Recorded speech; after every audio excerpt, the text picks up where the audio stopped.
Tianyuan Kingdom, Zhengwu Dimension.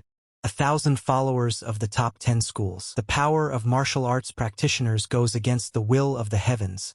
Great practitioners are able to destroy mountains. Turning to Xiao Chen's brother, the girl said that he was Qingming's disciple after all. It only took him 3 years to reach the 10th heaven realm, to enter the next realm. He could have been one of the honorable disciples. It was a pity that he was attacked and destroyed by the Meridians.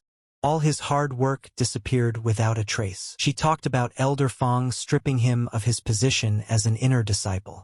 But no matter what, she would cheer for him. Hopefully one day he would wake up. His sister still decided to go to Elder Fong and ask him for justice. Suddenly, the guy was struck by lightning. When he came to his senses, he immediately asked if the lightning hadn't killed him. He realized that no, it was neither his body nor his soul. Had it really moved? Xiao Chun is one of the 9 supreme masters of the heaven realm, the only one who practiced body strength. Since he couldn't handle spiritual power, he was forced to force his way into a new realm. But while doing so, he was attacked and killed in the back by the Supreme Emperor. Fortunately, his soul was able to move into this body.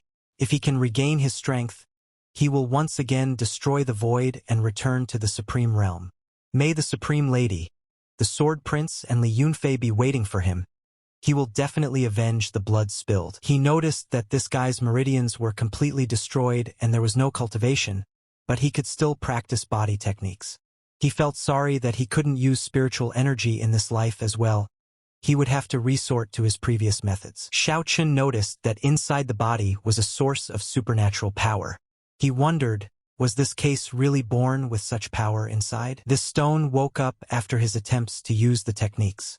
The speed and power of his practice would become much more effective. With this, the guy would easily be able to rise above the heavens. Supernatural power and magical energy are almost the same thing. But the number of people born with the source of supernatural power is quite small. When the source is awakened, the power of the practice will double. The guy said that even in the High Kingdom, that's rare. In this life, he is simply destined to become great. He hopes that Li Yunfei will live to see them meet. He thought great, he did it. In his previous life, it took a year for a guy to break through to the first heaven realm, while others needed about 6 years. He didn't expect this body to have such incredible potential. With his technique and the potential of this body, the physical strength is already comparable to a practitioner of the 10th heaven realm. Outside the door, he heard voices. Someone was congratulating him on becoming an inner disciple. He wondered if someone had come to see him. They talked about him practicing in this house in the future. The guy asked, "Isn't that Xiao Chen's brother?" He replied that he shouldn't call him that anymore. Now the guy is just an ordinary servant. The guy replied that he was right. Someone challenged Xiao Chun and defeated him.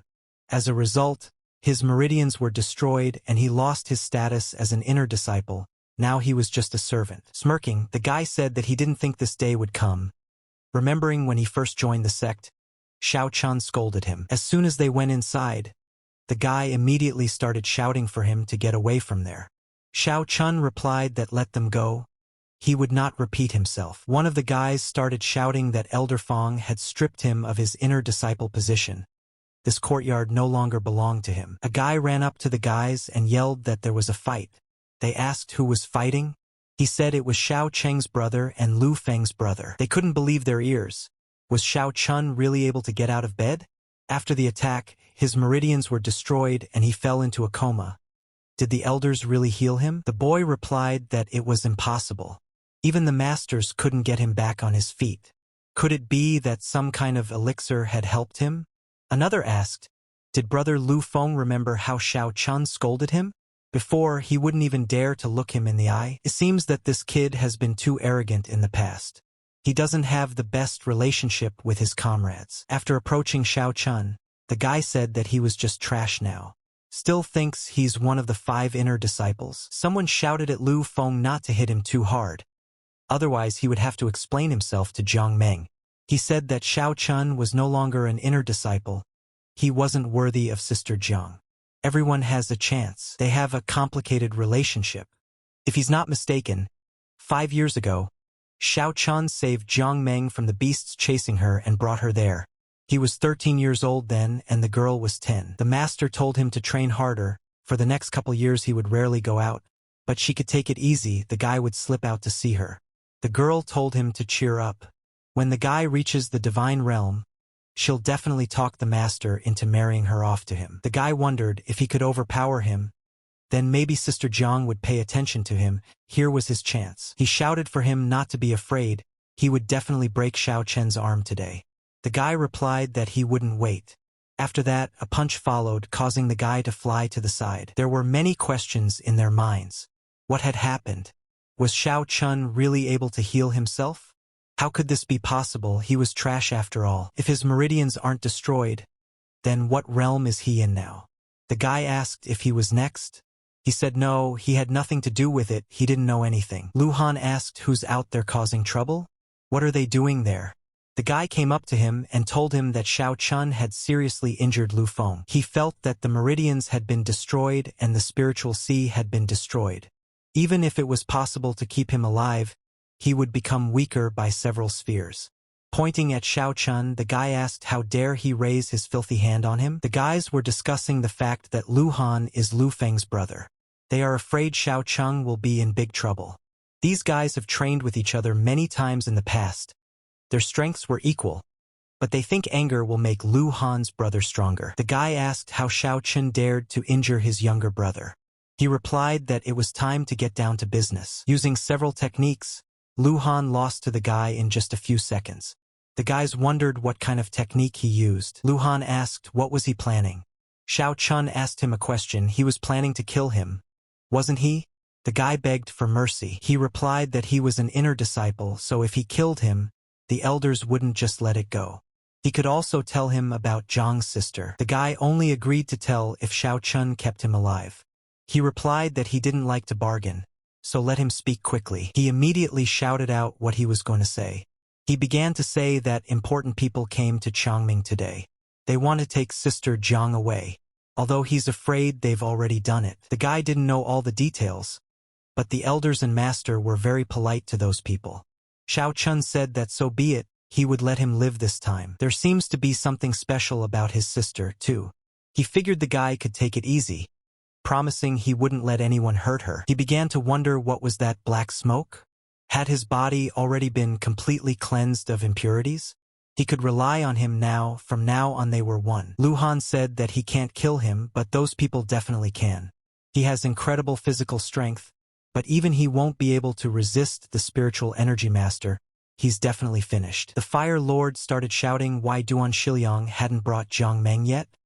He asked the man to calm down a bit. The girl would be here soon. The girl interrupted the conversation and said that the Lord was as temperamental as ever. Don't worry, that girl is already there. Does he think she'll join their fiery sect? The Fire Lord started to say that it's none of her business. Even if she refused him, she would definitely not join her perverted sect where they sleep with men for cultivation in the Hue Valley. She replied that the method of pair cultivation is quite effective. It has been passed down by ancestors since ancient times. Love between a woman and a man is a law written by heaven. If he doubts, they can play a little. The man replied that she can attack. He is not afraid of her. One of the masters yelled enough. That girl hadn't arrived yet, and they had already started chewing on each other. He thinks Qingyun Taoists should be more careful about joking around. Duan Shiliang said that it was just two friends joking around. Lord Gulao said that Jiang is very important to him. He is ashamed that they are taking her against her will. But he promises them, no one will lay a finger on her. He said regarding Qin Yu Ming. A ball seal appeared in Duan's hand. The elder said right. He promises to fulfill one request of his without further ado, but he will take Jiang in return. Xiao Chen thought about the need to hurry. Turning to Duan Shiliang, the guy said that Jiang had come. Everyone thought it was finally here. Looking at the girl, Gulao thought great. Bowing, the girl said that Jiang Meng welcomed the master. Turning to the master, the girl asked why he had called her. Duan Shiliang replied that she was lucky. They will explain everything now. Looking towards the men, he said that it was Lord Gulao of Divine Sword Peak. Svirepi Vladuka Sekte Agnya I Gaspaja Tumanni Dalina Tsenra. They had come to see her talent and take the girl away. Seeing the girl's reaction, the Fire Lord said that it was a great honor to be their apprentice. Only she in this pavilion was so honored. Qin Rao confirmed his words. She said that together with them, the girl would achieve a lot. One should not miss such a chance. Jiang Meng asked, then could she take brother Xiao Chun with her? The elder said that this is outrageous. He wants to take her away because of her talent. But who is this Xiao Chun? There must be nothing special about him since he hasn't heard of him. Without thinking long, the girl replied that in that case, the honored ones would have to return empty-handed. She would not leave brother Xiao Chun behind. She asked them to take back their words. The girl had yet to meet a person more talented than Xiao Chun. She wouldn't let them talk about him like that. It was obvious from the elder's face that he was furious. Lord Golao said that it seems her master didn't teach the girl manners. She must obey him, he will kill her if she continues to behave like this. Duan told the girl that it was all for her. As for Xiao Chun, he would take care of him, so don't be stubborn. The girl replied that she would never leave her brother. Golao replied that in that case she would die. The Fire Lord asked him to stop, because he shouldn't be angry. But he didn't listen to him at all. Suddenly, at some point, the girl couldn't move at all. Duan Shilian asked if this was really a soul-sealing technique. Golao replied what exactly. Master Duan began to say that Jiang Meng was his personal disciple. How dare he lock her soul away? Doesn't he think it's too much? The soul-sealing technique can severely injure a person's body and even destroy their consciousness. He replied that he had his own ways of dealing with things. He had heard enough in their sect, so time to go. Xiao Chun appeared in front of them. Looking at them, the guy said that now they would see who dared to leave. When she saw her brother, the girl immediately ran towards him and said that she was very glad that he had come. He finally woke up. Golao was surprised. His technique was broken with one furious shout. How could this be possible? What's special about him? A soul-sealing technique can only be broken by the one who cast it.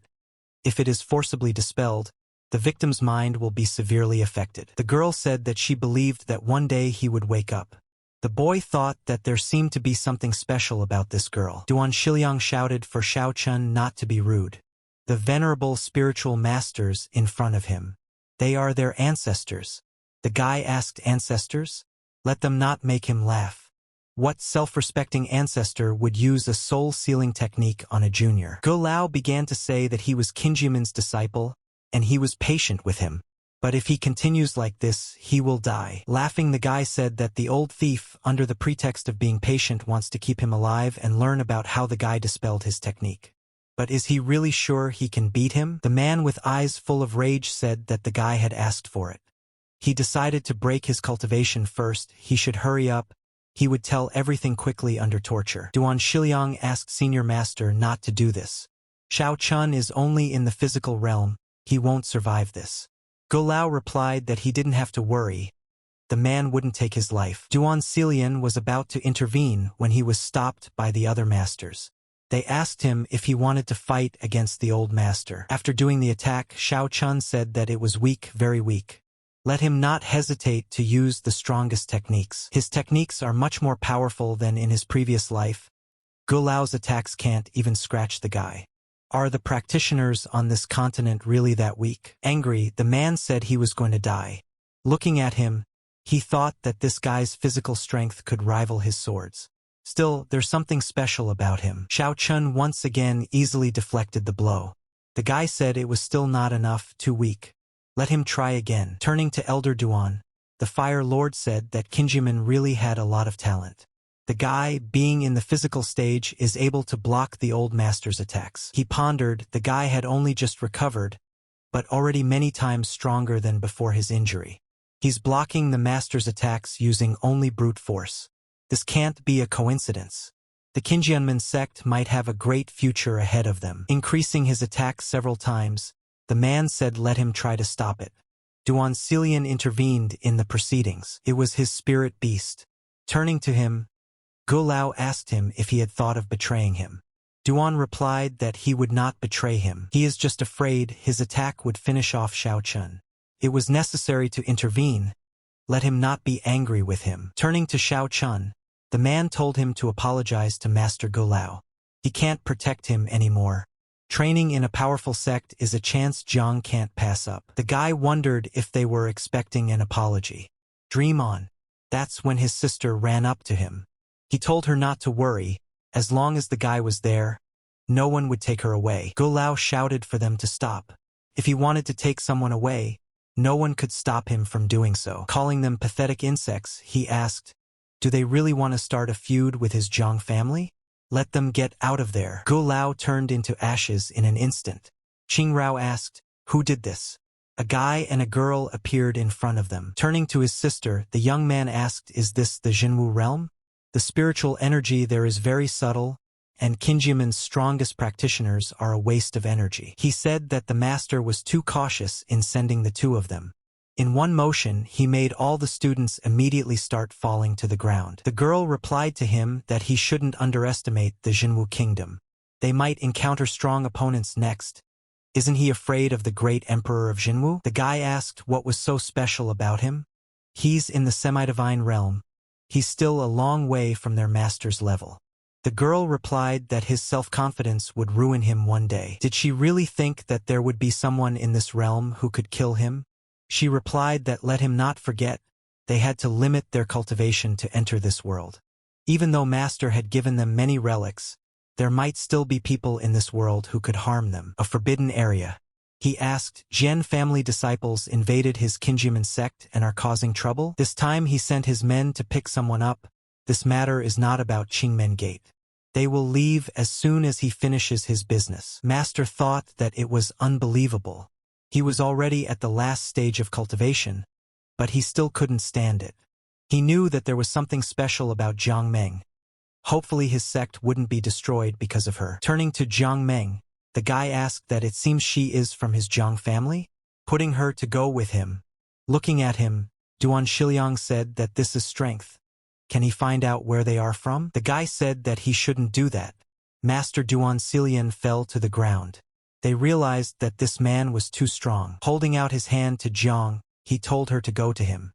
But at that moment, his hand was grabbed by Xiao Chun. He asked him to get his filthy paws off. He wants to take her, but is he strong enough? The guy wondered, he's only in the physical stage. How did he get such strength? He asked him to leave since he could easily kill him on the spot. Xiao Chun replied that he must be strong enough to do so. Everyone began to feel dizzy again. Turning to him, he said he still had potential, let him go while he still could. Right now, the guy was at the peak of the divine sphere, they still couldn't handle him. He wondered if the peak of the divine sphere, and his reckless technique is only at the first stage. To deal with an opponent like this, he would need to be at least at the third stage of the crazy technique. He said that if the guy could reach the divine realm in 10 years, he would allow him to become his servant in the main Jiang house. Xiao Chun asked, becoming a servant in the house? Anything else he doesn't want? Sister asked, why is he arguing with him? Let him take the girl and it's time to leave. The guy thought so powerfully. His reckless technique needs interaction with an outside force to perfect. He gets stronger with every punch he receives. I asked him if that was all he was capable of. The boy shouted, does he really want to die so badly? It was a blow of incredible strength, but Xiao Chun managed to stay on his feet. The girl used the barrier to protect Jiang from the shockwave. The guy used powerful punches, but Xiao Chun continued to stand on his feet. His body was being saturated with energy. He was madly happy that the spiritual power of thunder was working. Seemed like luck was on his side today. The guy asked again, was this all he could do? The boy wondered if he was still alive. What kind of ruse was he using? His sister obviously couldn't believe it either. She thought it was impossible. He decided that in this case, he would use the thunderous path of death. It was his most powerful blow yet. He smirked and said that this is what self-confidence can do. There goes his supernatural power. Would this guy really be able to utilize spiritual energy in this life? This way, he would easily break into a new realm. Supernatural energy is the most powerful magical force in this world.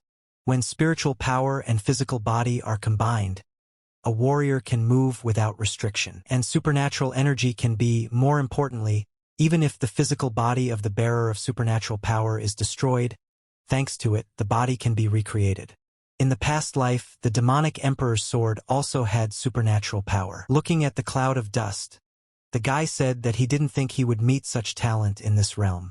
He was sorry he had to kill him, very sorry.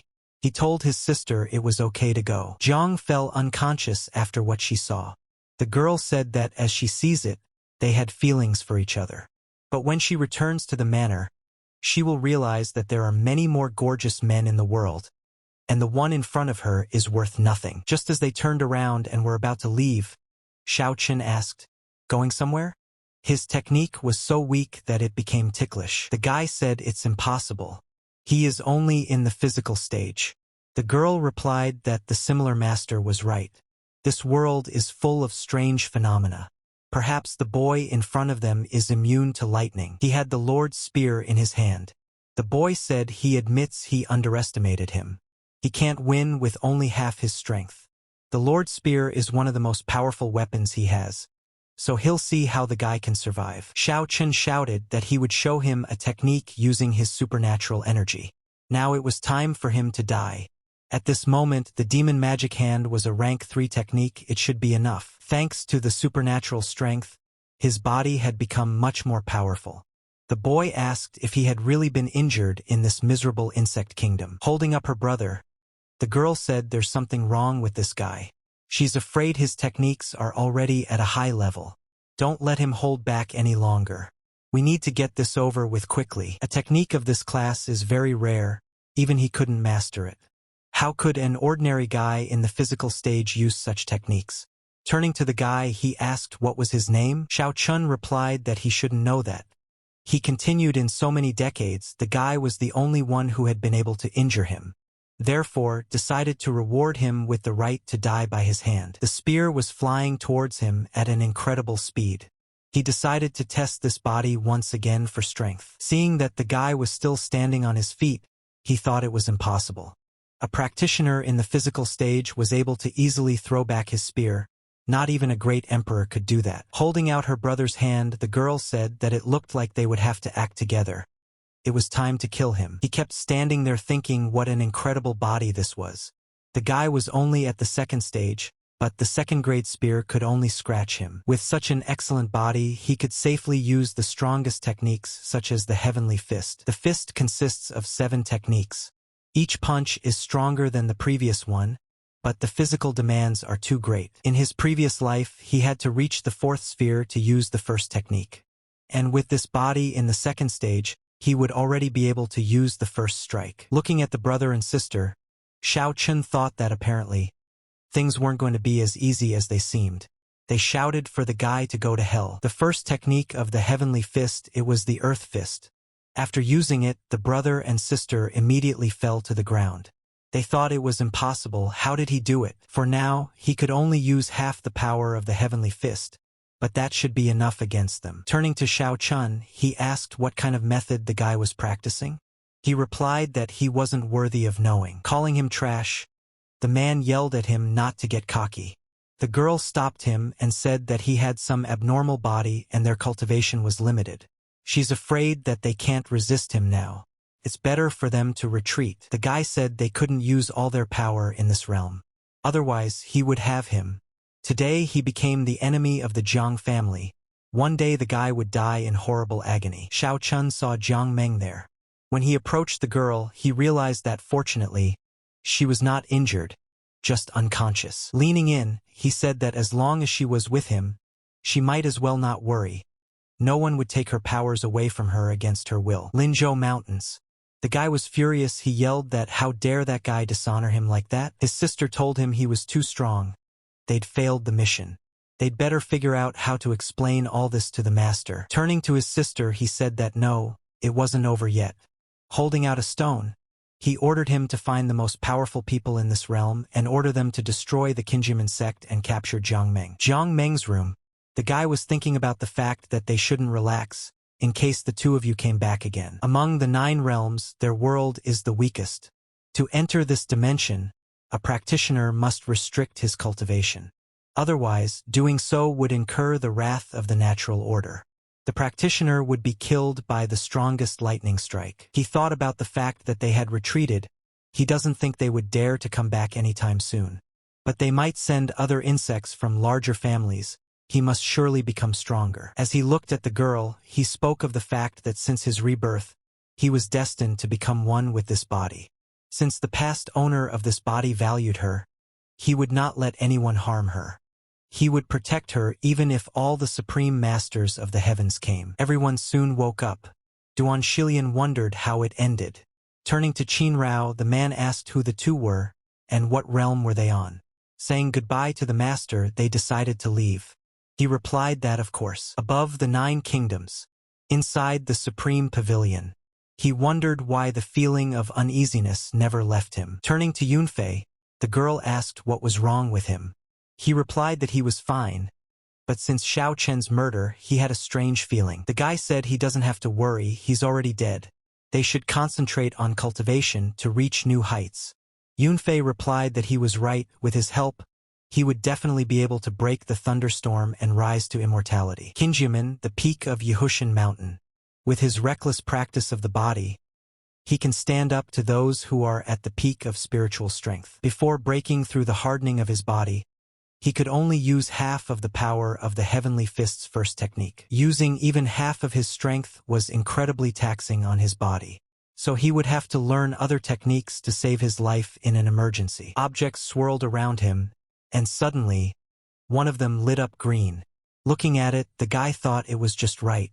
Earth Class G-Pin Heavenly Roar. A powerful practitioner was able to destroy an entire universe in an instant with this technique. The Heavenly Roar, although an Earth-grade technique, but it can wound the soul, which will greatly weaken the power of practicing in spiritual energy. He had gotten this technique by winning in a hand-to-hand duel. He didn't like it at first, it seemed too pathetic, but now it had become one of the strongest techniques among those he had. He didn't think at all that he would be able to use the technique just by looking at it.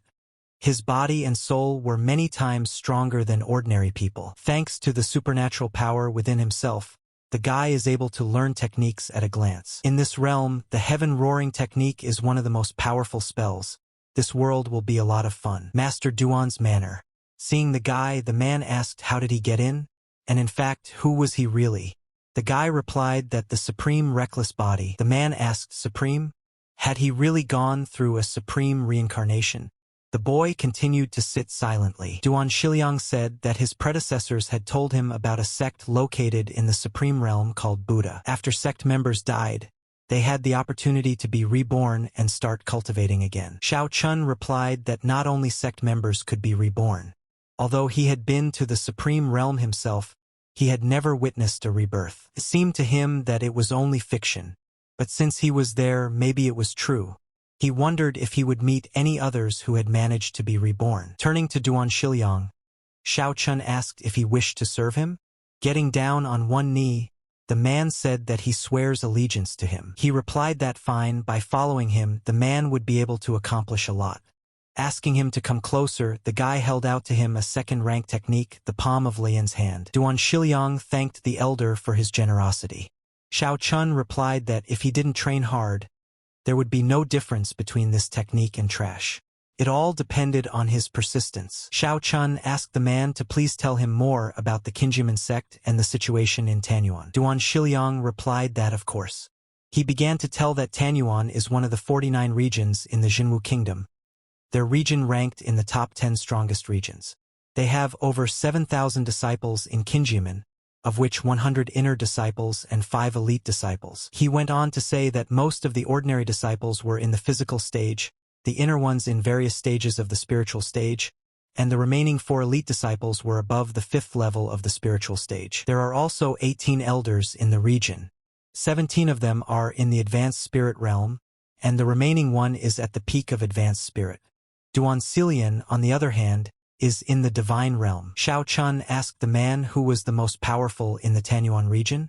He replied that it was Misty Valley. There are 3 strongest sects in their region: Misty Valley, Fire Sect, and Divine Sword Peak. The old man who was burnt to a crisp was from the Peak Divine Sword Sect. In addition to them, the Black Mountain Sect and the Beast Tamer Valley are also along with them in terms of strength. The guy thought with his cultivation technique at the second stage, he could easily crush anyone at the peak of the spiritual realm. It looks like he'll have to fix the strongest sects first, and then take over an entire region.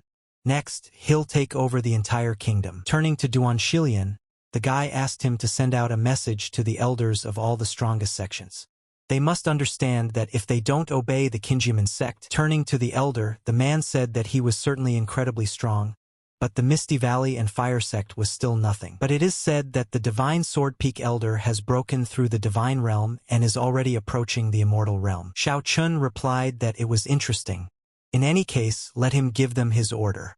He would like to see what they were capable of. I'm about to leave, he said. His real identity is a secret. In front of outsiders, the guy will be just an ordinary student, Xiao Chun. Okay? Let Li Yunfei wait for him, he'll come for him one day. The guy said, by the way, he hates being overheard.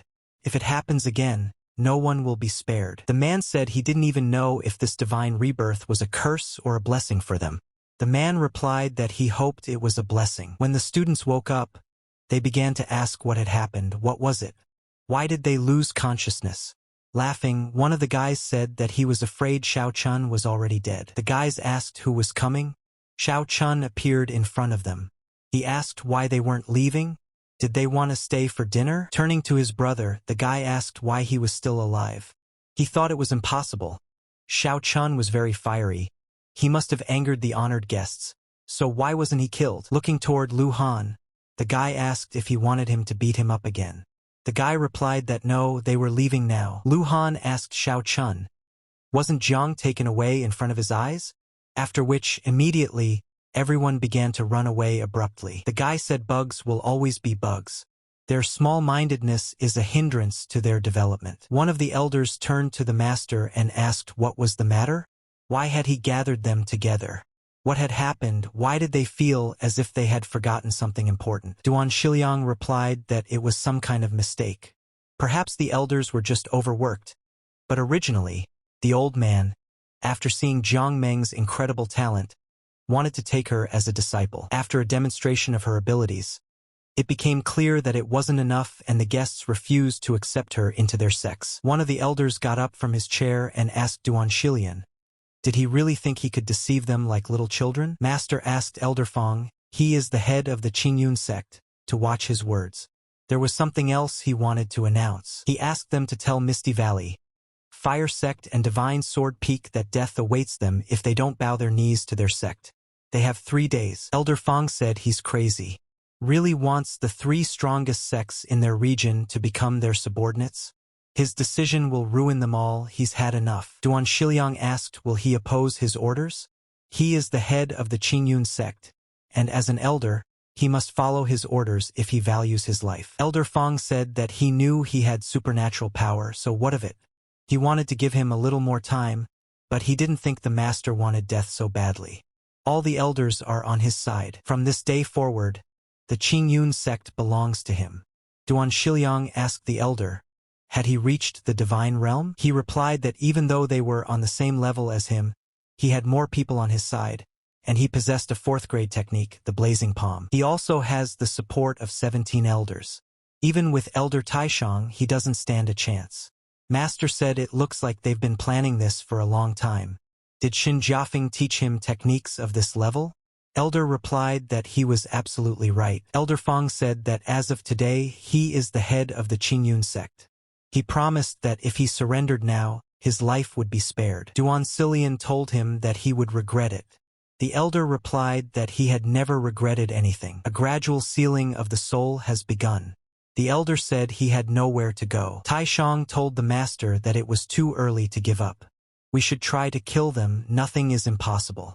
The man replied that the Supreme Master would save them. Taking out the communication stone, Duan Shiliang said that Feng Huifeng was finished.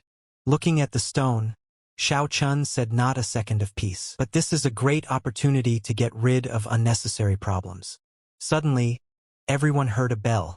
The guys started to wonder what had happened. He asked if they were in a hurry to make an announcement. Duan Xilian made a great mask for him. From now on, he becomes the Supreme Master. Qingyun Temple. The guys said they don't care about the cause of the memory loss anymore. They don't even know what happened. One of the guys said that he had asked Master about it, but he advised him to rest more. Someone asked if Xiao Chun was here. The guy asked, had he forgotten what had happened to him? He probably hadn't woken up yet. The guy replied that he didn't understand how a fool like him became an elite disciple. Xiao Chun woke up early in the morning and managed to beat up Lu Han and Lu Feng. He asked, isn't his meridians damaged? How could a guy cultivate? One of them said that even if Xiao Chun could cultivate again, it would only be at the physical stage. Lin Bai said if they had enough time to gossip, it didn't hurt for them to improve their cultivation. The three of them have remained at the 6th level of the spiritual stage for over a year now. Compared to Xiao Chun, they are pathetic fish. If he hadn't been attacked so viciously, he would be many times stronger than the three of them combined right now. The guy said that they would forget about Xiao Chun and talk about him. Even if his cultivation is higher than theirs, let him not think that he is better. The guy replied that Xiao Chun was his brother. They were humiliating his dignity, and as his brother, he can't help but interfere. If this continues, they will be in trouble. The boys shouted that they were here. Elder Fong asked if everyone had come. Lin Bai wondered why the elder sat down in the master's seat. The boy was happy that his master had sat in the sect head's seat. Was he really a disciple of the sect leader now? He didn't understand what was going on out there. Did the Funk elder really have a rebellion? All the other elders are there too. The elder said that from today onwards, Duan Shiliang had handed over the position of Qingyun sect head to him. He shouted that starting today he would be the head of the Qingyun sect. The boys began to wonder how this was possible. They said it couldn't be. He means Master Duan just suddenly disappeared? The guys demanded to see him. The boy asked how dare they. His master is worthy to be the head of the sect. He asked all the dissenters to come forward. They immediately welcomed the new head. Turning to Lin Bai, Hao Tong said that he was a disciple of the former head. Always thought better than them, read them moral, but this was something he probably didn't expect. Turning to the head, the boy asked where he could find his master. Fong Huifeng replied that his master was fine. Before handing over the position of head to him, he asked him to tell the boy that he would not return for the next 10 years. He said that although Master Duan was good at internal affairs, he had no zeal for progress.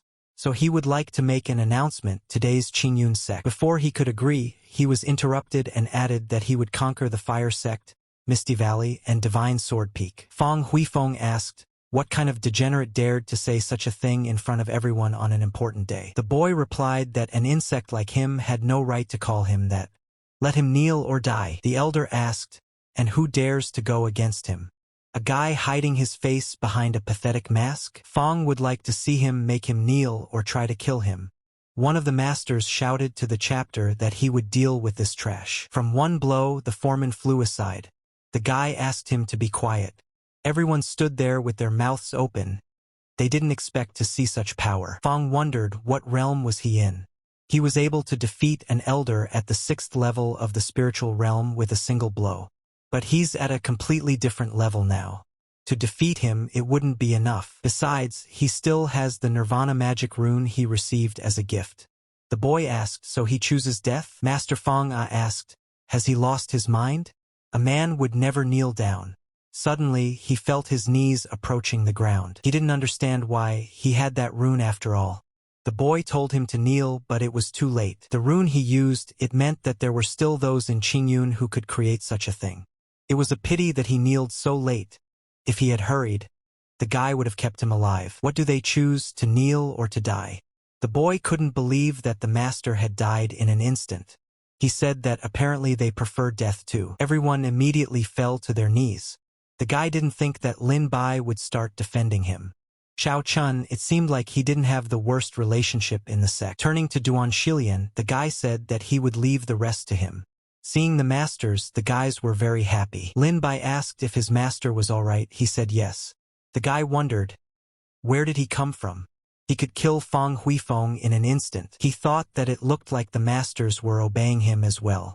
Duan Shiliang turned to the Qingyun disciples and asked them to listen to him carefully. He said that from now on, their sect officially belongs to the eldest, Zhongtianzong. Anyone who disagrees will be killed. He said that the sect was in for a glorious time. The peak of the divine sword. The man asked Elder Gulao, is the Qingyun sect really that strong? What are they up to? He replied that it was unexpected. Jiang Meng is a descendant of the Jiang family. The man said that was his mistake. He thought she was just a gifted girl, but as it turned out, she was a descendant of that family from the upper realm. The man said that the elder was badly injured, with only his soul surviving. Gulao replied that if it wasn't for the secret of the divine sword peak, he would have finally passed away. Everyone thinks their sect's main trump card is their superior ball skills. They don't realize their secret. They are able to seal a part of their soul in the divine ball. To restore his body, they will need the blood of thousands of people. To do so, he will personally go to all the Kinjians and massacre them. Gulao replied that he was fine, but at the moment his soul was unstable. The man said they would kill them all to restore his physical body. A guy came running in and turned to the master and said he had a report. Qin Yun sent them a letter saying that they must surrender to them within 3 days or they would kill them. Answering clearly, the master said that he could go. The man thought, Qin Yun has decided to oppose his peak divine sword? Do they happen to have a connection with the Jiang family? He ordered all the elders to go to him immediately, saying they needed to talk. After receiving the letter, the boy asked his father if everything was all right. Turning to Xiao Chen's brother, the girl asked what exactly happened that day, who was the Jiang family, and what happened to those who intended to take her away. The guy replied that he didn't know, maybe the cult leader had chased them away, but let her be sure no one would take her away from there while he was there. She asked the guy how he regained his destroyed meridians. He answered that he didn't understand it himself. When he woke up he felt full of strength. Perhaps it was the blessing of the gods. He thought about the fact that he couldn't tell her the whole truth yet. He would tell her everything later, when he regained his strength. The girl said that if it was so important, he didn't have to tell her. She told him that since his cultivation had recovered, he should be careful. The person who attacked him was still at large. He replied that it was fine, he would be careful. Now let him rest. He would come to see her tomorrow. Xiao Chun decided that it was time to find out who had attacked this body in the past. Suddenly, the guy was called by Lin Bai. He began to ask where the guy had been missing all these days. While he was away, the sect had changed a lot. Let him forget about it, but how was he able to recover his cultivation? The guy replied that he still didn't understand it himself. After waking up, his body was more than fine. He felt better than before. Lin Bai said that he should still be careful. The sector is in chaos, and the ones who attacked him still haven't been caught. Thinks they'll try to attack him again. Let him take care. The boy thanked Brother Lin for his concern. He thought about the fact that this guy has a real problem. It's his kindness that knows no bounds at all. The man said that he had said his body should be destroyed too, right?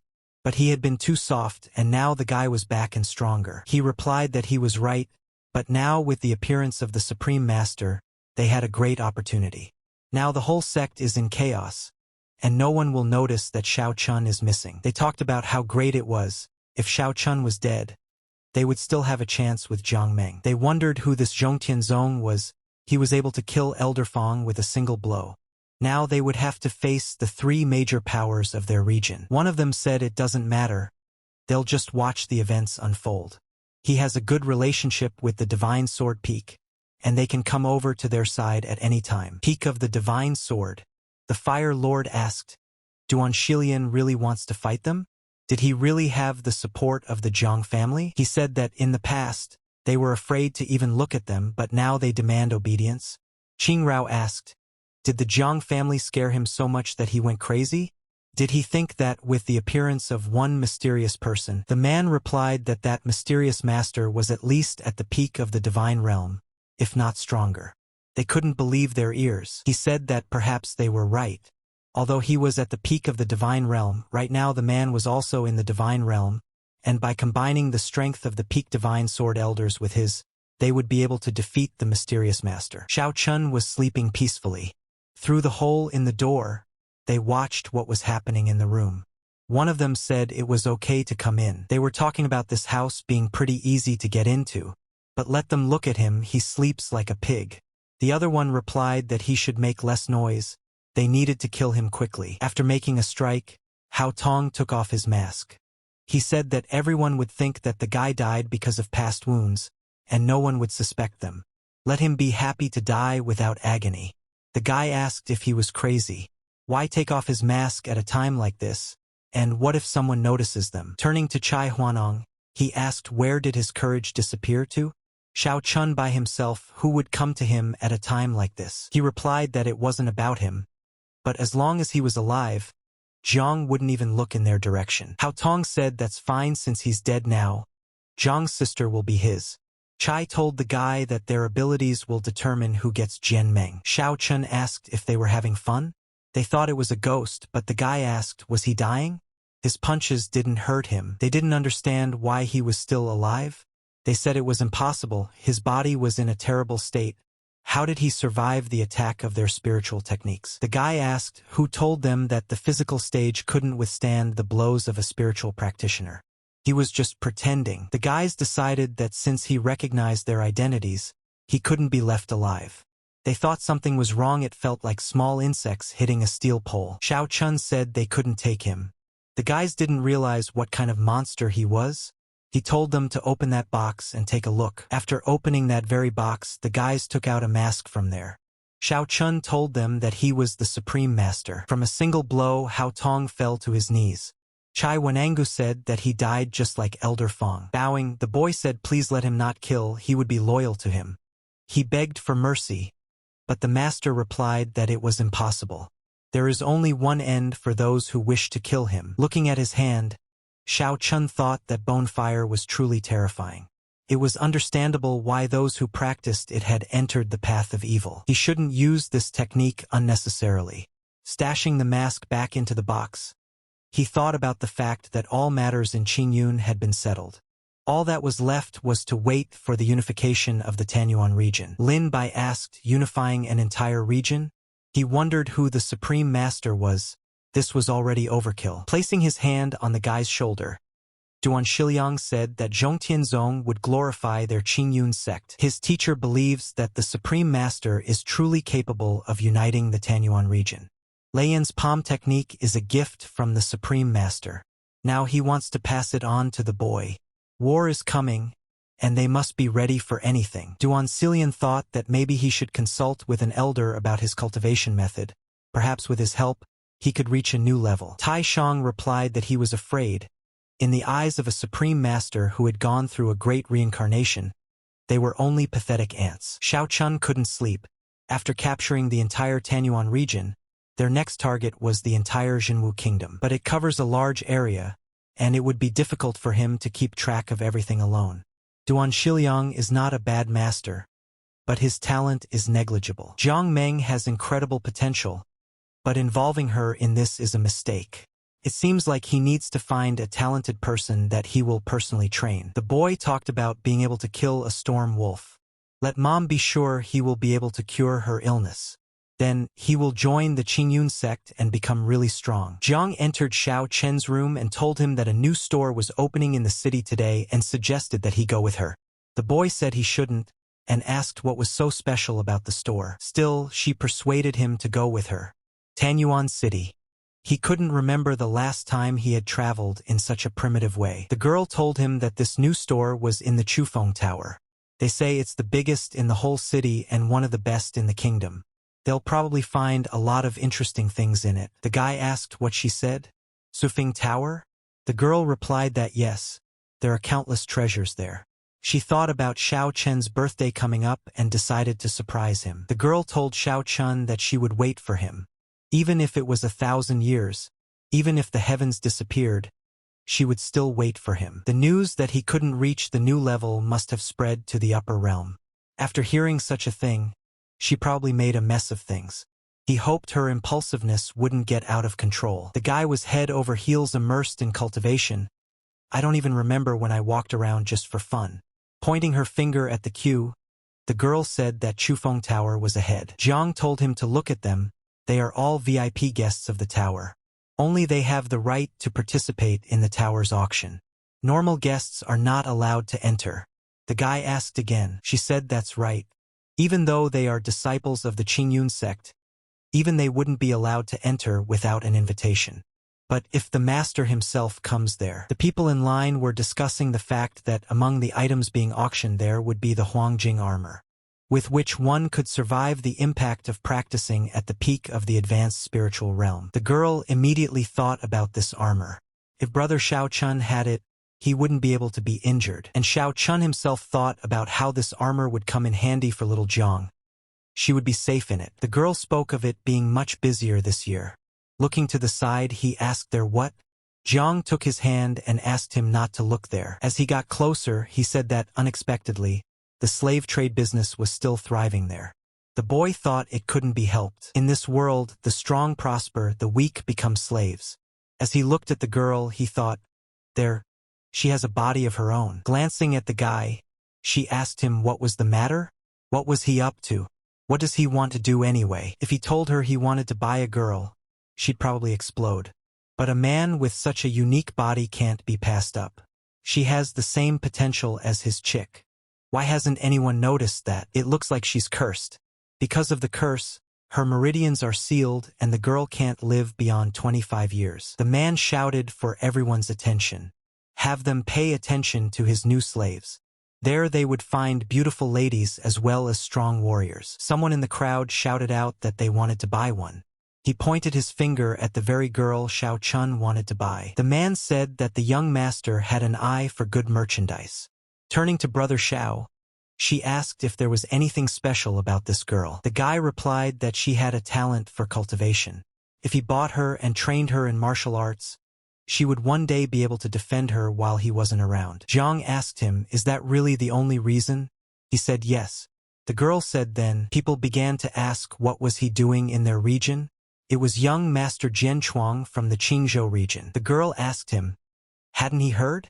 They say that the master has come to look for a bride. Looking at the people, he thought that he seemed to be quite popular here. He's even recognized in the regions. Turning to Xiao Chun, the girl said that she was afraid they wouldn't be able to buy it. The guy asked why. She said that this Jiang Chuang is an elite disciple of one big family from Qingzhou region. Unlike their region, there is no sect there, but there are many strong families, and the Jiang family is among the top 3. Xiao Chun replied that he was nothing special, just a rich brat.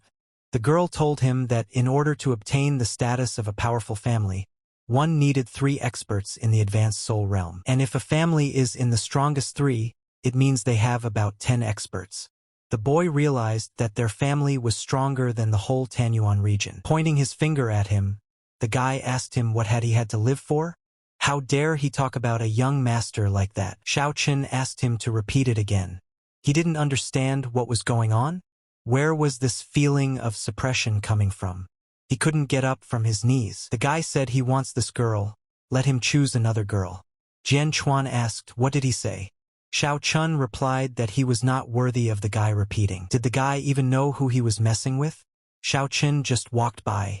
Walking up to the merchant, he said he wanted to buy it, even though it seemed like a price. The boy thought about the fact that a fool had not yet been born into this world who, knowing what family he was from, would show such disrespect. So the pig is hunting the tiger? Who could it be? Could it be the Zhou family? Or is it the royal family? Could it be that this guy just doesn't know about it? He thought that, in principle, there was nothing more to be expected from an insect in the physical stage. How dare he stand up to it? Jian Chuan thought to himself that this is definitely a trap. He can see right through their plans. Could it be that the guy just wants to show off to his girlfriend? Looking at Jiang, he thought what a beauty. The guy came there to ask a girl from a big family to marry him, but if it didn't work out, she would be fine too. He's just a fool, though. Maybe he should kill him. Maybe that's what they're trying to do to catch him red-handed. He yelled that he understood. They want him to kill him. But the guy had figured out their scam. Xiao Chun didn't understand what this fool was saying. Turning to the merchant, he said that he didn't like repeating himself. Jian Chuan asked, how dare this insect ignore him? Probably wants to provoke him? Xiao Chun said that it seemed like the guy from the Jiang family had a problem with his head. He was just thinking about something of his own. Throwing the merchant a bag of money, the guy said they were no problem. She was his now. He gave the girl his hand and told her to get up. Jian Chuan thought that damn, he doesn't even think he's human. Suddenly, a man told them to wait a second. He started to say that he was the young master of the Jiang family. The man didn't think he would meet him there. He turned to the guy and asked him how dare he take what belonged to the master. Right now, let him leave that girl and go. Otherwise, no problem is taken. Xiao Chun thought, another crazy fool. The boy began to wonder who he was. Why he'd never seen him before. Looks like the man's on his side. He thought fine, he wouldn't get his hands dirty, so let him deal with this brat. Then something else came to his mind. He shouted that he realized what they were up to. The two of them are in on it. The kid in the physical realm should provoke him to lose his temper, and the other 2 big families will blame it on him. But there's one thing they didn't count on. A guy at the peak of the spiritual realm, in a fit of rage, he could kill them all in one blow. That's their biggest miscalculation. The two of them together, everyone will see the old man kill him on his orders. And then, the two big families will take advantage of that and start slandering him. Turning to Xiao Chun, he said that his strategy was incredibly difficult, but nothing was impossible for the young master. The old man said he didn't quite understand what the guy meant, but Master Jiang. The man said that he didn't fully understand what the master was saying, but thinking without letting him agree, the guy replied that they had nothing to talk about. Xiao Chun, watching everything happening, asked, "Is everyone in the Qingzhou region so nervous? No need to waste time on them. From now on, she belongs to him." The guy asked, "Are there any objections?" As soon as he saw them leaving, he told them to slow down. Since this was a business, it would belong to the highest bidder. The guy threw the sack and said that it contained 100 spirit stones, which was about 10,000 gold coins. When he went to the merchant, he said that now the man must sell it to him. The merchant said it was 10,000 coins, but it was only worth 300. The man started telling the guy that he should understand him. It's a business, the highest bidder is the goods. Turns out the girl is the property of the young master. He thought about the fact that they wanted to provoke him, but the guy would deal with them using the methods available to him. He's a genius, after all. Turning to her brother, the girl said that 10,000 gold is too much. She was afraid even the master wouldn't have enough money. Grabbing the girl's hand, he told her to go to him. Jian Chuang said that although this girl is not worth so much gold, but looking at her, he starts to burn. She is still young, but in the future, she will become a real beauty. It's a good investment. Followed by a question from the guy, "How much are Earth-class combat technicians worth?" He immediately stopped. Looking at her brother, Zhang Meng asked, "What did he say?" Xiao Qin demanded that he answer. The guy started to ask how could the price of Earth-grade techniques be measured in money. Even in his family, there are only 3 of them. He didn't understand what was happening to him. Why was answering his questions? The guy almost blurted out their family's secret. But he said that if we were to measure the value in gold, the price of the first-level Earth-class equipment was about 30,000 gold. The higher the level, the higher the price. Xiao Chun said that he was exchanging a level 1 Earth-class technique for this girl. Watching everything happening, people said that it wasn't a bad attempt. The guy said he's definitely in over his head. Does he even realize what he's doing? The man asked if the equipment was Earth-class. The Qingyun sect doesn't have such a class of equipment. The youths are so young they love to talk. Turning to the master, the boy wanted to ask something. He replied that there was no need, they weren't causing trouble, but if they got rowdy, they would teach them a lesson. Xiao Chun said there's a small hitch. He didn't have the technique with him right now, but he would send a man to get it. Laughing, the guy said that for a second he believed that he really had Earth-class tech. But as it turned out, it was just empty words. Didn't bring his tech with him? Turning to her brother, the girl began to say that this technique was Earth-class. He replied that she shouldn't be afraid. The guy knows what he's doing. Some man shouted at him to stop talking. How dare he lay his eyes on what the master wants? Sir thought it was great. This old man would definitely be able to teach that guy a lesson. He'd already made it clear that he had nothing to do with the goon, so their plan wouldn't work anyway. The man didn't understand how this was possible. Without even being able to strike a blow, he was already flying away.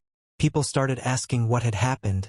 Why had he lost consciousness? The boy thought that unbelievable speed. Even fighting his grandfather, he wasn't that scared. Everyone began to wonder who he really was. The man said it was unbelievable. Even he, with his cultivation of the 9th level of the spiritual realm, wouldn't be able to counter his strength. He was lucky he didn't make him angry. Turning to the guy, the girl said that it was as if he had become different after waking up.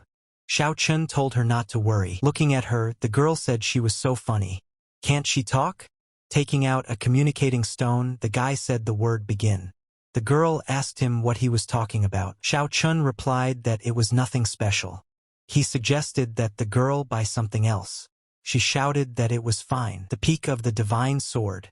The man began to say that today they would spill the blood of Qingyun's disciples. Punish them for their sins. Everyone repeated the words he said. The man asked the guy, was he scared by a person from the Tanyuan region? The guy replied to his grandfather that it wasn't like that, This guy was really very strong. The aura he was emitting, the likes of which he had only seen from him. The man said he was his grandson after all. Maybe he'd been tricked and the guy had a relic that could amplify his aura. The guy is already at the peak of the spiritual realm. If someone wanted to defeat him, they would definitely have a hard time. In the region, only a peak divine sword can resist him. There are a handful of people in their sect who are able to return after death. Well, if he's right and that guy really is that strong, maybe he's from the High Kingdom. A rabbit can't fight a tiger. They have something important to discuss, that's why he called him. Grandpa began to tell me that he had just received orders from their family's headquarters. To destroy the sect in that region, that would be his assignment. A crazy elder will help him with this task. The guy replied that he didn't know what kind of sect it was, but if he needed his help. 10 years ago, he had broken through the advanced spirit realm, and 3 years ago, he had successfully broken through the second level of the advanced spirit realm. The mad elder had once again returned to his exhausting training. He might already be at the 3rd level. In front of the Qingyun sect, the 3 strongest sects appeared: Divine Sword Peak, Fire Sect, and Misty Valley. The girl shouted for the sect master to come out immediately. The guys didn't understand what was going on. Why did the 3 strongest sects decide to attack them? One of them said that he wasn't married yet. He didn't want to die. The boy tried to reassure him, told him not to be afraid, because the Supreme Master would protect them. They saw that all the powerful sects were already there. The masters shouted that if Duan Xilian didn't come out, then they would come to him themselves. The guy was told not to push their luck. Then the master showed up. The peak of the divine sword told the master that today was the end of his sect. After looking around, Duan realized that there were about 10 practitioners at the peak of the advanced spiritual realm. The sect master from Mi said that he heard that they report to the Supreme Master called Zhongtianzong. Tell him to call him, they will teach him a lesson today. Duan Xilian asked, are they trying to kill the elder? They are not worthy of even seeing him. In his mind, he asked the master to come back soon. The girl was telling her brother that she was so happy that they went out together. The guy replied that she was happy and that's the most important thing. Let him walk around town with this girl. He has some things that the guy has to deal with. He'll find them a little later. Turning to her brother, she said that, by the way, there was a restaurant in town with amazing food. She would go and make a reservation there. He said fine, they could eat together when she got back. The guy asked the foreman to meet them and stall for time. He would be back in an hour. The master thought about the fact that they have many experts at the peak of the spiritual realm. What should he do with them? Duan Xiliang shouted that he was giving them one last chance to surrender to the Qingyun sect. They have a chance to ponder. The students were surprised. What did he say? Was it just me? The sect master of the Peak Divine Sword sect said that he seems to have lost his mind. He's giving them an hour to think about it? It's more likely that he'll destroy their sect within that hour. The Misty Valley mistress asked Duan, what methods did the Supreme Master use to cloud his mind? Did he think his sect could handle the 3 of them? Even against her Misty Valley alone, they wouldn't stand a chance. The Fire Sect Master added that he was too arrogant. Master replied that Zhongtianzong's skills were beyond their comprehension. If they didn't want to give up, let them not blame him later. Let the war begin. All the masters immediately began to show their abilities. Duan Xilian shouted that it was over, they could attack. The masters didn't understand what had happened. What is this? Is he playing with them? Duan Xilian replied that they didn't think he would fight them in the open. This is the most powerful defense formation in the Qingyun sect. They'll see if they can break it. Master of the Divine Arts Peak said they were retreating before the battle even started, so they showed their rat-like nature. Now they'll see how long they can hide behind the barrier. Master Qinrao said that Xilian's behavior is just a show-off. She believed that the Supreme Master was currently absent from the sect. The man completely agreed with her, but even if he was there, this sect would still be destroyed. He shouted for everyone to start destroying the formation. They launched attack after attack, but the barrier withstood them all. Duan Xilian asked how they were doing. Master replied that it was interesting, but he would like to see what kind of barrier could withstand the joint attack of experts at the peak of the advanced spiritual realm. Everyone at the peak of the advanced spiritual realm began to attack the barrier, but their attacks were in vain. Duan remembered his master's words that this barrier could only be broken by a supreme. He hoped they would be able to hold out. Master Duan thought about the fact that Senior should come back. The boys asked, well, what's wrong? They wanted to massacre Qing Yun. The guys from the other sect shouted back at them that they were pathetic cowards. Let them come closer. Divine Sword Peak Master said that they have a pretty good defense formation. They need to attack at the same time. A crack appeared on the barrier.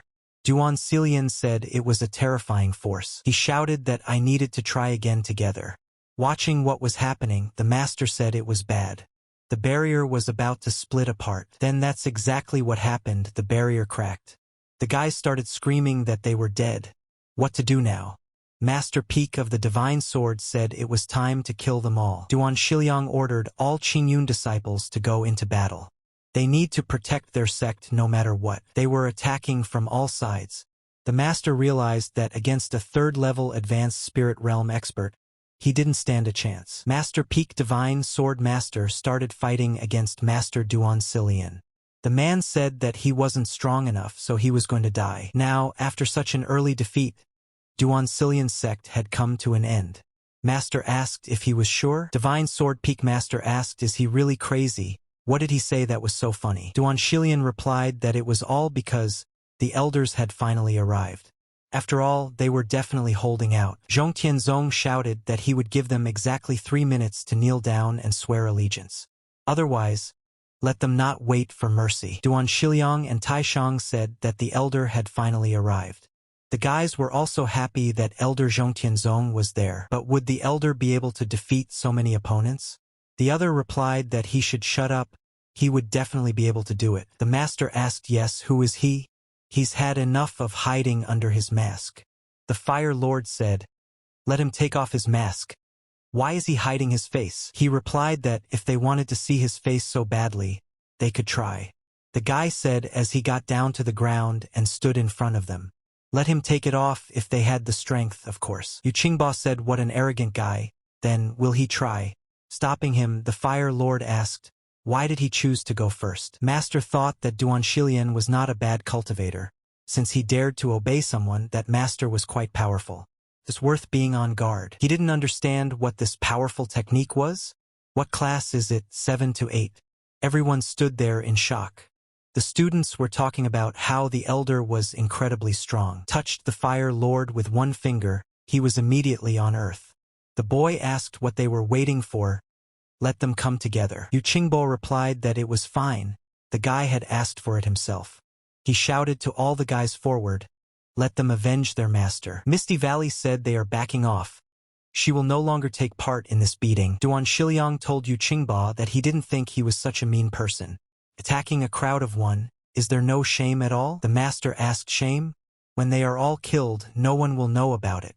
The boy shouted that they should start. He asked, daring to attack him from the back. Let him die then. The man shouted that only he would die there. This was his strongest fire sect attack. Zhong Tianzong said he was pretty tough. After one punch, he ended up on the ground. The guy said that he had put him down well, he didn't need to get up. He had seen such a technique before, but it was much more powerful than him. Yu Qingba shouted that it was quite strong. But would it be able to withstand his attack? The summoning of 1,000 swords. In front of his eyes, a 7th-level heavenly technique that had been passed down through many generations. Here came his demise. The guy asked, saying, great technique? Any supreme sword master, seeing his technique, died bat shame. Zhong Tianzong used the demon's magic hand. Zhong Tianzong said that even with a demon arm, a 3rd-level technique, he could easily handle him. Does he even have any idea how terrible his swordsmanship is? Yu Qingba thought that this guy, he should definitely be a supreme. His technique didn't do him any harm, but it wasn't over yet. He was using the Shadow God's needles. Duan Xilian asked how he was not ashamed to use such a thing. The man replied that no one could hide from his technique. This time the guy would definitely die. Duan Xilian shouted that it was impossible. The guys rejoiced that their master was invincible. Yu Qingba asked him, and was he his hope? This is just a pathetic piece of trash. The master heard a voice behind him. What was he talking about? When did this guy die? Talking about the back of his head itching. Duan Xilian told the guy that he scared the hell out of him. The master screamed that it was impossible. The Shadow God's needle didn't hurt him? So who is he anyway? Slowly approaching the man, he started shouting for the guy to stay away. Zhong Tianzong said he was giving him one last chance. Divine Cult Peak Master asked what? He replied, repeating for the last time, let him try to hit him. Yu Qingba started yelling that this is too much. He thinks the man can't hurt him even if the guy doesn't resist? He said he guessed. Good for him, there is still potential in him. Duan Shiliang smilingly said that the elder had an incredible level even in insults. The master asked how dare he. His face showed that he was angry. Rising into the sky, he began to shout to the Supreme Master that his sword was unique. It has no equal even in heaven. Today, he would learn the price of his arrogance. Let him see the secret technique of the Peak Divine Sword. Earth-class technique, 8 Thunder Swords. With his sword and supernatural strength, even the highest masters can't compete. Now let him die. The guy said that as expected, it was too weak. He was even worse than Jiang Weihayan. Although he was at least able to break through the defense. The boy started sneezing. The master said that it couldn't be. One sneeze was enough to break the 8 Thunder Sword technique. The guys realized that they couldn't defeat this monster. Looking at him, the Misty Valley Master thought that it seemed his aura and gait seemed familiar to her. He looked like Shao Chun. Zhong Tianzunu asked, is he done yet? It's his turn now. It's time for him to die. The man said it was too early for him to die. Hasn't the elder come yet? A sword appeared out of nowhere. As soon as the guy wanted to strike, that sword pierced his body. The elder asked, was he late? Yu Qingbo replied that no, he was on time. Turning to him, the man said that the man had tried to kill him. He said he was pierced by his sword.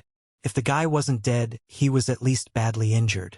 Suddenly, Jun Tianzong got to his feet. The guy said it was a dual power. Did the old man know the power of the laws of this world? Inside the sword are the combined powers of the law of space and the lawful darkness. How was he able to stop the spread? But then his luck runs out, the second sword finishes him off. The boy wondered if it was a distortion of space. He still managed to dodge that sword. The second elder said that it looked like he was also in the advanced spirit realm. No wonder he was able to put on such a show. Yu Qingba asked, in the advanced spirit realm? Then it's understandable why this guy is so strong. He said they're in the same realm, but the guy's just in the beginning stages. Today he's destined to die by the elder's sword. The guy replied that it was interesting. It seems like he can't be defeated by heavenly roars alone, but he doesn't have any other technique at the moment. He would have to do it the old-fashioned way. He said he could be proud of himself. What he was about to see was a once-in-a-lifetime experience. The world knows that he has the strongest body in the world, as well as the techniques he possesses. But no one knows that his simplest technique is the strongest. The second elder said he would see how strong he was. Heaven and the earth's firmament have common roots. His fists are the sky, his feet the earth, his torso supports the sky.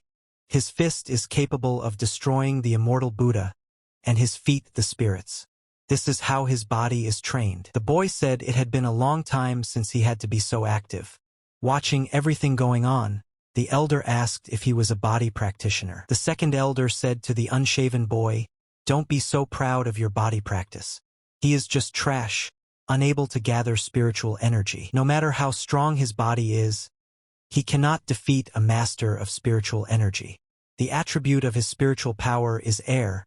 It allows him to be both invulnerable and destructive. After entering the advanced soul realm, he can combine the air element with the space distortion technique, a perfect combination. He can come out of nowhere. You have to admit he's a pretty good body practitioner. Maybe even the strongest. But to him, he'd be a pathetic little bug. The guy was unlucky to meet him. Watching everything that is happening, Yu Qingba said that Zhong Tianzong was unlucky. Because he is a body practitioner, the second elder can play with him at will. He said that Zhong Tianzong was so boastful about his strength, so why doesn't he fight back? The boy yelled that he couldn't hit. Is that all he could do? The elder replied that the ghost sword is a level 8 technique he can't dodge. His luck had run out. Duan Xilian said that what a terrible technique. The guys thought that although the elder was quite strong, he was powerless against such techniques. Elder is good at attacking, but it's useless now. Pointing a huge sword towards the guy, the elder shouted for him to go to hell. After the blow, he said that was it. Suddenly, his sword shattered into tiny pieces. The guy said he didn't expect to have such sinister techniques. It's a pity his attacks are weak and won't be able to harm him. But somehow he, a master in the advanced soul realm, realized the power of the laws of the world. If the elder had paid more attention to it, he might have become stronger. But unfortunately, he decided to use such nasty techniques. The elder asked why he was still alive. Zhong Tianzong replied that it was simple, he was able to figure out his technique. The guy was lucky that his supernatural strength combined with the thunder attribute allowed him to temper his body so quickly. Duan Shilian said that senior and incredible. Even an attack of such strength couldn't injure him. The guys were madly happy that their master was alive. Walking up to the master, the second elder said that even though he was only at the initial stage of the advanced soul realm, he had managed to survive. It seems that he had trained techniques against their sect.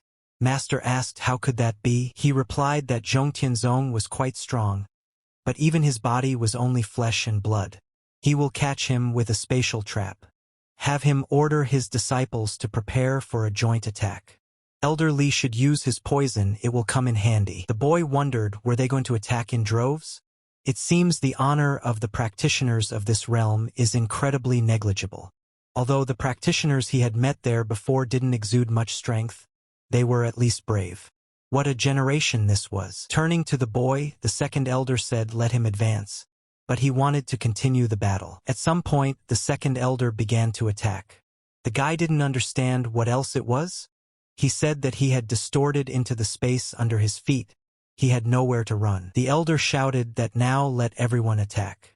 As Duan Silian watched, he said that he needed to help the elder. He ordered them not to interfere. The master immediately stopped them, saying that the elder could manage without their help. Yu Qingba asked, is he still trying to play the hero? That's very foolish of him. Therefore, here it is for him. Zhong Tianzong realized that it was poisonous gas. Aren't they ashamed to use such methods? And all he could think about was the big win. Lin Bai asked the elder would be all right. The latter replied that the fellow could have no doubts. He would definitely win. The second elder shouted that he was finished, the poison parasitizing his body. Zhong Tianzong used a heavenly fist, after which everyone flew off to the sides. They didn't understand what it was. The second elder used air defense. He said it was impossible. How could a guy move while being poisoned? What kind of battle technique is that? Zhong Tianzong said that he was able to block his half-strength punch. In that case, this time, he would see how he would stand up against a full-strength heavenly fist punch. The second elder shouted that it was a heavenly vision. Did his fist punch really cause such a thing?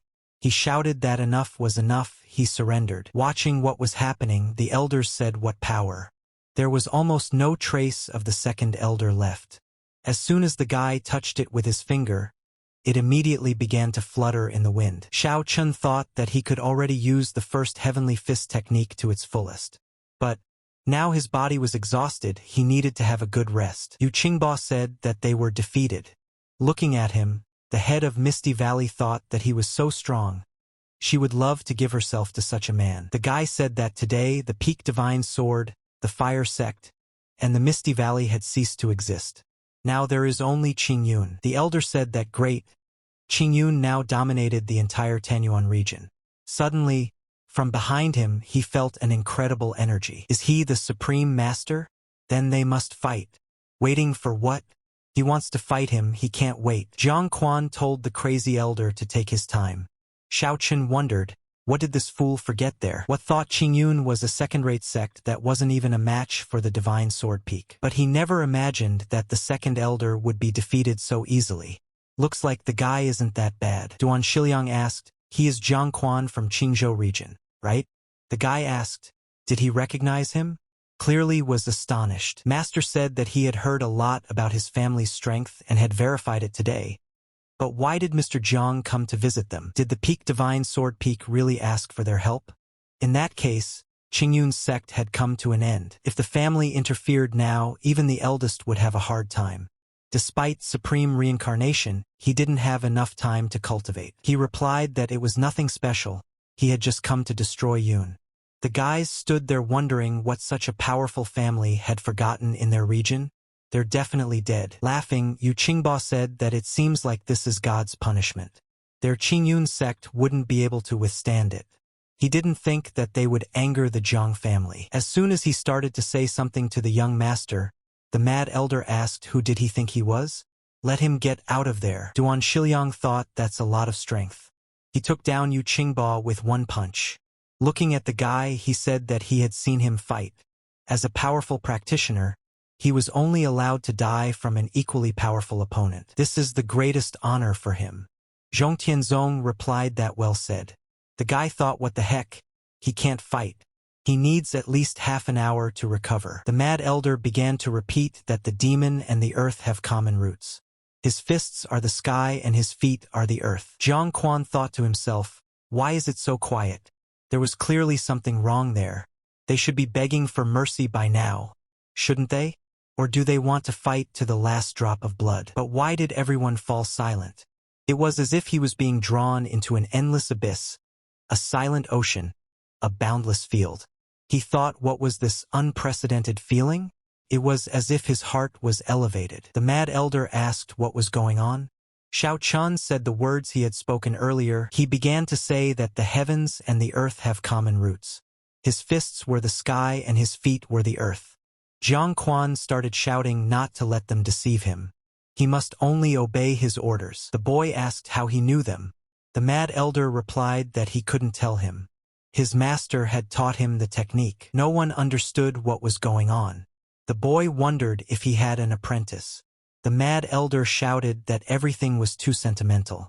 If he wasn't going to attack, he would start first. Xiao Chun say that the basics of body hardening, he, born of flesh and blood, hidden by God in the mysterious world. The elder asked how did he know these words. He replied that he should ask such questions himself. How does he know the method of this practice? The mad elder replied that these words were the key to his training. Xiao Chun began to repeat the words again. The heavens and the earth's firmament have common roots. His fists are the sky and his feet the earth, his torso supports the sky. The crazy elder asked who he was. The guy replied that he was the creator of this technique. Jiang Quan didn't understand what was going on. This was the first time he had ever seen the mad elder afraid of anyone. He didn't understand. How did this guy know the cultivation technique of a mad elder? The guy didn't understand anything. His brains were about to leak out. Duan Shiliang didn't understand why they were using the same technique. What the hell was going on there? Xiao Chun replied that he understood what the matter was. The mad elder only possesses a fraction of the formula. I didn't think his technique could have survived in this realm. Pretty interesting, but this world is full of possibilities, and since this happened, he might as well embrace it. The guy asked what his name was. He's weak, of course, but he said that the mad disciple greeted the master. He thought master means master? Well, yes, to this guy, he is the creator of his cultivation technique. Of course, he would be considered his disciple. Duan Shilian thought that it seems like they both practiced the same technique. As expected, a master's strength had no limits. The mad disciple said that he didn't expect to meet his master there. The man asked what kind of conflict he had with the Jiang family. Xiao Chun ordered him to stand up. The boy said that there was no conflict between the Qingyun sect and his family. Master Duan Shiliang intervened and said that their sect had never provoked the Jiang family. Xiao Chun looked at Jiang Quan and asked, pretending to be dead? That won't fly, who sent them? The guy replied that he couldn't say. He said he'd rather just let him kill him. The older man said he was too young. Let him go back, he would keep him alive this time. The mad elder told him to let him return without him. He had finally met his master and should practice with him. Besides, he doesn't owe the head of the family anything.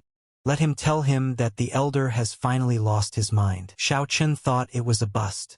It looks like Jiang Weihaian's doing this. He started the whole thing. Seeing Yu Qingba, the guy shouted that he should kneel down. He thought he was definitely finished now. The guy asked him if there were any who didn't want to obey him. Suddenly, everyone kneeled down and repeated that they obeyed Supreme Master and the Qingyun sect. The Misty Valley Master thought that he was looking more and more like him. Is it really possible? When he approached Master Duan Xilian, he said that he could handle the rest. He had urgent matters to attend to. He remembered that he had to go back and have dinner with the girls. The mad disciple asked his elder brother to wait for him. Looking around, the master thought that the Qingyun sect had finally started to flourish. Linking up with the guy, he began to ask if he would teach him the rest of the techniques. Xiao Chun asked, did he really want the guy to be his master? The mad disciple replied that of course. He had been trained in martial arts since he was 3 years old and vowed to become the strongest warrior of this era. 10 years ago, this technique was passed down to him by an elder, and he owed his strength to him. Bowing his head, he said that he had lost hope.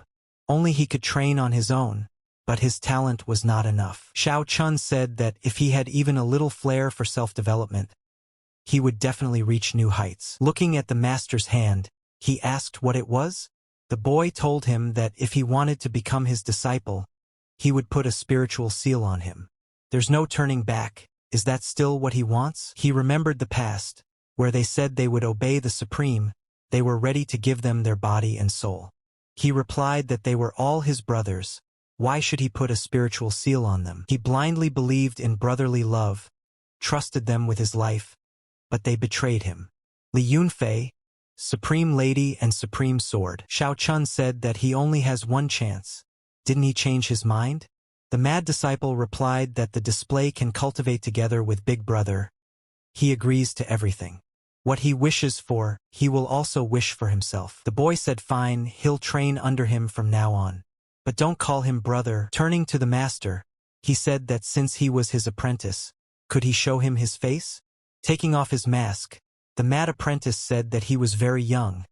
How could this be possible? Xiao Chun said that his physical body was in a deplorable state. Touching him with his fingers, he said let him be quiet. The guy would repair his damaged flesh. Otherwise he wouldn't be able to use his martial arts. He was glad that his body was full of strength. Master said he had completely changed him. Now he could use a small part of his technique. Thinks he's ready now. The master will teach him martial arts techniques reckless body practice version for wimps. Speaking to the master, he said that the no body practice sounds great. But what does the wimp version mean? He replied that the real version of this practice with his body was not to cultivate. But now let him watch carefully. This technique is divided into 5 levels. With his current strength, he can start right from the 3rd level. After mastering it, he would be able to reach the peak of the advanced soul realm. The mad apprentice asked what is such a powerful technique, but he calls it a version for wimps. Looking at him, the guy thought that he really had a talent for martial arts. Suddenly, he received a rescue notice from Jiang Meng. Turning to the master, the apprentice asked what had happened. A terrifying bloodlust reeked from him. Xiao Chun asked how long would it take them to reach Tanyuan City. The mad disciple replied that if they walked, it would take about the time it would take to burn out 1 candle. And with the help of the magic object, they would be already there before they had finished a cup of tea. Turning to the apprentice, the master asked him if he had any magical items for traveling. He said yes, it was a first-class flight sword. They headed towards the city. Xiao Chun told the disciple that to everyone else, he was an elite disciple of the Qingyun sect. Let him not dare to give away his identity. The guy said they can't hide from him. She is an inner disciple of the Qingyun sect, and the sect leader Duan Shiliang is her master. He said he knew all that. But do they know who he is? One of his subordinates added that even Yu Qingba, the head of the most powerful sect in their Divine Sword Peak region, would bang his head on the floor at the sight of him. Zhao Gongji. He said they would have many privileges if they recognized him as their master and obeyed him. Their lives would be changed for the better. Jiang Meng told him he was dreaming. He said that she would find out what she was dreaming about very soon. From one blow, the girl flew aside. The second tried to help her, but it was all in vain. He said to stay out of the way, he would play with her later. Turning to the girl, he began to say that with such cultivation, did she think she could defeat him? He forgot to tell her that the young master was at the 2nd level of the advanced soul realm. Jiang Meng replied that she would die but would not let him touch her. Suddenly, the girl realized that she couldn't move at all. He said there was never a girl born he couldn't have. When he undressed, he told her not to worry, he would be gentle. She screamed at him to stay away. He said let her believe him, she would like it. In her mind, she told her brother that she would rather die than let him touch her. As soon as he reached out towards the girl, the ceiling and from one blow the guy flew aside. Walking over to the girl, Xiao Chun asked if she was all right. Hugging him, the girl said that he had finally returned. Turning to the madman, the guy said that none of them would get away alive.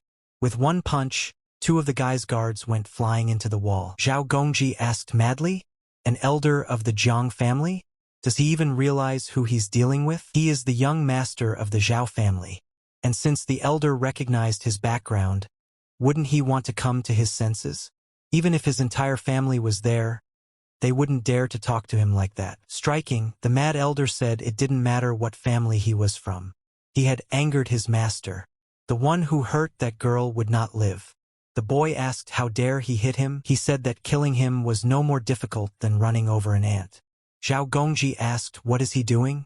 If the family finds out, don't let him live, he is finished." Turning to Brother Xiao, the girl asked if they would have any problems. He replied for her not to worry. Just let her trust him. The mad disciple told the master that they are now talking about the Zhao family. He is afraid it is not that simple. He said that in the Qingzhou region there are second and third class families, but the strengths are different. For example, the Jiang family is third class, but it is weaker than the Zhao family. There was only one reason why the Jiang family was able to reach the third rank, is its head being in the divine soul realm. Although only advanced soul practitioners could be found in the Zhao family, they had 8 elders at the final advanced soul stage. He replied that considering this, it would be a bit difficult. He said that the Jiang family was also against them, so it would be logical to assume that they would unite. When he spoke to the master, he said that they urgently needed to reinforce their men. Xiao Chun said that he sounded like he had an idea. The disciple replied that he had a couple practitioners he knew. Perhaps he could ask them for help. Taking the girls by the hand, he said that it was too dirty. They should find another place. They left the restaurant. Kneeling in front of his grandfather, he said that this time the man definitely couldn't blame him. Who could have guessed that the mad elder would betray them? The man replied that if he had been more careful, this would never have happened. He asked if the boy could ask his brothers for help. Jiang Quan replied that it was possible. The man shouted that with such a temperament, is he going to turn him in as heir? You can't build a wall out of mud. He replied to his grandfather that he knew he had done wrong. The man said he was giving him another chance to find out what the mad elder was up to. He may be mad, but he's certainly not stupid. Perhaps the High Master can control his mind. The boy replied that he wouldn't disappoint his grandfather this time. He finally left. The boy thought that if he had a choice, he would prefer to be an ordinary man. He has so many responsibilities. He thought it was disgusting. Only Jiang Quan exists for Grandpa. He is a waste of time. Jiang Junkie thought that as long as he was alive, Grandpa would never pay attention to him. Big brother, he would have to be ruthless to him. Let him not blame him for this. Watching from the sidelines, Jiang Tsukamoto thought that let them kill each other and he would be the heir to the family. Duan Shiliang said that they obeyed the Qingyun sect, so they had to know their rules. He said that from now on, the peak of the divine sword would be called the peak of the Qingyun sword. The fire sect and Misty Valley named to the Wrath Pavilion. The man asked if there were any questions. Golao didn't understand how this was possible. His peak divine sword had been destroyed. What should he do now? Without bloodshed, he wouldn't be able to restore his physical shell. He didn't want to die like that, didn't want to accept it. Suddenly, he heard someone coming. Golao said he didn't obey the will of heaven. One of the passers-by said, "Is it cold?" The boys said he was right. In an instant, they were all skeletons. Tanyuan City Hotel. Jiang Meng said she didn't expect the food there to be so good. The guy replied that such a small place has amazing food. A girl came up to them and asked if they were done yet. Did they like everything? Xiao Qin definitely has a talent for cooking. Laughing, the girl said he could impress the lady. Looking at her, the guy asked her what she wanted from him. She asked if they could talk privately. He replied that unless she had other things to do with him, the guy would like to ask to keep them. They don't like strangers. Jiang Weihan thought about the fact that Divine Sword Peak, Fire Sect, and Misty Valley had been destroyed. And now they were all subject to the Qingyun sect. Zufeng Luo said that he didn't expect the Peak Divine Sword to lose. He couldn't have imagined such a thing. One of the people sitting there said that they say Qingyun sect was helped by a master named Zhong Tianzong. He is most likely in the advanced soul realm. The report said that Zhong Tianzong was proficient in 8th grade or higher martial techniques. Perhaps even a celestial grade. The man replied that if this was true, with the heaven grade technique, Qingyun could be considered the most powerful sect of the Tanyuan region. Turning to Lao Wu, The man ordered him to head to Qingyun and invite them to the auction. In the past, they were not worthy, but things had changed now. Once the guy headed over, he asked him to stop. Also have him give the invitation to that Qingyun disciple. He should still be in the city. He thought about how the fear from his aura still didn't leave his body. It didn't matter if he was related to the Supreme Master. They wouldn't miss if they befriended him. Xiao Chun asked what was the matter. She replied that it was nothing important. Let them eat without hurrying. The girl would be back soon. From this day forward, the Qingyun sect is the most powerful sect in their region. No one knows why they decided to act so quickly. As if they didn't plan it, even some disciples came to the city to shop. The Qingyun sect has enslaved the divine sword drink, but its disciples stroll around as if nothing happened. Turning to Xiao Chun, Jiang Meng suggested that he take a look at the night market. The guy replied, of course, I'll go wherever she wants me to go. Looking to the side, the girl saw that they were selling pets. She asked her brother to look at them. Suddenly, the boy saw a three-eyed wolf there. Just then she picked him up and asked the little one why he had no power. The boy watched intently at everything that was going on. A three-eyed wolf is a creature between heaven and earth. After coming of age, it opens its third eye and is able to emit lightning. It is able to pass through the energy of both the sun's yin and moon's yang, and can be used to find ghosts and gods. This mystical creature only resides in the supreme dimension. What is it doing here? Three-eyed wolves are not demanding. They only need to absorb the spiritual energy and aura of the earth. When they reach adulthood, they can easily rival the masters of the divine realm. He said that it was a pity there wasn't much spiritual energy in the Jinwu realm. The wolf doesn't get it in the right amount, that's why he's lazy, and at this rate, he'll probably die. He was lucky to have met him. Xiao Chun asked the merchant how much he was selling for. He replied that it was 10 gold pieces. After handing him the money, the man said thank you and let them come back again. Reaching out to him, the three-eyed wolf bit him. Jiang Meng asked his brother if his arm was okay. The guy didn't realize, was he really able to bite through his arm? So his fangs were already at the level of a spirit realm master's attacks. That's impossible. Looking at it, he thought it was a three-eyed wolf, wasn't it? Or a hybrid of a three-eyed wolf with some other beast. Impossible, he'd have to study it. As they were walking through the market, a couple walked towards them. When Qingqing saw the dog in the guy's arms and said she wanted it, the young man asked the guy to wait. He said he wanted to buy his dog, so let him name a price. Xiao Qin only said one word, get lost.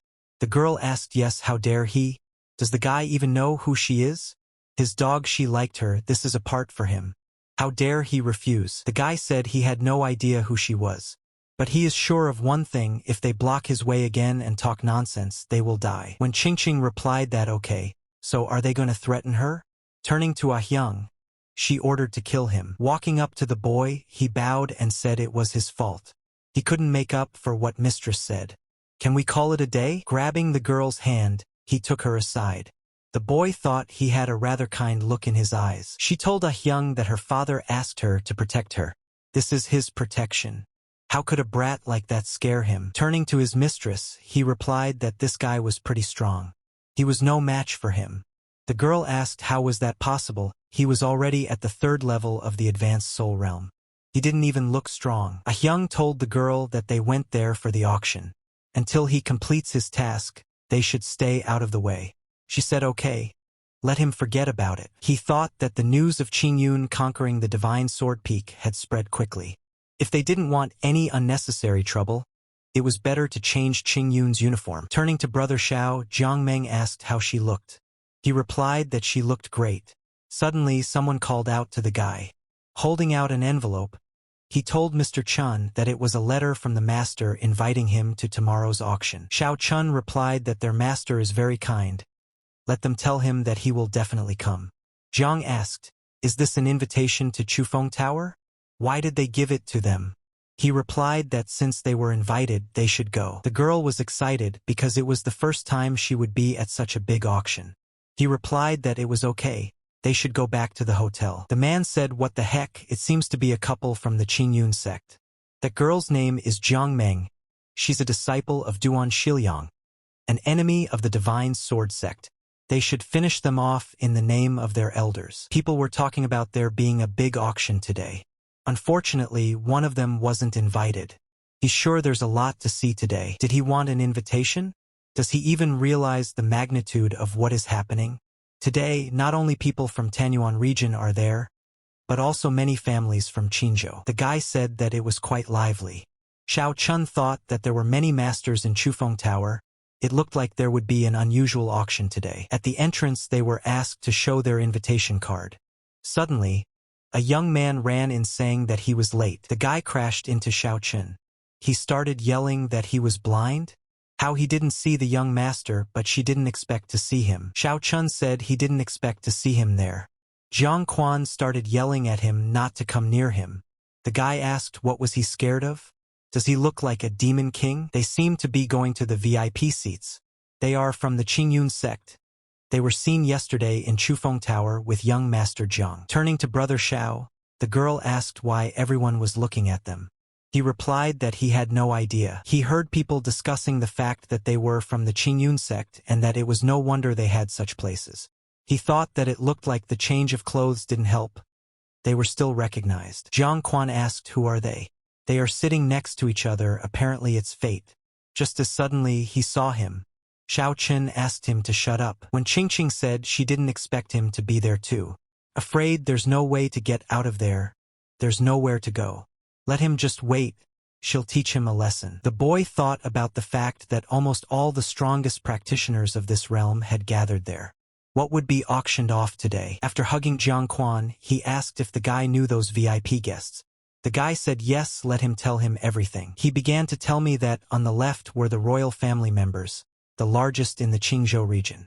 In the front, there are people from the dragon sect of Huangwu region and the royal family of Finlay region. Looking at the same girl, he said that he didn't know her. Xiao Chun replied that he understood, the guy can keep quiet. He thought he was pointing at him while still telling him to keep quiet. The announcer came out and thanked everyone for waiting. People thought it's finally starting. He said thank you for coming to the auction at Chufeng Tower. They would dispense with unnecessary words and get right down to business. He began to tell that the first item was a 9th grade Shenyuandan medicinal pill. Jiang Quan asked, and that was it? Xiao Chun was curious about what was in it. The man said he understands the 9th grade pill doesn't surprise them much, but it has more than just medicinal value. He said that it contains a piece of heaven-earth spiritual energy inside. There is not much of it, but it will be useful for practitioners. The pill was created by the great emperor when he was still young, before he reached the celestial level. The emperor was able to break through to the next level, and the pill still contained a piece of his spiritual energy. He thinks we're good to go. The starting price for this lot is 8,000 gold pieces. Everyone immediately started to name their price. When Qingqing said she would give 20,000 for it, the girl replied that since no one wanted to continue bidding, it would go to her. The man said fine, then they would move on to the next lot. The second is a higher grade lot, it's a celestial hawk chick. Rumor has it that sky hawks come from the upper realm, and when it reaches adulthood, it will be able to compete against emperors. He has impure blood, but then he will mature, he will be able to fight against a 6th grade heavenly beast. The starting price is 20,000 gold. Jiang Quan said that he was obligated to buy it. Xiao told him that it was only a 6th grade beast, why was he so nervous? The guy replied that if you combine its power together with a strong combat expert, it would make a powerful combination. This beast was incredibly fertile, if we could get it, we could raise a whole generation of super beasts in a few years. Xiao Chun realized what he was up to. He wondered what his reaction would be if the guy knew he had a pet. He started to name his price, but the girl quickly interrupted her. Was she really trying to piss him off? Someone had already quoted a much higher price. He thought, what the hell? His grandfather had only given him 500,000 for the main lot. If he spent too much money now, it would probably turn out badly for him. The girl raised the price again. The host asked, is this the best offer? So the hawk gets the young mistress. Time to move on to the next item. He is holding a high-grade sword from the upper dimension. People immediately began to bid their price. The man says, pay attention, everyone. They're moving to the end of the auction. The next item is quite valuable. Xiao Chun said something unusual. Inside these stones are elements of wind and thunder. They can be used to forge a good sword or other magical weapons. He thought he wanted to buy them, The announcer said the starting price for these stones was 50,000. When Qingqing shouted that she would give 100,000 for them, Long Fechen said that 150,000 and these stones would go to the dragon sect. The man asked who he thought he was. The Zhao family from Qingzhou will get them. They raised the bids again and again until the girl shouted 200,000. Long Fechen tried to interrupt, but the girl called the final price of 250,000. People wondered who she was. Some answered that they had no idea, but one was definitely rich.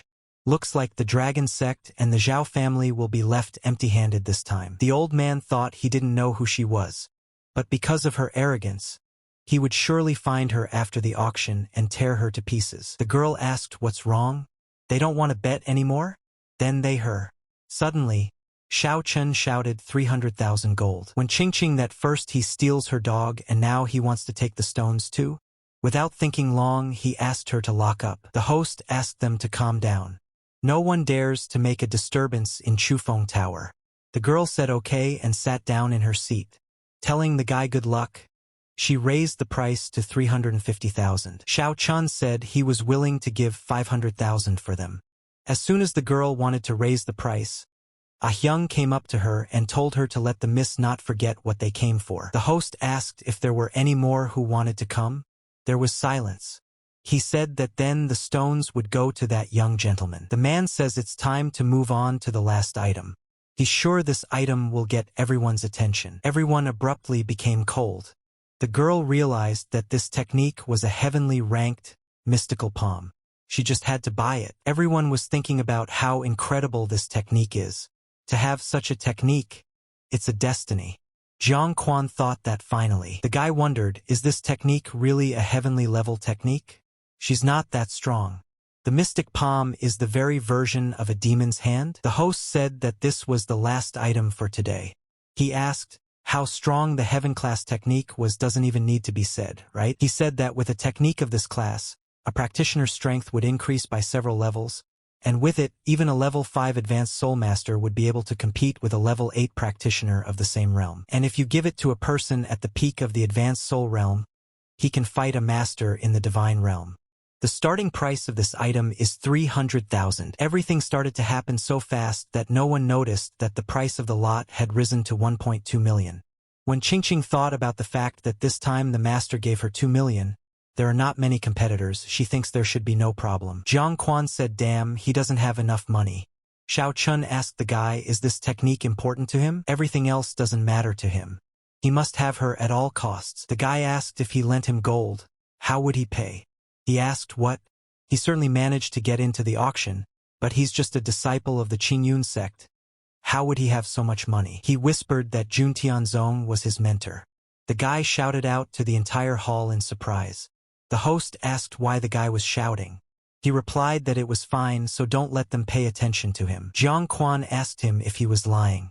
The guy said he wasn't, but if he lent him money, how would he pay him back? He said let him say whatever he wants. Xiao Chun told him that he wanted him to serve him for 3 years. If he succeeds, he will receive a 9th level earth grade technique from Zhong Tianzong. Although he's a bit nervous, he has a kind nature. People like him are easy for him to control. Jiang Quan said that if he became his subordinate and others found out, it would bring shame to both him and his family. What if the Zhao family or the royal family finds out?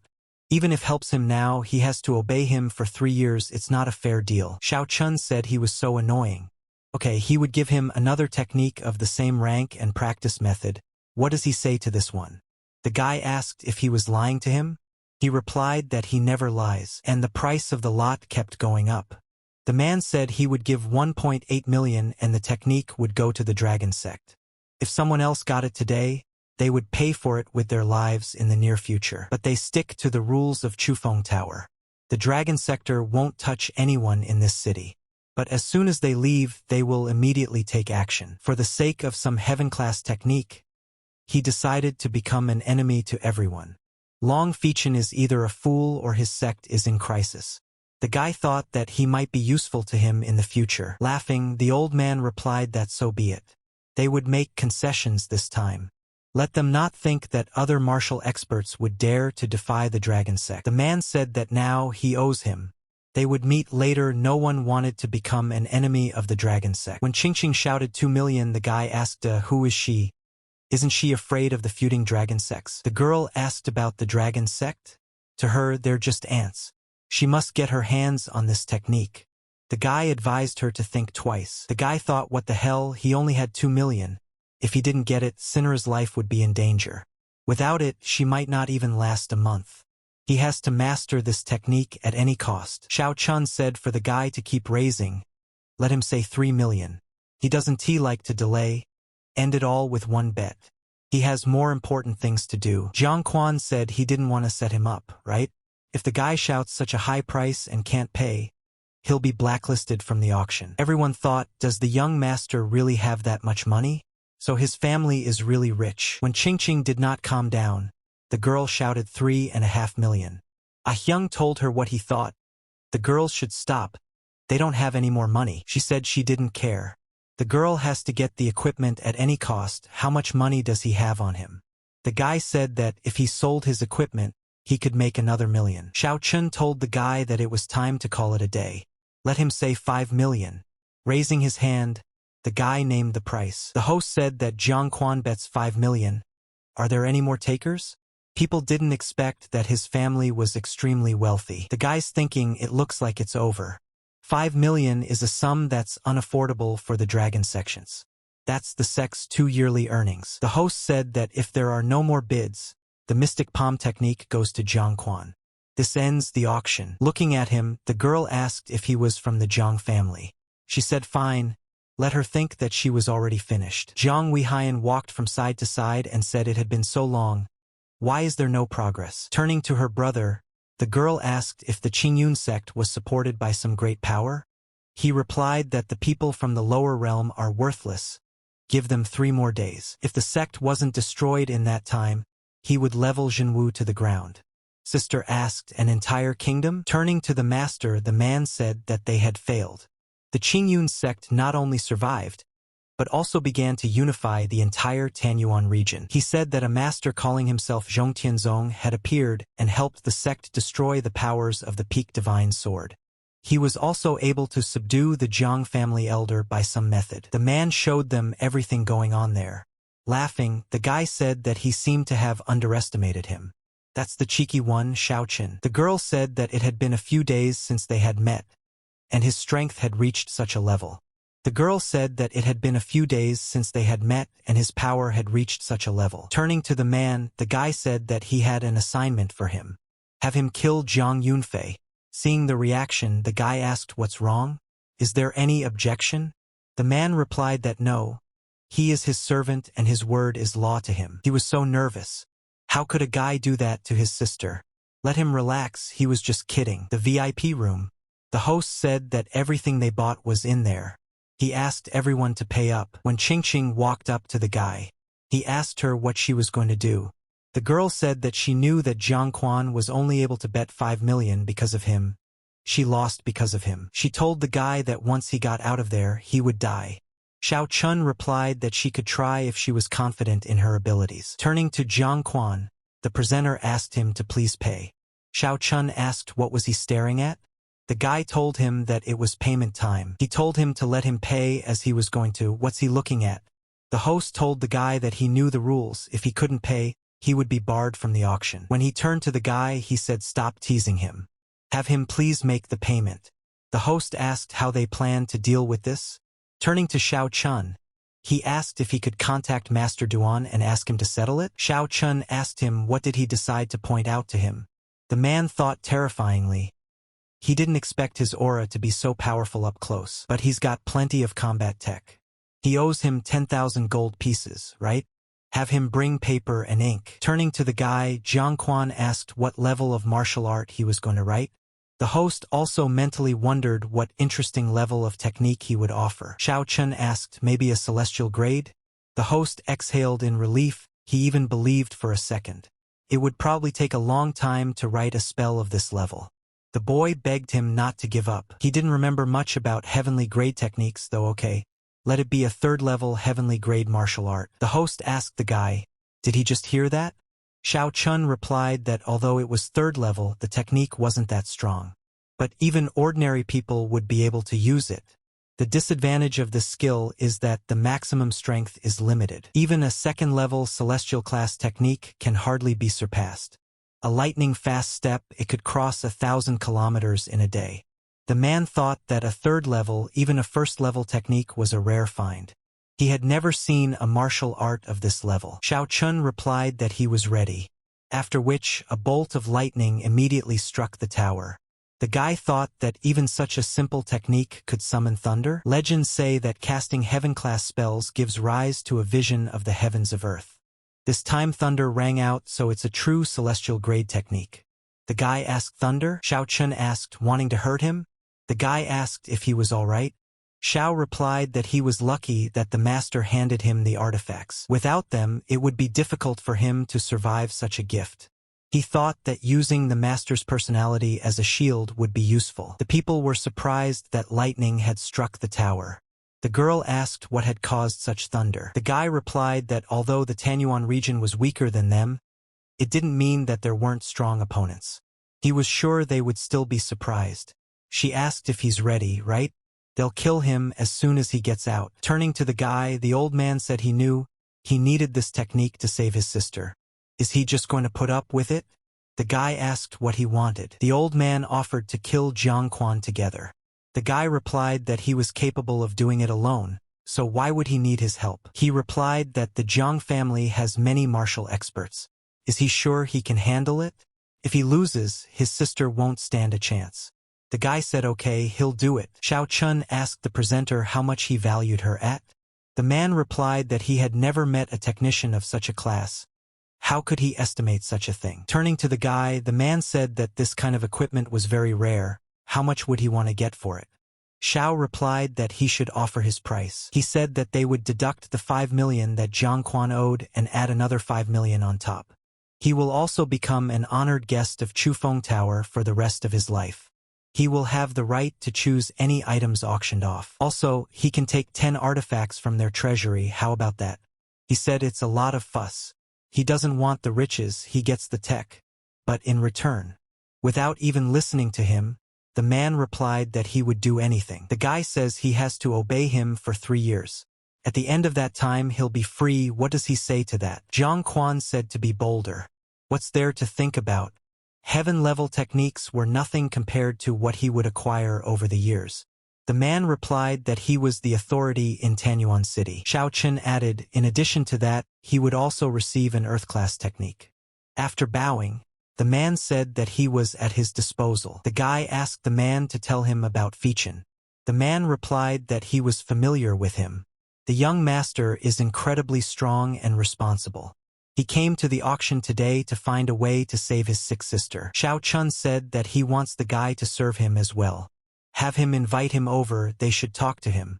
The man replied that yes, right away. Looking out the window, the boy thought that he would do anything for his sister. Suddenly, someone knocked on the door. When he opened it, the boy asked what was wrong. The man replied that someone wanted to meet him, so he should follow him. The boy asked if he was so important that he personally had to go there. The man replied that if he wanted to save his sister, he should follow him. As soon as he started to get farther away, the guy asked him to wait. Entering the room, he asked, is it them? Turning to Feichin, Xiao Chun said he wanted to give him a chance. He just needs a guy. Immediately started yelling, what is he talking about? Dare to ask him to do such a thing? The man asked the guy not to be rude to this man or he would be in trouble. He didn't understand what had happened to these people. The guy said he was doing a favor not only for him but also for his sister. Feichin asked what he meant by that. Xiao Chun asked the guy didn't he need the mystic palm technique to save her? He replied that he did, but if he thought he was willing to serve him in return, he was deeply mistaken. He said that the dragon sect would prefer oblivion to recognizing him as their lord. Xiao told him to let it cool down. He only needs to obey for 3 years, and after the time expires, he will be free again. Looking at those two, he asked them if they agreed to such conditions. Xiao Chun told the guy that if he swore his loyalty, he would give him the mystic palm technique and also give him a 9th level cultivation technique. Would that be okay with him? Laughing, the guy asked level 9. It wasn't like writing a nursery rhyme. If he was really capable of it, his life would belong to him. Looking around, he saw that they were laughing. The guy asked what was so funny? You're the one who can't be, right? Xiao told him that he hates waiting. Let him answer faster. Running to the foreman, the girl said they had a problem. He asked what was wrong. She replied that something had happened to the master. Xiao Chun told them that they would follow him. The girl asked her brother to help her because she was in pain. The guy thought, what the hell? He asked her to hurry up and take the medicine. The girl said it was useless. She looked at her brother and asked him if she was going to die. The guy replied that no, don't let him worry, he left a way to save her. Looking at the girl, Xiao Chun realized that she had phoenix blood. It was extremely rare. Turning to the guy, he asked him to give him the mystic palm technique. It wouldn't last long. Xiao replied that he was afraid. Did the guy want to use the cold technique to quell her boiling blood? The temperature of his sister's blood had reached its peak. The mystic palm wouldn't change anything anymore. Jiang Quan asked the guy, can't they help her? Xiao Chun replied that there is one way. She has a chance to survive. Falling on her knees in front of the guy, Fichin begged to save her.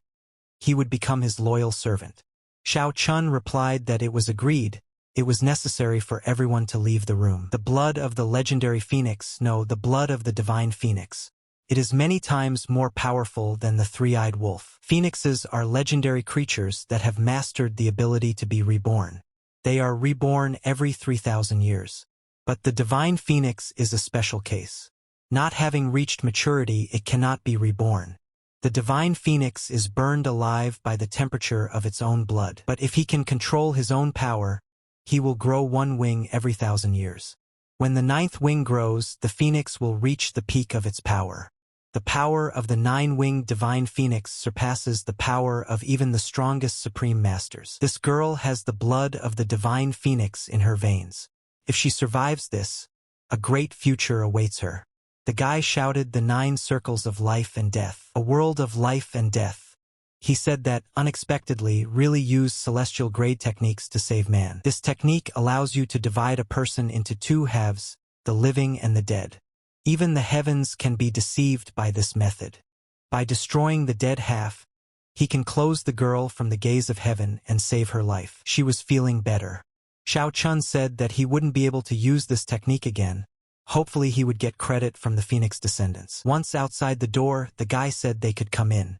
Fichin immediately ran towards his sister, asking how the girl was feeling. Xiao Chun told him that she was completely exhausted. She should wake up by evening. He suppressed her problem, but it would take time to fully heal. Kneeling in front of the guy, Fichin said that from now on he becomes his subordinate completely. The guy said fine. He said he was leaving. Let them bring her to him when she woke up.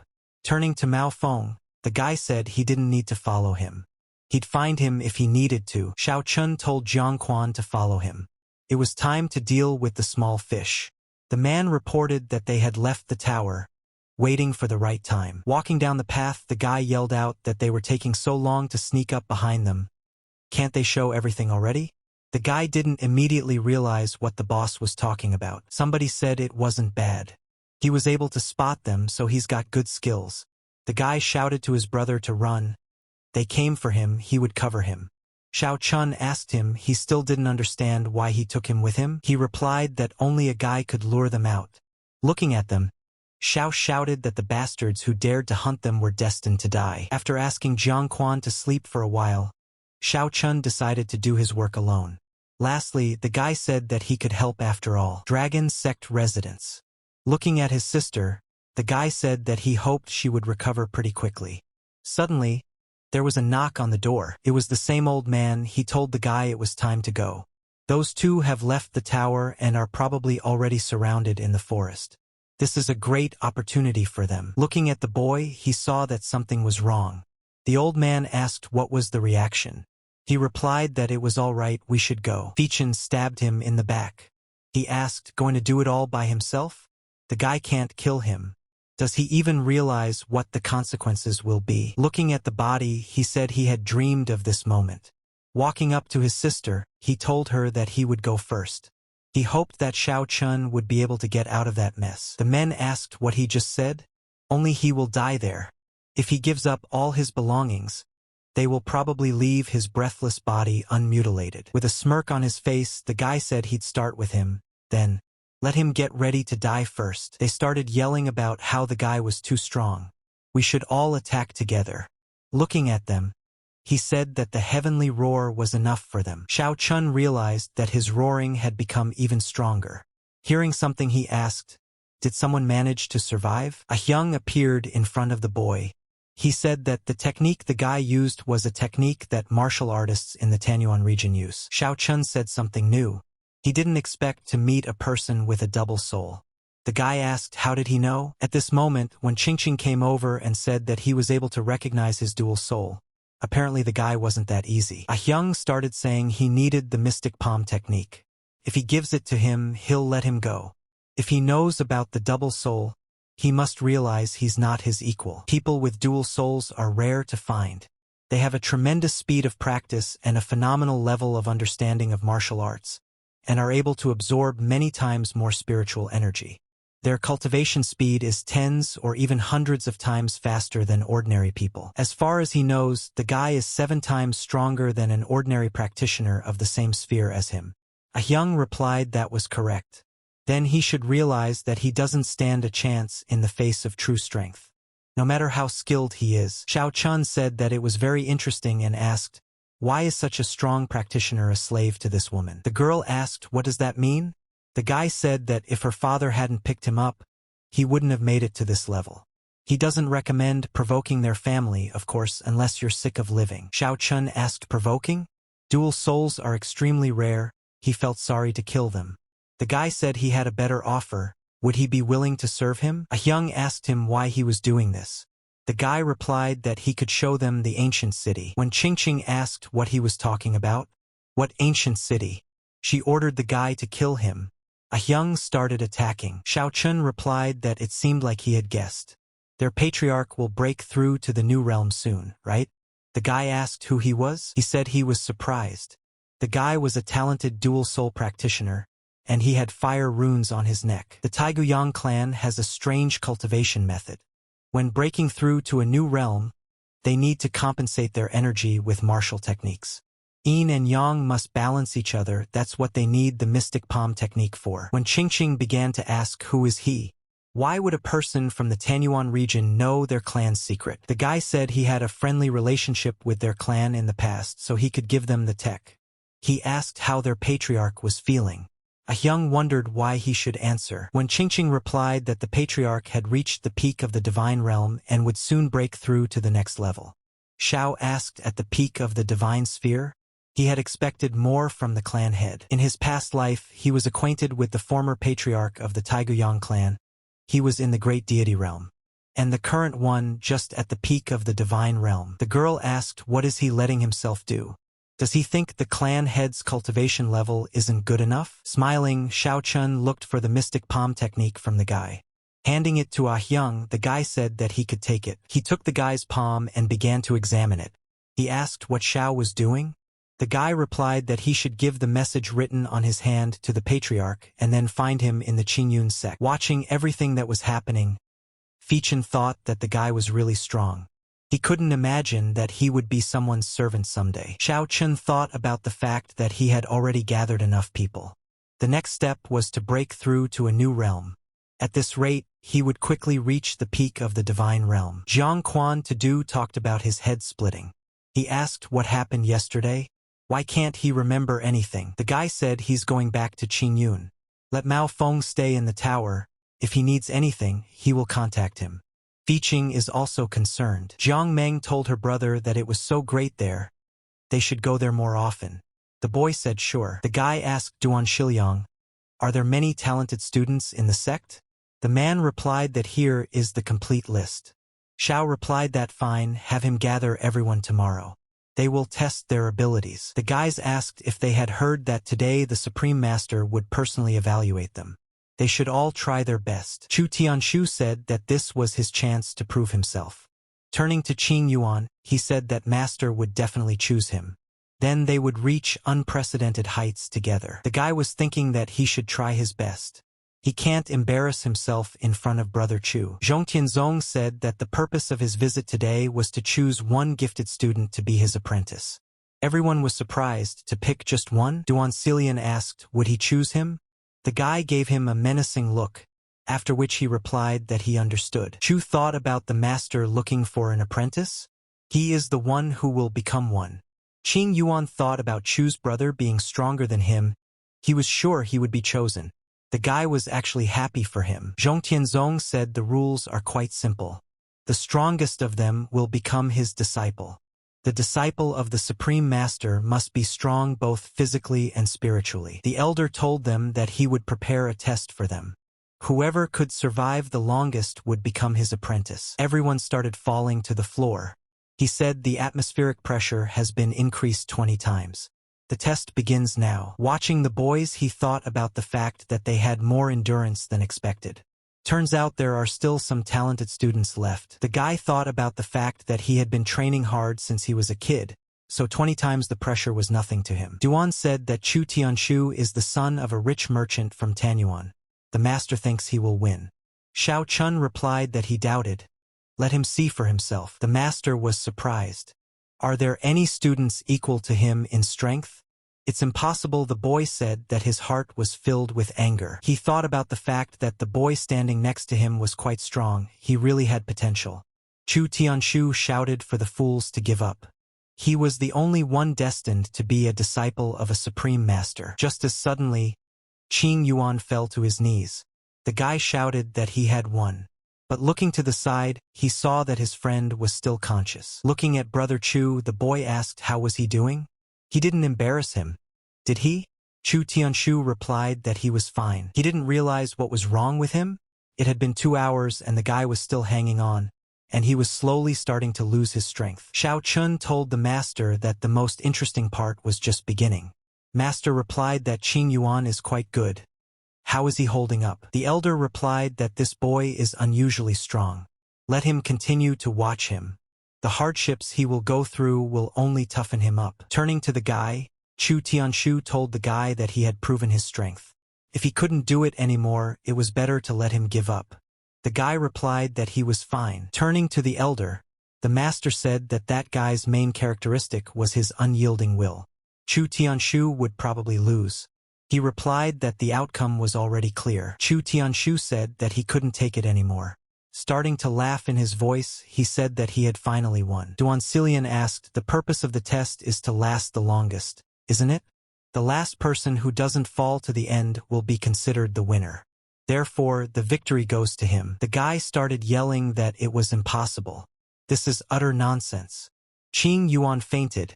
He was the one who deserved to be the master's disciple. Zhong Tianzong replied that he couldn't become one, having such a weak will and bad temper. He asked for another chance to prove that he was the best. Shiliang told him to be quiet. Only Qing Yuan could handle the test. The elder replied that it was fine, he would conduct another test. Let them find out the details tomorrow. Watching what was happening, the guy said his heart was shrouded in darkness, but not all was lost. If he can overcome his anger, he will give him another chance. Duan Shilian thought that it wasn't like the elder. His decision couldn't be predicted at all. Qing Yun's disciple's dormitory. Opening his eyes, he thought that he had failed the test after all. Chu Tianshu asked. The guy apologized to his friend for failing. He's sure Chu was able to make it to the end. The guy said sure. Qing Yuan said that it was a pity he didn't have enough strength. He would definitely take the next chance. Chu Tianshu thought that he must be pretending not to know what had happened. But that would arouse the master's suspicion. So what should he do? Suddenly, an idea popped into his head. Chu Tianshu told the guy to rest a little longer. He would bring him some food.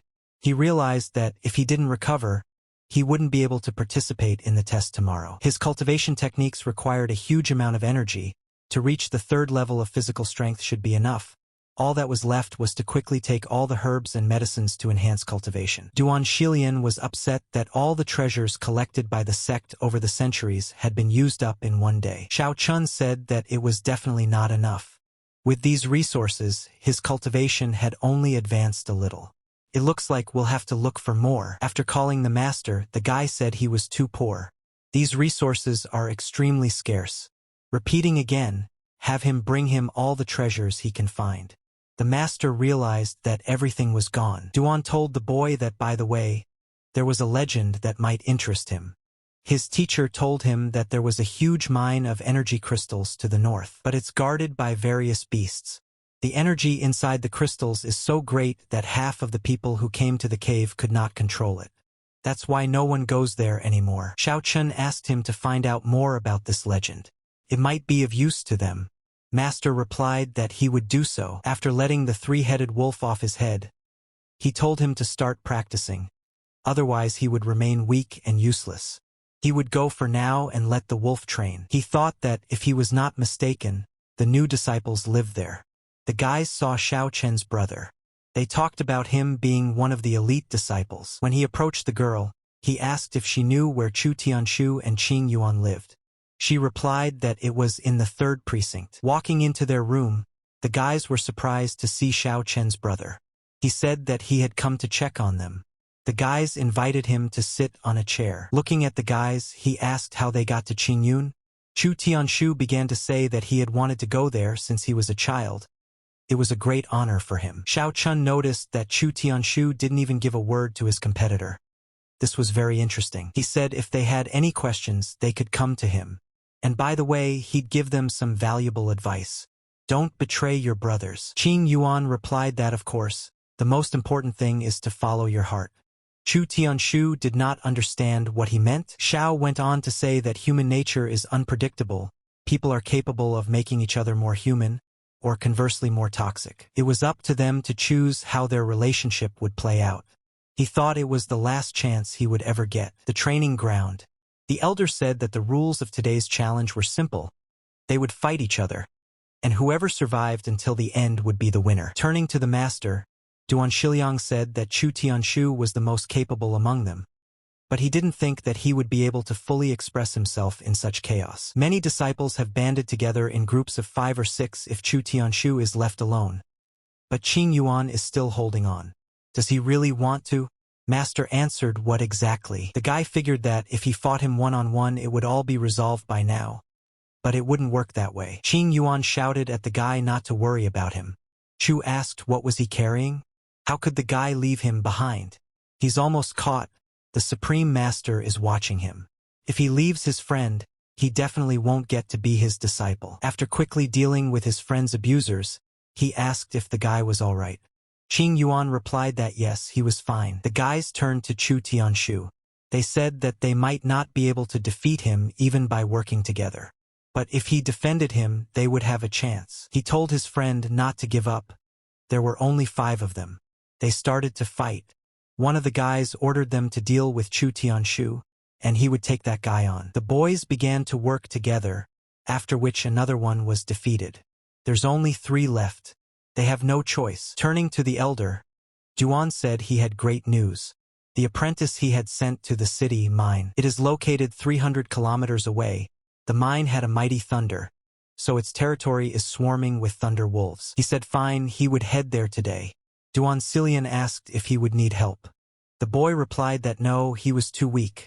It was in his interest to get stronger as soon as possible. Looking at the guys, he realized that it looked like only these 2 were left.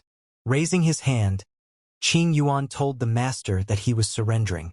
Chu Tianshu thought that he had finally won. Looking at everything going on around him, the man said that it was necessary to report to the Lord immediately on the location of the mine, the location of the trial. Chu Tianshu thought to himself that he had done a good job.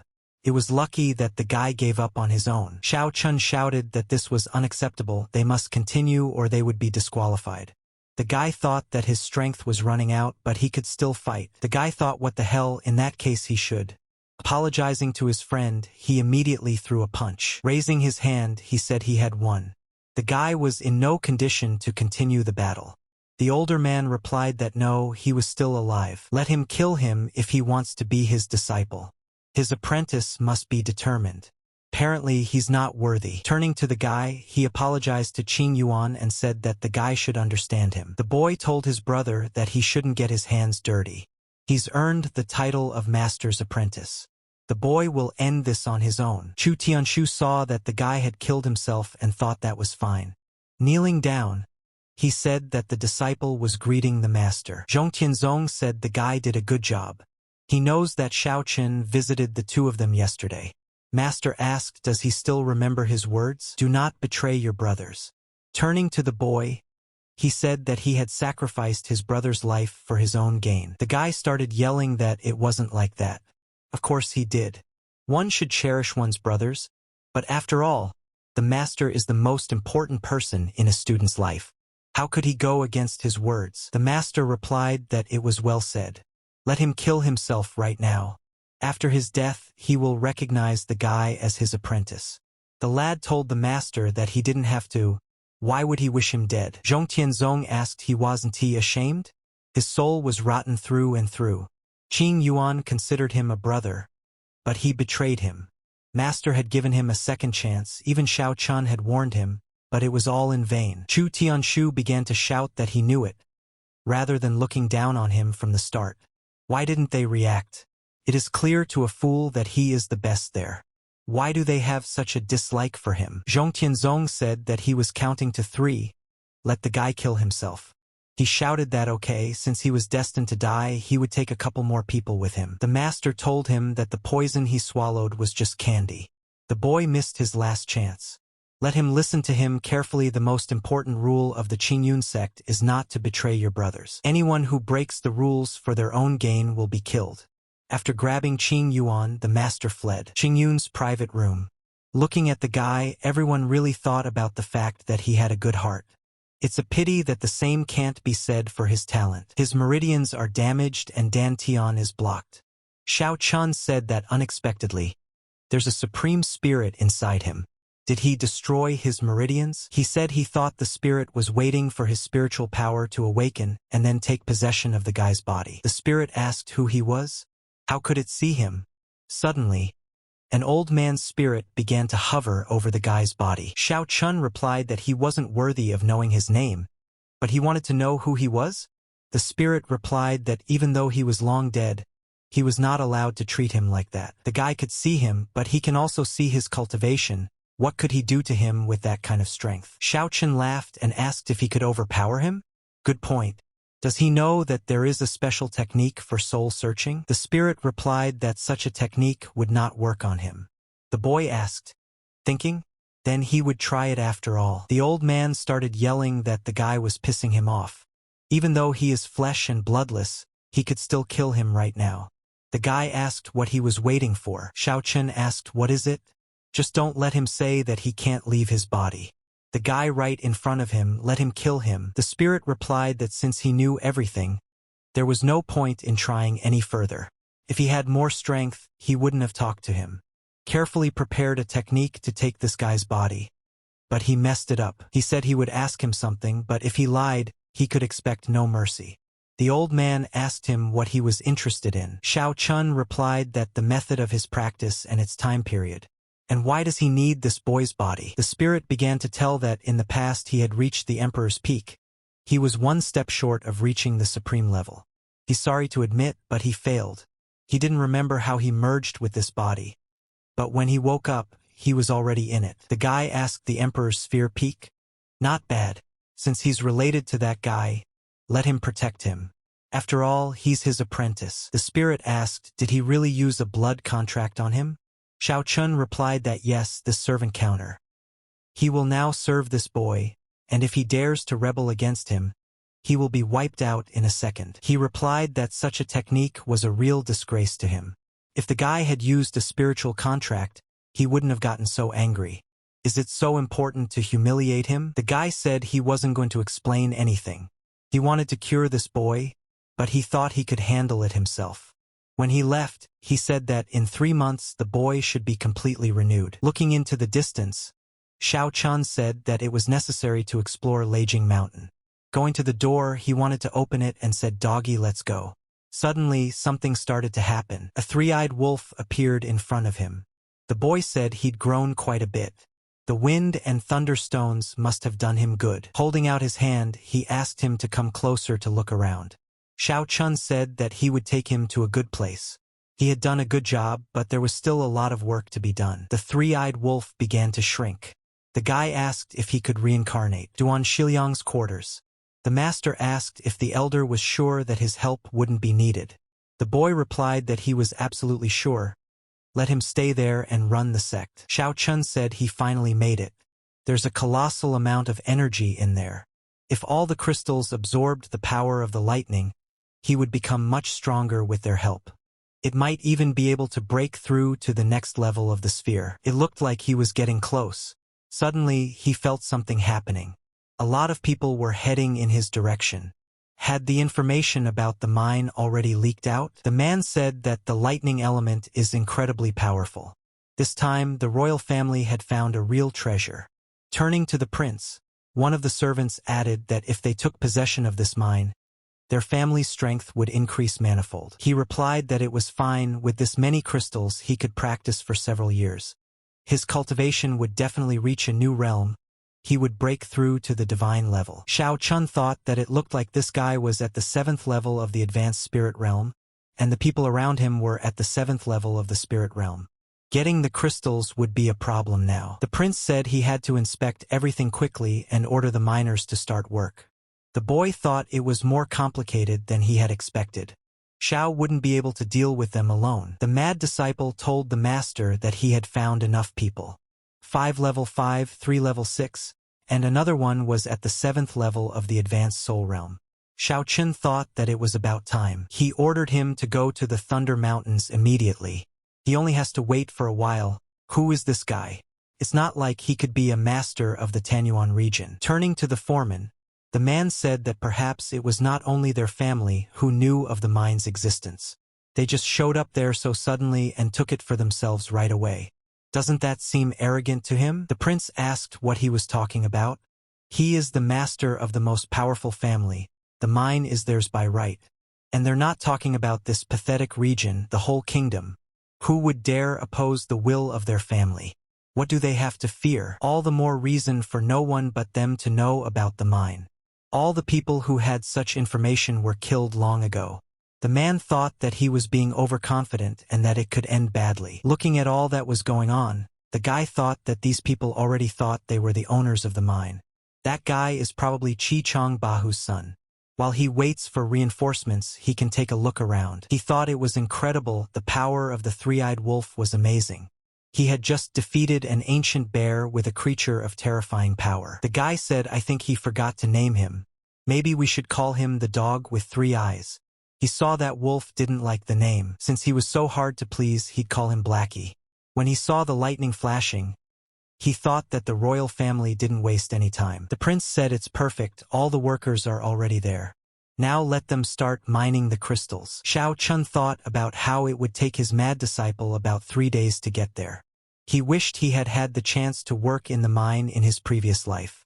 All he could do now was to wait for reinforcements. Looking at Chernish, he asked what he was doing. Is he trying to draw something? The boy asked, is it some kind of flower?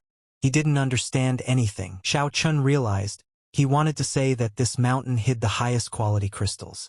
The guy said fine, it seemed like his instincts would be of use to them. Then they won't get in their way.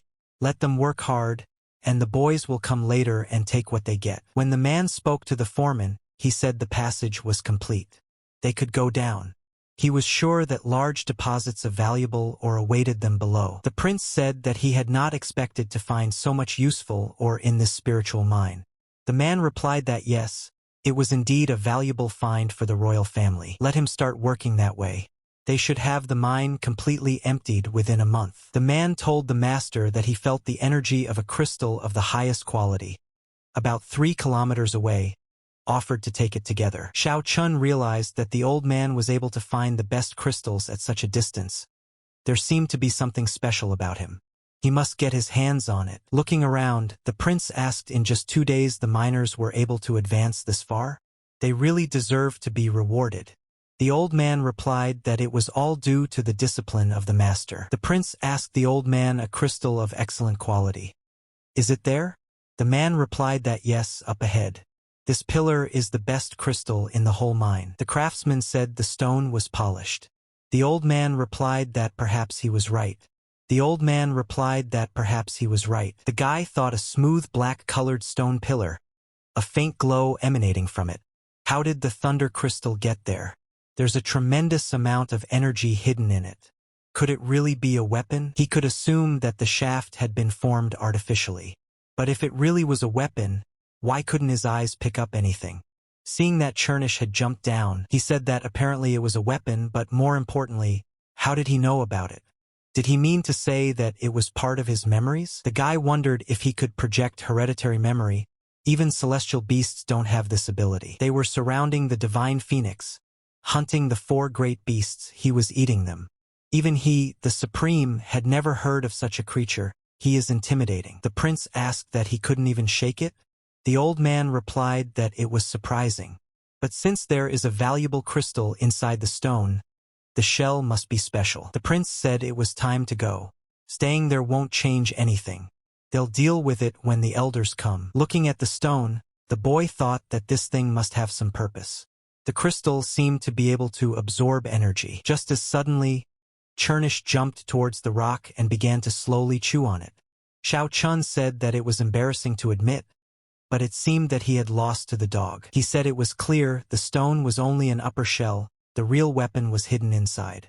Turning to the wolf, the guy said he knew he was hungry. Come on, let him go on, there's not much left. The wolf didn't even move. The guy said he'd stop pretending. Let him get up and finish the job. Still, he decided to do it all himself. Gripping his weapon, he said rather hotly. Even his reckless body practice couldn't handle that kind of temperature. What a powerful flame. He would definitely increase his cultivation level because of it. The guy shouted the sources of everything, the unity of the ancients. He would absorb all the fire from the weapons to become stronger. He was lucky to have fire resistance techniques, otherwise he would have lost his hands. He had managed to increase his spirit level, but it wasn't enough to break through to a new realm. Even with his centuries of experience, he can't determine the quality of this cane. It was a good run. The guy suggested the wolf to split up. He goes back first while Xiao continues to study the cane. He thought about the fact that it was an unusual complex structure. The weapon was clearly of ancient origin. Even his body could not withstand such energy. A thunder crystal of the highest quality was inlaid in the center of the cane. Though it was a first-class weapon, it didn't match his martial arts. Holding it out to Blackie, he said that the wolf could eat it. Xiao Chun asked, "What are you staring at?" "Let him eat the rest of it, it's all his." Something started happening to the three-eyed wolf. Seeing it, the guy said he was definitely lucky to have chosen a pet. Being able to absorb so much energy so quickly. Xiao Chun asked the guy if he wanted to test his strength. Lifting the guy up, he called him a fool. Does he think size matters? He said okay, now they will find out what level of cultivation he is at. The man told the master that the elders were already there. He replied that he would let them in. Turning to the master, the man said that he had heard that a crystal of the highest quality had been discovered in the mine. The old man replied that the thunder mine was a valuable find. They had found not only a crystal, but also a valuable magical artifact. To retrieve it, they would need their help. They replied that of course. The man kept saying he'd lived so long, but he'd never seen anything like it before. I'm sure they'll be very surprised when they see it. The prince shouted at the top of Wang Zhong's voice. He asked, "What is it?" As they got closer, they saw a huge hole. Where did the magic pillar disappear to? What happened there? The man apologized, but he had no idea. The elder said he thought the weirdo who had been there before them had taken him. The prince shouted that it was impossible, that it couldn't be. He asked who would have the nerve to steal from the royal family. Have Wang Zhong seal the mountain. They will get the thief even from under the earth. The elder asked the master to please calm down. He can rely on him. The man is an excellent tracker, able to find anyone in no time. The prince said fine, that bastard was really stealing from their family. Let the elder make them see his face. The man said it was a breeze. But something must have gone wrong. They didn't understand what it was? Couldn't be. Why was his face hidden from them? Looking at the elder, the man asked if the fat man was all right. He replied with anger in his eyes that he couldn't believe it. Turning to the elder, the principal asked what was going on. Why had he still not seen that man's face? He replied that this man was not quite ordinary. With his technique, he can detect a person at a distance of a few thousand. It doesn't show people blessed by the heavens. This man is exactly like that. The prince replied that he was just a pathetic rock thief. Maybe he's just a worthless brat. He ordered this carcass to be removed from his sight. Let it rest for a while. Wang Zhong told the lord that the fat elder was the king's subordinate, and he called him a brat. Does he think that's the right approach? The prince replied that perhaps he deserved those words. Now let him find the court as soon as possible. It is the man's duty to find him and bring him alive to him. Xiao Chun said that he was feeling better now. Blackie almost broke through his defenses. Apologizing, the guy said he didn't mean to hurt him. With his current strength, an ordinary advanced soul realm practitioner wouldn't be able to harm him. Of course, unless he was restrained by a supernatural force. There was only one step left to advance to the third step of the frictionless practice. It wouldn't take long if he continued to absorb the crystal energy. The guy will be able to unleash the full potential of the Heavenly Fist technique. Not only that, he will also start practicing the new technique Archaic Warfare. Archaic Warfare is one of the techniques of a battle-less practitioner. With it, he would be able to increase his cultivation level by several times for a short period of time. The time period is extremely short, but in a battle between masters, everything can be decided in a couple of seconds. These seconds can dramatically change the course of the battle. Looking up at the sky, the boy said that it looked like the royal family had discovered the disappearance. Turning to Blackie, he said it was time to go. The man said they don't even recognize them as people. He's an elder of the royal family, after all, but the guy doesn't show even a shred of respect for him. The elder replied that they had no choice but to bow to him. He was sorry that the eldest offspring of the family had died. If he had lived, things would have been different. Turning to Sangongji, the elder asked what he thought about what had happened. The man didn't immediately understand what he meant.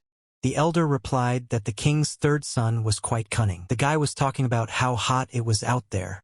He needs a break. All day digging for those damn crystals, he hasn't showered in days. The old man said it was incredible. He had no idea that by absorbing human blood, he would become so strong. His power had increased manifold. Watching what was happening, he said that he had heard rumors that the royal family had 1,000 followers. If he could absorb them all, he might be able to restore his body and come back to life. The prince asked why the third son had come back. He was practicing in the upper realm. He had to come back at such an important moment. Turning to the old man, he asked why the man was reporting such important information only now. It doesn't matter though, talking to trash like him is a waste of time. His brother probably heard that he'd discovered a spiritual crystal mine, so he decided to come. Wang Zhong told young master that he thought he shouldn't worry about it. His brother had always only cared about cultivation. He doubted that he was interested in family matters. It seems to the guy that his brother is a man of great influence who only cares about cultivation alone. But in reality, he's just waiting for an opportunity to finish him off. He was the one responsible for the death of his older brother. Even though he had witnessed the murder, no one believed it, of course. For some reason, everyone thinks he was the killer. But only the boy knows his brother's true nature. He gives the impression of a calm and kind man. But behind this mask hides a ruthless monster. His brother has come back to get rid of him too. Of this he is absolutely sure. The training in the upper realm had clearly taken its toll. He may have already surpassed him many times over. He heard his brother's voice behind him. He asked if he thought he was talking about him, or if he was talking about him. Did he really miss his brother? The prince asked why his brother had arrived so early. He replied that it was because he missed him so much. Isn't the boy happy to see him? The boy turned to Uncle Zhong, saying that he had something to discuss with his brother. Could he leave them? The man replied that of course. Zhong thought about the fact that the second young master was acting suspiciously. Turning to his brother, the boy asked him if it was his imagination or if he was afraid of him. He replied that he wasn't. Why would he be? The guy started asking what he'd do. Let him talk. But please just don't let him kill him. The prince fell on his knees in front of his brother. He replied that he didn't want his brother to worry. The guy wasn't going to kill him. The older brother didn't listen to him, and that's why he lost his life. But if he obeyed his orders, he would be safe. The boy replied that he would obey, do whatever he was told. He knew his brother was the smartest. By the way, he would need his help this time. Have him send his men to the Qingyun sect. They should put an end to its miserable existence. He'll do it for him, won't he? We must wipe out the sect completely, kill every last one of them. But he must deliver a girl named Jiang Meng alive. The guy trusts his brother to do the job. Also, his master is going to visit Jinwu Kingdom and he wants to give him this mine as a gift. Guy should complete the excavation as soon as possible. Turning to the third master, the elders said that they hadn't seen each other for a long time. He had grown noticeably. He's gotten even stronger. They fear that they are now no match for him. The boy replied that they were too kind to him. He was just a pathetic shadow of his brother, a useless child in the royal family. Seeing that the elder was coughing, the lad asked what was wrong with him. He replied that it was a long story. The lad said let him tell it, he has plenty of time. The third master was furious. He asked how dare the boy invade the royal family's territory and hurt his uncle? The scoundrel would pay for what he had done. Holding out his hand, he told the elder to take it. It was a very effective medicine. It was an earth-grade pill. The elder replied that no, it was too valuable. The boy replied that the pill was nothing compared to his health. He would be saddened if the man resigned. He replied that okay, he would take her in then. The boy said he had to go. He would not disturb their rest. Looking at the pill, the elder said it was on a whole other level. A practitioner blessed by heaven? Interesting, he hadn't expected to meet such a person there. Did one of the gods condescend? He thought that no, it was probably Shao Chun. The boy wondered why the madman was delayed. Suddenly, the apprentice informed the master that they were there.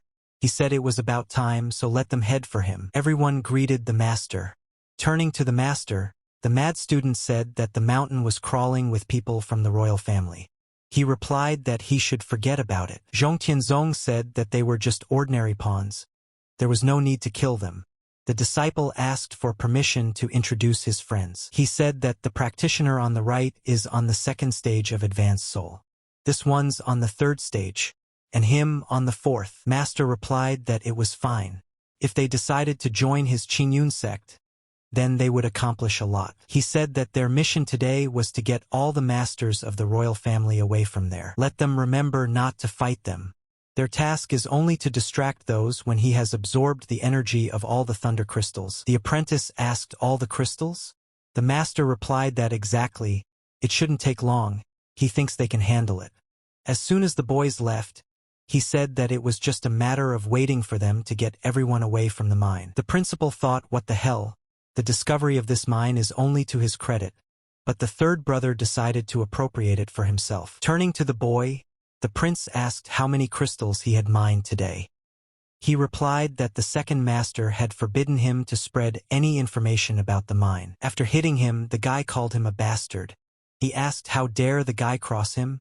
The guy apologized, but without three masters' permission, he can't tell him anything. The prince asked if he was really going to surrender. Turning to the second master, the boys said that they had found him. The master asked where he was.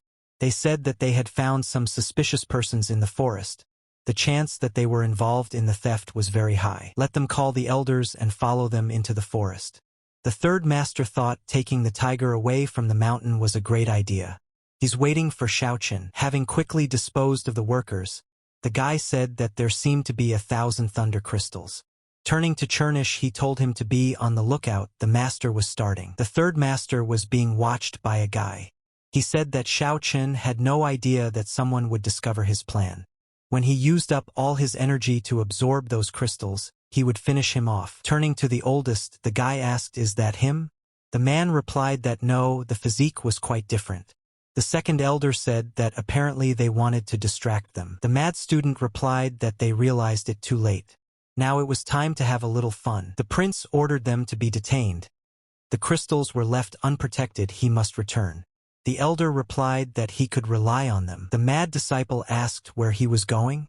Did he give him permission to leave?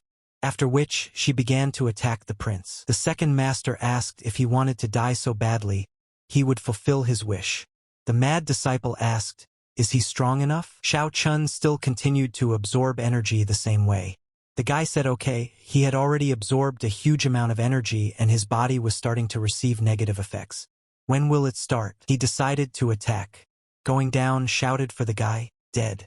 Wuha's palm, a level 7 Earth-class technician, He was close to breaking through to the new realm and thus vulnerable. Even with all the fucking gods on his side, there was no stopping him like this.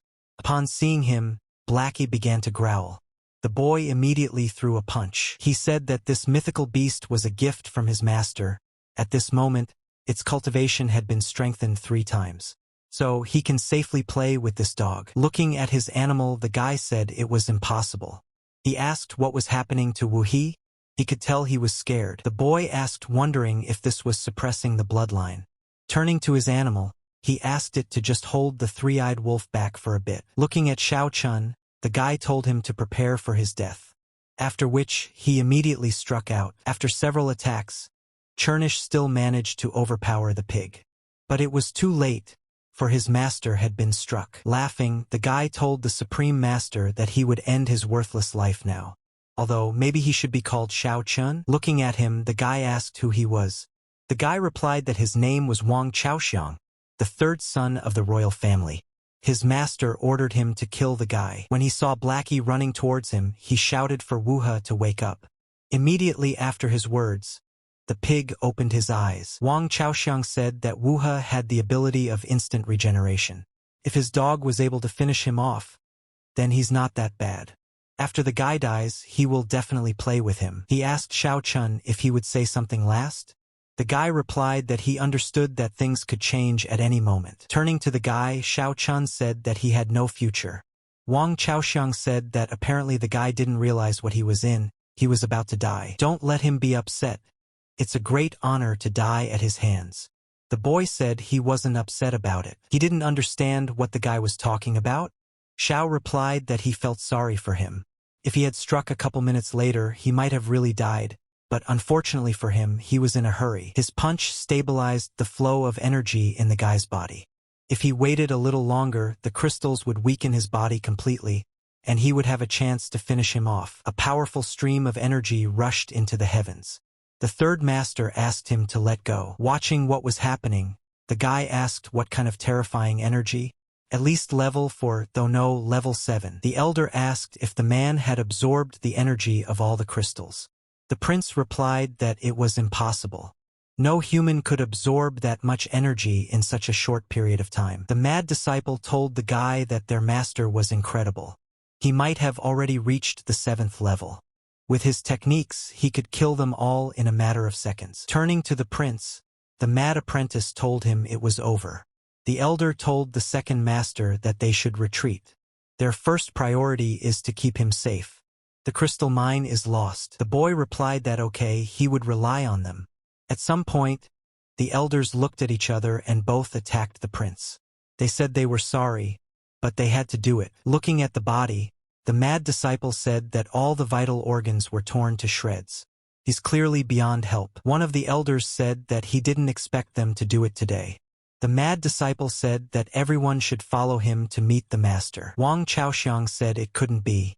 How did his human body withstand such a blow at the moment of the breakthrough? Xiao Chun replied that there were an infinite number of secrets locked up in people's bodies.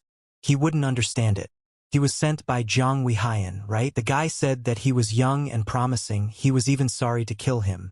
Wang Chaoxiang asked, then should he let him go? Let him go, and he would help him. But he wasn't used to keeping traitors around him. He said okay.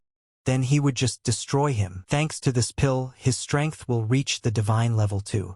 The guy said it's an advanced elevation potion. Wang Chaoxiang replied exactly what it was. It was a gift from his teacher. His cultivation level has tripled. He admits that he didn't underestimate the guy, but even though he is strong, he will die today. Gulao appeared in front of Xiao Chun. He told the guy that they hadn't seen each other for a long time and asked if he remembered him. The boy asked if he was still alive. The man replied that not only was he still alive, but he had become many times stronger. He's still building up his power. Turning to the royal family guy, the man said that he had been watching him. He has pretty good skills. He said Xiao Chun is his enemy. Why don't they team up and finish him off? Laughing, the boy replied that it was a great idea. Gulao thought what a silly boy. After killing Xiao Chun, he would take care of him too. Xiao Chun said that he was really surprised that the man was still alive. Gulao replied that the gods did not let him die in vain and gave him a chance to take revenge. He replied that even if it was true, the man would still die at his hands. The man yelled for the guy to die.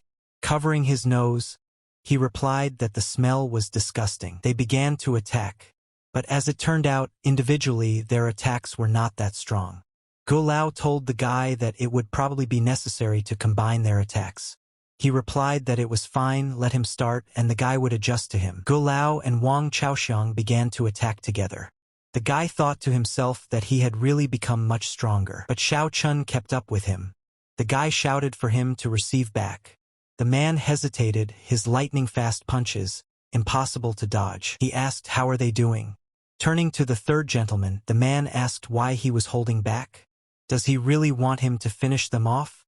The boy said that the older man did not show his full strength either. After discussing everything, they decided to attack him together using their full power. Xiao Chen answered what he meant, and he didn't need to hold back any longer.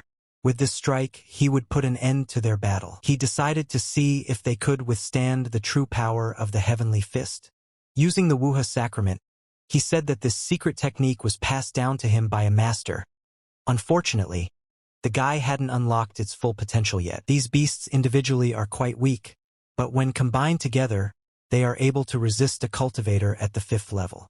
As long as the guy is alive, they will be reborn endlessly. He decided to see if Xiao Chun could stop his technique. The boy asked if it was because of his supernatural power that he possessed the art of summoning. He replied that it was true. The ability to summon various creatures was his innate talent. Xiao Chun replied that it was a rare skill, not bad. Looking at Gulao, he asked what about him? Will he show him something interesting? The man replied not to worry, he would be shocked. He told the guy that he had been practicing this technique for a very long time. Gulao replies that if he hadn't lost his physical shell, he would never have discovered such a terrifying martial art.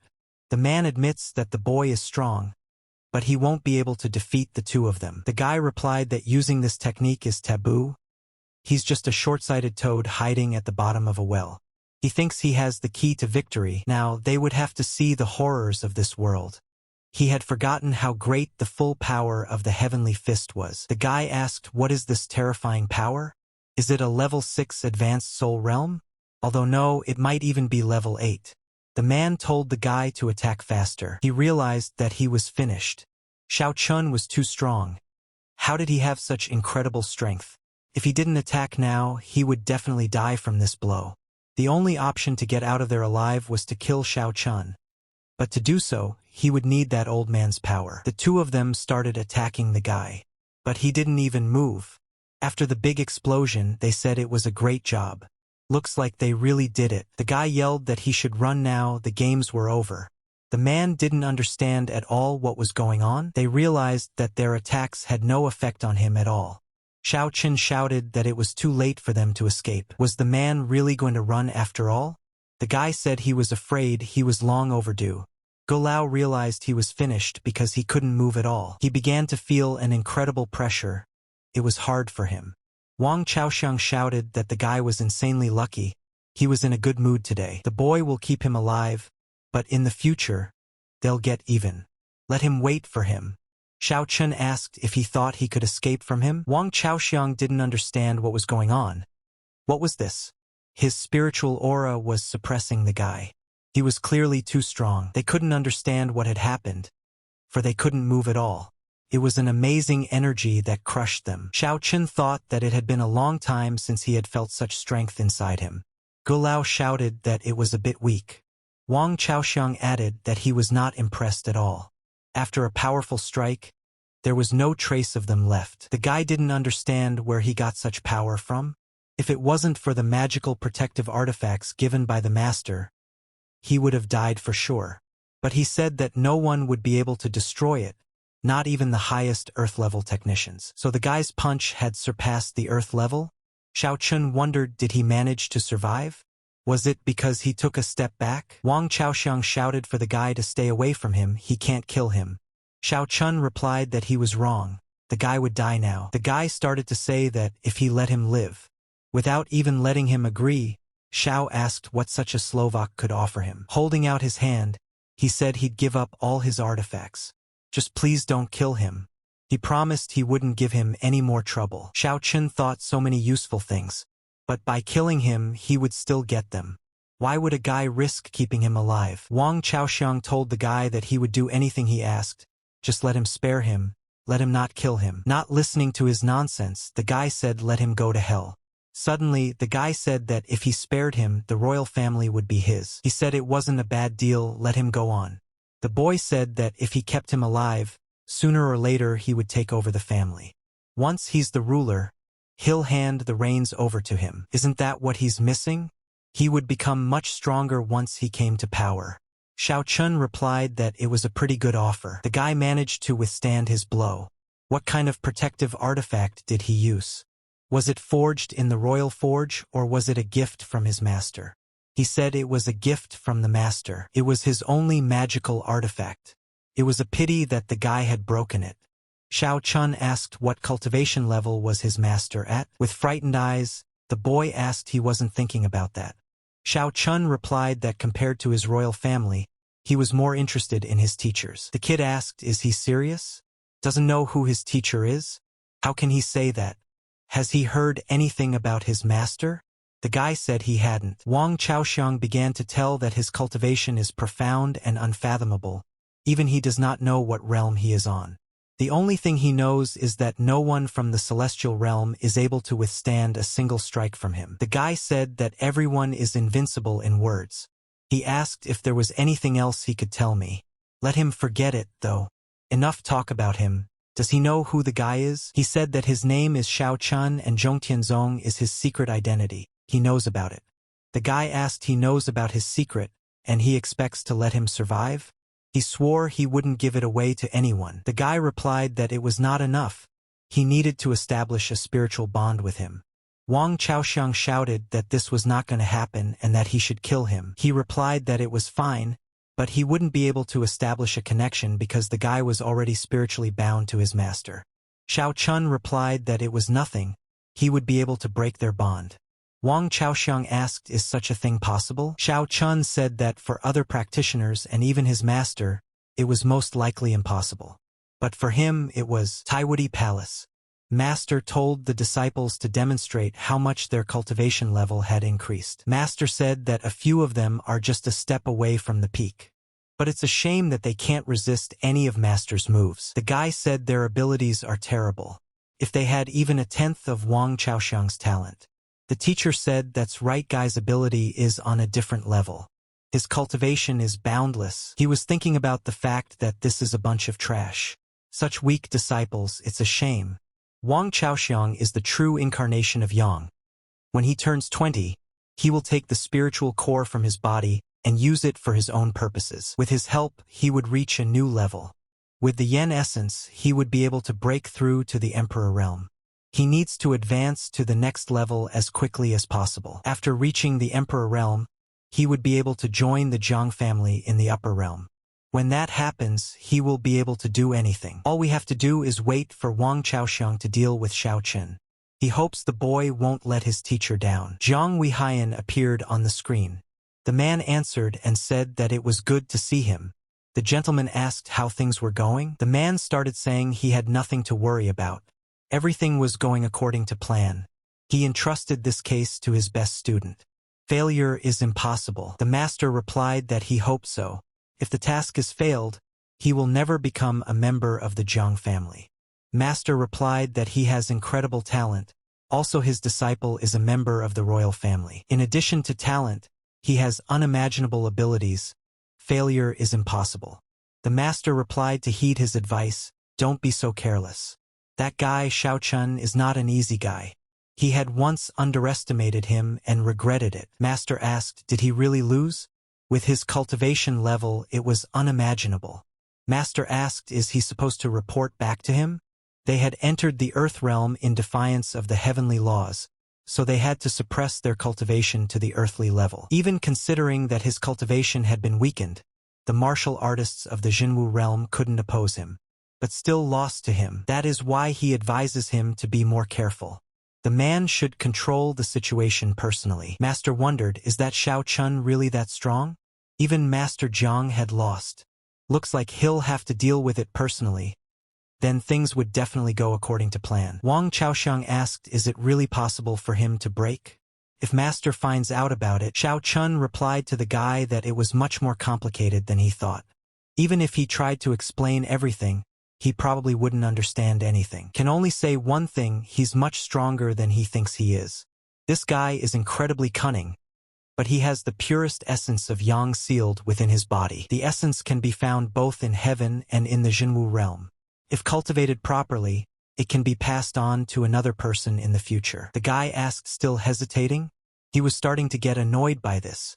Either he was about to die at his hands or try to break the bond between them. He thought that death was death, whether it was now or a couple days later. If he could break the connection, it would be a miracle. Xiao Chun began to prepare for the omniscient Junji to manifest the soul contact binding this guy. In one move, he broke the chains. The guy said that he broke the spiritual connection with the master. He was hurt a little. Let him recover the inner breath. Wang Chaoxiang asked, is it that simple? The palace of invulnerable iron. The master felt his spiritual connection severed. Was his apprentice dead? After looking at the life stone, the master said it was fine, so the guy's still alive. Then why did the spiritual connection disappear? Did the method of destroying spiritual bonds really exist?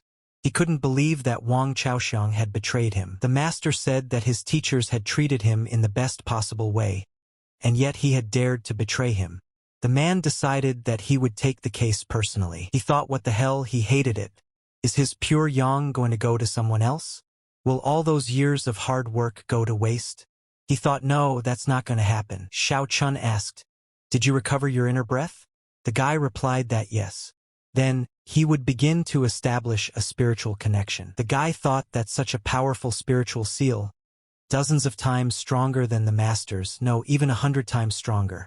With such a seal, he would be able to make his soul float in the air with just a single thought. Turning to the guy, Xiao Chun said that he needed something from him. After he takes over the Wang family, the guy should join their royal region of Jinzhou. Wang Chaoxiang said that after all, they are many times stronger than the Tanyuan region. The guy replied that he understands, therefore, he will supply everything he needs. With his support, he shouldn't have any problems. The guy said that in order to seize control of the Qinzhou region, 3 things would be required. First, in order to successfully reach the position of the head of the Wang royal family, a large amount of money is needed. A group of strong and trained warriors would be needed. Third, he must learn new high-level techniques. The guy said no problem. He would teach him new techniques and provide him with enough masters. Let him take care of the rest. Xiao Chun asked, would a rank 9 technique suit him? It was the best earth-level technique. If that wasn't enough for him, he could offer the heavenly level. He replied that it was enough. He'll soon find someone to deliver them to him. He has 6 months to complete the mission. Let him remember only 6 months. Wang Chaoxiang said that he wanted to remind Master knows that he broke their spiritual contract. That would definitely get him in trouble. The boy replied that he would be killed if he dared to challenge him. Wang Chaoxiang told him not to be so careless. His master's cultivation is unfathomable. Xiao Chun asked, what did he think of him? The guy replied that he was very strong, but his level was still a long way off. Xiao asked how long it would take his master to get there. The guy replied that it would take about a month. He figured a month would be enough time for his body to fully assimilate the energy of the crystals. The guy would advance to a new level of body hardening. He thought it would be enough to resist him. He had nothing to fear, but he still couldn't figure out who he was. Turning to the guy, he said that he could go, because he realized what he had signed up for. Wang Chaoxiang said sure. The elders immediately ran up to the master and asked if everything was all right. Everything's fine. They asked what happened out there. After all, they felt a surge of energy of terrifying power. Wang Chaoxiang said it was nothing. There's something he needs to know. Turning to the elders, he asked, they killed the other brother, didn't they? He said okay, why the long faces?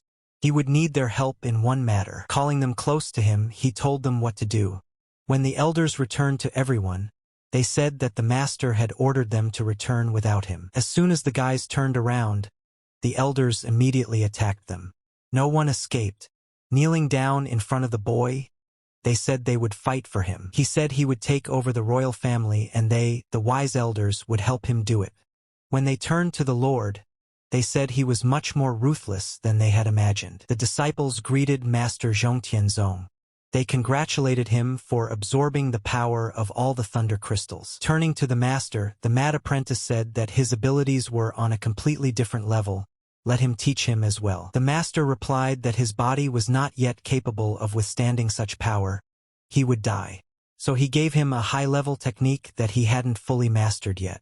Let him refine it first. He said that since all the practitioners present their wish to join his section, they should obey his orders unquestioningly. His power is beyond human comprehension. They came only because of the madman's invitation and were skeptical at first. The master said that their next task was to create an advanced information network covering the entire Jinwu kingdom. They replied that they would obey. Duan Shiliang said that this kid is very strong. Unexpectedly, this journey turned out to be a great success. He's afraid the Qinzhou region won't like it. Xiao Chun replied that let them kick themselves. Turning to the master, the guy said that he was leaving to train for a month. Let him remember, this period is very important for his cultivation. No one and nothing should disturb him. Duan Shilian replied that of course he would take care of it. Xiao Chun said that he would manage the sect in his absence. Duan thought that was fine. Thanks to master's diligence, the elevation of Qingyun sect was just around the corner. He is obligated to put more effort into improving his cultivation. You can't hang around at the master's feet all the time. Xiao Chun will be back soon, and he'll pay for what he's done. It won't be long before they come face to face. Wang Chaoxiang fell on his knees saying that finally the master is here. He has been waiting for him for so long, and asks him to help his disciple. Master replied that it was a bit weak for his disciple. Xiao Chun must have prepared well. He asked what happened there and ordered him to tell only the truth. The pressed guy replied that the master misunderstood everything. Xiao Chen's cultivation is unpredictable. He was unable to control it. He said the only way he could keep his life was to break their spiritual bond. The guy was waiting for him to come back. The master replied that he had not seen the way in which the spiritual bond had been established, so he would not be able to break it. When he had finished with that brat, he would restore the spiritual bond with him. Now have him call his father immediately. The boy said 1 minute. Walking down the street, he thought about how kind he had been to the master. Why is he so annoyed? He didn't understand what was going on? Why hadn't Xiao Chun still replied to his message? As it turned out, it hadn't been sent. Chernish approached his master. The wolf wondered why he was cultivating so slowly. Suddenly, the master opened his eyes. The guy called the little guy over to him and asked if he was proud of his result. Xiao Chun thought that he had finally broken through. The guy said that the third level of reckless deed practice was comparable to the best techniques of the same level. Perhaps he could already use the second strike of the Heavenly Fist. The first strike of the Heavenly Fist is an earth-shrinking technique capable of overthrowing any opponent. It is like an unfathomable universe, seemingly calm, but in fact it is a might that shakes the heavens and earth. No one can escape. No one can withstand. Looking at Chernish, Xiao Chun asked what wants to practice their new techniques together? Could go outside if he had the courage. The guy said come on. Let him show what he can do. Looking at the wolf, he said energy absorption? That's incredible. Using a heavenly roar, Blackus stepped back a little, then began to move towards his master. Xiao Chun asked, not wanting to give up until the last one. The boy saw thunderclouds in the sky. He didn't understand what was happening. He looked at Blackie and asked if it was his handiwork. The application of this ability generates an effect of extraordinary power. He can confidently say that the technique used by Blackie Laguna Blade, although the element of lightning is not Blackie's main element, it concealed pure concentrated thunder energy. The guy didn't think that such a thing was possible. In addition to lightning, he summoned a pillar of fire. Most likely this technique is a sunstrike. Xiao Chun said that he guessed that there was some secret hidden within him. Let him try to attack at full strength. He wanted to see what Blackie could do. Seeing this, he said that it was unbelievable. He's transformed again. Oh, and that terrifying aura, how lucky he was to have him after all. Suddenly, he seemed to remember something. Traveling through the heavens, he had heard that there was another world above the supreme realm. The rules, morals, and laws of that world are different from theirs. The strongest beings of that world can live forever. It is impossible to get to that extraterrestrial world by force alone. It takes great luck. Legends say that there are no human races in that world, and chief among them is Chaos. It was born between heaven and earth, can control everything on earth and destroy everything at a moment's notice. He has 3 followers, and it seems that the strongest of them is, no, it can't be, is it really Chernish? In that case, the world could be destroyed. The extraterrestrial beings have already reached the Jinwu realm as well. This kingdom is too weak to stop them. When Blackie grows up, he will be able to take over not only the entire Jinwu kingdom, but the entire world. As he looked at him, the boy shouted that could he stop looking so intimidating? He's a supreme cultivator, he has nothing to worry about. Even though Chernish is a chaos follower, he is still his partner. Xiao Chun shouted for him to attack. The guy said terribly, he had used all his strength and was only a little stronger. If this keeps up, Blackie might become stronger than him. He heard the sound of an incoming message. When he looked up, he grabbed Blackie by the ear and said they should get to work. The palace of the royal family. Turning to Elder Wu, the man asked why he had decided to come so suddenly. The elder asked if he was not welcome in the royal palace. The man replied that no, that was not the point. He had misunderstood him. His arrival is always a celebration for them. He shouted that this time he had important business in the Jinwu kingdom. While he was there, the royal family, would do their best to help him with his task. The elder said it would take the strongest fighters they have. Have them summon all practitioners of the royal family who have techniques stronger than level 6 earth class. The man questioned all the practitioners. The elder replied that yes, have him call everyone now. He ordered the order of elders to gather in the meeting room immediately. Elder Wu said that he didn't expect to find such strong practitioners in the royal family. This is already quite interesting. Bowing, the man said he was very lucky. They all gathered there to hear the elder's orders. He said it was time to move on to the plan. Elder Wu said they would follow him to Qingyun sect. They should get there as soon as possible. He said there's only one goal: to kill everyone indiscriminately. Sprinkle their blood on the walls of the sect. The man asked the elder if he heard the Qingyun sect. The elder said yes. The man said that the Qingyun sect is very far away. They are no match for them. Sending so many fighters? He will send his man there immediately. There was no point in their fighters wasting their forces on those insects. The elder asked, what is he carrying? Does he doubt him?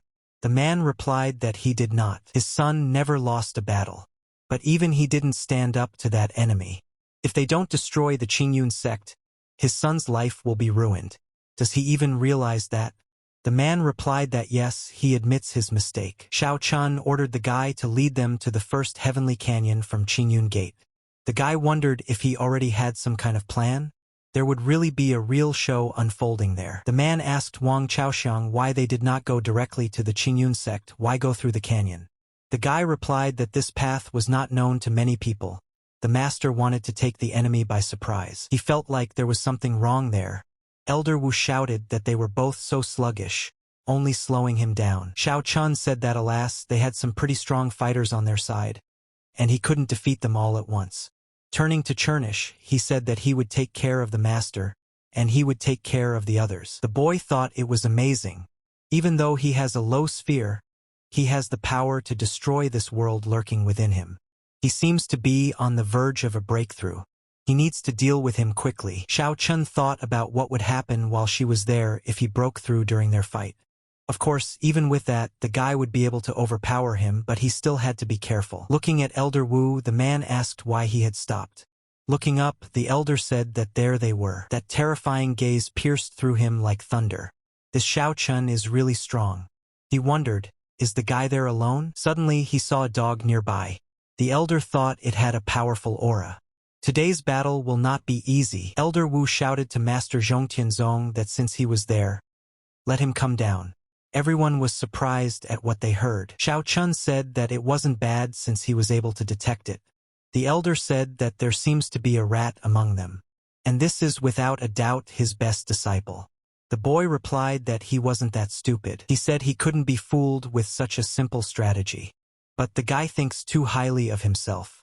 He thinks he can stop them with his dog? The boy replied that not only would they stop them, they would also kill them. The elder said he must be kidding. Let the boys leave him to him, he'll deal with him personally. And let them take care of the dog. Hope they don't let him down. Looking at the dog, the guys thought he was laughing at them. Wang Chaoxiang was the only one who knew that this mutt was stronger than he looked. Blackie changed his appearance. The man shouted that this dog had a high cultivation level, so don't let them relax. Elder Wu began to attack the guy. Xiao Chun replied that it was boring, too weak. The man realized that the earth-shattering ability was not a problem for him. He was really strong. He said he wasn't bad, since he was able to fight them off using only physical attacks. The boy replied that he was not bad either. He threw off his clothes and replied that it was fine, because he had not met a worthy opponent for a long time. All those he had to fight were too weak. Finally, an interesting battle. Xiao Chun replied that unexpectedly, his magic power is a black turtle. The elder replied that yes, it is a black turtle. It is famous for its exceptional defense abilities. He said that thanks to her, almost no one could get through his defenses. The guy said not to worry, he would definitely succeed. Wang Chaoxiang thought that it was impossible. In such a short period of time, his cultivation had increased by leaps and bounds. Could he now fight with a master on equal footing? The boy decided that maybe he should start improving his physical strength as well. At the same time, they were downstairs dodging the blows from the air. Elder Wu realized that his physical strength seemed to be superior. But he still hadn't reached the level of an elder's cultivation yet. But as it turned out, the guy was still able to injure him. He replied that apparently even his defense was not absolute. As he looked at what was happening, the elder wondered if it was such a strong spiritual power. Xiao Chun attacked the elder. Flying aside, he asked, "Is this really the first heavenly fist strike?" The guy asked if he was interested. If he wants to, he will teach.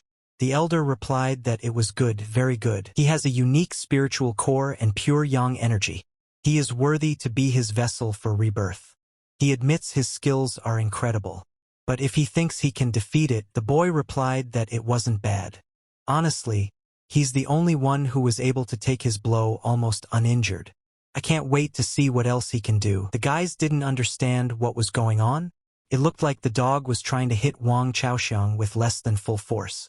And the guy himself looked rather relaxed. Was he thinking that fast? If the man hadn't been so attentive, it would have been difficult to dodge. But he has no trouble dodging attacks. It's as if he anticipates every move his opponent makes. Is Wang Chaoxiang really in cahoots with them? The boy shouted to his father, "Be careful. This is a very dangerous technique." He once again thought that this was all strange. Laguna Blade was a powerful technique, but Wang Chaoxiang wasn't even affected by it. At such a dangerous moment, everyone is worried about his safety, trying to get him out of there. But he seems to have known the attack radius of the equipment beforehand and escaped. Elder Wu said that this technique was passed down to him by his master. The technique consists of 18 styles, but he had practiced it for 30 years and had only been able to master 2. Xiao Chun replied, "What must be a cool ability." But she now her attack. The elder shouted for him to die, but the guy dodged in time. He asked, "Is this really the first style?" Blackie shouted to his master that he shouldn't underestimate the enemy. Elder Wu asked if the little one was ready for the second style. Chernish thought about the terrifying technique. Even his defense can't withstand it. Wang Chaoxiang was surprised by such strength. This is already the level of the divine realm. Elder Wu said that he is really strong, but it's not enough. His body is stronger than the elders, but the difference in their cultivations is too great. The guy realized that he wasn't dead. The spirit mark was still in place. But then, where did Xiao Qin go? That was surprising. Looking at Chernish, the man said the dog was next. Suddenly, something strange started happening. He said, "What the hell?" One punch sent the man flying a few meters to the side. The boy said that yes, he had perfected this technique. The elder saw that he didn't have a scratch on him. He put 90% of his strength into this attack. But he doesn't care. If it continues like this, the elder won't be able to win. Even though it does little to no damage, it can't even penetrate his defense. Elder Wu said he's stronger than the man thought. He would have to give his best. Xiao Chun replied that he was looking forward to it. Looking towards the others, Xiao Chun ordered everyone to cover their ears. From the shockwave, everyone flew off to the sides. Xiao Chun thought that it was pretty good. It was even stronger than his heavenly roar. Suddenly, he saw that the old man had gone somewhere.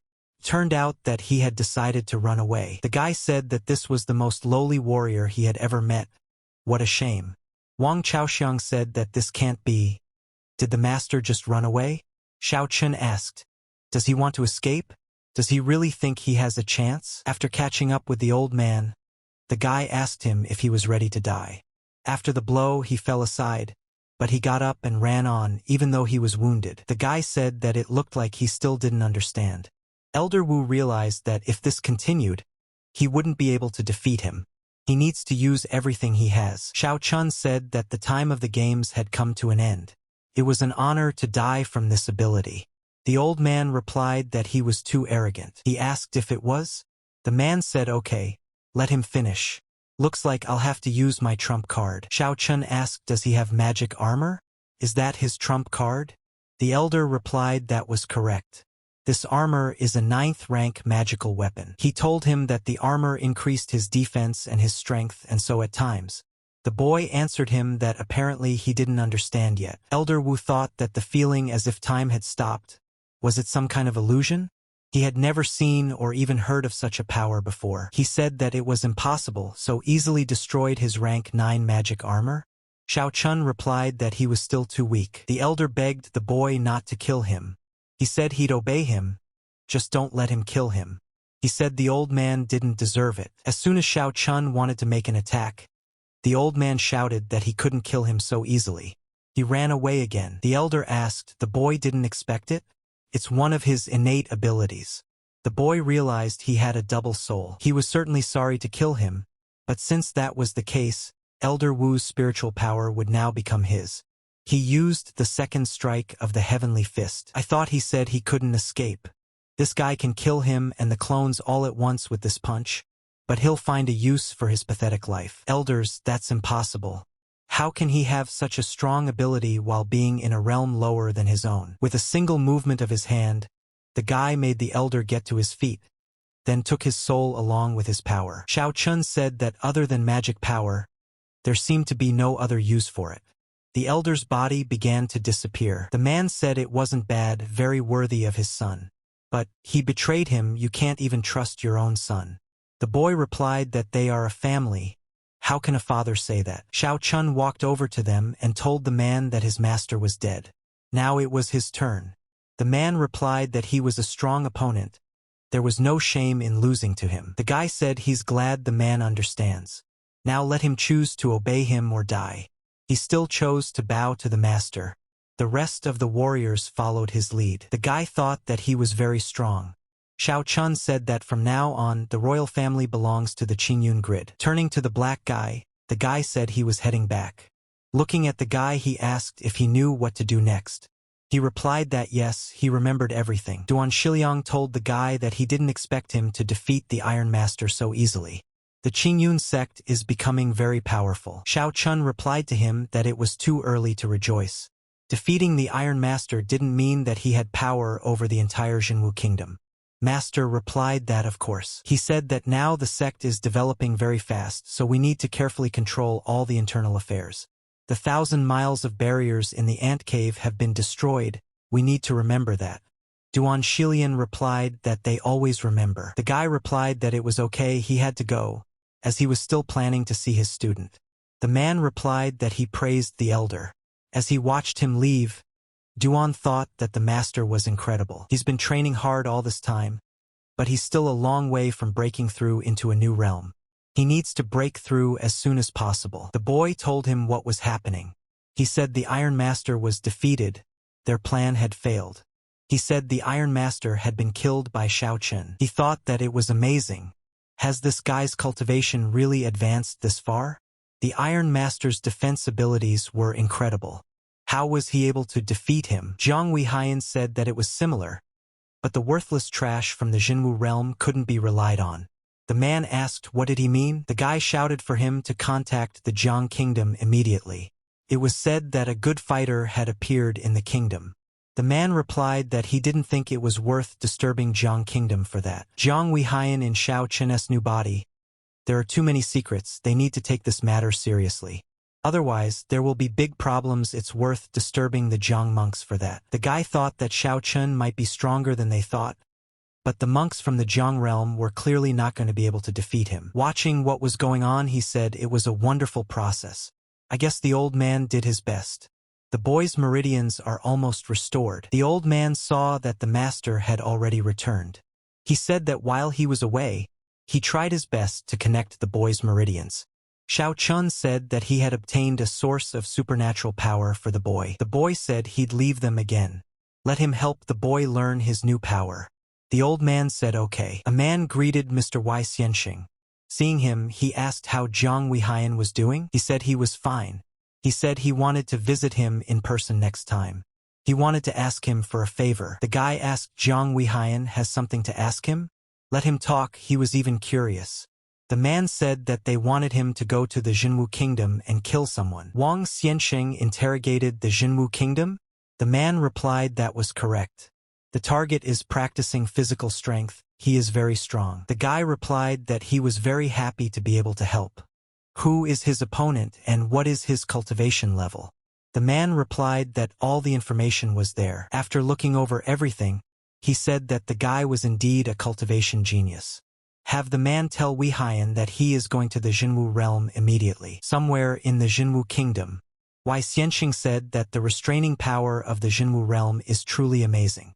His cultivation is limited to the peak of this realm. He said it wasn't bad. The Jinwu realm only restricts his cultivation, but not the spiritual power of the sword. He thought that, of course, if one tried to improve one's cultivation, it would immediately be balanced by the restrictions of the realm. He unfortunately couldn't resist those forces yet, but the combination of his cultivation and spiritual sword power should be enough to finish off that Xiao Chun. He has a strong body and possesses strong fighting techniques, but even he can't match his sword. Although, you should still be careful, he might have a trump card up his sleeve. Private quarters. The boy wondered, what was that disgusting odor? Feeling the incredible spiritual power of the blade, had someone from the Jiang realm come for him? He thought that he could hardly attract the opponent with his cultivation. It seems like it was Jiang Weihan's tricks again. He should have killed him a long time ago. The guy said that they needed to take out the trash. Outside the Qingyun sect. The guy said he didn't have to wait long. The guy replied that he understood that he was a swordsman from the Jiang kingdom. Wang Xianxing asked how he knew the guy was a swordsman, pointing his finger at him. Xiao Chun replied that he smelled rotten. The guy said he hoped Xiao Chun had a trump card up his sleeve. Otherwise, he will definitely die today. He replied that swordsmen have always been physically superior to practitioners. But does the guy really think he can kill him? Wang Xianxing said that although his body was limited to the Jinwu peak, but the spiritual power of his sword was at the peak of the Jiang realm. He wouldn't be able to resist it. The guy replied that he wasn't intimidated by some pathetic sword. Calling him an arrogant piece of shit, Wang Xianxing said that he was definitely finished now. Xiao Chun said that he had a large volume of qi, but it wasn't enough. He realized that the guy was attacking the throat. The boy asked, seeing his blade did him no harm. Wasn't he weak for a battle against him? He couldn't be killed by the entire Jiang kingdom, let alone someone like him. He thought about the fact that there was an incredible amount of spiritual energy concentrated in this ball. It was the perfect killing weapon. But he didn't care at all. Perhaps he was so sure of himself. The guy kept wondering how a practitioner of physical strength could be unafraid before the power of his blade. He said okay, he was done for this time. Seeing this, Xiao Chun said that it was already more interesting. After making an attack, he replied that his skills were not bad, but he still had a long way to go. Wang Xianxing asked who the hell is he anyway? The guy replied that he was a body cultivator that he couldn't kill. He replied that he was too arrogant. He knows nothing about the power of cultivators of his realm. He is just a pathetic body practitioner. The guy assures him, a ball possession cultivator is a true powerhouse. Every person in this realm will bow down to the power of this sword. Laughing, Xiao Chun replied that high self-esteem. The sword is great, and it's not that bad either. Marina said he had an idea. He asked if the guy had another sword. He replied that here it was, a Linluan magic weapon and Earth level 9 sword. Wang Xianxing asked if he thought he had a chance against the guy in a sword fight. He replied that it wasn't bad because he also had a couple of sword techniques. After laughing, he still threw the sword to him. Said, well, let him show how a body cultivator handles the ball. Taking it in his hands, the boy said it was an excellent sword. A long time ago, a swordsman he knew taught him one of his techniques. I think it's called Shura. This technique is different from the others. To use it, the spiritual power of the sword doesn't matter, only the bloodlust.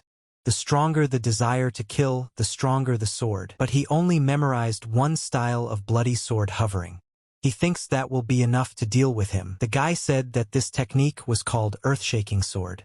Xiao Chun managed to deflect the blow, then said that it was weak. Wang Xiansheng was surprised that he had blocked his technique with qi energy alone. It looked like the guy would have to try harder. He said there are 3 styles of ball skills practiced in his family.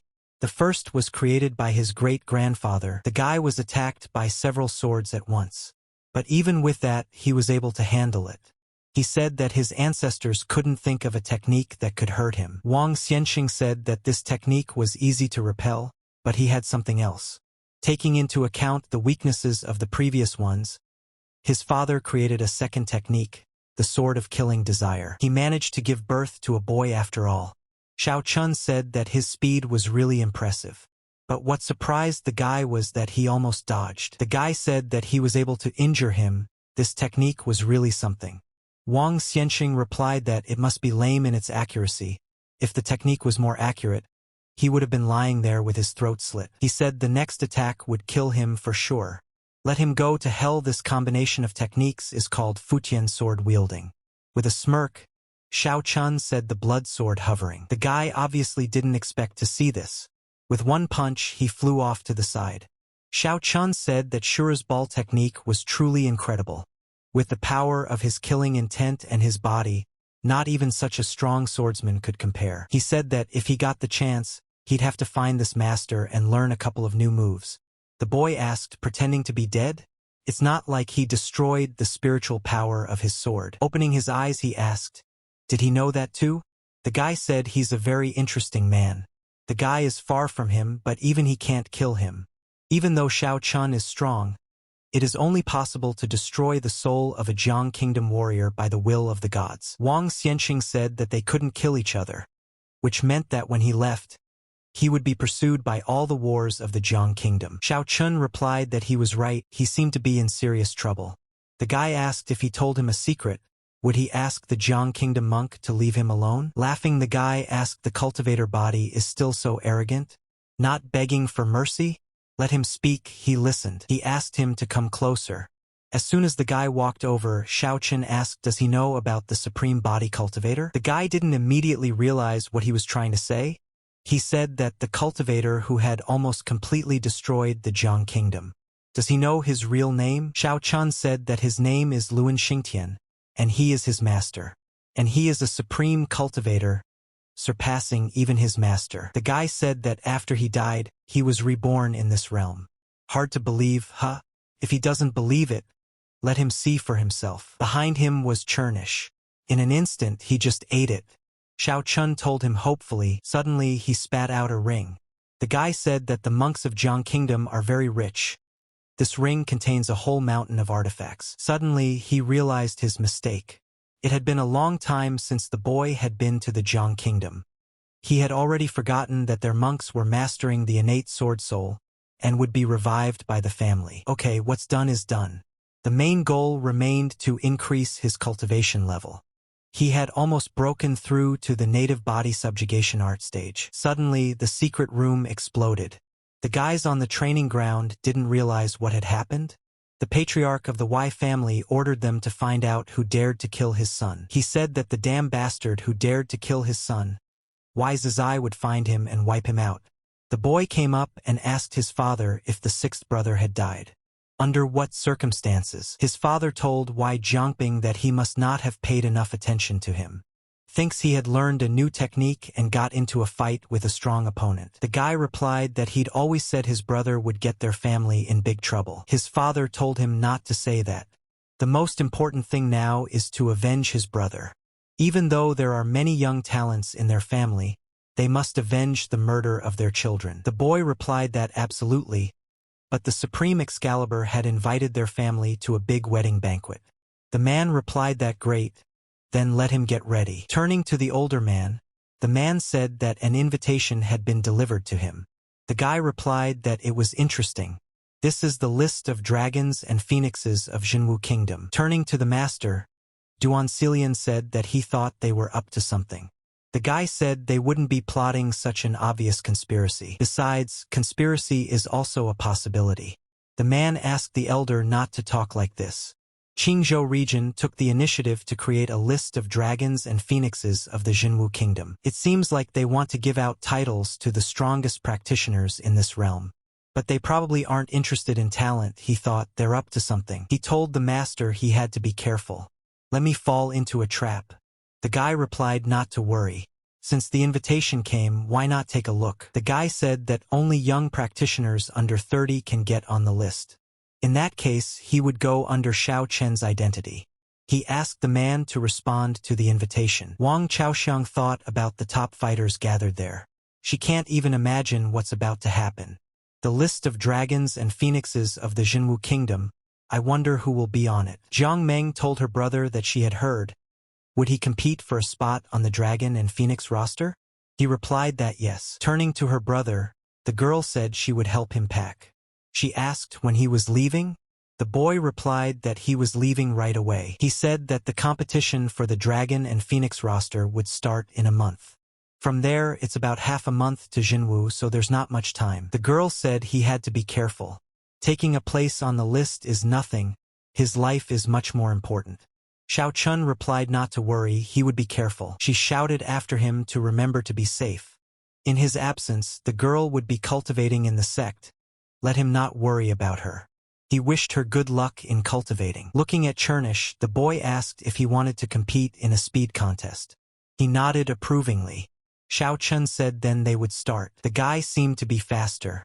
He said he would rest for a while and then continue on his way. Looking ahead, the guy said this little town reeks of poverty. Walking up to the guy, Xiao Chun asked why he was running away from the city. What's wrong? He replied that if he was going to enter the city, he should listen to the advice and run away. A man said that a woman had recently haunted the place. He told everything he knows, and now he's running away. Xiao Chun said that this is interesting. He thinks it is most likely an evil female cultivator. He thought it was kind of weird. She is at least at the peak of Hadao. It wasn't easy at all for cultivators to reach that level. Looking to the side, he said fine, there's somewhere to eat. Once inside, he asked the owner for something to eat. The man looked at him and asked him if he was not from around here. He advised him to leave the city as soon as possible. It was very dangerous there now. Turning to the old man, the boy said that if it was not safe there, why didn't he leave? The old man said that he had lived in this town for 70 years. Wouldn't leave even if he died. A fallen leaf must still return to its roots. Turning to the old man, the guy told him not to worry, he had nothing to be afraid of. Then he calmly began to finish his meal. Xiao Chun was walking around the city. Hearing Blackus started growling, the guy asked, did he smell something? So they'll go check to see what kind of evil cultivator it is. When he heard a woman's voice behind him, the boy thought that there she was. Turning around, he saw the girl. She asked, walking this late? He must be lonely? Holding out her hand to him, she began to say that the night was so long. Why shouldn't she keep him company? He replied that she was very beautiful, but her seduction techniques didn't work on him. The girl asked him what he was talking about. She didn't understand. He repeated that her seduction technique didn't work on him. I just didn't expect to see a cultivator with charms there. How could relying only on gathering the yin and yang energies of men reach peak Hadao? This was only possible if she was 70 or 80 years old. But at first glance, he realized that she was still a virgin. A virgin could only absorb a man's chi with impurities. If she wasn't an innate charm cultivator, she wouldn't be able to achieve such a fast cultivation. The girl shouted that she didn't expect to meet a master there. Apparently, he was too confident in his cultivation to talk to her like that. The guy replied that he wanted to finish her off at first, but now he wanted her to be his property. She asked again, property? He warned her right away not to think about love affairs. She would be his property, not his woman. She didn't deserve it. Namely, she would be his servant. She turned to him and asked him how he could be so confident.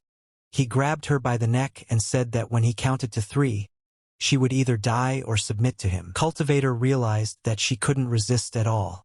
He's very strong, so who is he? The guy started counting. She wondered, was he really going to kill her? When he let her go, the guy said fine. At some point, she had a knife in her hand. The girl asked him if he thought she'd be his servant. Dream on, he's going to die. But as soon as the knife touched his body, it snapped. She thought it was just impossible. The guy said she had a chance. He still decided to kill the girl. Xiao Chun said that it was a pity to kill an innate charm cultivator. But she left him no choice. An old man came up and asked the guy to listen to him. He asked him to let her go. Turning to him, the guy asked if there was something he wanted to tell him. The old man replied that the girl in front of him actually had a good heart. Why doesn't he give her a second chance? He replied that he had given her a second chance, but unfortunately she didn't appreciate it. The old man began to tell me that the current fighters are truly unfathomable. When they first met, he didn't see how strong the guy was. The old man thought he was no match for him, but now he could see that his cultivation foundation was many times superior to the old man. Xiao Chun asked the old man, how could he be so insecure in his abilities? The old man said he was good, really good. The girl asked him, was he a cultivator too? Then why didn't he kill her when she was causing terror in the city? The old man replied because she only killed bad people and bandits. She didn't touch innocent people. He knows what she's really like, which is why he wants her to be given a second chance to bathe. She looked down in silence. The old man asked the guy, why doesn't he let her go? The girl is not inherently evil. If you set her on the right path, she will mend her ways. The guy said he'd do him a favor if he asked. But he wanted the old man to show what he could do. He feels that this old man's spirit is very strong, battle-hardened.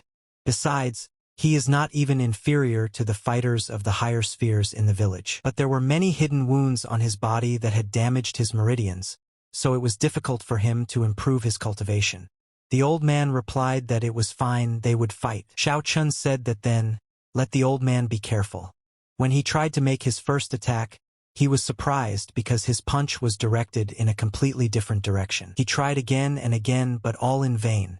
Turning to the old man, he said that his cultivation foundation was impressive. Even though he only used a couple of simple abilities, it's obvious that if the guy doesn't use the secret technique of body conquest, he's going to have a hard time.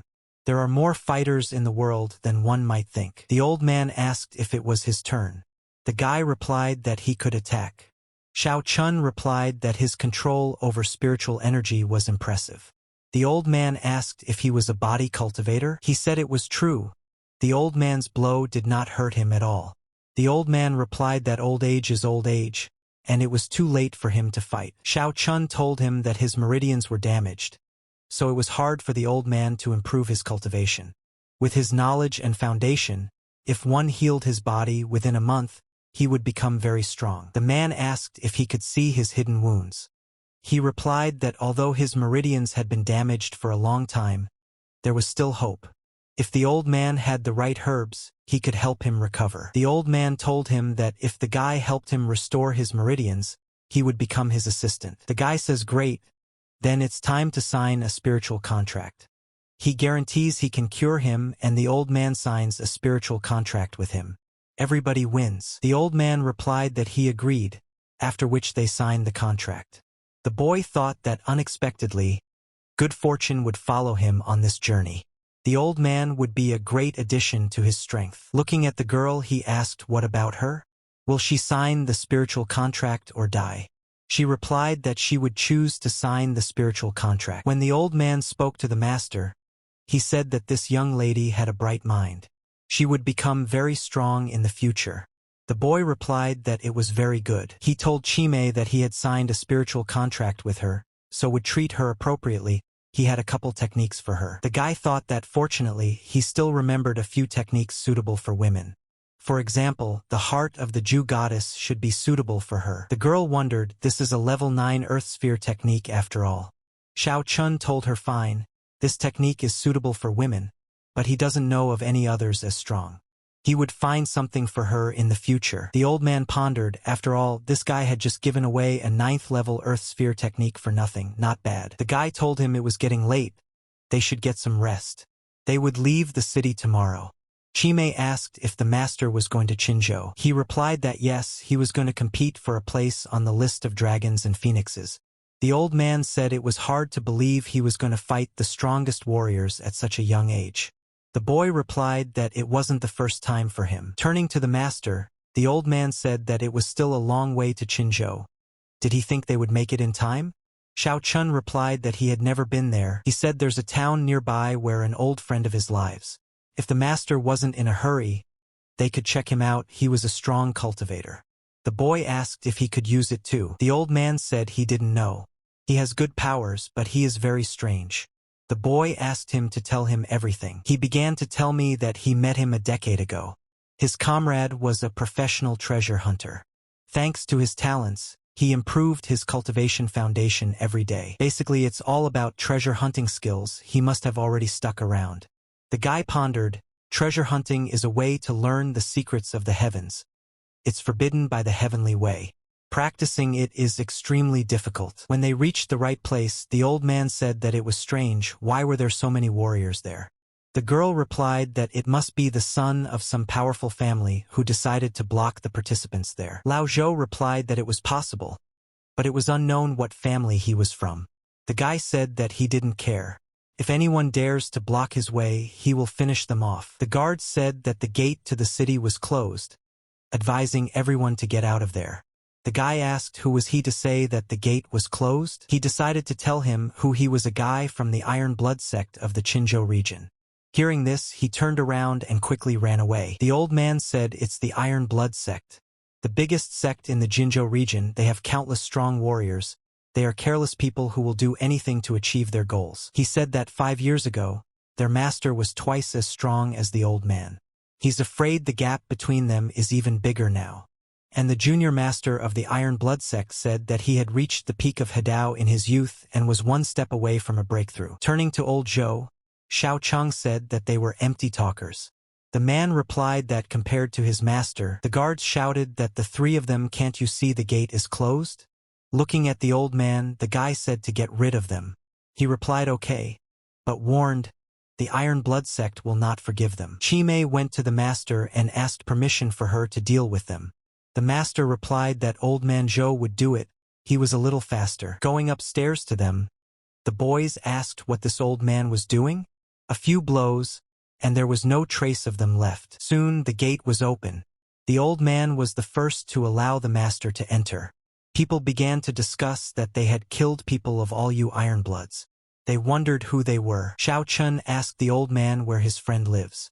He said to follow him.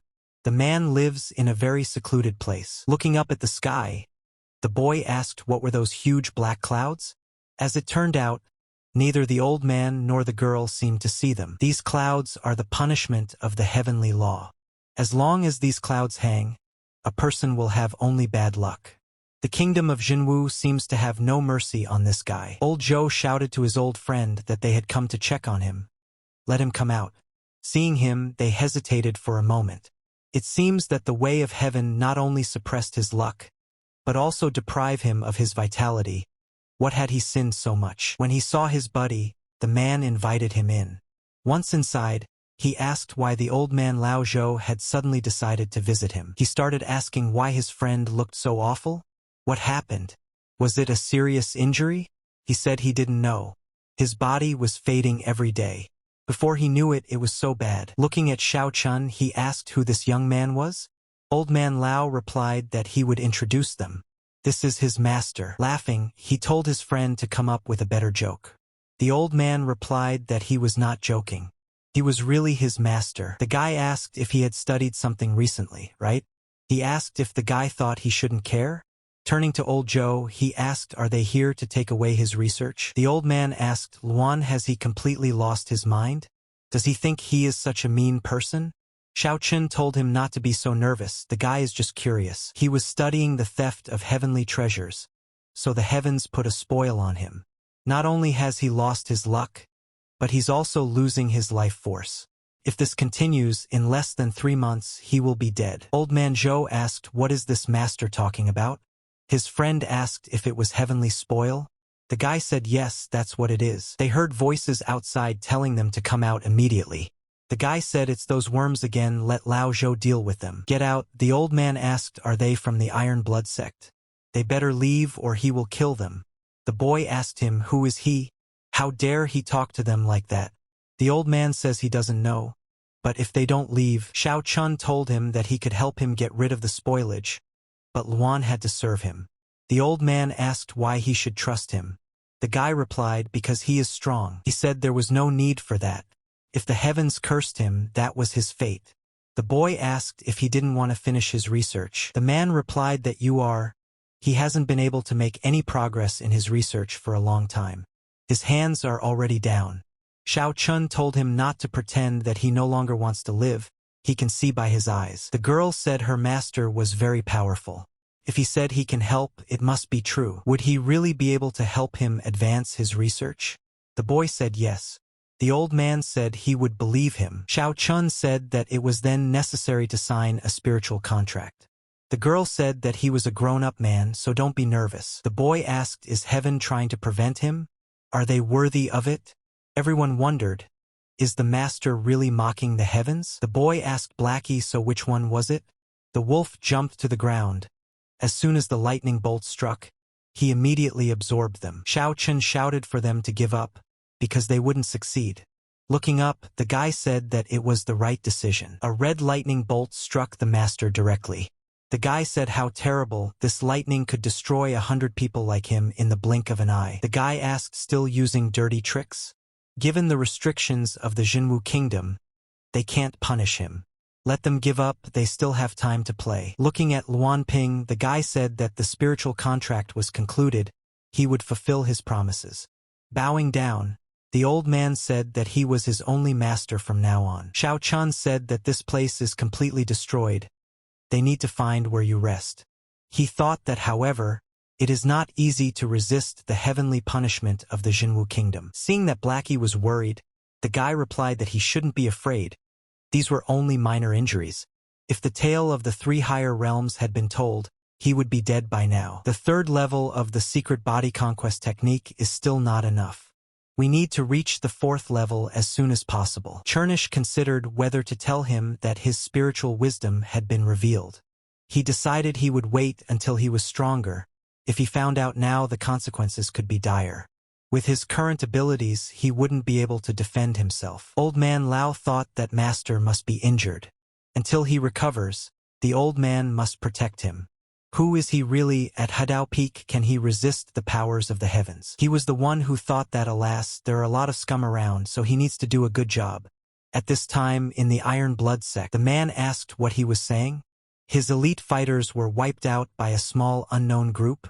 The guy told the young gentleman that it was all his fault. He told him to get up. It's not his fault. It's his fault too. Because he entrusted such an important task to a scumbag. He wondered why they were all so useless, screwed up on such a simple errand. He wanted to do it in a competition for a spot on the roster for show. Seemed a little hasty. The two appeared and bowed to the young master, saying he could give orders. The man told them to feed the bastard to the fish. Then have them find the ones who killed the elite soldiers of the sect. The young gentleman thought, what a nasty thing to say. He's not actually a bloodthirsty maniac, but all the time some freak wants to take him out. He said that in the entire Jinwu realm, there was no fighter capable of reaching such cultivation heights at his age. Reaching the top of the Dragon and Phoenix list will be his first step to conquering the world of martial arts. The boy said, so many people. The old man replied that yes, almost all the young warriors of Jinwu will come. It's true that the cultivation foundation of many is weak. The guy said that among these guys, there was no one with a cultivation level higher than the second Hadao peak. Old man Zhou replied that in the entire Jinwu kingdom, there were probably no more than 30 warriors capable of reaching the Hadao peak. Most of them came from noble families. This group is mostly ordinary cultivators who come from poor families. They only go to the competition to try their luck. Xiao Chun said there's hardly anyone worthy. They should go. There's a girl with them, so they don't want to attract attention. The old man said Qingxian City. Beyond this gate, the territory of Qinzhou begins. In a couple of days, they will reach the capital city. Turning to the master, the girl asked if she could wander around a bit. He replied that she should look around. Everyone was staring at her. She replied that it had been so long since she had visited the shops and markets. He replied that he would seal her charm, which should be enough for 3 hours. Looking at Blackish, Xiao Chun asked, "What is he saying? Does he want to go with her?" The guy said, "Okay, let him go. He will eat and rest for a while." When they entered a place, a man greeted them and asked them what they wanted.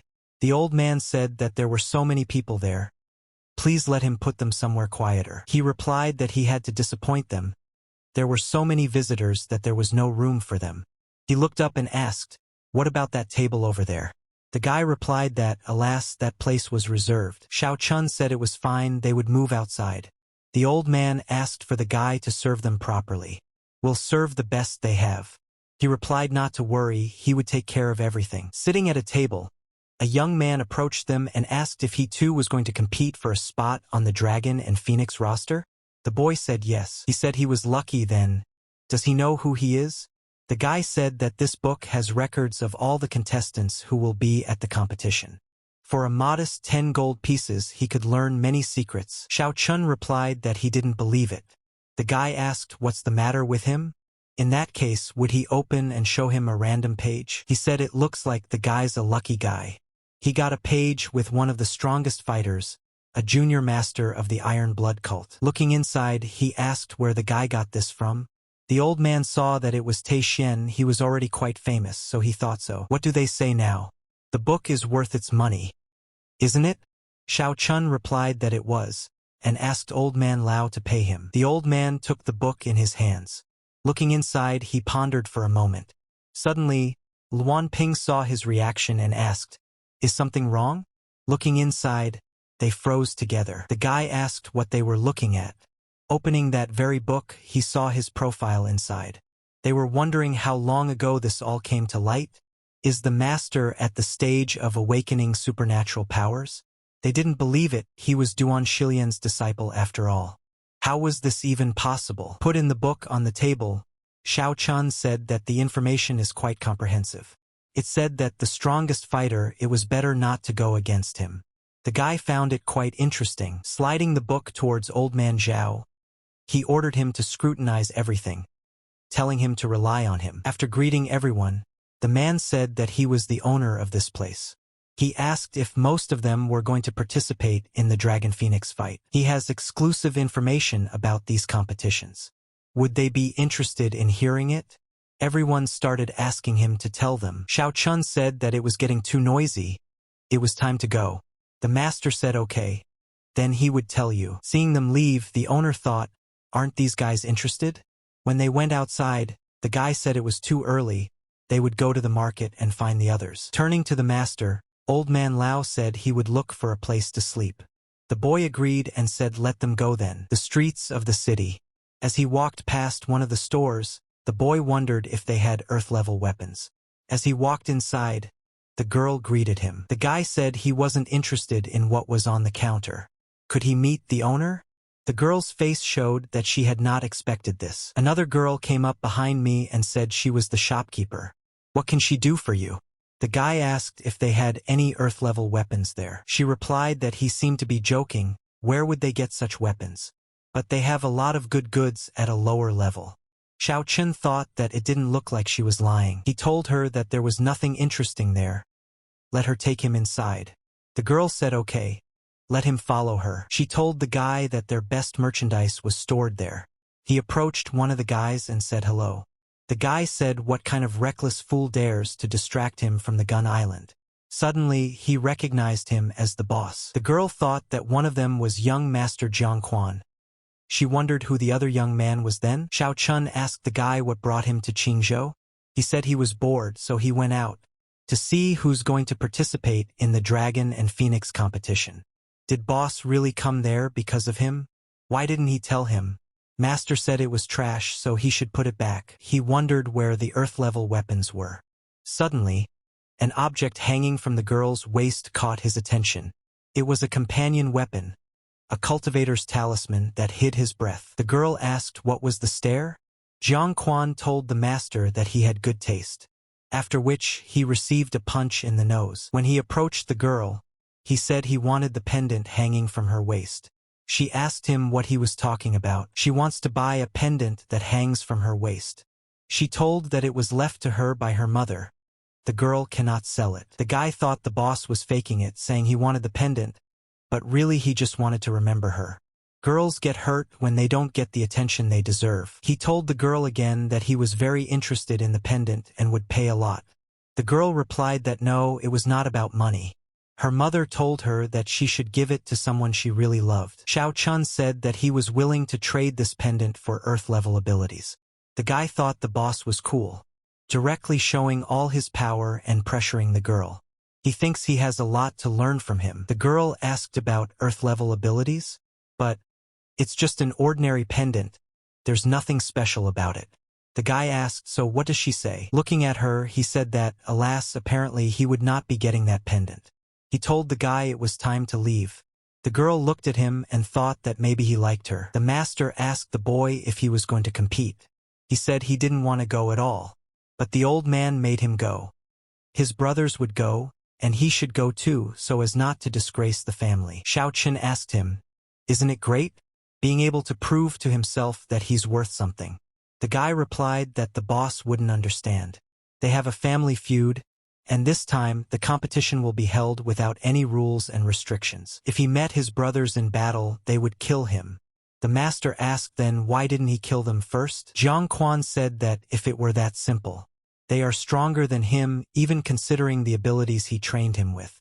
And his magical weapons are much lower in level. His brothers have Earth-level armor and weapons. Master asked, someone needs to be a loser. Don't worry, it's just a couple of artifacts. Once he's in town, they'll buy him something worthwhile. He answered the boss that he was afraid. There were no weapons in the city anymore. Everything had been dismantled a long time ago. The guy said, that's it? Does he happen to know any good blacksmiths in town? He replied that of course he knows one. Does he really want one? Chimei saw the master and called him over. The guy thought he was a man. Where would they go? He's got beautiful ladies chasing after him. She's his subordinate too? The guy introduced himself, saying that his name was Jiang Quan and he was one of the boss's assistants. Seeing something glittering, the guy thought someone is also looking out for a jade? This is quite interesting. Old man Lao asked, has the master already returned? Is it really the famous Jiang Quan beside him? So they turn out to be buddies? The guy said he was his boss. The old man said, I see. The room is prepared, the master can go rest. The guy can go rest too. The old man has prepared extra rooms just in case. Xiao Chun said that everything was well thought out. Jiang Quan can rest too. Tomorrow they will go straight to Qinzhou City. The guy replied that it was fine. As expected, there's a problem. But it's all his fault. If he hadn't broken the concealing power of the jade, the shopkeeper wouldn't have been touched. Looks like he's looking for trouble for himself as usual. Turning to Chernish, the guy said that they had a job to do. He asked the lady, what's troubling her? Why is she in such a hurry? Where is she going? The girl asked who he was. The guy told her not to worry, he's not a burglar. He just wanted her jade. After apologizing, she said she didn't. Rushing after her, he replied that then she didn't blame him for abusing such a pretty girl. A guy appeared and gave him a punch. The girl was happy that it was him, but she wondered why he was there. The man asked, so is it him? Xiao Chun asked him counter questions. Do they know each other? The stranger started shouting that he advised him not to meddle in other people's affairs. Xiao Chun said that he was quite shouty. The man tried to attack the guy, but the master quickly dealt with him. He wondered who he was too.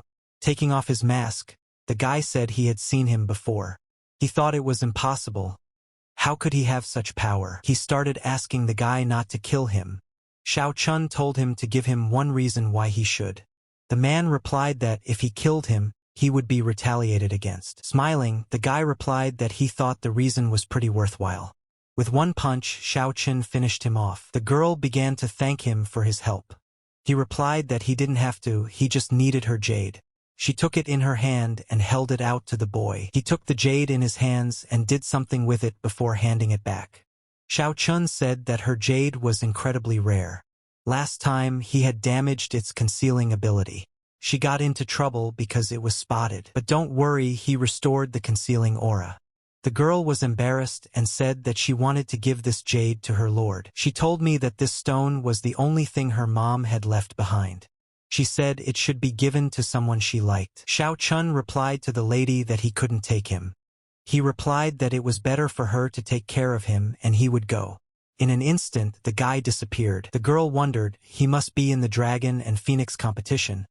She decided she needed to find him there. Jiang Quan told the master that they could stay at his house when they arrived in Qinzhou, after which they set off on their journey. Old man Lao said to the gentleman, "Here they have arrived." The boy replied that, as expected, even the air there was completely different. The apprentice told the boss that he had informed the family of their arrival. They would meet them soon. Xiao Chun nodded approvingly. Just as he thought, there are many strong warriors there. There were even a dozen people above level 5. Suddenly, they saw something approaching. Chimei pointed her finger and said it was very beautiful. The guys didn't support her opinion and thought it was ugly. Jiang Quan said it's the Jin clan from the Qinzhou region. Incredibly rich, they can even oppose an entire state. But they are unbearable people. Master replied that he understood. Appearing in front of the guys, Jean Pansy told the guy that it had been a long time since they had seen each other. Jiang Quan replied that yes, but he was still as old-fashioned as ever. The man replied that fashion is to me all the time. He came to the dragon and phoenix competition. This time his clan is determined. The guy asked and they sent him out to win? An ordinary fatty? Descending, Jean Pansy replied that with enough money, nothing was impossible. When he saw Chimei, he said how beautiful she was. Turning to the girl, he said he was in need of a concubine. Would she like to go with him? He promised to fulfill her every wish. Jiang Quan told the fat man that this girl is his boss's girlfriend. Is he fed up with his life? The guy asked, and who is he, his boss? Let him talk to him in person. Old man Lao asked the master, should he take care of this man? Pointing his finger at him, the fat man asked what this old man was doing. Looking at Xiao Chun, the man asked, is this kid his boss? Laughing, he asked the guy, is he all right in the head? Does he let that little brat boss him around? He said he now had 1 million gold pieces in his hand. This thing would be his if he swore allegiance to it. The guy asked, is he really that rich? He said exactly what it was. You don't know what no is at all, that's how rich he is.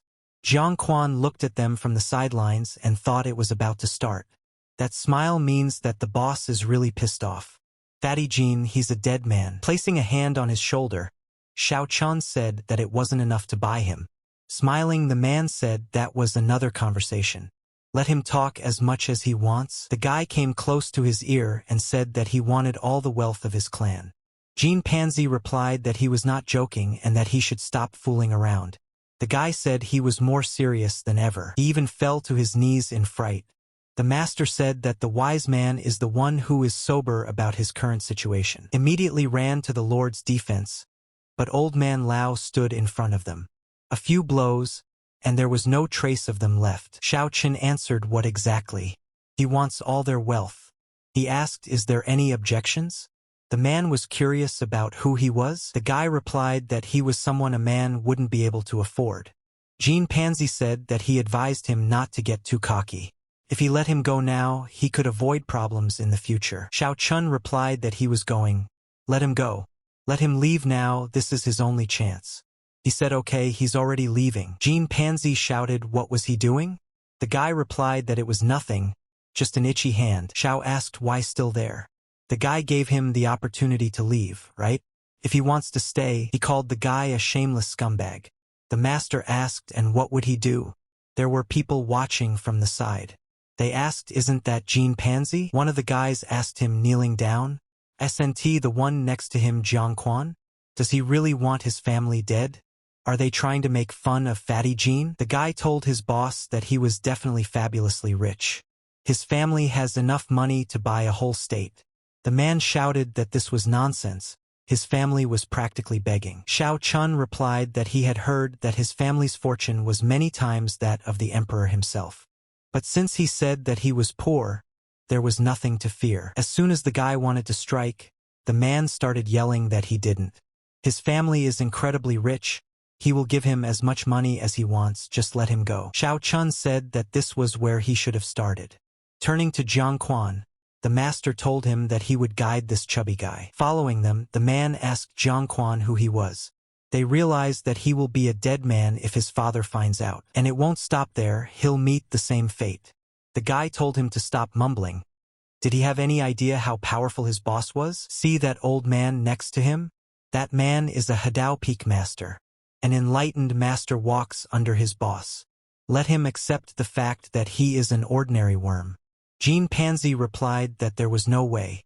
They will pay for everything. The guy said he would give him one piece of advice. Instead of becoming an enemy of his boss, it's better to be friends with him. Let him think again. The boss would easily raise him to Earth-level martial arts if they followed him. The man asked the Earth level of the first stage. Jiang Quan replied that no to the 9th stage. Jean Pansy said that even his family only had a few rank 9 abilities. Is he saying that his boss can pull this off? Don't take him for an idiot, even he knows something about it. The guy said it was the truth. Naming one of the names, he said the guy should know him. He has tremendous respect for his boss. Besides, to be honest, he's his favorite, so it's not worth fighting with him either. He fearfully asked who his boss was. Jiang Quan that it doesn't matter who he is. The important thing is to be on his side. By the way, the boss's mentor, who does he think he is? Jean Pansy asked, and who was it? The guy replied, had he heard of Master Zhongtianzong? The man replied that it couldn't be. The master himself who single-handedly conquered and unified the Qingyun lands, so if he follows the boss, he definitely won't regret it. He replied that he couldn't believe it, but he really wanted to reach the Earth level of martial arts. Jiang Quan said that he should let him do it. Once the guy approached the boss, he said that yes, he would do it. Jiang Quan told the man that he agreed. Watching him, the master thought that this guy was good for something after all. But in Jean Pansy's mind was something else entirely. He decided to pretend to be an obedient dog and wait for his father to come to his rescue and slaughter them like pigs. Zhang Family Hall. The man thought, who is this Xiaoqun? Greatness, no exaggeration. Masters follow him around like servants. But he doesn't want his son to mess with him. Although it doesn't look like he has any evil intentions. Master asked the man how the investigation assigned to him was going. Did he find out anything about this Xiaoqun? He said that Xiaoqun was Qingyun's best disciple. His talent was astounding. But one day, the enemy completely destroyed his cultivation foundation. Miraculously, he was able to restore his cultivation. But that wasn't the most amazing thing yet. Heavenly Master Zhongtianzong himself has taken him as his disciple. There was no doubt around this guy's identity, but it was different with the Heavenly Master. They couldn't find out anything about him, as if he came out of nowhere. The guy thought it looked like he was going to have to sit there and recover. He needed to warn his boss that someone was after him. Teixien said that the guy better not stop. He asked what Xiaoqun had done to make him willing to give his life for him. Long Feichen replied that it was none of his business. He didn't understand where Teixien had come from. What a day he'd had, it was a disaster. Grabbing him by the throat, the guy started telling him to tell him something interesting about Xiaoqun. Maybe he'd let him live. He said he wouldn't dream of it, he'd rather die. Teixien asked to die? He is asking too much.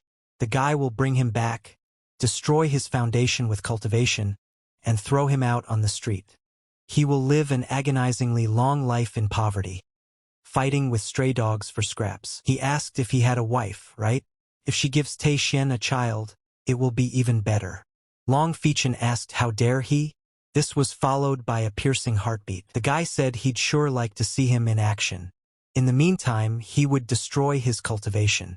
Long Feichen told him that even if he became a ghost, he would still get him. Teixien replied that unfortunately he wouldn't die that easily, giving him one last chance to tell Xiaoqun in detail. Feichen replied that there was no way he would give in to such a freak. Calling him an ungrateful animal, the guy said he would abuse his wife right in front of him. See how he sings then. Is Teixien guy that tough? But his wife is really good.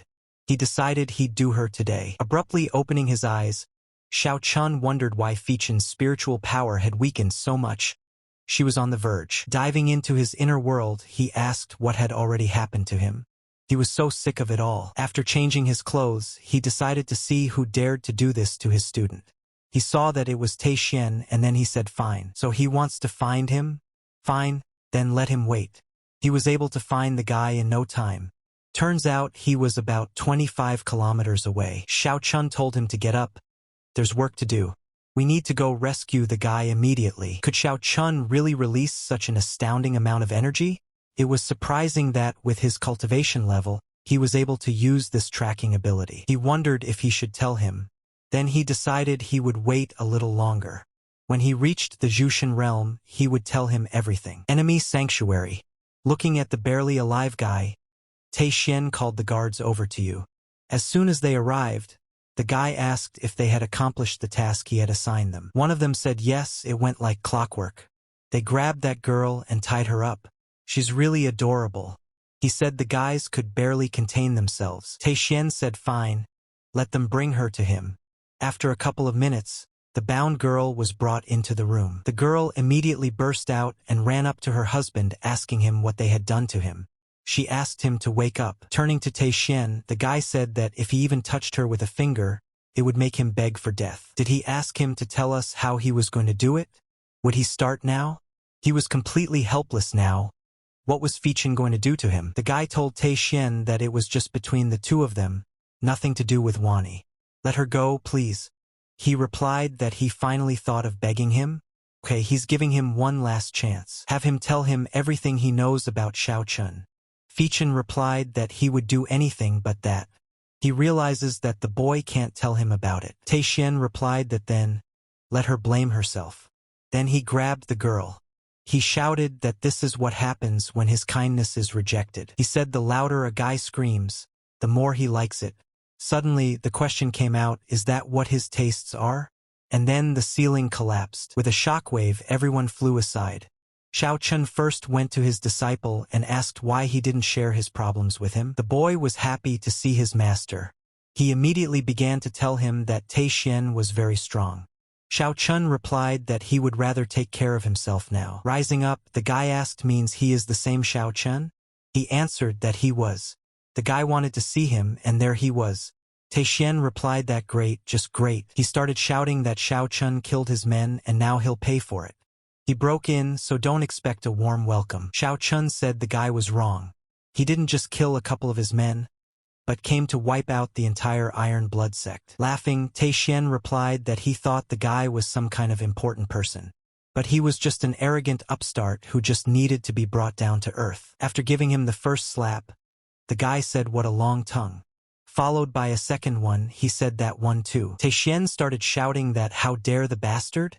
How dare he mock him? He started shouting that he would kill him, crush him, destroy him. Xiao Chun replied that he was pretty strong, that wasn't bad.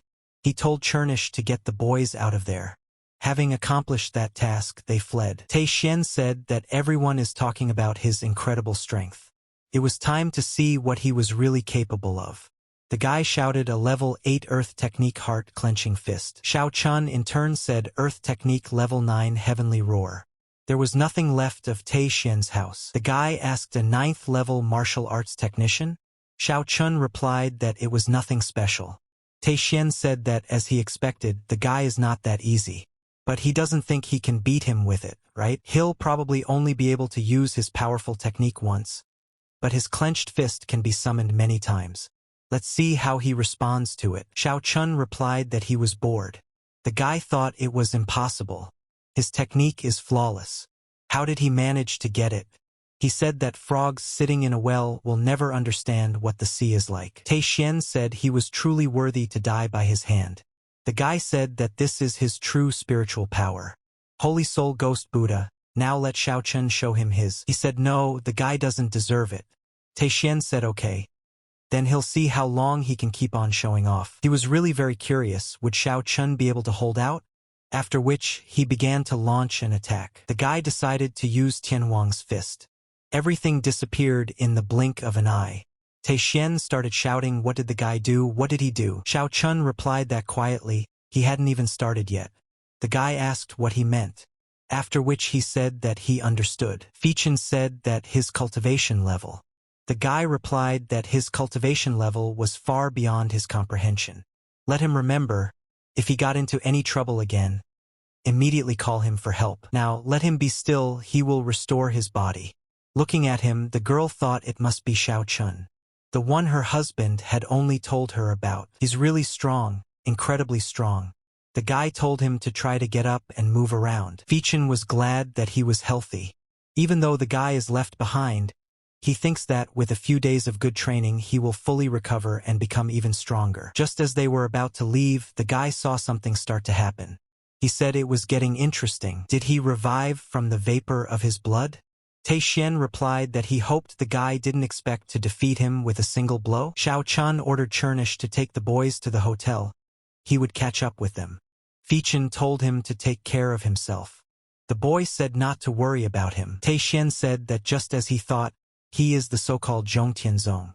The guy replied that it's not bad, he's smarter than he thought. He is just burning with curiosity. Who the hell is he? Xiao replied that you don't ask questions of the dead. Rebirth is cool, sure, but does it make a difference? He just needs to swat him again. Teixien said that if he can revive once, what's stopping him from doing it a second time? Furthermore, with every rebirth, his cultivation level increases by 1 stage. The guy wouldn't be able to destroy him, he would only make him much stronger. Xiao Chun replied that his rebirth was just a pathetic friend. He can't fool a guy. As for his cultivation level, peak enlightenment is at the 1st stage, right? Perhaps a 3rd or even a 4th. The peculiarity of his ability is that he can compress his body again after being destroyed. The degree of compression is the number of times he can be reborn. Now that he understood everything, the guy didn't seem so strong anymore. You can't fool him with such a weak technique. If he really wanted to kill the guy, it was time to show his trump cards. Teixien replied that he was getting more and more interesting by the minute. That's right, his cultivation level isn't the 1st or even the 4th stage. His true cultivation level is 7th stage. The guy asked 7th stage cultivation? What a talented youngster they are. Teixien replied that it was time for him to show his power. He said that although this martial style was a 9th level earth technique, but the killing power was not inferior to heavenly techniques. Now let Xiao Qin die. After a powerful punch, the guy said that death at the hands of the Buddha's holy executor was a part for him. Xiao Qin asked, and how did he get so lucky? Teixien said with a tremor in his voice, he too was able to reach the peak of enlightenment. The guy said that since he had entered the 3rd phase of ancient body tempering, this was the first time he had used this technique of the will of the ancients. He named it so because it comes from the martial teachings of ancient practitioners who used body hardening. Thanks to this technique, he can increase his strength by several times for a while. A secret technique to increase his strength? I'm sure his body would not feel bad after using it. Teixien told the guy that if he couldn't kill him in the time the technique lasted, the dead man would be himself. The guy said that he underestimated him. He is able to maintain the will of the ancients until the incense is extinguished. That's enough to destroy him. He started screaming that the guy had deliberately forced him to use his power to finish him off. If he had held back, he could have used his resurrection technique. But now he'll win. And he's really smart. Teixien shouted for Xiao Chun to accept his death. He didn't want to use this technique since he hadn't fully mastered it yet. This was the Death Spirit Palm. The Death Spirit Palm, heavenly technique of the 1st level, he might not have fully mastered it, but it would be enough to wipe the guy out. Xiao Chun asked, is he really so sure? Teixien shouted that it was impossible, unthinkable. Xiao Chun replied that nothing was impossible. He was now 1,000 times stronger than the guy. The guy asked, what's wrong? Does he still have a secret weapon? Teixien told the guy that they would see each other again. Now it's time for him to go. He asked what kind of technique was that? Xiao Chun replied that it was a fist from the eternal heavens. He thought 1 strike would be enough, but it was the 2nd strike.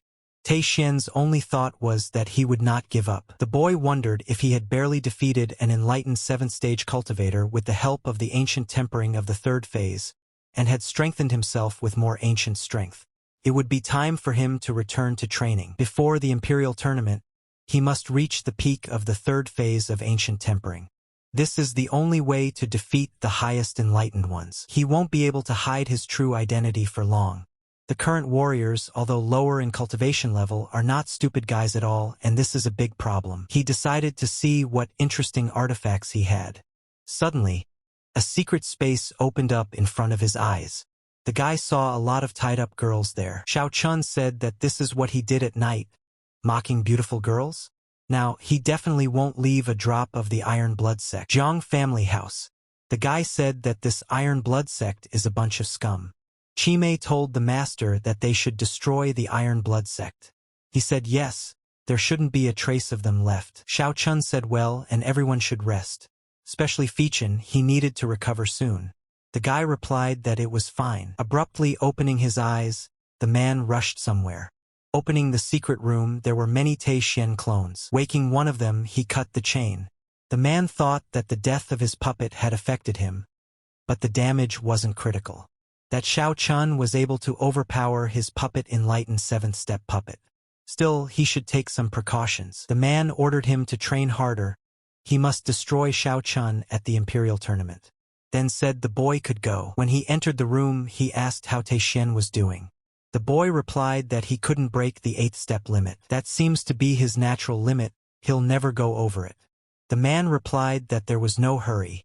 As soon as he hits the 8th step, he can get out. Until then, his puppets will replace the guy on the outside. The boy asked his father's permission to ask if someone had destroyed one of his puppets. He felt it had disappeared. Giving the lad a slap, the man said how many times he had said that his business was to train hard. Dad said he had no reason to be distracted by anything else. If he found out the kid was distracted again, Tei Xian thought about the fact that he must devote his life to this continuous training. If he ran away now though, he couldn't even think about it. But if he had help. Looking at the ring, he thought that he hoped Xiao Chun is the one who can help him. Opening his eyes, the guy didn't understand why Tei Xian's ring was floating in front of him. Suddenly, an image of a guy appeared in front of him. Xiao Chun said that something is wrong there. It seems he is not Tei Xian. He said no, he is. Xiao understood, it turns out he is real. Tei Xian asked how the guy figured it out. He said it was amazing. It turns out that they, the Iron Blood sect, can split their soul into parts and move them into other bodies. So the one he got rid of was just a puppet? The guy shouted that great, he knows what soul splitting is. Then Xiao Chun would definitely be able to help him. Xiao Chun said that soul splitting was an unusual ability. It is a rare ability, but it is quite useless. The so-called soul splitting is the splitting of a single soul into countless shards. Each shard obeys its owner, but it has its own personality. The owner can control his shards and see their thoughts and memories, but the shards can have their own uncontrollable personality. Tei Xian said wow, he was the right person to help him. The guy replied that he could see he was nothing like his previous shard. He said that all of his soul shards obeyed his father's orders. He couldn't influence them. Xiao Chun replied that this was something he was already interested in. So he needs his help? The boy asked him to help him escape from his father. Xiao Chun asked why he wouldn't leave on his own. Tei Xian said that he couldn't do it alone. His father had locked him up. Not only can he escape, he can't even take his mind off his training. Xiao Chun asked, what was his father's cultivation level? The guy said that he had reached peak cultivation a few years ago. Now a few steps and he will reach the level of a deity. He might be wrong. His father doesn't let anyone know about his plans. He's afraid. He's probably already reached deity. The boy replied that he might be able to defeat the deity with his own strength. But not right now. Tei Xian said that if he needed help, he would do his best. Xiao Chun replied that it was fine, but there was no need for it now. Before the tournament, he should prepare well. If he reached the right level after the tournament, he would make every effort to recover it. Telling him the price of his help, Tei Xian asked how he could repay him. The boy replied that he would become his servant. Let him think carefully. If he becomes his new master, he fears his situation will not get better. He has time to think about it. The boy wondered if he should become his servant or leave it at that. Xiao Chun said that it seemed like most of the participants were already in place. Jiang Quan replied what exactly? His sources said that all the most revered participants had already arrived in the city. The master replied that then he'd better do his own training. It wasn't worth wasting time with him. The boy asked what good would the training do. In such a short time, he wouldn't be able to overcome his limit. Unless he accidentally finds some special artifact. And even then, it's unlikely to make any difference. Suddenly, it dawned on him. He can't use the full power of the artifacts, but Master can. The master said it's a grimace and it pisses him off. The guy said that there's a rumor that some members secretly keep very powerful artifacts, Maybe they could borrow them for a while? Xiao Chun asked if he's stealing. Better let him put those dirty thoughts out of his head. They are not robbers. He asked the master for permission to speak. He stood up to tell that the Zhao family, I'm sure he had heard, is a family of rapists and robbers. If they take away a dangerous artifact from such a brat, it would be better for everyone. Master thought, the Zhao family, huh? An excellent opponent. Right now, his body is quite sturdy. In cultivation, he has also reached a certain process. If there are indeed countless artifacts there, his growth won't be long. Jiang Quan asked, can he take up the case? The family's artifacts come there in small batches. He knows the time and place. Master replied that that's fine. Let him take care of it for now. Looking at the counter, the guy thought she wasn't bad stuff after all. Walking over, the man asked what the young master was looking for. Xiao Chun asked, how much is gold asking for these wristbands? The man replied that they were a bit tattered, so they were only 10 gold pieces. They actually have a connection to the earth, but since they exploded, the price has dropped. The material they are made of is still just as valuable. The guy said fine, he'll take it. He thinks they have third-level earth tech, even tattered ones are worth the money he gave. Thinks they'll be easy to repair. It's the first time he's evaluated a piece of equipment like this. He's sure these cuffs will help him more than once. Someone started shouting, "Road! Make way! Let him get out of his way or he'll crush him."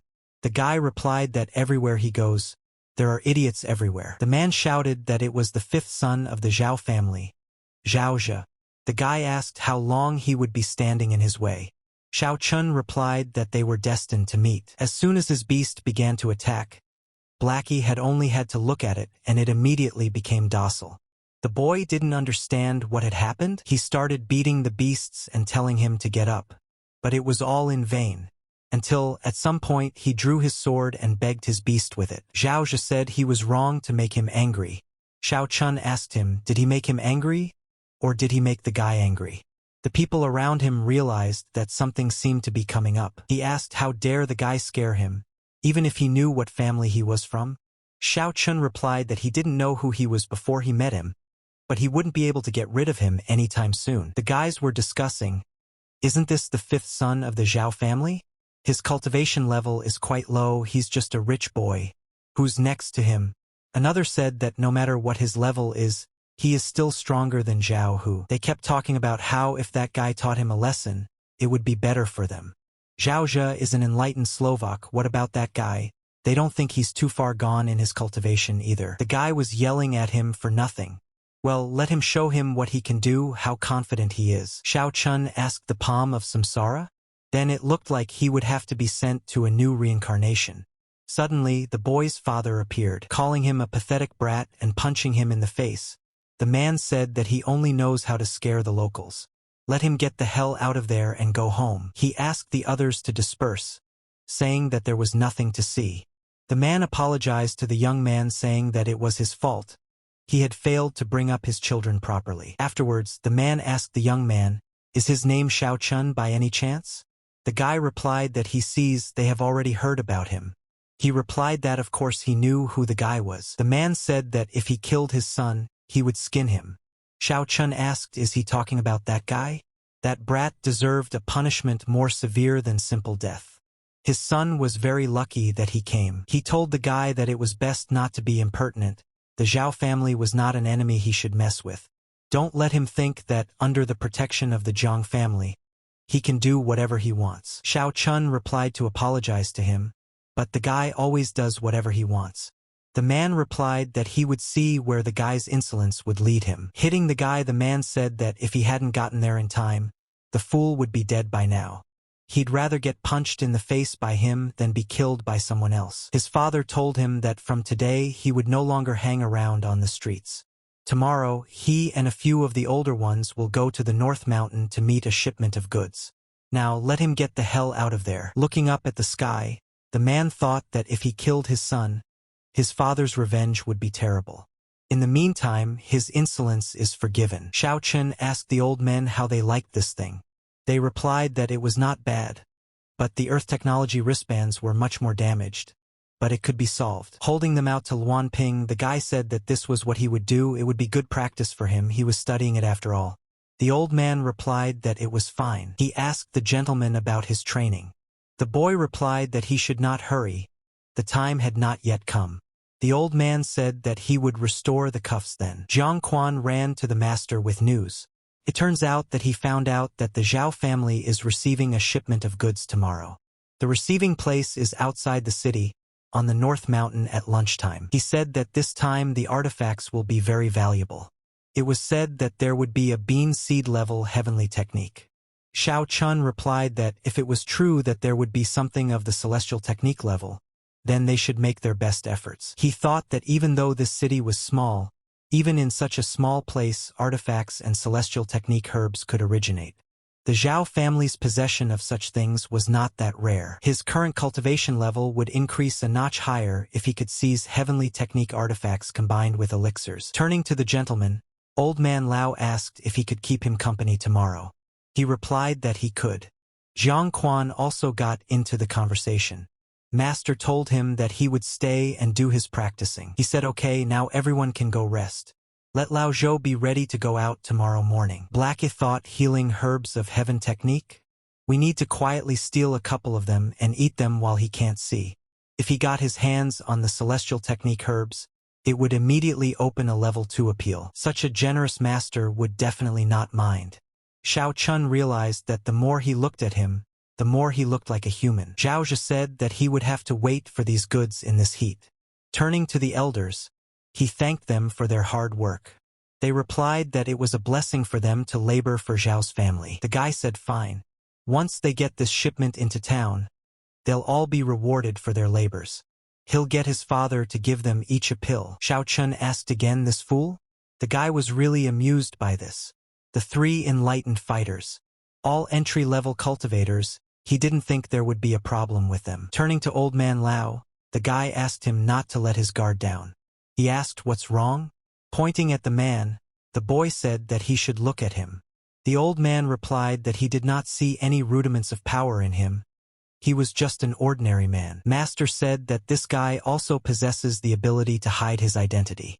He thinks his cultivation level is at least 4th stage. This guy emanates an energy of unwavering steadfastness, and he senses purity and sincerity within him. It's a pity that a guy like this is working for the Zhao family. Looking at the gentleman, the old man asked, did he get emotional?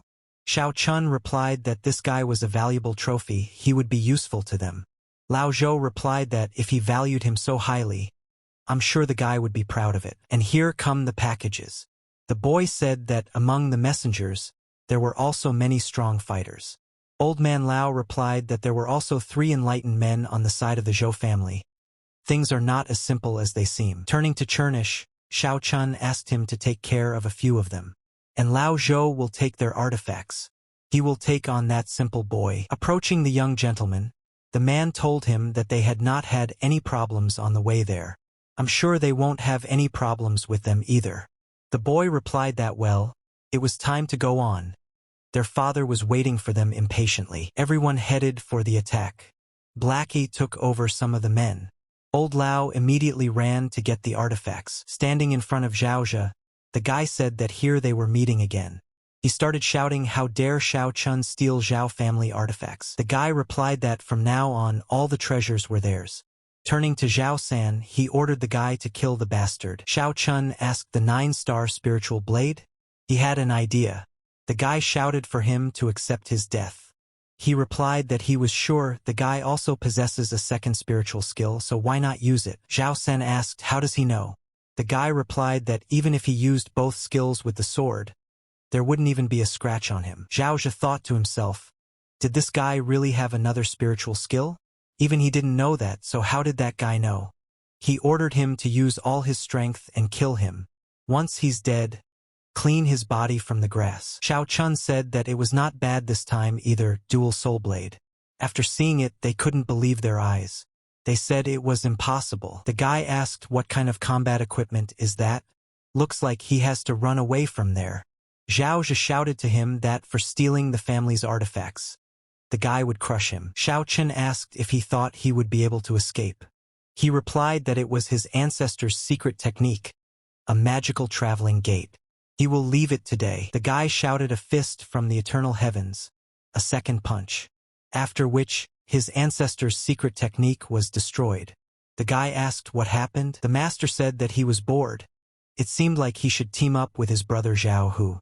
Suddenly, the defenders shouted for him to take his hands off the young master and attacked. Looking at his body, Xiao Chun said that he thought he would be harder to deal with, but he is just as weak.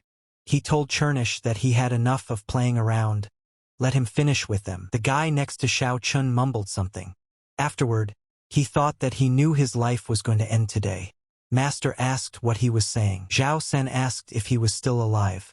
The master replied that he had only cleansed his body of the goo poison. The boy asked how he had cleansed him of this nasty stuff, and why did he leave only him alive. Xiao Chun answered because he's different from the others.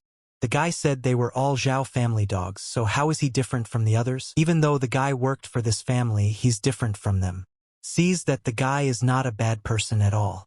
Sees the natural chi in him. What a shame that the goo poison got him involved with them. Zhao Sen asked immediately, does he want the boy to become his subject? Master said yes, let him serve him. He immediately asked what the boy could give him. Xiao Chun replied that a martial Chen Kuan. Xiao Chun told Blackie that it was time for these. Lao Zhou was probably already waiting for them. The boy still followed after them. The old man handed the boy the ring. Seeing the artifacts, he said, well, just fine. How much they'd gotten out of them. The master told everyone that it was time to go. As he would have to go back, he would need privacy to pray. Then he remembered that he had not yet made a spiritual contract with the boy. Zhao San said that he seemed to be more dangerous to live with than the goo poison. Xiao Chun replied not to be afraid. Soon they reached home. As soon as the door opened, Jiang Quan immediately appeared and started asking the Lord how everything went. He replied to the boy that the battle was favorable. The apprentice asked if that meant it was to his credit. Asking the lad to approach him, the master said that he was too weak, so he endowed him with a mighty power. Instead of wasting time bailing him out and saving him from death, Jiang Quan began to say that he was not so weak. The master replied that that was it. He would be secluded for prayers and practice, and they would handle the rest. Putting his hand on the guy's shoulder, the old man said that he was indeed very weak. Xiao Chun said that the miracle potion was finally ready. Once he drinks this miraculous potion, his ancient body hardening technique will intensify. But he would have to go through a lot in order to raise a new level. Still, these miraculous ingredients allowed him to master a new ability. Chernish thought this is power. The energy sphere, although it looks simple, but the energy flow in it is very compressed. Even if he can't understand its properties, the level of this skill is very high. Xiao Chun studied the techniques of his ancestors and was able to create this one. There is no name, the power is no more powerful than a fist of the known heavens. Blackus saw it disappear, although he could still sense that hidden energy. That power hadn't disappeared anywhere. He said he could hide this energy sphere and kill someone unnoticed. Even the greatest healer would have a hard time knowing the cause of death. It's the best tool for a surprise attack. Glancing at Blackie, Xiao Chun asked how he felt. Interesting thing? As soon as he tried to bite it, it disappeared. The guy asked he didn't think he could learn this technique. Just as the guy was about to say it wouldn't work, half the sphere disappeared. He couldn't believe it. The wolf thought that even though he couldn't repeat it right away, but give him a couple more days and he would definitely master it.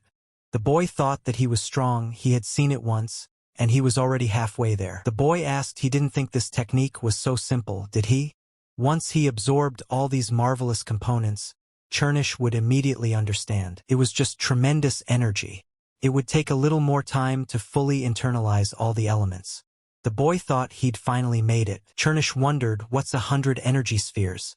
After all, one such ball would be enough to kill an enlightened person. The current Xiao Chun would be able to overcome the peak of enlightenment. These energy spheres could last next to his body for months. They'll last until the end of the Imperial Tournament. I asked you what it was? Let them say, who dared to steal the Zhao family artifacts? One of the men replied to the host that there were no witnesses. The man asked what, but? He said that the attacker was incredibly strong. There were only a few people in the city, so there was a good chance that it was the Jiang clan. Suddenly, another one suggested what if it was Xiao Chun? The man ordered them to let them find any clues if it was really that guy, have them eliminate him. He said that's probably the end of it. They could go and have them call Zhou over there. After bowing, they left. The boy asked his father if he was looking for him. The man replied that he had. The imperial tournament would begin soon. He asked how his training was going. What is his cultivation level? The boy told his father not to worry. This imperial tournament would be for him. Neither those from the Iron Blood sect nor the Jiang clan were his opponents. His father told him to stop being conceited. He asked how he was getting on with his secret technique. The boy replied that he had almost completely mastered it. He said he was fine. It was not in vain that he had taken on the task of training him.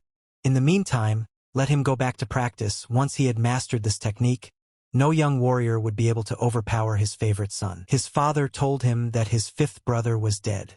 The boy asked who dared to do that. The man told him not to pretend like he didn't know anything.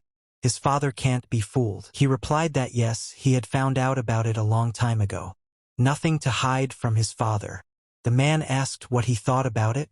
The boy replied that, dead and gone, useless trash no longer in his way. My father said that yes, it's not right to cry for the dead. But he must avenge him. As soon as he heard Xiao Chen's name, he immediately said that he was strong. But he was no match for him. The man asked if he had heard of Zhong Tianzong. Zhou replied that he had earned the name of a mysterious warrior in Tanyuan City. No one knows his true strength and cultivation, but there are rumors that his strength was obtained from the netherworld. It is also said that his strongest ability is rebirth. Father added another theory that Xiao Chun is Zhong Tianzong. The boy replied that if that was indeed the case, he should be on his guard. His father said that while there was time, he should continue his preparation for the imperial tournament. That way he would definitely not lose. He replied that well, he would definitely live up to his father's expectation. Jiang Weihan was rejoicing that he had finally reached the highest level of enlightenment for a fighter. Suddenly, the man behind him said he had a report. He revealed that Mr. Y was dead. Xiao Chun easily killed him. He said that it seemed like he would have to tell Master everything. Xiao Chun had grown in strength so quickly that he had surpassed his expectations. Leaving this matter unattended would not name them trouble. Suddenly, his sister showed up. She congratulated the guy on reaching the peak of enlightenment. The girl asked what's wrong. Why is he in a bad mood? Jiang Weihan told her it was all about that guy, Xiao Chun. He told her that Mr. Y of the Blade Realm was dead, killed by that guy again. The girl replied that it couldn't be. How did he get so strong? The boy replied that he should report it to the master. They should get rid of this guy as soon as possible, even if he had to go to the realm of the Lords of the North again. She said that he had already reached the peak of enlightenment. He thinks the pressure of the Northern Lord realm is already on him. He replied that it was true that if the pressure wasn't there, he would have easily killed him, but now even Mr. Y had died at his hands. He fears the same fate awaits him. The sister said that the only thing to hope for was the master. He called the girl after him and said that they should report it to the master together. Jiang clan's manor. As soon as they arrived, they were immediately greeted. The boy asked where the master was. He was told that he was playing chess with his mentor. As soon as they entered the room, they immediately greeted the master. Jiang Weihan started to say that he had an urgent report. The master asked him to wait, otherwise he would lose this game now. The master told Dao Gu that his skill was getting better day by day. The master lost to the student. He said that's it, he would never play with the guy again. Returning to Jiang Weihan, he told him to speak up. What happened? The guy told him that Mr. Y of the Blade Realm was dead. Master asked if it was the same young Y. Jiang Weihan replied that yes, he died at the hands of Xiao Chen. Master asked, is it really the same young guy from the Northern Lord Realm? He remembered the guy already lost to him when he was just a Shentong. Apparently, he had already become enlightened. The guy told the master that his disciple didn't lose. In the realm of the Lords of the North, the restrictions are too high, he couldn't use his full power. The master said that if he lost, he lost. There was no need to look for excuses. He is from the Jiang family. Even if his cultivation is restricted by some rules, he shouldn't have lost to him. With his skills and abilities, even though his strength was limited, it was unacceptable to lose to a Shantong from the lower worlds. It was all because he wasn't serious about practicing and training, no stability. The boy agreed with that. Dao Gu said to his brother, "Does he think his tyrant spear is weak? Should he practice with it? Then he would train him in the spear of worry." Master said that's enough, no need to bully him. This Xiao Chun can't be underestimated. Master suggested to do it differently, let Dao Gu go to the realm of the Northern Lords. The boy asked him. Zhang Weihan said let him go and have a look. The nature there is beautiful, but let him be careful not to lose his head. The mentor started to say that no, he would not go. The boy asked if he was afraid. He replied that he was right, he was afraid. The Northern Lord realm has very strong restrictions on his cultivation.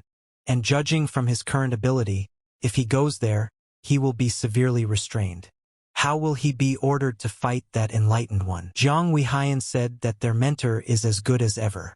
Still the same shameless trickster. Master ordered the two of them to stop bickering. Dao Gu will still go to the Northern Lord realm.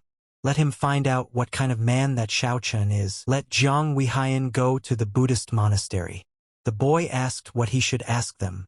The master said let him ask the monks. Could it be that Xiao Chun is one of the reincarnations of their people? He thought about it and realized that only their disciples had such a terrifying speed in raising their cultivation level.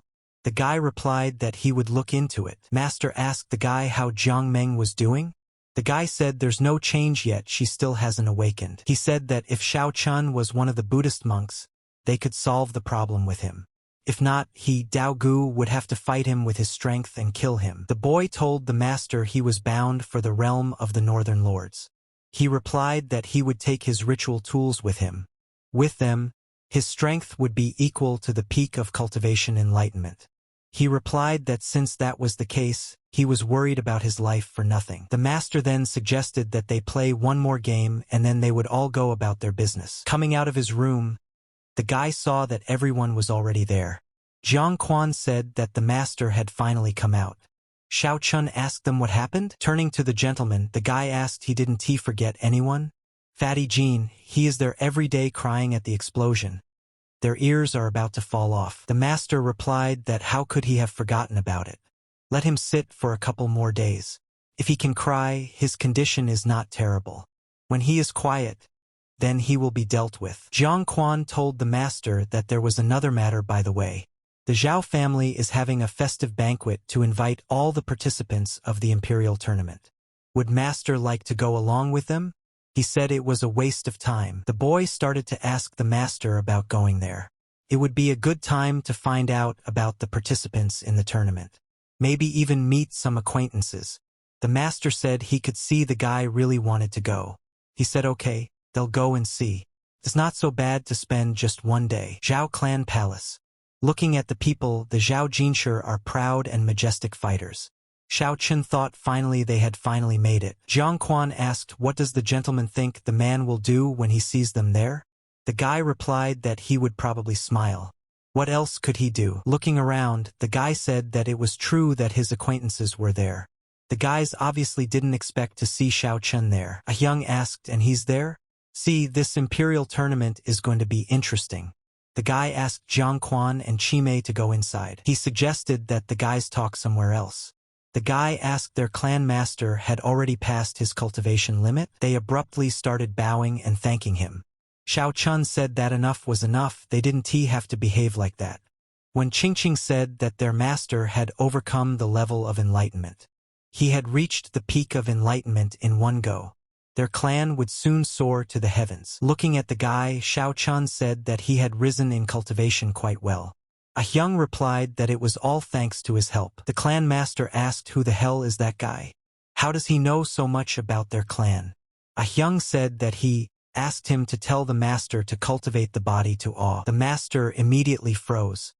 He repeated these words endlessly as he suddenly, looking at them, said to the two of them, when they met this man again and gave him this, their clan would remain loyal to him forever. When Qingqing relayed master's words to him, he replied that all right, he seemed to have understood everything.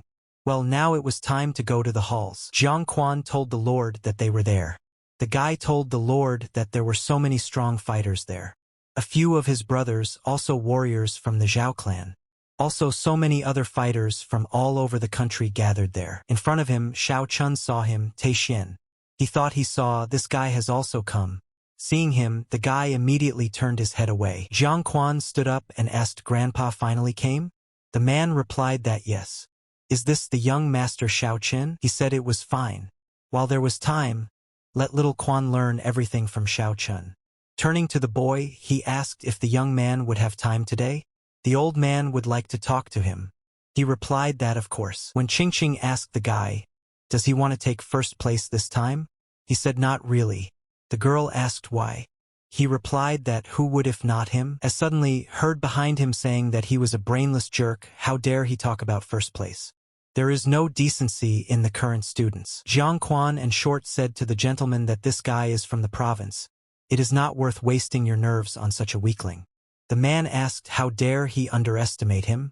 Let him get up, he will teach him a lesson now. With a single punch from the guy, the man flew several meters away. Xiao Chun thought that this scum didn't know the extent of his arrogance. The man wondered if this little brat couldn't contain himself in his house. Turning to Xiao Chun, he said he was at his house for an important event. He hoped the guy wouldn't make a mess. People began to ask if this was the same Xiao Chun. As they said, he likes to be disorderly. The guy replied that since Zhao Jinshi had asked him, he would show respect and not spoil his events. The guy said Xiao Chun doesn't recognize anyone's authority. But if he crossed the line with Zhao Jinshi, they hoped the old man would finish him off. He replied that it would be ideal if he dealt with his good-for-nothing brother at the same time. Turning to Lao Jiang, the man asked if he had already forgotten how to greet the people he was visiting. The man replied that he did not want to interrupt his demonstration to the youth. Where are the bastards Jiang Quan and Xiao Chun? The man asked. Lao Pan has also come? What is this? Did his grandson really insult the fatty? The man replied that it was nothing special. They had just kidnapped his son. The man started shouting for them to release his son now. He started grabbing people and asking which one was Xiao Chun. After grabbing one guy, the man asked if it was him. He pointed his finger in the direction. Turning to Hu Hyung, he told the boy to give him back his son. Standing up from his seat, pointing his finger in the direction, he said that he was the real Xiao Chun. The guy said he thought he only had a problem with his head, but it turned out he had a problem with his eyesight. The man yelled out that he was insulting him. He's gonna teach him a lesson. In one easy movement, Lao Pan was already flying in the opposite direction. The guy said that he certainly couldn't teach him anything. The man said the guy was pretty good, and shouted that whoever killed the bastard would get 1/10 of his treasure. Everyone immediately got up from their seats. Xiao Chun said that everyone sitting there is scum. He doesn't mean to offend anyone, but just to say that low-grade scum like them are no match for him. Everyone immediately started telling him not to underestimate them. One of the men offered him a one-on-one fight, saying that he would wipe the guy into powder. Xiao Chun asked if that was him. Such a weakling, he couldn't stand up to him. Zhao Jinshi shouted, that's enough. Even though Xiao Chun is behaving inappropriately, the evening is his and he invited them. So hopefully, the gentleman will moderate their fervor. Turning to the fat man, he said that he should also take it easy for now. If he wanted to take revenge on this guy, he should wait until the imperial tournament started. He replied that it was fine, but only because the man asked. The guy thought, what's that little brat thinking? Let him wait at his place. He'd deal with him before the tournament even started. Zhao Jinshi asked for silence. He said that he would now announce the rules of the tournament. He hoped they would listen to him carefully. Jiang Quan told the gentleman that he was afraid. From now on, the goal of all the participants is to deal with him. When Qingqing told the guy that he should be more careful from now on, the man said that he would announce the rules now. The boy asked why Zhao Jinshi didn't let him participate in the imperial tournament. People didn't understand who was shouting like that. One of the guys answered that it was Lin Feng, the son-in-law of the Wang clan. He was a gifted kid who had become a first-stage enlightener at such a young age. But unfortunately, the clan had taken his gift away from him. Now, he doesn't have an inability to compete in the tournament. Now, he's just trash. But why would he want to participate in the imperial tournament now? Xiao Chun thought that this was already more interesting. Not bad, because this guy is strong, his cultivation is very unusual. That unusual spirit inside his body. I'm sure the boy is equal to him in strength. The kingdom of the Lords of the North has so many great warriors. Wang Huang wondered how this scum even dared to come there. How dare he demand to participate in the imperial tournament? Jiang Quan began to tell the gentleman that he was a very talented guy. His name was Lin Feng, but unfortunately, the Wang clan had taken away his strength. Xiao Chun replied that he was still talented and strong. Even a guy would envy his strength. The boy wondered if his gift was stronger than the master's. But after all, he is just a scum now. Xiao Chun told him to look, even though he looks earlier, but his gaze is confident and bold, and his body is strong. You can see that he has fully recovered and is even stronger than before. His bandage is imbued with earth technique magic. The spear hidden under the matter is also an earth technique weapon. The matter covering the spear is the strongest artifact he has, also an earth technique. But the most incredible thing inside this guy, he can feel the 7 shentongs fluctuating, mind-boggling. He has never heard of such a thing. Xiao Chun stared intently at the guy. The monkey told the overlord that the guy had revealed them.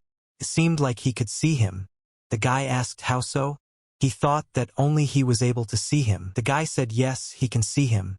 Lord Shaw said that's right, he said he could really see him. If that guy can see him from such a distance, it means that if he has good allies, the guy will have a really strong opponent on his way to winning the imperial tournament.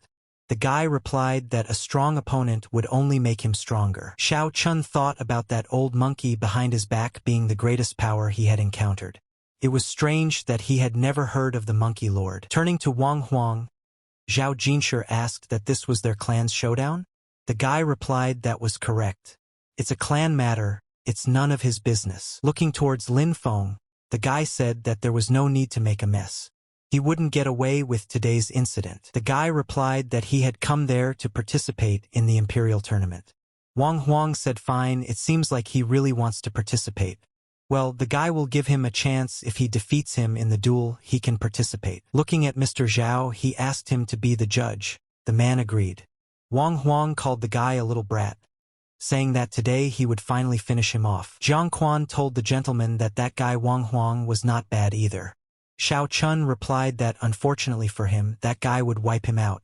He asked, is Lin Feng really that strong? Wang Huang said that the guy can come over, he will let him strike first. Even in this position, he won't be able to overpower him. Lin Feng said that he had already said that the guy was a bloody mouthful. With a single blow, he flew aside a few meters. Today, he's not in danger of dying. But he will tell him something. Things change, even the fact that he once bullied him will come back to him doubly. The boy will remember his every deed, and then he won't be able to brag about his name either. Zhao Jinshi couldn't understand how the guy was able to possess such strength so quickly. It was not enough for them to have Xiao Chun. But Ling Feng had also mastered a new ability. The guy thought that strength and speed. The Iron Blood sect is no match for Lin Feng. But it's all due to that and the monkey. The boy asked if he had now earned his right to participate in the imperial tournament. The man replied that of course he had been accepted. The guys greeted each other and exchanged names. Upon descending, Lord Shaw asked the guy where he was from. How could he see him? Xiao Chun replied that they don't recall there being a monkey lord in the 9 realms. Among the 2 of them, the most unusual one there is him, Lord Shou. He replied that he realized who the guy was. He said he was the strongest emperor among the 9 kingdoms, and the guy said he was right. Is him after all? Xiao Chun really doesn't know who he is? The guy replied that he thought he wasn't strong enough for him to remember his name. Lord Shaw replied that it sounded rude. But he was absolutely right. He could only reach the lord level. His spirit remained in the world of lords and emperors. Xiao Chun replied like this. He began to say that they were all about him, and the most interesting thing was that he had died too. By whose hand did the greatest and strongest emperor fall? Xiao Chun before asking him if he should tell his story. Lord Shou replied that it was also true. Once long ago he was a young servant of Mo Ho. The guy replied that he remembered him. He remembers Mo Ho very well. A wonderful friend. Didn't think he would meet him there. Lord Shou told me that Mo Ho had died. Li Yunfei killed him. They were mentally connected. If Mo Ho was alive, he would have sensed him immediately. That's why I'm sure he's dead. Suddenly, he asked if the guy was too. Xiao Chun replied that it wasn't bad.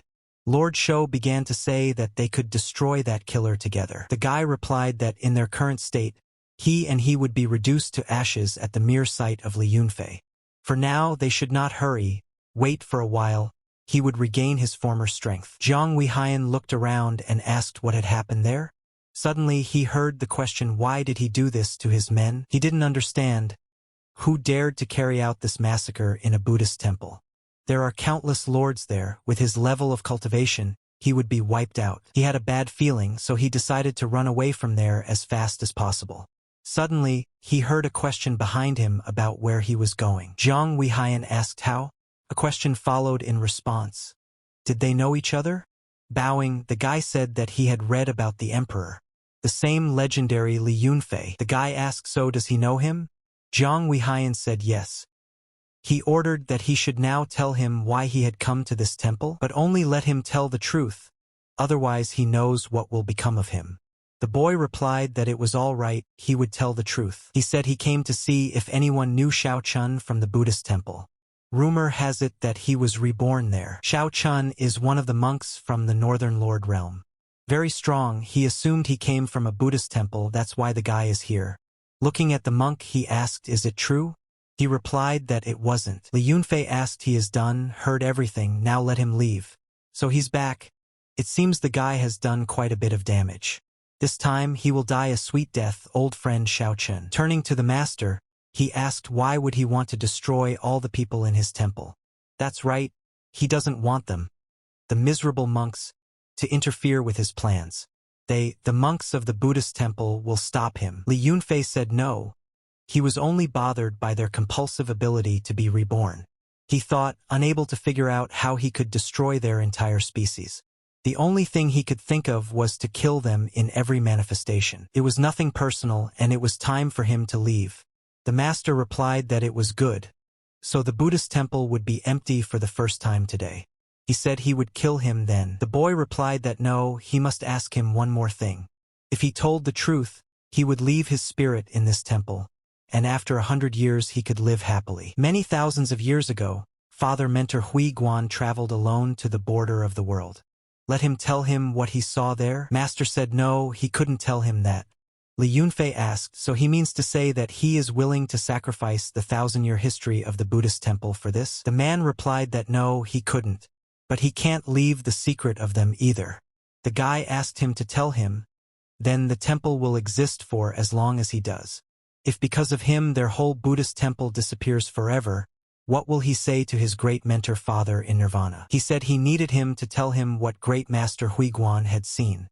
The master replied that he had sworn that only the masters of the Buddhist temple were allowed to know this secret. Li Yunfei told him that times were changing. Now let him put it out. The man apologized to the great ancestors, saying that he was forced to tell it today. He will tell him the greatest secret of the Buddhist temple. Running to the master, Jiang Weihan told the master that they were in big trouble. The boy told him that the Buddhist temple had leveled off. The master asked what he was talking about. The boy replied that the Buddhist temple had been destroyed. The man said that there was an emperor-rank warrior in the temple who could defeat him. The only one who can do it, the guy said it was the same Li Yunfei. The master asked if he was looking for Xiao Chun. The guy replied that he was afraid no. He didn't think that Li Yunfei was afraid of this guy. Jiang Weihan started talking about their clan. The master replied that nothing will happen to them. They have great men watching over them. No one would let Li Yunfei do this to them again, but they should still be careful. This guy's been bullying lately, killed the emperor Moho, now he's wiped out the entire Buddhist temple. He's afraid there's going to be a great disaster in the 9 kingdoms. Master said that, by the way, his brother is leaving soon. Have him remind him not to kill Xiao Chun. There's no way Li Yunfei might have something to do with him. The guy replied that okay, he will tell him. Suddenly the door opened. Master immediately fell to his knees and said that he welcomed the Dark King. He asked, is Jiang Meng there? The master replied to the Dark King that he had sent his eldest apprentice. He was sure he would do well this time. He told the man not to waste his time. Jiang Meng is from the Forbidden Realm. She will be useful to him. The Dark King said he should take this. It was an artifact he brought with him from the beyond, much more powerful than his techniques. The man thanked the Dark King. He also asked how the teleportation space was coming along. The master replied that he had done everything exactly as he had ordered. The 9 realms would soon have the space and it would be ready for use in a year's time. In a year's time the people of the beyond, would come to this world. By then, everything he wants will be his. The master thanked the Dark King, after which the Dark King disappeared. The master said it was only 1 year. Neither Li Yunfei nor any other strongest warrior in all the 9 kingdoms would be able to say a word to him. Zhao Clan Assembly Hall. Zhao Jinshi said that today everyone has familiarized themselves with the rules of the Imperial Tournament. He expects everyone at the beginning of the month. Jiang Quan told the gentleman that a group of warriors had already started to gather in small groups. Xiao Chun replied that it was very boring, so he decided to leave. When Qingqing and Ah Hyung offered to escort the gentleman out, he replied that there was no need, they could have some fun and a bite to eat. Looking at Lord Shou, Xiao told him to go outside with that guy. He told Lin Feng to follow Xiaoqin. Zhao Jinshi, seeing the 2 of them walking out, wondered, when did those 2 guys manage to become friends? As soon as they got out, Xiaoqin immediately started running somewhere. The guy thought, does he really want to test his speed? Lin Feng said that this is the speed. He asked the Lord if he could see Xiaoqin cultivation. Lord Shou replied that he could see, of course. But he wouldn't tell him anything. He just said this guy's a very strong warrior. Let him show him what he can do. That way he can get his support. The boy began to ask why Mr. Shaw had so much respect for him. Why do they need his support? He replied that he just let him believe him. The boy wondered who this Xiaoqin really was. Turning around, Xiaoqin said that the guy has a good foundation and cultivation level. His speed is high and his force control is close to perfect. It was safe to say that he was the most outstanding warrior the guy had met. But it has a deadly flaw. Frightened, the guy asked what kind? Approaching him with speed, Xiaoqin replied that he had never died yet. He wondered if the guy had lost his temper just from the murderous aura.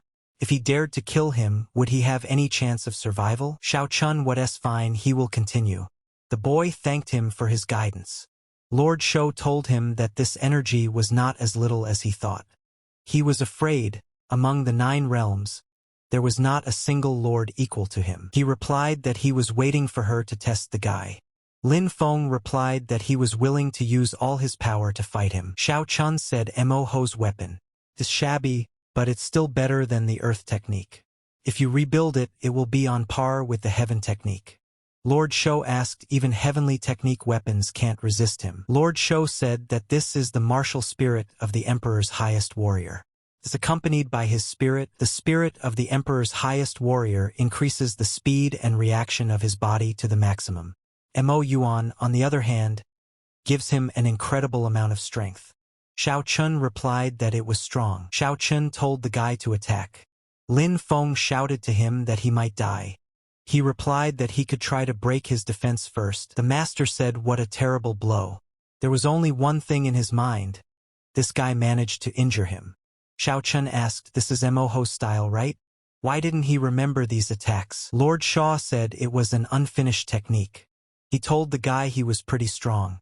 I'm sure he's awakened a 3rd spirit, so let him show him what he can do. Lin Feng replied that he didn't think she was like that. He would only scratch him. The guy said that what the 3rd spirit was capable of. Xiaoqin thought, what a frightening frost. He asked Chernish not to break in. This was not a simple martial spirit. That guy had awakened an ice flurry. He'd only seen it in foreigners. The wolf didn't understand how this guy managed it. He felt sorry. If he absorbed that spirit, his cultivation would increase a lot. Lin Feng shouted for him to be careful. In this strike, the guy would put all his strength. After the attack, Xiaoqin saw that it was icy. Suddenly, the guy disappeared. He realized that not only the forest, but he himself was starting to be covered in ice. Lin Feng struck from behind. The guy said a terrifyingly destructive force. Xiaoqin said he was strong. He was even able to break his ancient defenses. The guy thought, but how? He couldn't even injure him.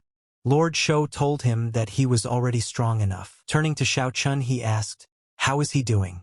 The guy just awakened the 3 spirits and is already so dangerous. He replied that it's not bad, the guy is really strong. Even managed to break his ancient defenses. That kind of strength can't be underestimated. Lord Shou said that he couldn't wait for this little guy to awaken the 7 spirits and become as strong as him, maybe even stronger. The boy replied that he was sure this little guy would surpass Mo Ho himself. He replied that if Xiao Chun said that, then the boy's confidence in his strength would only increase. He went over to the boy and told him that there was nothing left until the Imperial Tournament. Let him prepare and use the remaining time wisely. There are still flaws in his martial technique. When he perfects it, he will be destined for greatness. Lin Feng replied that he would spend every minute wisely. After moving a little farther away, Xiao Chun exhaled a sigh of relief. He thought that no one could break his ancient defense now. Apparently, he also needed to continue practicing. When he returned, he saw that everything was in place. The old man came to the master and said that the cuffs had been restored. He said that after recovering, the level of these wristbands is about a 5th level earth technique. His Jiang clan didn't have any such high-level artifacts. The level 5 earth technique wristbands would do him quite well in battle. If only he had his set of shining heaven wristbands. He told me that there's not much time left before the Imperial Tournament begins. He would take some time off to practice. Looking at the guy, Xiao Chun asked how his practice was going by the way. Jiang Quan replied that he would show his best at the tournament. The master asked if that meant he wasn't ready. The guy replied that he had almost mastered that technique, but Xiao Chun said that he would go into seclusion to raise his level and let the boy practice so that he wouldn't get the crap beaten out of him at the Imperial Tournament. At the same time, the Zhao clan. Zhao Jinshi asked how he did it. Dao Gu replied, "Why ask if he knows everything?" The boy asked that he could now take part in the Imperial Tournament. Zhao Jinshi replied that of course he could. He didn't realize who this person was. The guy was able to withstand every punch he threw. If he took part in the tournament, no one would be able to defeat him. He replied that it was fine, and said that it was impossible for anyone to know his true identity, so let him tell everyone that he was his personal disciple. Dao Gu said that was fine. If he had given permission right away, he wouldn't have had to injure him so badly. Let him recover by the way, he'll stay there for a while, the man doesn't mind, right? He replied that of course not, he could stay as long as he wanted. The guy asked how long he was going to stand there. It's actually time for him to go to bed. Zhao Jinshi immediately left. He thought about how the Northern Lord's world was filled with weaklings. It's a good thing the little guy got there first. And from his experience, he knows that it's better to hide his identity for the time being. Otherwise, if Xiao Chun finds out who he is, he will lose his head. The guys were discussing the fact that there would be people from different regions at the Imperial Tournament. They had heard that fighters from all over China had flocked there. Jiang Quan asked Master how he liked his new outfit. The Master replied that it was too bright and said it was time to go. Xiao Chun said how much money they spent there. Let him just look at that barrier.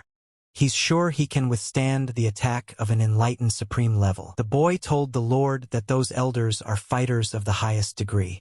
They are all famous and powerful in their respective cities. Although Zhao Jinshi is the organizer, these people will be the judges. Xiao Chen's cultivation rank is very high. The strongest among them is that old man. From the looks of it, he's an enlightened top-level cultivator, but in reality, he had long since passed that limit. The master asked the guy who the man was. Jiang Quan asked if he meant that bald old man. His name is Jin Pe. He is old man Jin's grandfather. The guy said how fortunate it was. Zhao Jinshi asked for silence. He said that he knew everyone there was looking forward to the opening of the Imperial Tournament. Therefore, less words, more deeds. 400 fighters are participating in the Imperial Tournament. The first stage is a scuffle. He's sure everyone is familiar with the rules by now. He suggested that we move on to the first stage with a scuffle duration of 1 hour. After that time, anyone still on their feet goes to the group stage. The man said there were no special rules to the scuffle. Potions and weapons, poisons, spirit beasts and puppets. All of these and more are allowed. He said there's only one rule, and that's no killing. If anyone breaks it, they'll lose their permit and be eliminated by the committee. And now, the first phase of the scuffle begins. Turning to Chernish, the boy said he could have some fun tonight too. He thought what a bore. All right, pretend he's interested. He's afraid he won't even get to bite anyone. Jiang Quan Master said to stay behind so that no one would dare to attack him. The boy replied that the master underestimated him. He was much stronger. The guys decided to join forces and deal with the strong enemies first. Everyone immediately headed towards Xiao Chun. The boy said they didn't think they could beat him, did they? One of them replied that when they killed him, they could earn untold riches. They started attacking him. Xiao Chun told them that poisons don't work on him. They'd better come up with something more interesting. Jean asked if he was dead. The boy said that death was not for him. Seeing that he had no scratches, the man was surprised. Slamming his fist on the table, the man said how much he pissed him off. The judge sitting next to him said not to be so angry. How could he even think that these scum would kill Xiao Chun? The guy said it was his turn. With a single blow, a large number of opponents scattered around. All the guys immediately looked around. Xiao Chun sat down on the ground and said that he was still there. If you have anything to say, just let them come over. Looking at him, Jiang Quan thought that the master had lost his mind. One of them asked how dare he underestimate them. Xiao Chun said it was Blackie's turn. He didn't want to get up because he was sleepy. Time was almost up. Zhou Jinshi thought that everything was going according to his plan.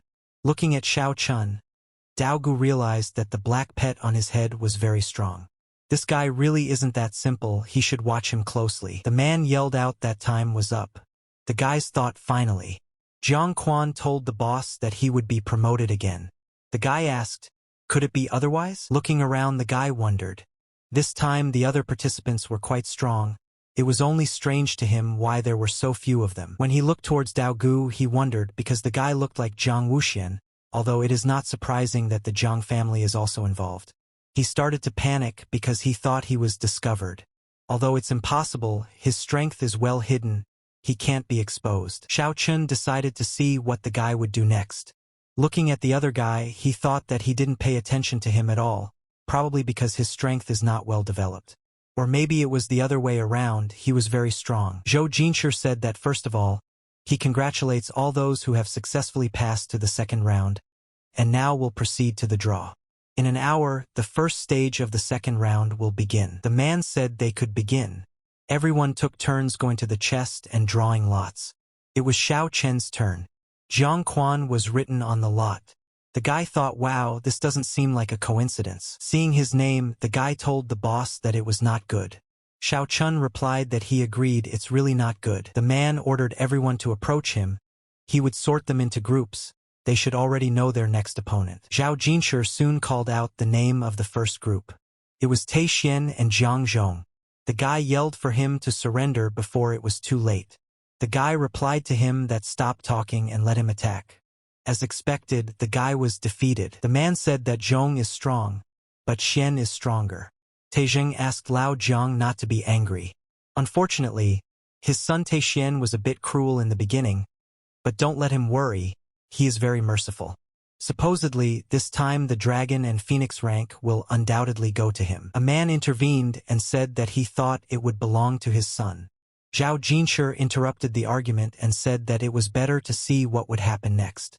The next pair is Jiang Yulin versus Wen Qingqing. He said that the genius of the Jiang family was about to show itself.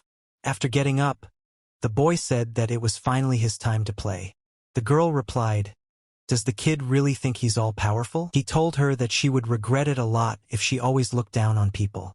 When Qingqing asked why he was so old-fashioned, well, his sister wouldn't be merciful to him. The guy replied that if that's the case, let her stop talking and it's time to start fighting. Jiang Quan told the master that this is his brother, a genius that is born once every 1,000 years. The master asked, are they on good terms with him? The guy replied that he wouldn't say so. They never pay attention to him, probably because he's weak. Xiao Chun replied that yes, he was very weak.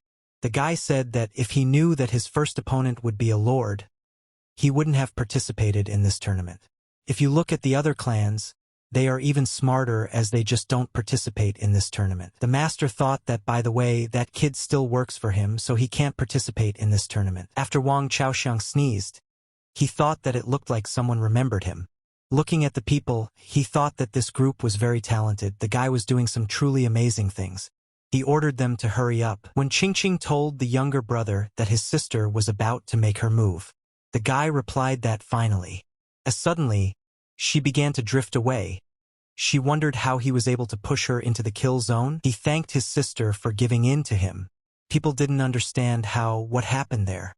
Xiao Chun didn't understand what it was either. Jiang Quan told the boss to let him see how strong his brother was. Xiao Chun replied that he was very strong, even stronger than Tai Xian. The guy thought that this strength came from a reason. It looked like he was learning from true masters. Liu Jiang asked Jin Pa how he felt about his family's talent. Tai Zhang said that he was looking forward to seeing them and their sons. Then they would watch it. The man told him not to worry, it would be soon, but for now it was worth watching the next performance. Zhou Jinshi said that the second round is starting. Ah Hyung was the winner. The next round was won by Tai Xian. The next victory was won by Lin Feng. The man said okay. And the last pairing for today is Jiang Quan versus Xiao Chun. The guy asked the boss to be gentle with him. Xiao Chun said that he would now see what he had accomplished. The master replied that he didn't expect the guy to be so weak. The man said she's done fighting today. They can go back to their quarters and rest. Hopefully tomorrow's fights will be just as exciting. Xiao Chun told the guys that he was going to rest. Unfortunately, tomorrow would be another boring day for him. The next day started with the draw. Looking at the draw, the guy thought that's who his opponent would be in the second round. Dao Gu thought that the second round would be him. Zhao Jinshi shouted yes, the second stage will begin. The first group, Xiao Chun against Dao Gu. As he watched, the man thought that he wanted to see what Xiao Chun could do. The guy started to attack. Xiao Chun stopped him and said not so fast. Since he introduced himself under a different name, the guy immediately realized that he didn't seem to be from the Zhang family. Dao Gu replied that he seemed to see right through him. The guy asked why he was there, what was the purpose of coming to the tournament. He said he doesn't have any goals, he just wants to see how strong the guy is. Since he already knows everything, he doesn't need to hide his true strength. The guys noticed that this guy was really different from the others.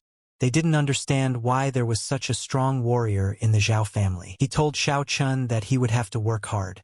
The guy replied that this was getting quite interesting. Dao Gu told Xiao Chun to attack. Seeing that the guy was standing still, he decided to attack first. The guy said that was a pretty good move. Xiao Chun said that his attack was weak, he didn't even feel anything.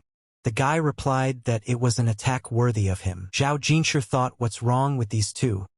Their strength is simply enormous. The man wondered, would his son be able to handle them? Xiao Chun said that his sword was at least rank 9. The guy replied that he didn't think this information would help him.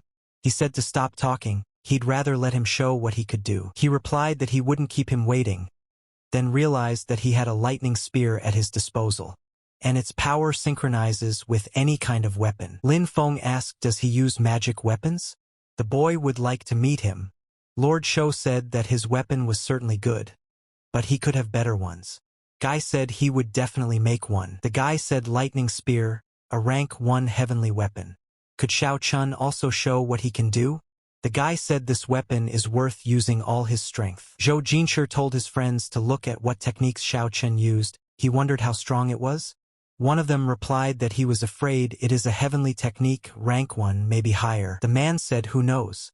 Ordinary martial arts or techniques that can instantly improve base and skills either have time limitations or serious side effects. However, this guy, as far as he could remember, this guy's martial technique had no such limitations. Despite this, Xiao Chun, the elder, was also hiding some decent talents. When was he able to raise such a strong son? The guy said that the lightning spear binds someone who has great strength. The stronger he is, the stronger the binding power of this spear. He said that Xiao was too careless. He shouted that now let him die. His spear would not damage the guy's physical body. However, it could destroy his magical powers. Then he broke the chains on his body. Dao Gu asked how was that possible.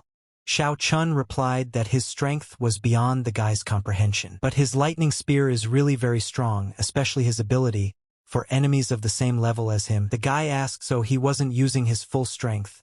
Could he even be defeated? Xiao Chun replied that it was time to continue. Tai Xian, watching what was happening, thought, how could these two guys be so strong? It's good that they collided. The elders reflected on the fact that it seems like he really is a Zhongtianzong. Otherwise, he couldn't have such a terrifying level of cultivation. The guy shouted that he would attack Xiao Chun with all his strength. He replied that it was as he said. Zhao Jinshi looked at the barrier and said that it seemed like he couldn't take it. The man said, "What power?" He asked the other elders to help him rebuild the barrier. They immediately rushed to his aid. Xiao Chun said that the guy was really strong. He replied that unfortunately he wasn't like him. Daogu lost. He thought that this guy must be an assassin. He could break his plans. People like him should not be underestimated. The guy thought, wondering if he had any other strong techniques in reserve. Looking at the guy, he realized that he didn't. Zhou Jinshi said that Lin Feng versus Wang Huang would fight next in the duel. The guy told Wang Huang that it was time to pay the bill. Is the kid ready to answer for what he did? He replied that if he could beat him the first time, he could beat him the second time, so let him attack. Wang Huang asked, is this the best the kid can do? Come on, let him show his full strength. A jade qilin appeared in front of the guy's eyes. Master said it was a jade qilin, so that's where the Wang family spent all the money. Lao Jiang said it's comparable to the peak of the divine sphere. To be honest, he doesn't even know if Lin Feng can stop him. The guy asked what kind of wild dog is he, and with this, he wants to defeat him. Was this really all he was capable of? The guy attacked the jade qilin with his spear. At some point, Wang Huang was next to him and shouted at him to die. The guy told Lin Feng that this is a heavy poison created by the Wang family. It would paralyze his limbs and destroy his spiritual energy, and then he wouldn't be able to defeat it. As soon as he turned his back to the guy, Lin Feng asked did he really think that such tricks would be able to help him? After which, the guy pierced him with his spear. The guy asked what was that weak poison? Wang Huang said damn, it looked like he would have to use that ability after all. He asked if Lin Feng was ready to die. The guy replied that he still didn't seem to understand the difference in their strength. Wang Huang said that he now had to answer for everything. It's an 8th grade combat technique, flying needles. The guy said that it seems like Wang Huang did not even think that it could turn against him. At some point, the needles changed direction. The guy started saying it was impossible. How could he subdue his flying needles so easily? He said it's simple, he's actually stronger. In the end, as it turned out, the guy said that he had defeated himself. Wang Huang asked me to bring him the antidote quickly. Wang Xiao asked how could this be? Lin Feng told the girl that he hoped she would get into the next stage since her opponent would be him. Zhou Jinshi said that this Lin Feng had won, but would see what would happen next. After a few more rounds, he said that was it for today. The man said the 3rd round starts tomorrow. There are some changes in the rules for the 3rd round. They will announce them tomorrow so they can all rest now. The Zhao family's vacation home. Jin Pa said that that guy was even stronger than he thought. Taizheng replied that Xiao Chun is very strong. Against him, his son has no chance. He is afraid even if they put all the adepts out, they won't be able to achieve victory. Zhou Jinshi replied that they should not forget the ambitions of the other participants. The man thought that he was actually right. Even the eldest son could not cope with Xiao Chun. He wondered who would be able to defeat him. The man replied that it was not about ambition but about honesty. Conscience was useless. Xiao Chun might not have shown his full strength today. Even if that was not the case, still how many people could be his equal? The man replied that their sons and that guy Lin Feng is afraid that it. Jin Pa said for sure. The guy won't be able to take first place in the Dragon and Phoenix competition. Zhou Jinshi said that he was 90% sure that Xiao Chun was Zhong Tianzong.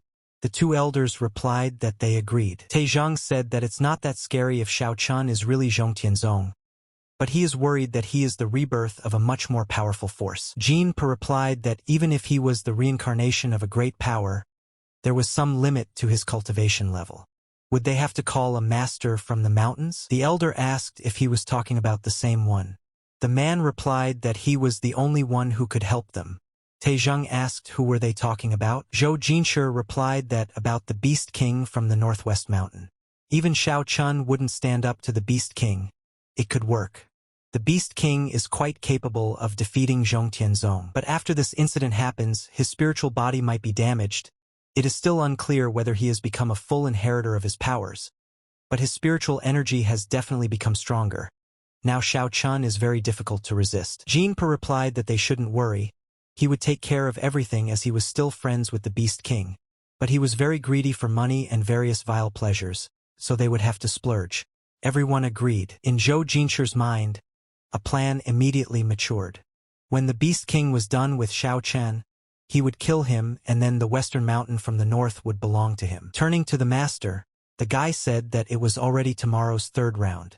Old man Lao said that the cultivation level of the masters holding the tournament had improved greatly. Luan Ping said that they were not the threat.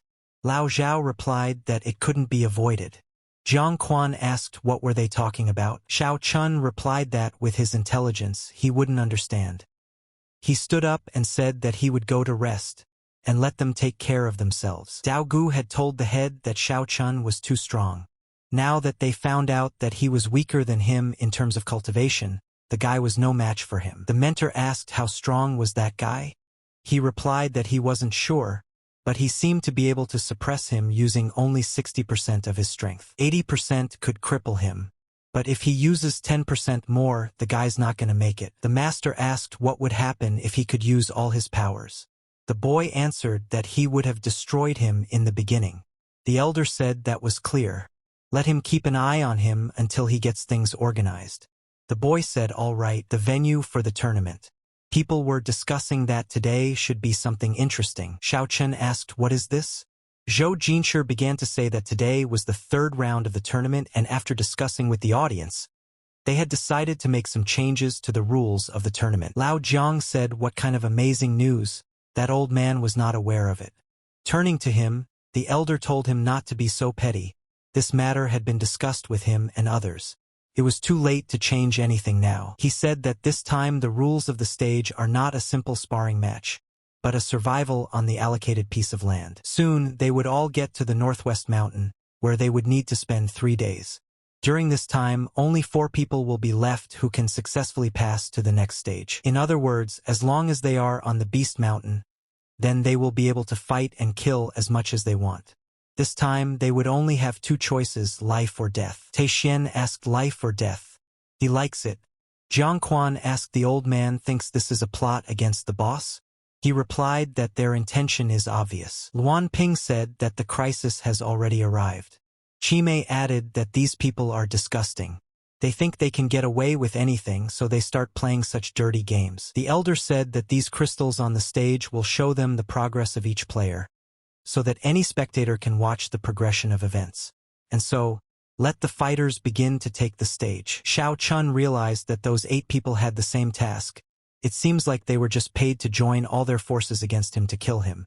He thought, even if there were 8 of them, what could they do against him? Zhou Jinshi told them to show them all what they could do.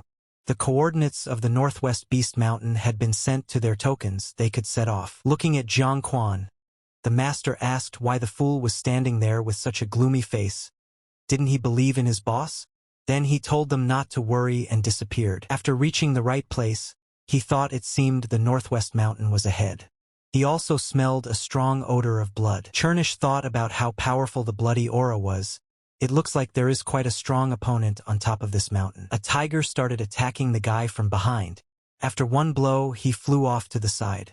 Xiao Chun said that he was just hungry. The food delivery was on time. He was roasting a tiger on a fire. People were watching. They said they were hungry after watching it. Zhou Jinshi mentally asked, well, how did it turn out?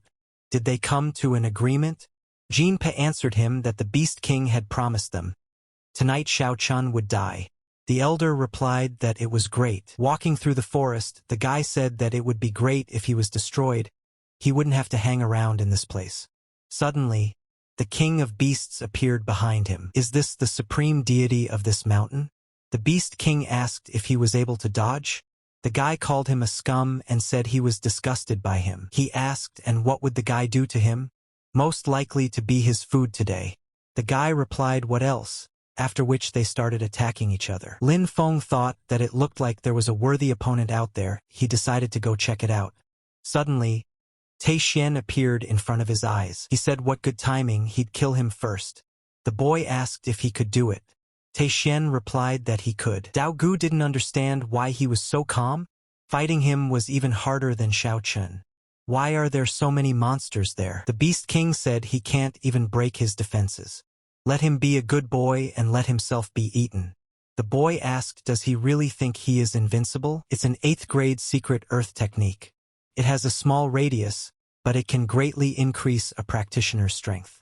This guy didn't even use this technique against Xiao Chen. The guy shouted the first style of divine lightning spear. Chains flew towards the Beast King. He asked what the hell? The Beast King started running towards the guy.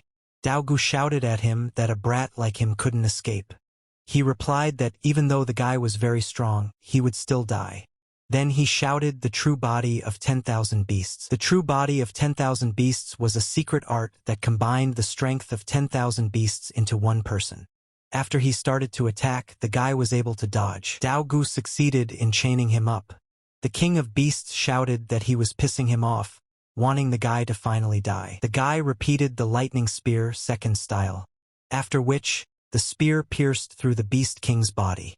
He asked how the guy managed to hurt him. Daogu said that his magic power is SOSO, but it is compensated by brute strength, but even so, he can still rebel against the heavens. The Beast King used the Lion King's fist.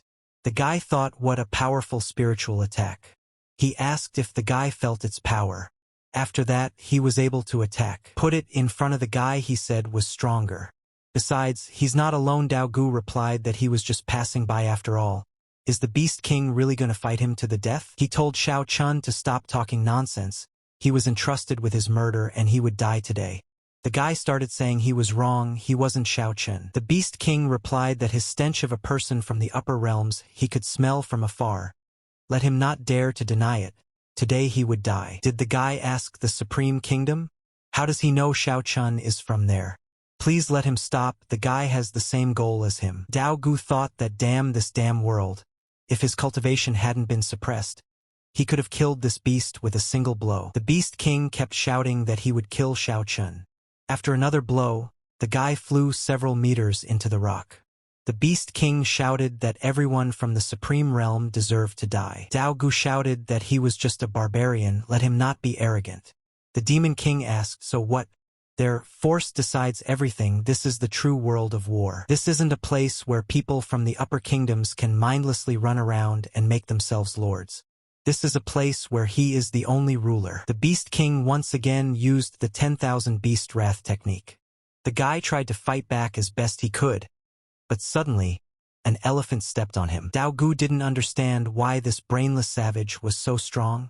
He said the guy could use anything but and only one thing, death. Calling the Beast King a barbarian, the guy replied that he was only there for Xiao Chun. It wasn't too late for him to stop. The boys didn't understand what kind of terrifying power. This was the first time they had seen such a thing. Xiao Chun thought, how could this raven be so strong? He said if a guy had an ace up his sleeve, let him use it. Otherwise, he wouldn't need it when he died. The guy kept saying that he was there for Xiao Chun. Let him stop attacking him. He said for the last time it was not too late for him to just retreat. The guy started to attack, but all to no avail again. He said that it was impossible. How could a Beast King be able to interrupt a divine attack? Even with the god technique, he still couldn't kill him. He asked if it was a divine attack. He said it was very weak. I can't remember how many insolent guys like that guy he's killed. Seeing the guy to the side, Daogu shouted that he was the real Xiao Chun. He thought that he didn't want to use that now.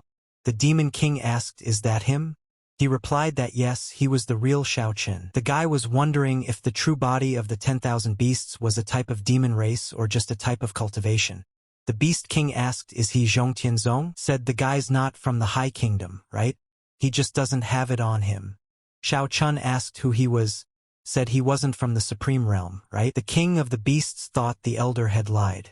But he promised him many women. A lot of women, that's why the boy will die. As soon as the Beast King tried to attack the guy, Xiao Chun asked him what it was like to be a beast. He immediately asked how did the guy know? Xiao Chun revealed that the true body of the 10,000 beasts was a beast cultivation method. The more it cultivates, the crazier it becomes. Eventually a person who uses it too often will turn into a beast. The Beast King asked if the guy knew a way to solve this problem. Xiao Chun replied that if he accepted him as his master, the guy would be able to save him. He wondered if he could trust the guy. What if it was all his tricks? The guy replied that he was already having a hard time thinking straight and controlling his animal behavior. Xiao Chun said he would pay him in advance. Taking Chernish in his arms, he asked him to wake up, saying it was time to work. Blackie expelled several beasts from the king's body with his roar. He thought, what kind of beast is this? was able to suppress his beast completely. Pointing his finger at Dao Gu, Shao Chun told the Beast King to kill him. He needed proof of his loyalty. The guy thought, damn it, how the hell did he get so much divine power? He was a great emperor, and this yellow-haired youngster offering to be his slave knows no bounds at all. The Beast King said that he would pay him back if he helped him recover. Then he turned around and headed toward the boy. The elder said something was wrong. It looks like they've made a mistake, so what should they do now? He said the only thing left to do was to join forces to kill Shao Chun. Lin Feng asked the guy if he wanted to fight too. Tai Xian replied that he was very lucky today. Then he disappeared. Dao Gu asked the Beast King, is he really going to fight him to the death? The guy thought that if Shao Chun and this beast united, he might lose. It seems like he'll have to take advantage of this. The monster shouted for him, shut his mouth, and accepted his death. Then he started attacking. The guy responded that he was crazy, completely out of his mind. After a few lost attacks, he still decided to use the item given by his master, allowing him to use the pinnacle of his immortal cultivation. But the guy wondered what was that black orb. The Beast King asked, what is this guy going to do? This might is like a great emperor who has crossed the third stage of immortal form. Shao Chun said that it seemed to be a heavenly relic that the Zhang family had decided to go all out for it. Chernish thought it might be something from outside, but it seemed so familiar to him. Dao Gu said that he would pay for his stupidity. The Beast King said he would. Everything has a price, and what is his price? The guy replied that he would send him to hell and then attacked. Shao Chun thought, wow, he had really become much stronger. Turning to the guy, Dao Gu said that it was his turn. The guy replied that his Zhang family was already so fed up. He used the third form, the God-frightening spear. The guy, on the other hand, used the heaven-devastating fist. The Beast King thought that these two were just demons. Shao Chun said that the great emperor's strength was comparable to a rank 3 immortal stage. Even the heaven-devastating fist couldn't stop him. It seems he was really very strong. The guy replied that his might couldn't be changed, he couldn't stand against him. He shouted for now that if he can see, he would only become stronger. Dao Gu used the final form, the heaven-shattering fist. Shao Chun managed to repel the attack. Watching the whole thing, Jiang Quan said that the boss's true strength was terrifying. Jean asked, who the hell is this Zhao clan member? Elder said, what was the point of asking that now? Dao Gu told Shao Chun that he could see. The guy still had an ace up his sleeve. The guy thought for a moment, looks like it's time to use the third-grade strike. Unfortunately, with his current abilities, he can barely use 1/10 of a class 3 punch. Hopefully, his body will hold up. Jumping off the guy's head, Chernish said that this black magic weapon used by this guy is too strong. He will try to find a way to swallow it. Otherwise, the guy has no chance of winning. Shao Chun asked how could he say such a thing? After seeing this, the guy realized these were the 9 mystic lights. He started screaming that he was going to destroy him. Suddenly, Blackie was behind him. Suddenly, it began to absorb all his energy. The boy screamed that it was impossible. Dao Gu realized that his strength was gone. The guy replied that he had not lost his arrogance. Pointing at the dog, he asked what the hell was that? Shao Chun replied that he was glad because he was curious. But he didn't need such knowledge, and now his song was over. The guy said that now it was time to finish him off. He realized that, weakened, it felt like he was being devastated. The guy started attacking him. Seeing that he was still alive, Shao Chun said he was some kind of tough, amazing. The guy told Shao Chun, advising him to get his powers back or the Jiang family wouldn't leave him alone. He's certainly very strong, but by no means his equal. If the guy hadn't used up his strength to fight before, he would have killed him long ago. Now let him get his strength back immediately so he can survive. Seeing that he had no reaction, he asked like this. Good, he had memorized his choice. Let him know he'll be back. Shao Chun realized that he was going to escape. It didn't matter though, they would forget about him, they still had someone to take care of. Looking at Chernish, the guy said okay. Can he give him a detailed explanation of what happened? He replied that now was not the time. When he took first place in the Dragon and Phoenix tournament, he would tell him everything. Looking at the Beast King, the boy asked if he was ready to accept him as his master.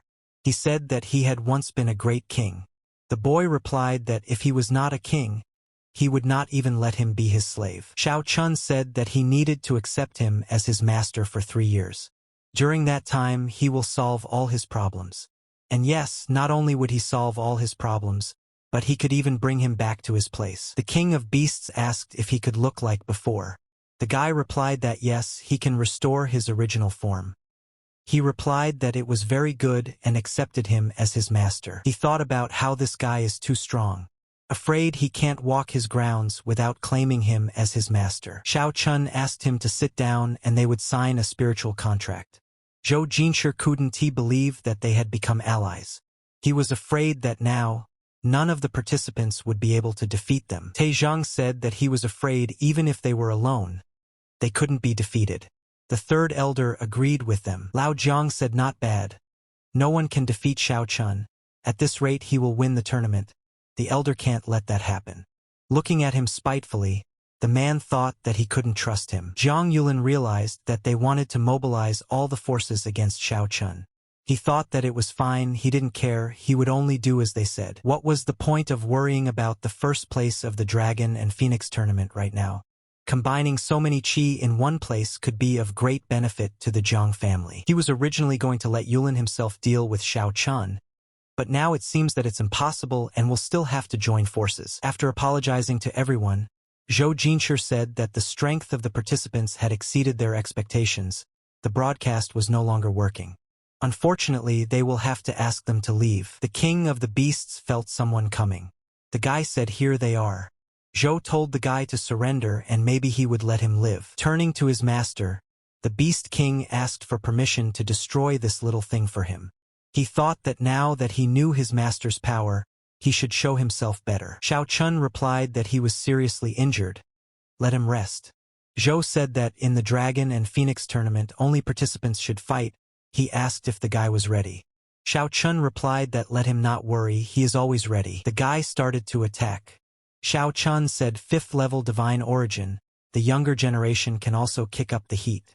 Let him not be arrogant, he is far behind the guy. Xiao Chun said that his physical strength wasn't that bad. He could even withstand his attack. Zhou began to tell that he was from an ancient royal family. They had the inherited techniques of the great emperors of the past. It took him 10 years to reach it, the secret technique of the heavenly emperor. He uses this technique to avoid staining himself with the blood of his enemies. It will definitely kill him and kill him without a shadow of regret. The guy asked the ancient royal family? That's already interesting. Zhou decided to use another heavenly emperor strike. Xiao Chun replied that he couldn't even believe that he had risen to the peak of the human gods. He used the heaven-devastating fist. Zhou realized he couldn't dodge. He decided to hold back the data, but he failed. He said it couldn't be. How could his secret technique be more powerful than his? Xiao Chun said that he was weak, only able to use any tricks and gimmicks. Let him not blame him for not giving him a chance to win. Smiling, Zhou said that even if he was stronger than him, would the guy be able to defeat the three of them? Taixian told the guy that he would die today. Xiao Chun said that it seems like he is so stupid that he doesn't realize he is doomed. He said that Xiao Chun was talking nonsense and that today the guy would kill him. He said that if the guy wanted to die so badly, he would fulfill his wish. As soon as Taixian started attacking, the guy immediately struck back, which finished him off. The guys said it was impossible. Zhang Yulin immediately said that he was giving up, the number 1 guy in the Dragon and Phoenix rankings.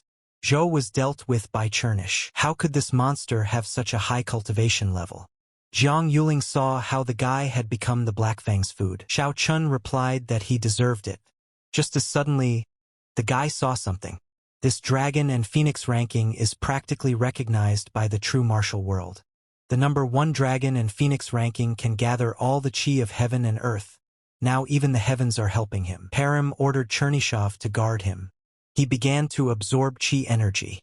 Figured that just a little more and he would be able to break through to the 4th phase of primordial body tempering. The heavens were truly on his side. The Beast King congratulated the master for entering a new phase. He thought that obviously, the master had just been practicing refinement, but for a split second, he felt the faint presence of the great emperor. Xiao Chun was only a step away from the 4th phase of primordial body hardening. His body was now as strong as that of an ordinary emperor. Lin Feng asked, did he really become stronger again? It seemed that he was number 1 in the Dragon and Phoenix rankings. Lord Shou told him that if he practiced hard, he would soon be able to catch up with him. The guy told Jiang Yulin that now, it was time to determine the second place in the Dragon and Phoenix rankings. The guy replied that he would let him try. Zhou Jinshi was angry that Xiao Chun had killed his son. The elder talked about how he wouldn't just let it go. Lao Jiang replied that he was not involved in their scheme. The elder asked if he really intended to help Xiao Chun. He replied that he couldn't say for sure yet. Zhou Jinshi asked him if an old friend had decided to become their enemy. He replied that the man was able to understand this as well. It was better to be his enemy than to go against Xiao Chun. Old man Lao said that for such a Zhao family, they might try to harm their master.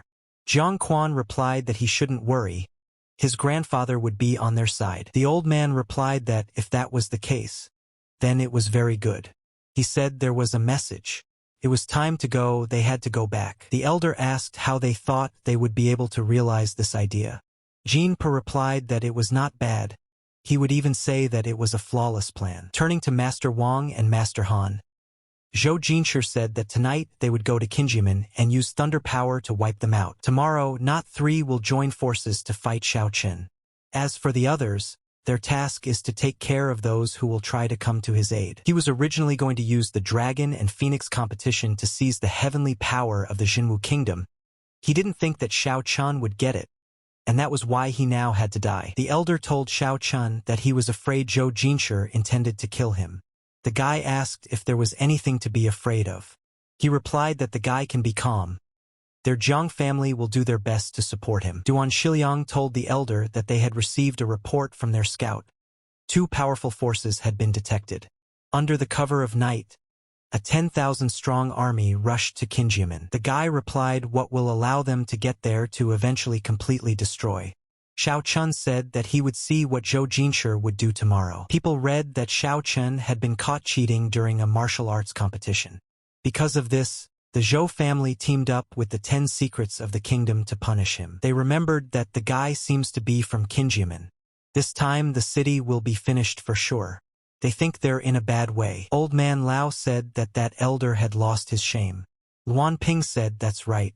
But his plan is really very good, to accuse him of fraud and murder. The elder said that Zhou Jinshi had united more than 30 small and large schools under him to kill him. Considering their current strength, he fears they won't be enough. 3 others joined them.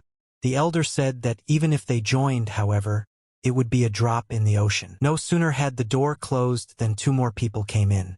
The elder said that he didn't expect that they were Xiao Chen's men as well.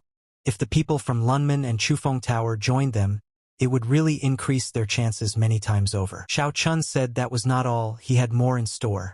Lao Jiang replied that since he had some countermeasures in store, of course he would not go into details, but Zhou Jinshi had published a manifesto discrediting him, so he was afraid he would be there soon. The boy replied that if there was a battle in the city, innocent people might get hurt. He thought the elder would not risk his reputation.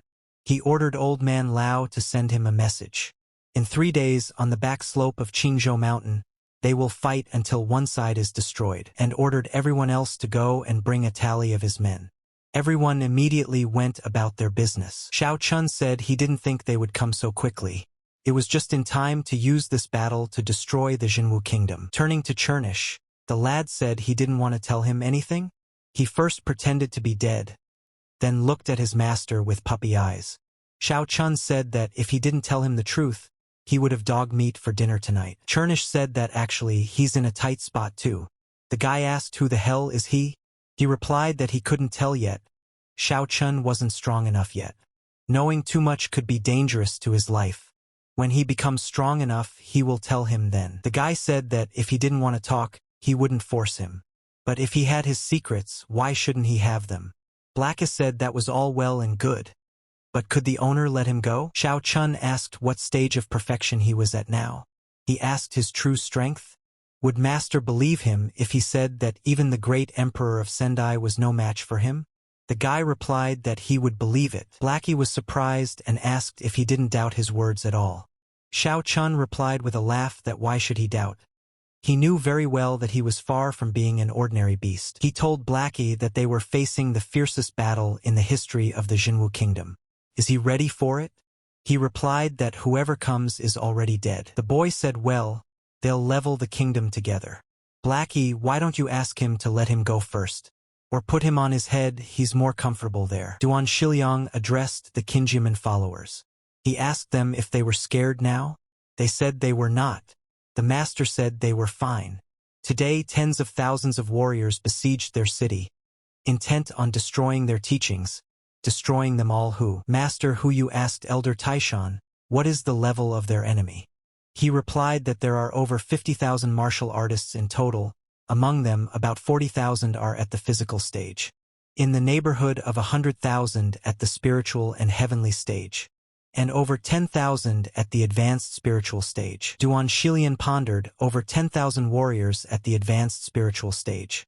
If they don't have enough higher-order warriors, how can they defend the city? The elder shouted out what he was ordering. Kill everyone and wipe out Kinjiman. Duan Shiliang ordered the brothers to form a battle formation. The man asked what it was. Duan said that the strength of their large battle order was enough to surround them for a few days. The elder ordered everyone to begin the assault. They must destroy their battle order. He didn't understand how this was possible. Tens of thousands of his warriors couldn't break this battle order. Duan Xilian replied that it was simpler than they thought. Xiao Chun said that a large battle order could hold a warrior equal in strength to a great emperor for 24 hours. Those weaker than the great emperor, even if they were tens of thousands, would need at least half a month to defeat him. Duan Xilian said that while they were pushing, trying to break the battle order, he and his disciples would recover their strength. The elder asked them if they had anyone who knew the techniques of battle orders. The man replied that he could break that battle order, but it would take time. He said that Elder Li is indeed an excellent master of order. How long will he need? The elder said 7 days. They said fine, they just need to give him 7 days. And he would definitely split their battle order. Teixien asked, and what should he do now? The man asked the young master to eat. If he doesn't eat, he won't have the strength to carry out his plan. The guy immediately asked who he was. The guy asked how he got there. He said he used a low-level illusion, that's all. It turned out that the attitude towards him was much worse than he thought. Teixien replied that he was brave for taking the risk of going all Iron Blood alone. The guy said that he shouldn't ask about it. He understood Xiao Chen's situation, didn't he? He replied that he didn't know much, only that Zhou Jinshi had united many warriors under his command and started a war against them. Now his life is in danger. Xiao Chun replied that he didn't think so. He had something to counter them. He had asked him for help before, now was the time. The guy asked what? How can he help him? The guy replied that let the leader of the Iron Blood sect join him. The guy asked to join him. Xiao Chun replied that it was right. He said it was impossible. Everyone in the Iron-Blooded sect listens only to his father. They won't accept him as their leader. The guy said it's not a fact. The Iron Blood sect is cruel to those who have lost their trust. Guesses that a large number of masters already have the thought of leaving the sect in their hearts. If he wants true freedom, he just needs to listen to him. The guy asked what his chances of winning were. He said 10. He then proceeded to tell the plan. Xiao Chun said he had to go. They would see each other tomorrow. The guy didn't understand why he had so much faith in him. Was he always like this? Zhou Jinshi told the boy that today was the day of his death. Jinshi asked if it was possible that this boy was up to something. The elder replied that in the face of absolute power, any scheme is like bullshit. They had united more than 40 sects, with only 100 divine stage masters alone. Even if there are people who decide to help Xiao Chun, their petty efforts are nothing compared to their absolute strength. Looking to the side, he said that the Iron Brothers were also there. They were worried that Xiao Chun hadn't shown up yet. The elder said that he would still come. The elders said they came, but he only brought a few people. They thought there would be more, they didn't expect a small group. Xiao Chun said how many people? Jiang Quan would say too many. He asked the boss, are they sure they can handle it? The guy replied that as many as came, they would finish them off. Zhou Jinshi asked the guy, is this his genius technique? Xiao Chun told him to take his time and let him take a closer look. Sufing Tower appeared in front of them. Zufeng Luo bowed and told the master that they were a little late. The tower had gathered dozens of sects to give them support. The elder replied that it was clear why he was acting so fearlessly. Sufing Tower had given him support, but their help was like a drop in the ocean. Nothing more than extra corpses. The guy replied, afraid that's hardly likely. A crazy disciple appeared in front of the guy. Xiao Chun said not bad. It seems that in the time they hadn't seen him, the guy had done a good job. He replied that yes, after all, his brother had asked him to develop his martial skills. He had memorized his instructions firmly. This time, a total of 1,000 people came with him, all of them first-class masters. There is even a divine realm master among them. Wang Chaoxiang told the master that he was there too. The elder was surprised, so does that mean he managed to subdue the Wang family too? Xiao Chun replied that it was almost. The guy said it's time to unite the kingdom of Jinwu under one leader. Is Zhou Jinshi ready? The elder ordered Xiao Chun to be killed. They all started attacking the guy. He asked the gold seal technician. Looks like rich people have their own quirks.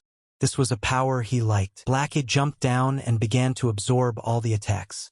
He said it was quite tasty. The guy told him good job. The elders asked what kind of vile beast was this? Zhou Jinshi ordered them to detain this beast, and they would deal with Xiao Chun in the meantime. Let them be attentive. Chernish repelled all their attacks. They were ordered to keep attacking. Let them not hold back all their forces. They decided to kill the guy with one attack. Xiao Chun said, wow. They all decided to use level 9 techniques. The guy said Tianhuang's third fist punch. He succeeded in repelling this punch. It was obvious from the elders that they were frightened.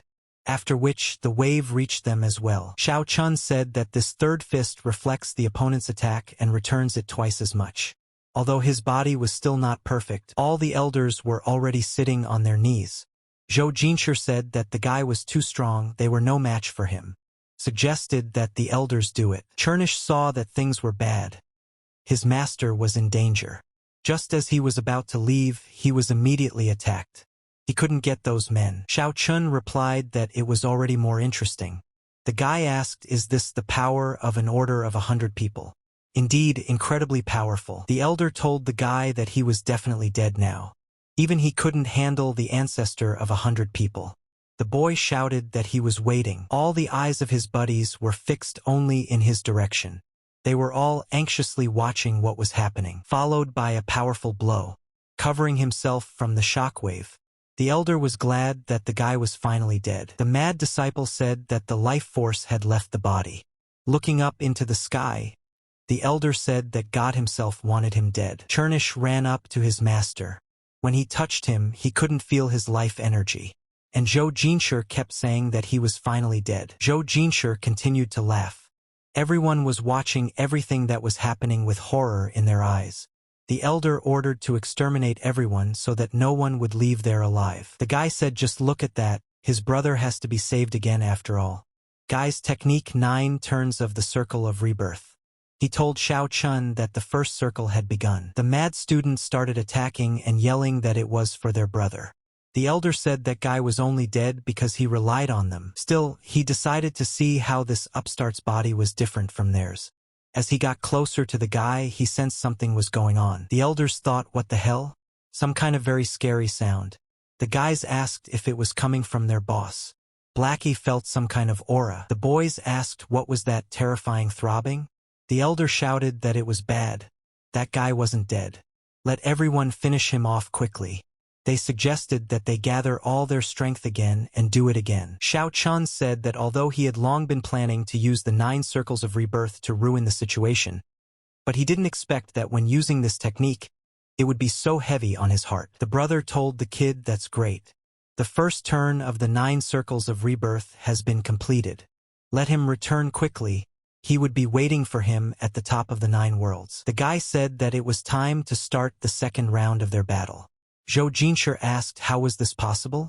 He said that it simply couldn't be. Xiao Chun replied that right, let them all try to destroy him together.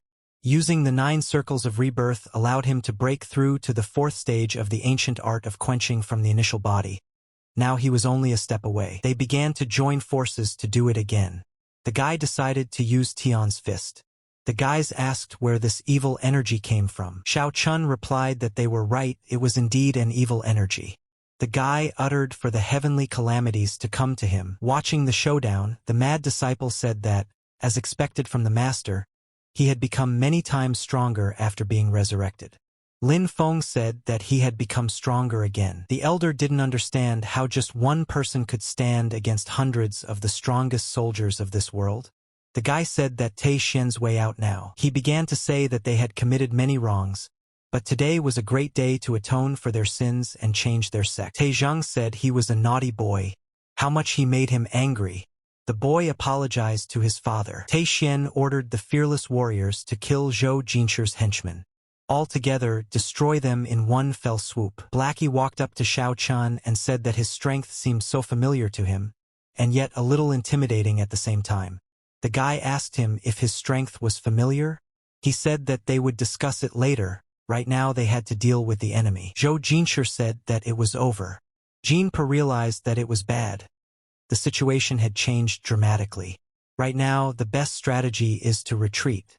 It is much more important to preserve life. The man didn't understand how the people of his family could be so useless. Xiao Chen asked who was it? Was it really Master Zhao Jinxian? The elder was surprised. Master told him to stand up. The Zhao family can't afford to lose so many people. The elder asked, didn't the master 10 years ago die? He asked, had Zhou Jinshi ever seen his body? The elder replied that he had not.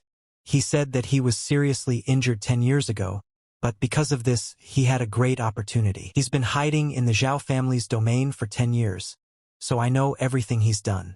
Master said they would talk about all the stupid things he did later. Turning to the guy, he asked, junior brother will agree to let the Zhao family go?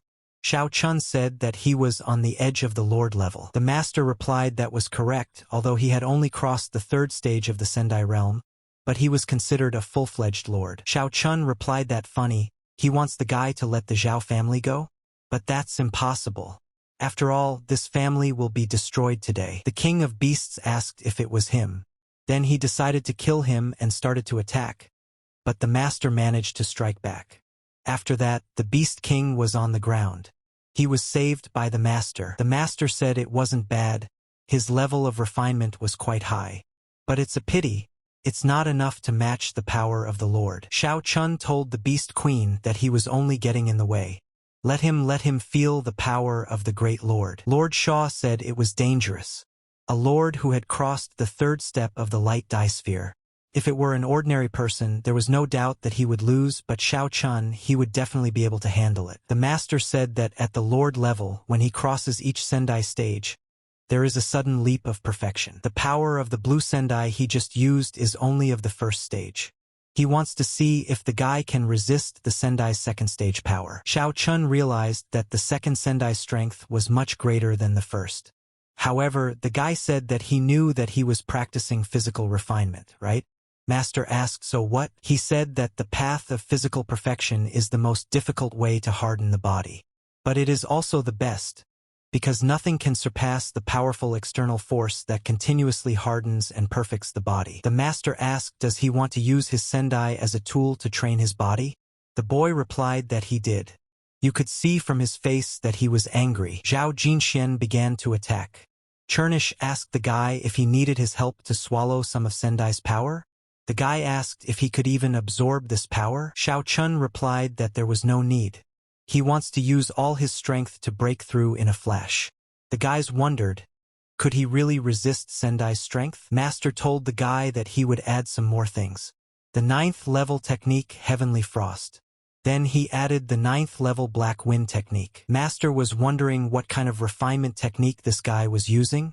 Then he thought that no, you can't be too careless, you have to use all your strength to kill this guy. He told Xiao Chun that a lowly advanced divine realm warrior like him should be honored and die at his hands. The master pronounced for spiritual mastery to appear. He began to call out to Sendai. The guys watching this realized that the master was too strong. Duan Shilian asked what was the frightening magic power. He thought about how the elder just had to win. The master told the lad that imminent doom awaited him. Let him receive. The mad disciple pronounced, what a terrifying pressure. Lin Feng said that he almost can't move, it is too frightening. Chernish asked if the guy needed his help. Someone said it's not bad. Master said it was Jinwu, right? Turning to him, the man began to say that Zhao Jinxian had reached lord level, yet he was trying to kill a boy who was at the advanced divine realm. Has he completely lost his shame? The guys couldn't believe that Lord Jinwu himself had appeared. Taizhang said that there was no mistaking it, it was really the Lord. Turning to him, the master asked if he wanted to interfere with him. He replied that in the name of Lord Jinwu, he assured him that he would not interfere in their personal quarrels. He was just curious to see what kind of person had driven him to the point of wanting to kill him. Lord Jinwu thought this look, that's right, it's definitely him. Xiao Chun realized that he had sensed everything. Master Zhao Jinxian shouted for the guy to turn to ashes. Xiao Chun said victory or defeat, it all depends on this technique. Master asked if it was a technique. So that's it, he's planning to swallow spiritual energy so that he can use it himself? Did the guy really decide to draw strength from his Sendai? When he's surrounded by Sendai, he can be compared to true celestials. Now let him die. The master didn't understand how this could happen. Absorbing all the energy inside him, he was covered in glittering gold. Zhao Jinxian said that it couldn't be. Did he really break him? He couldn't feel Sendai's energy in his body. No matter what outstanding abilities that guy had, he must die today. Xiao Chun used the Tianhuang punch, the third fist. The shockwave threw everyone to the sides.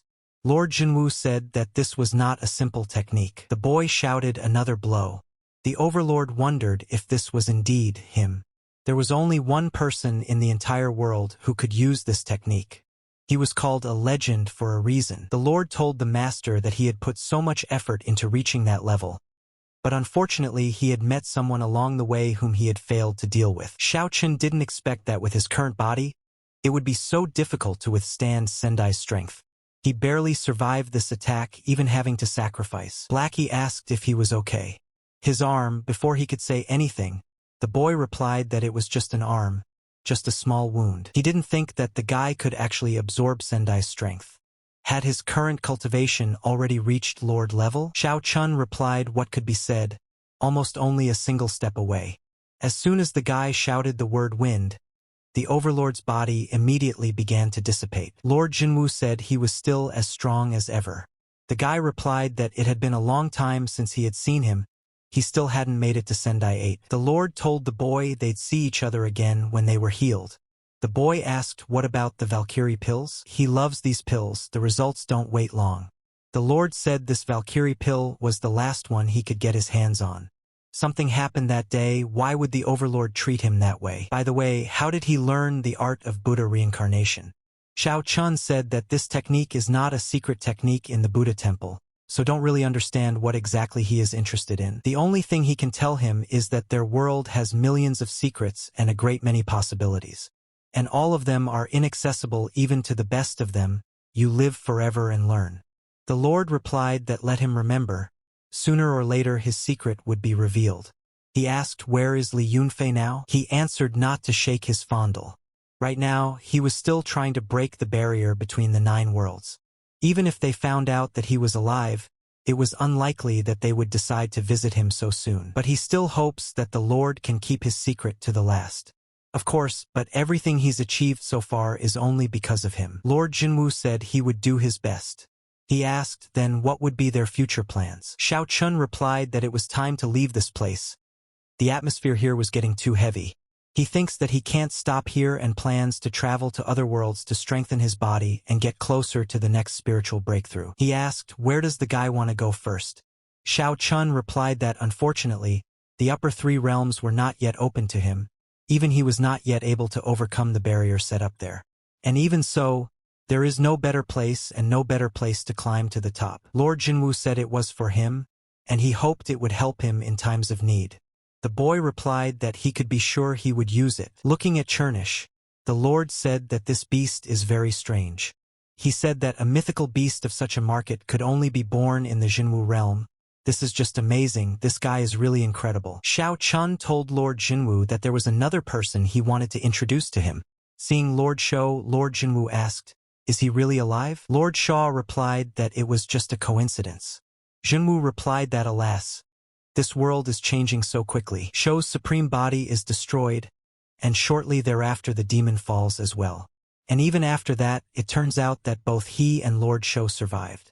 The boy replied that it was all heaven's favor. Chernish said that he never thought that the guy turned out to be the reincarnation of the Almighty.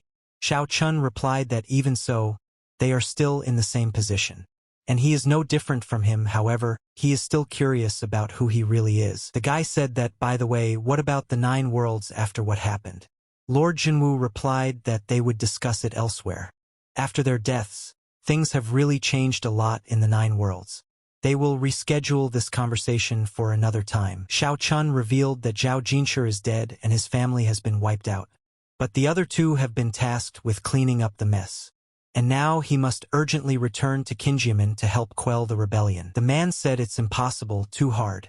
Why can't he do it? They asked if the elder could take a break. He said he couldn't because he was almost finished. Duan Shiliang thought that he was a bit too loose for someone who was terribly upset. Seeing the man's face, the elder said that apparently Zhou Jinshi had dealt with them. He looked like a beaten dog. They said that if Duan Xilian surrendered now, they would part amicably.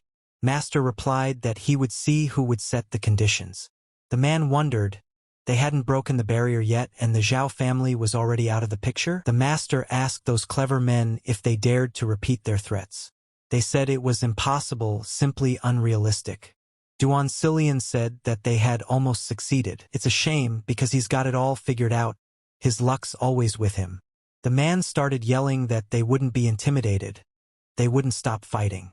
Then they started attacking the barrier again. Xiao Chun replied that it wasn't bad and said that it wasn't really just a chair, but a real 9th-ranked magic artifact and that it would make his palace even more luxurious. Lord Jinwoo replied that yes, as a great emperor, he thinks he can afford some luxury. He told Xiao Chun that after his death, Li Yunfei had killed the demon and the Almighty and had subverted all 9 worlds. And a couple days ago, Li Yunfei attacked the Budu Gate again. And it made the people in all 9 worlds very worried. Li Yunfei is so strong that even the 3 elders couldn't stop him. Xiao Chun replied that on that day, he had already reached the 8th rank of awakening and thought rebirth to the 9th rank wasn't far off. Lord Jinwoo that he really doesn't know what Yunfei plans to do next. Doesn't he fear restrictions from heaven and earth, in whose power to thwart his plans? The boy asked what happened to the Excalibur and the Emperor. The Lord replied that after all that had happened, both the Emperor and the Divine Sword had disappeared somewhere. No one knows where. He asked, is the guy going to go to the Qianlan realm? Xiao Chun replied what exactly. He would go to one of the richest lower realms so that he could finish recovering his strength and awakening again sooner. Handing the boy a ring, the Lord asked him to take this with him. The boy said how much there was. There were over 30 magical artifacts of at least rank 9, and 2 heavenly rank artifacts, and he was really rich. The Lord replied that he had been collecting them for many years. Xiao Chun answered what was needed and thanked the Lord. He would be leaving for Qianlan in 10 days, so there was still one more request to make. Lord Jinwoo replied that it was nothing, but he asked, they must have already met the Zhang family? The boy said yes. He told me that they seem to have changed a bit lately. His friends in the higher world told him that someone very powerful was behind the family. There are rumors that it could be an outside force. But that's just a rumor. Li Yunfei asked if they were ready. The boy and girl replied that they were. He said that was fine. Then it was time to start. They wondered if this was the Black Sea. Li Yunfei replied that yes, this is the Black Sea. The only way out to the outside world. Using their power, they opened the gate to the outside world. The guy said that opening the gate to the outside world required 3 masters with the highest level of spiritual aura and an ancient relic of a Buddha, whose power could suppress the righteous anger of the heavens. The boys were happy because they had finally made it. The boy said that the day had come when he would become a god. Li Yunfei asked the guy to go forward. He would soon see everything with his own eyes. The boy immediately headed towards the gate. Suddenly, he rushed back. He started begging the guys for help. Some black monster rushed after him. The girl asked, is this a creature from another world? But how could it be so strong? As suddenly, the monster rushed to her side. But Li Yunfei stopped him. He told the girl that her time to die had not yet come. Looking at the monster, he asked if it was really from another world. If so, then his honor, it was incredibly strong, able to kill it without blinking an eye. The guy thought about the fact that he hadn't really expected the monsters from the other world to be so strong. The girl asked if he had been using them all this time. The guy answered that he had. Li Yunfei asked, does she really think he would kill his brother for power? She wondered what he was going to do next. The guy replied that he was surprised that she really still didn't know what was going on. Maybe sure that in 10 years his name will be all over the world. And then they'll all know. She'll have to wait a little while to wake up. But she can rejoice? He won't kill her. And her life is in Xiao Chen's hands. Duan Shiliang asked, didn't they want to destroy Qingyun Gate? The man ordered them away, their place in custody. The crazy disciple congratulated the master for uniting the martial schools. Jiang Weihan said that he didn't expect that Big Brother didn't antagonize Xiao Chun. Dao Gu replied that that guy was too strong. The elder said that Zhou Jinshi was defeated. Qingyun Gate is intact and the martial schools are united, so fine, now let them get out. He wondered if things would really get better. Suddenly, the Dark King appeared in front of him again. The Dark King immediately slapped him. He apologized to him. The man asked if it was impossible to do even such a small thing without a joint. Would the Jiang family really be that useful? He realized that the Dark King was very angry. The elder asked him to calm down and said that he would fix everything. Let him give him some more time. He will definitely be able to fix everything. The Dark King replied that, persuaded, he would give him another chance. But let him remember that Jiang Meng is very important to him. Let him make sure to bring her back. After he disappeared, the elder exhaled a sigh of relief. The man thought, damn it, what should he do now? If Xiao Chun was not in the Jinwu realm right now, he didn't stand much of a chance. Jiang Quan asked the master, does he want to leave the Jinwu kingdom? Xiao Chun replied that yes. Qingyun Gate was no longer threatened. It was now stronger than ever. So it was time for him to leave. The mad apprentice asked the master if he could go with him. He replied that it was still too early for them to get involved in such battles, so it was better for him to stay in the realm and practice diligently. They should promise him that they would continue to guard Qingyun Gate from attacks after he left. Xiao Chun asked Wang Chaoxiang what about his request. The guy replied that they were trying hard, looking for new young talents, they could handle it. He replied that fine, have them send recruits all over Jinwu to form their own sects in all corners of the kingdom. Master said fine. Then he would set off and hope for them. He thought it was time to meet Jiang Meng. The girl asked him if he really had to leave. He replied that he did. Jiang Meng said that then she would wait for him with new strength and a new title. It was time to fly in the sky instead of swimming in shallow water. Qin Yuming families Zhao and Wang Yihan, and the remaining large wealthy families joined together and established a martial arts school.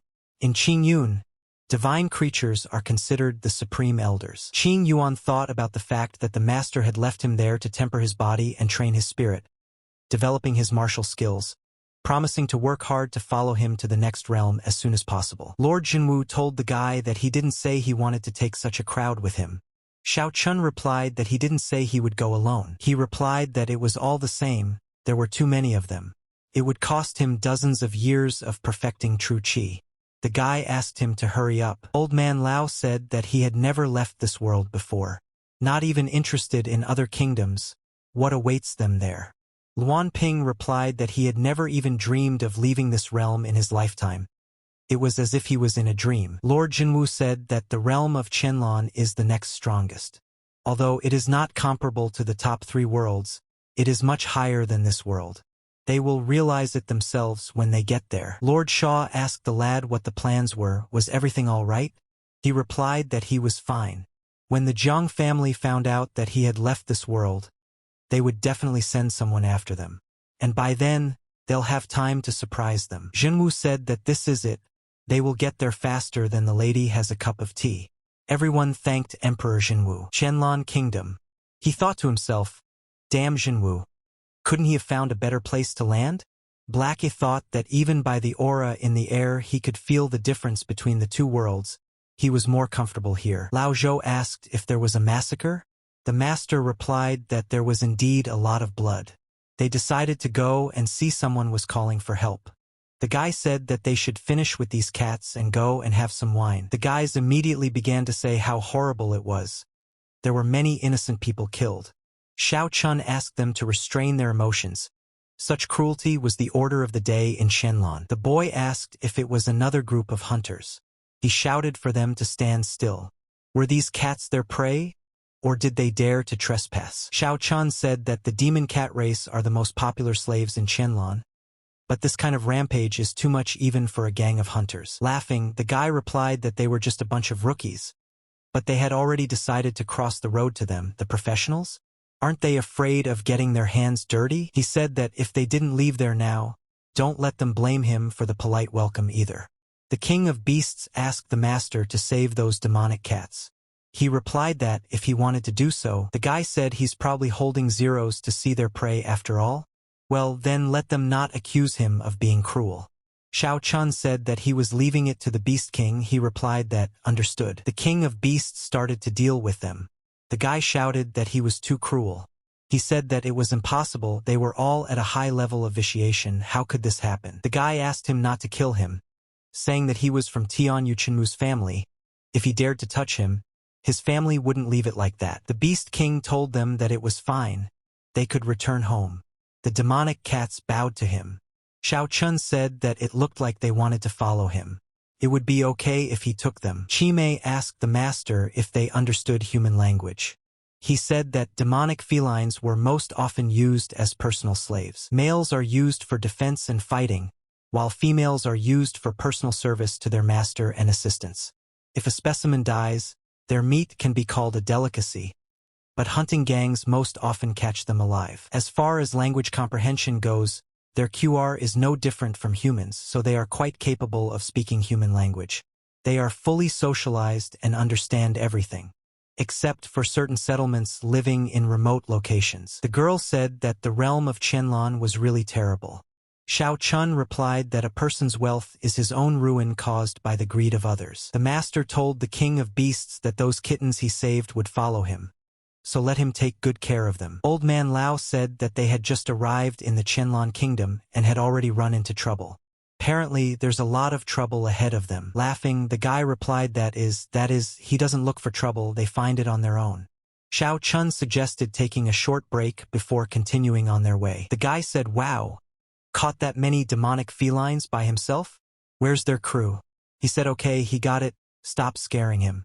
Hunting parties are only allowed into the city for a fee. Shao Chun heard that Mr. Mu had returned from hunting demonic cats. What a catch. Let them just look at it. Well worthy of the title of the best hunting party in the city. The guy asked them if they were new, they should give way to the gentleman. Otherwise they'd be out of luck. The guy came up to them and said, wow, they caught a lot, he's buying them all. Shao Chun continued walking as he shouted to him to wait. The guy asked something else? The guy said he wanted to buy all the cats. Throwing the ring, he said that it would pay off this bunch of cats quite well. Stepping on the ring, Shao Chun said to keep walking. The guy shouted back, and then they were stopped. He said if he's so cocky, he's new, right? Insulting him and his family is like insulting the whole city. Shao Chun told the guys what they see. He told them trouble finds him on its own. Chimei said how arrogant they were, horrible. Mr. Mu said he'll say it again, so listen carefully. He wants to buy those cats. Shao Chun asked what if he didn't give them back? The guy replied that then his bloody intestines would spread all over the city. All Shao Chun did was just put his hand on the guy's shoulder. After that, he ended up on his knees. He said that his answer remained the same. Let him not make the guy repeat it to him again. After which, Shao Chun kicked him. Mr. Mu's guards wanted to intervene, but he told them to stay back. The guy was careless. He didn't expect him to be so strong. Such a worthy opponent definitely deserved to die by his hand. The guy swung the sword, but suddenly, he saw that the sword had disappeared from his hand. Shao Chun said that it looked good and gave it to Chimei. Afterwards, he thanked the guy for the knife. The Beast King told the master that he was still just as perfect. Shao Chun replied that of course, he wasn't the only one attracting stares. Didn't he notice that as soon as they entered the city, the great emperor immediately started following them? He said that the great emperor's breath is similar to Mu Qing's aura, afraid that it is the head of the Mu family. Even though he's not too strong, he's still the emperor. But they have just arrived, so they won't get into battles right away. The guys went up to the boss. He said he was giving it to them. He said he'd give it to them and not let them get away with it. He thought, well, he lost this time and gave him his sword, but next time he won't get away with it. Let him remember, the boy will destroy him and his gang. Old man Lao told the master that he needed to put those monster cats somewhere. The guy replied that yes, he would leave it to him. Let them go to the city market and buy all the materials they need. Chime can go for a walk or have some fun somewhere for now too. And he still has some things to do. Blackie asked the boy where they're going now. He said he wanted to show him somewhere interesting. Approaching the guy, Xiao Chun replied that he wanted to participate in the next battle. The guy replied that he could participate after registering and paying the tax. Blackie asked about the Colosseum. Xiao Chun said that in this world, Colosseums were a common hobby. They could be found in every corner of the mainland, and the rewards for winning battles were very generous, and there might even be some artifacts that could be used to upgrade one's skills. Not taking part would be a waste. Xiao Chun said that he would like to keep this three-eyed wolf cub as collateral. Suddenly, the gates of the Colosseum opened and a girl came out. It was Bai Feng, the commander of the Colosseum guards, the main one there. After bowing, the girl said that she was happy to meet him. She said that to tame such a powerful high-ranked beast worthy of respect. He was an amazing man. The girl said he had come just in time. In an hour, a new tournament would begin in the Colosseum. It originally started out with the guards of the Colosseum fighting the best masters from the most famous families. But she had just learned that this time their main opponent came to the tournament with a beast from the fastest ice wolf family. And this hunter himself is many times more powerful than any magical beast. Therefore, she asks him to lend them his wolf cub so that they can finally win the tournament. No matter how strong his ice wolf is, it is definitely no match for the three-eyed divine wolf. That the Mu family has long considered themselves superior to everyone else. Bai Feng told the guy that if he lent them his wolf, the Bai family would be forever grateful for his help. The guy realized that this girl was pretty straightforward. Xiao Chun replied that it was a deal, he would lend them Churnish. The girl thanked him and said that he had helped them out a lot. If they won the tournament, he could take all the winnings and the Bai family would be indebted to him. On top of that, she would personally pay him another 500 demon cats. What did he think? The guy replied that he didn't need slaves. But let her do something for him instead. He needs information. He wants to know about all the spirit stone deposits around Yuchin on a certain day. The girl replied that that was it, so it was a done deal. The guy told Blackie to go to work. He should be thankful he's not in a circus, and half of the spirit stones are for him too. The girl said that with the three-eyed wolf they would win for sure. Mu Feng told the ice wolf that they would see each other soon. He asked the guy, where are the guards of the Colosseum? Why aren't they there yet? The girl shouted that they were there. The guy asked who was with her. Was it the three-eyed wolf? Kicking his wolf with his foot. The boy asked if he was scared. He didn't realize what was going on. Didn't the Colosseum say they'd put their orangutan in the fight? Why is there a three-eyed wolf? The guy said, well, even if it is three-eyed, it's certainly no match for his ice wolf. Mu Feng shouted that no matter what they had in store, three-eyed wolves or whatever, the Mu family had always been and would remain the winner. The girl replied that they would see it now. The ice wolf immediately began to attack. Blackie bit into a large chunk of ice in just a second. As soon as the ice wolf bit him, it immediately broke all of its teeth. People started to say that the three-eyed wolf is so terrifying. The Mu family will definitely lose this time. The guy shouted to his wolf to fight. Blackie thought he had had enough of this. He approached the ice wolf from behind and ate it. Bai Feng asked, well, how did he like the battle?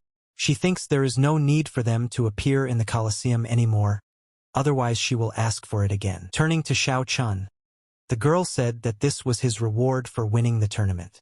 After opening the box, he took out a plant and told Blackie to catch it. The boy asked, so where could he get information about the stones?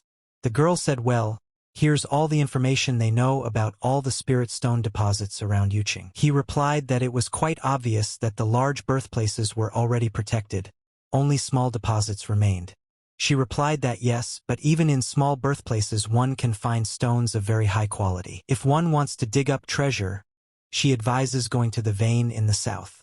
Just last month they were fixing one of the walls, went there for materials and dug up a purple spirit stone. The guy replied that it was very rare for small mineral veins. The girl said that yes, and there was a similar situation last year. A repairman dug up a 9th-ranked Kayan stone in one of those small veins. The stone was given to a monk and he was able to turn it into a rank 9 weapon. The guy thought it was amazing, this realm really deserved to be called the best of the lower realms. Bai Feng said that she had to warn him about one more thing.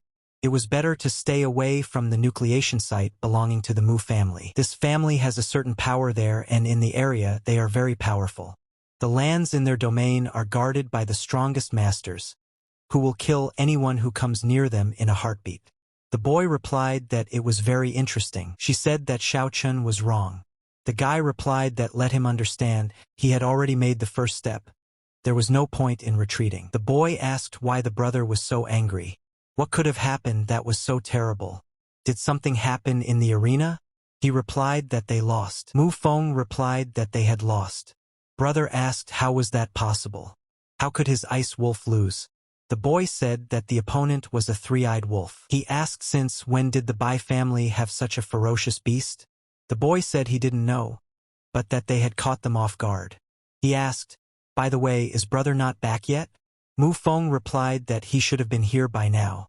For some reason, he has a feeling that something is wrong, so he should go and find out what's wrong. Chernish told the master that there was a strong aura in the air in that realm, and he thought they might be able to find something really valuable there. The boy replied that yes, they could definitely use some celestial ore. He wondered if it was in the Mu family's veins. Outside Tanyu City, Man Feng began to shout who dared to kill his brother? Suddenly, one of the guys said maybe this. He began to tell that when they returned from hunting, the Lord had a small conflict with a man in the city. They were walking with a group of demon cats. The guy replied that if it was really him, he'd kill him with his own hands. Chernish asked the guy when they were leaving. Xiao Chun replied to me in a hurry. He needs to plan everything in detail first. Looking to the side, he saw something that seemed very strange to him. The guys were discussing that the Shenyuan family had started practicing their craft again. Xiao Chun said that her forging technique was very familiar to him.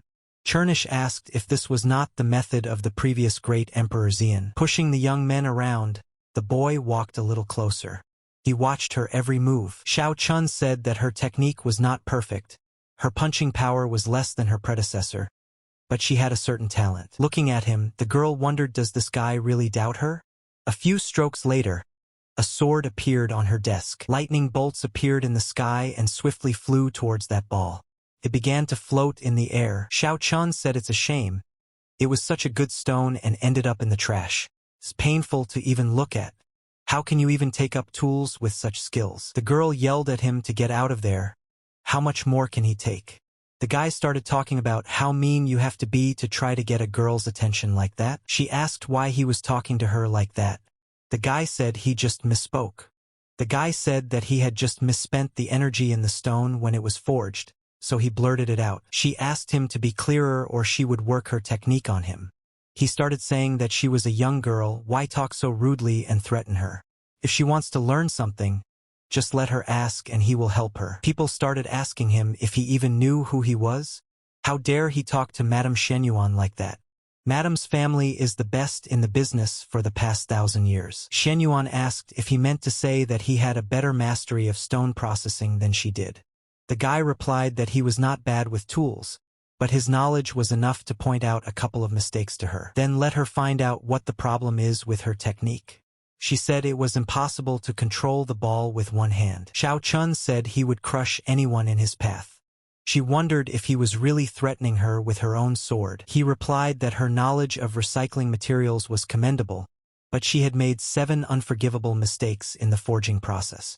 Originally, this sword could have been a minimum rank 9 weapon, but now rank 9 was its limit. First, the main problem was that she was transferring too little aura into the hammer, causing the material to begin to conflict with the tools, eventually causing the hardness of the sword blade to drop greatly. He said that her hammer was not suitable for forging such weapons. The angle of inclination and the force of impact with it did not allow to make the blade sharp enough. People began to say that he seemed to know what he was talking about. Madame Shenyuan tensed up. But behaving like this to attract Madame's attention is still not nice. Xiao Chun said the final reason is her heart. Her heart is filled with insecurity. Her soul is in a state of misunderstanding, and everything is too confusing and chaotic for her, so she can't create really good things. The guy asked if there was anything he could do to help her.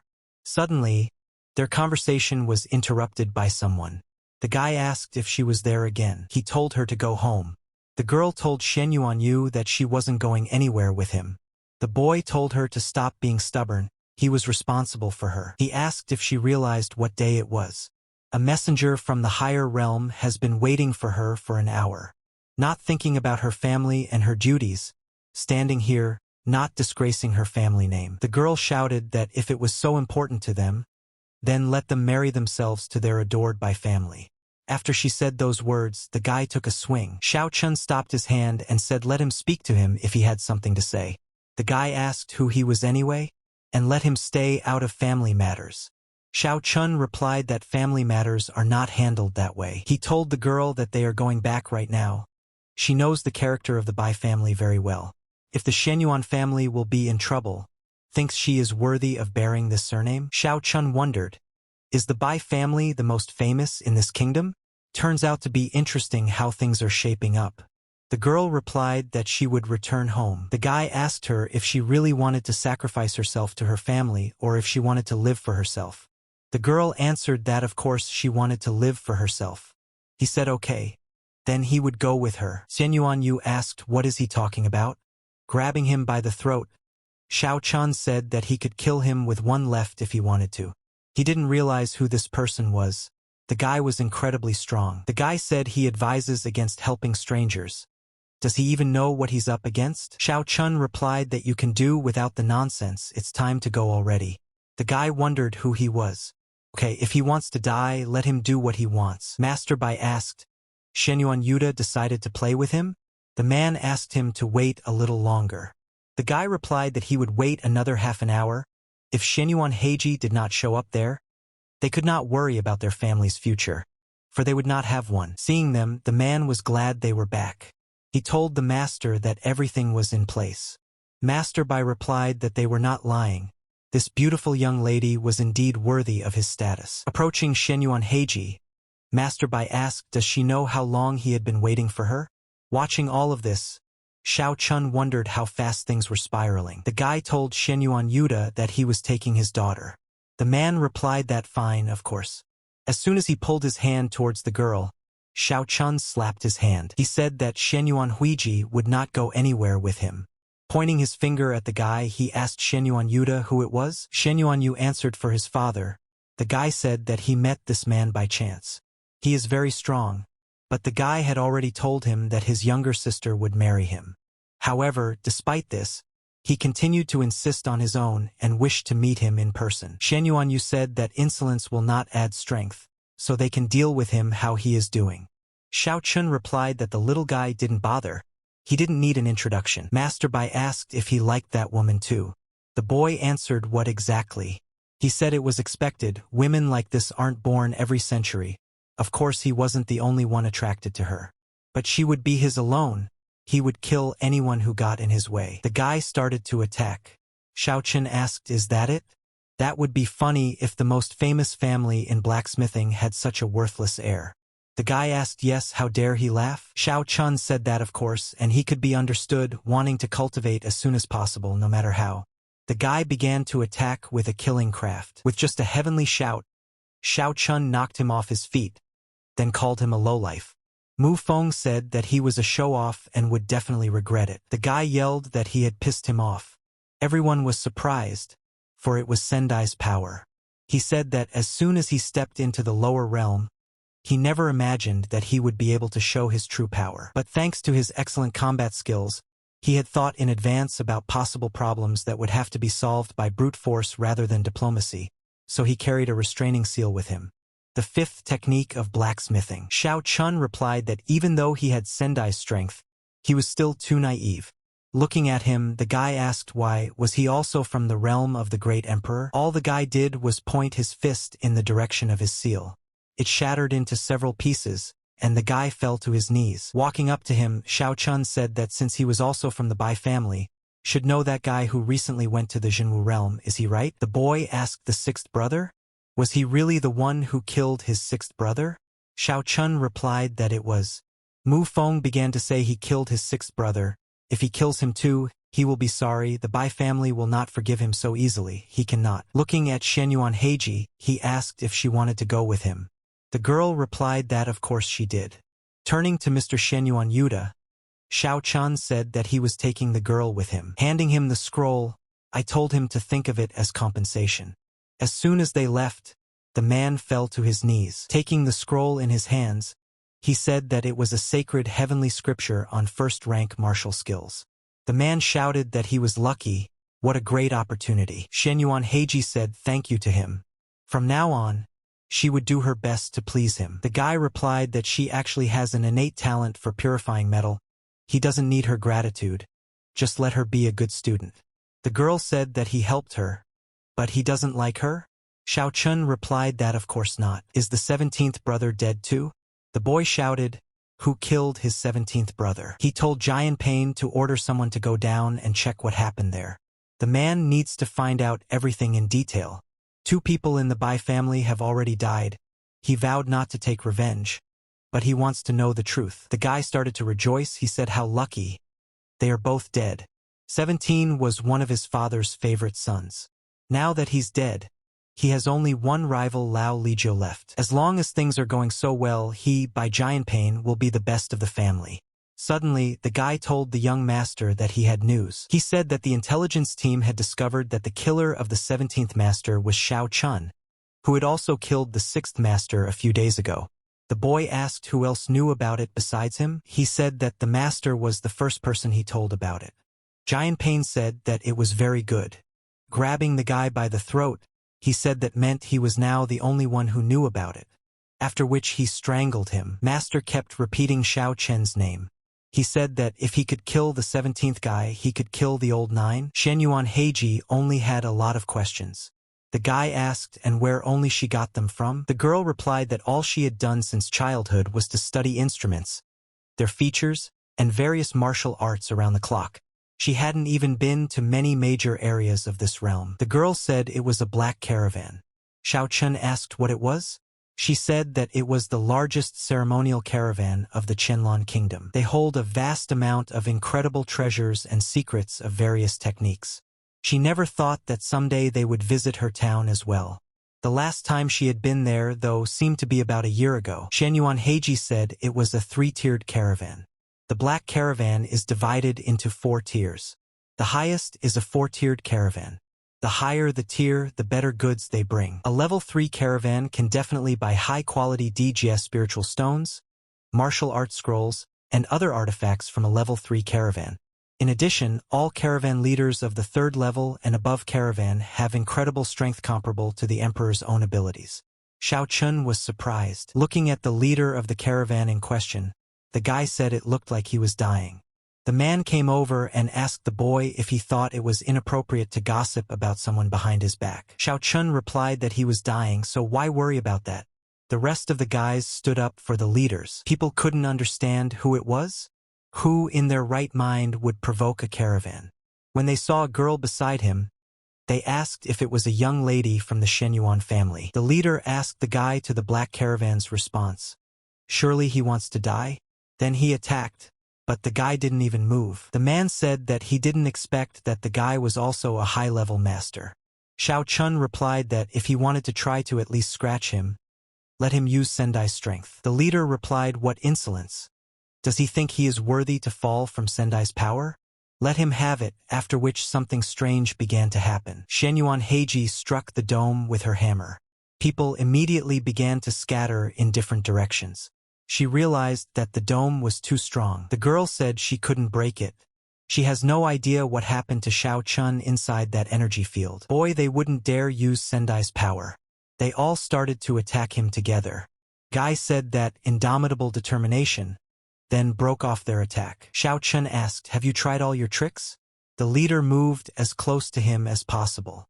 The guy had told him that he would die once his Sendai was broken. If he wanted to live a little longer, it was worth using a secret technique to temporarily restore Sendai's strength. He said he had 3 months to live. Let him memorize the guy's words. The leader asked who he was. The guy replied that it didn't matter who he was.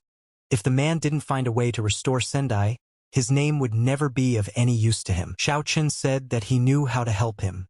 The leader asked, is he telling the truth?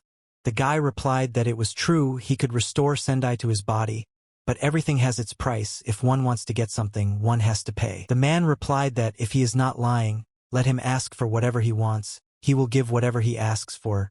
let him just help him. Xiao Chun said that then, he wants his soul. The leader marveled, his soul? Let him not dream. The guy said that his journey as a martial artist had just begun. It was a pity to end it now. Let him give him his soul and he would save his body. You could tell from the man's expression that he wasn't going to do that. Xiao Chun replied that in that case, he would give him some time to think. If he wanted to keep himself alive, let him find him during the day. Touching the man, he did something to him, after which the man glared. The leader didn't realize what kind of man he was. What had he done to him?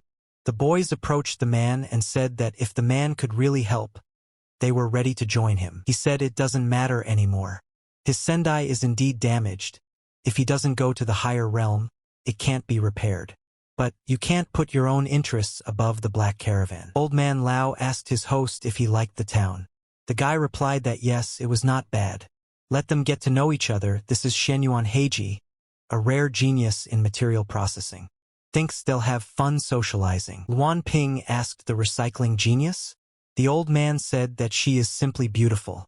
Xiao Chun replied that he thought they would become friends, advising them to concentrate on learning the ways of tools now. The guy said it was time to go home. He'd been on business all day, so he wouldn't bother them. It was time for a good rest. 3 days later, in the backyard. Looking at the weapon, the girl said the quality was superb. The old man said it was made of amethyst mica mixed with a gram-like extract. Chernish said it wasn't bad. They worked well together. He asked the guy when would they get to the most delicious part. Xiao Chun asked robbing. Is that what he thinks of him? The boy replied that he should wait as soon as possible. At that moment, the old man Lao came to the gentleman and told him that the Mu family was inviting him to visit. The boy asked, is it really so soon? Mu Feng greeted the guy. Xiao Chun replied that he was glad to meet him. The guy said that he had heard that his younger brother had a conflict with the third son of the Mu family the other day. Therefore, he would like to invite him to go with him to the Mu family's house. He said that he would like to personally resolve the conflict and apologize on behalf of his family. The boy replied that he was leaving then. Mu Feng thanked him for agreeing. The guy realized that they were all quite strong. 2 of them seemed to be as strong as the emperor himself. Xiao Chun asked why couldn't he just forget about that conflict? Why are all those people there? The guy asked, does he even know what happened? He said he didn't, but should he? Mu Qing shouted that he killed Mu's brother from the Bai family. Xiao Chun asked who Mu Bai was. The guy yelled for him to stop pretending. The clan of cat demons they had freed was the prey of brother Mu Bai. He said it was pretty clear the guy was targeting his family. What more proof does he need? Xiao Chun asked, and what does he want from him? Mu Qing replied that he originally wanted revenge, but thought he was quite talented. If he signs the soul contract and becomes loyal to his family, he will let him go. Xiao Chun asked the guy, is stupidity a family thing? The guy said he killed his brother. He said his brother was the one who got in trouble. Mu Feng shouted to the guy that he had killed his 2 brothers, and today the guy would pay with his life. Attacking the guy, he shouted a rank 9 martial arts skill, Dragon Fury. Xiao Chun said that it was too boring. Seeing that his brother was in danger, Mu Qing also decided to use his strength. But the guy successfully dealt with both of them. The guy said that he recognized his strength. Xiao Chun was really good in battle, but now he would learn what the air strength meant. After that, he called the elders. Xiao Chun asked the emperor who had passed Sendai, is that his legacy? He replied that no, there was someone else. After which, 7 more elders joined him. Mu Qing said that if he is so confident after killing his family members, he is capable of killing the emperor himself. But now he will face the power of 9 emperors. The guy is stumped. Xiao Chun asked, did he really think the guy went there alone? He said let him ask. The guy came to Tianyu without any relatives, but took some hats from the dumpster with him? Does he think the Bai family will come to help him? If he thinks that because of the 3-eyed wolf the guy lent them at the tournament, they'll come running to him on their hind legs, he's sorely mistaken. He said why? The guy said because he's not worth it. Xiao Chun replied that he understands, but it's not that simple, nothing is absolute. The guy shouted that he was the one who didn't understand, and that he would die today. Suddenly, he saw that they had really come. Bai Feng said that the guy was a respected friend of her family. Anyone who dares to harm him will have to deal with her. Mu Qing said that no matter who comes to his rescue, he is still not a survivor. Shenyuan Yuta said, "What an arrogant tone." The man asked, "Is he not late?" He wondered what was going on. Why did even this man decide to go to bat for him? The guy asked Shenyuan Yuta, "Don't interfere. Xiao Chun had killed his brothers and he would pay for it." The man replied that this guy is a close friend of Shenyuan Yuta's family, so let him apologize, but he can't keep him. Suddenly, a great elder appeared.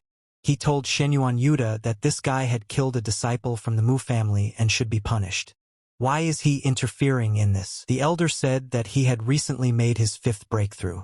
The man thought that, unexpectedly, considering his strength, the Shenyuan family was definitely not his opponent. He said that they were well aware that neither the Bai family nor the Shenyuan family would defeat him, so they would stay out of the way despite their buddy relationship. Mu Qing said that the guy was definitely not a fool to pull this off in just a couple of days, but he didn't take into account the true strength of his opponent. Even if they teamed up, what could they do to the greatest elder who had broken through to the 5th level? The leader asked what would change if they joined too. The Grand Elder thought, Black Caravan? What the hell are they doing there? They didn't understand where this guy came from, why even a 3rd-level Black Caravan was on his side. The man said that the former leader of the 3rd-level Black Caravan, Su Tianlai, greeted his master. All the other guys also greeted the master. Shenyuan Yuta thought that this guy was able to make even the Black Caravan come to recognize him as their master. Indeed, he is simply marvelous. Xiao Chun told Mrs. Bai that he would explain everything later.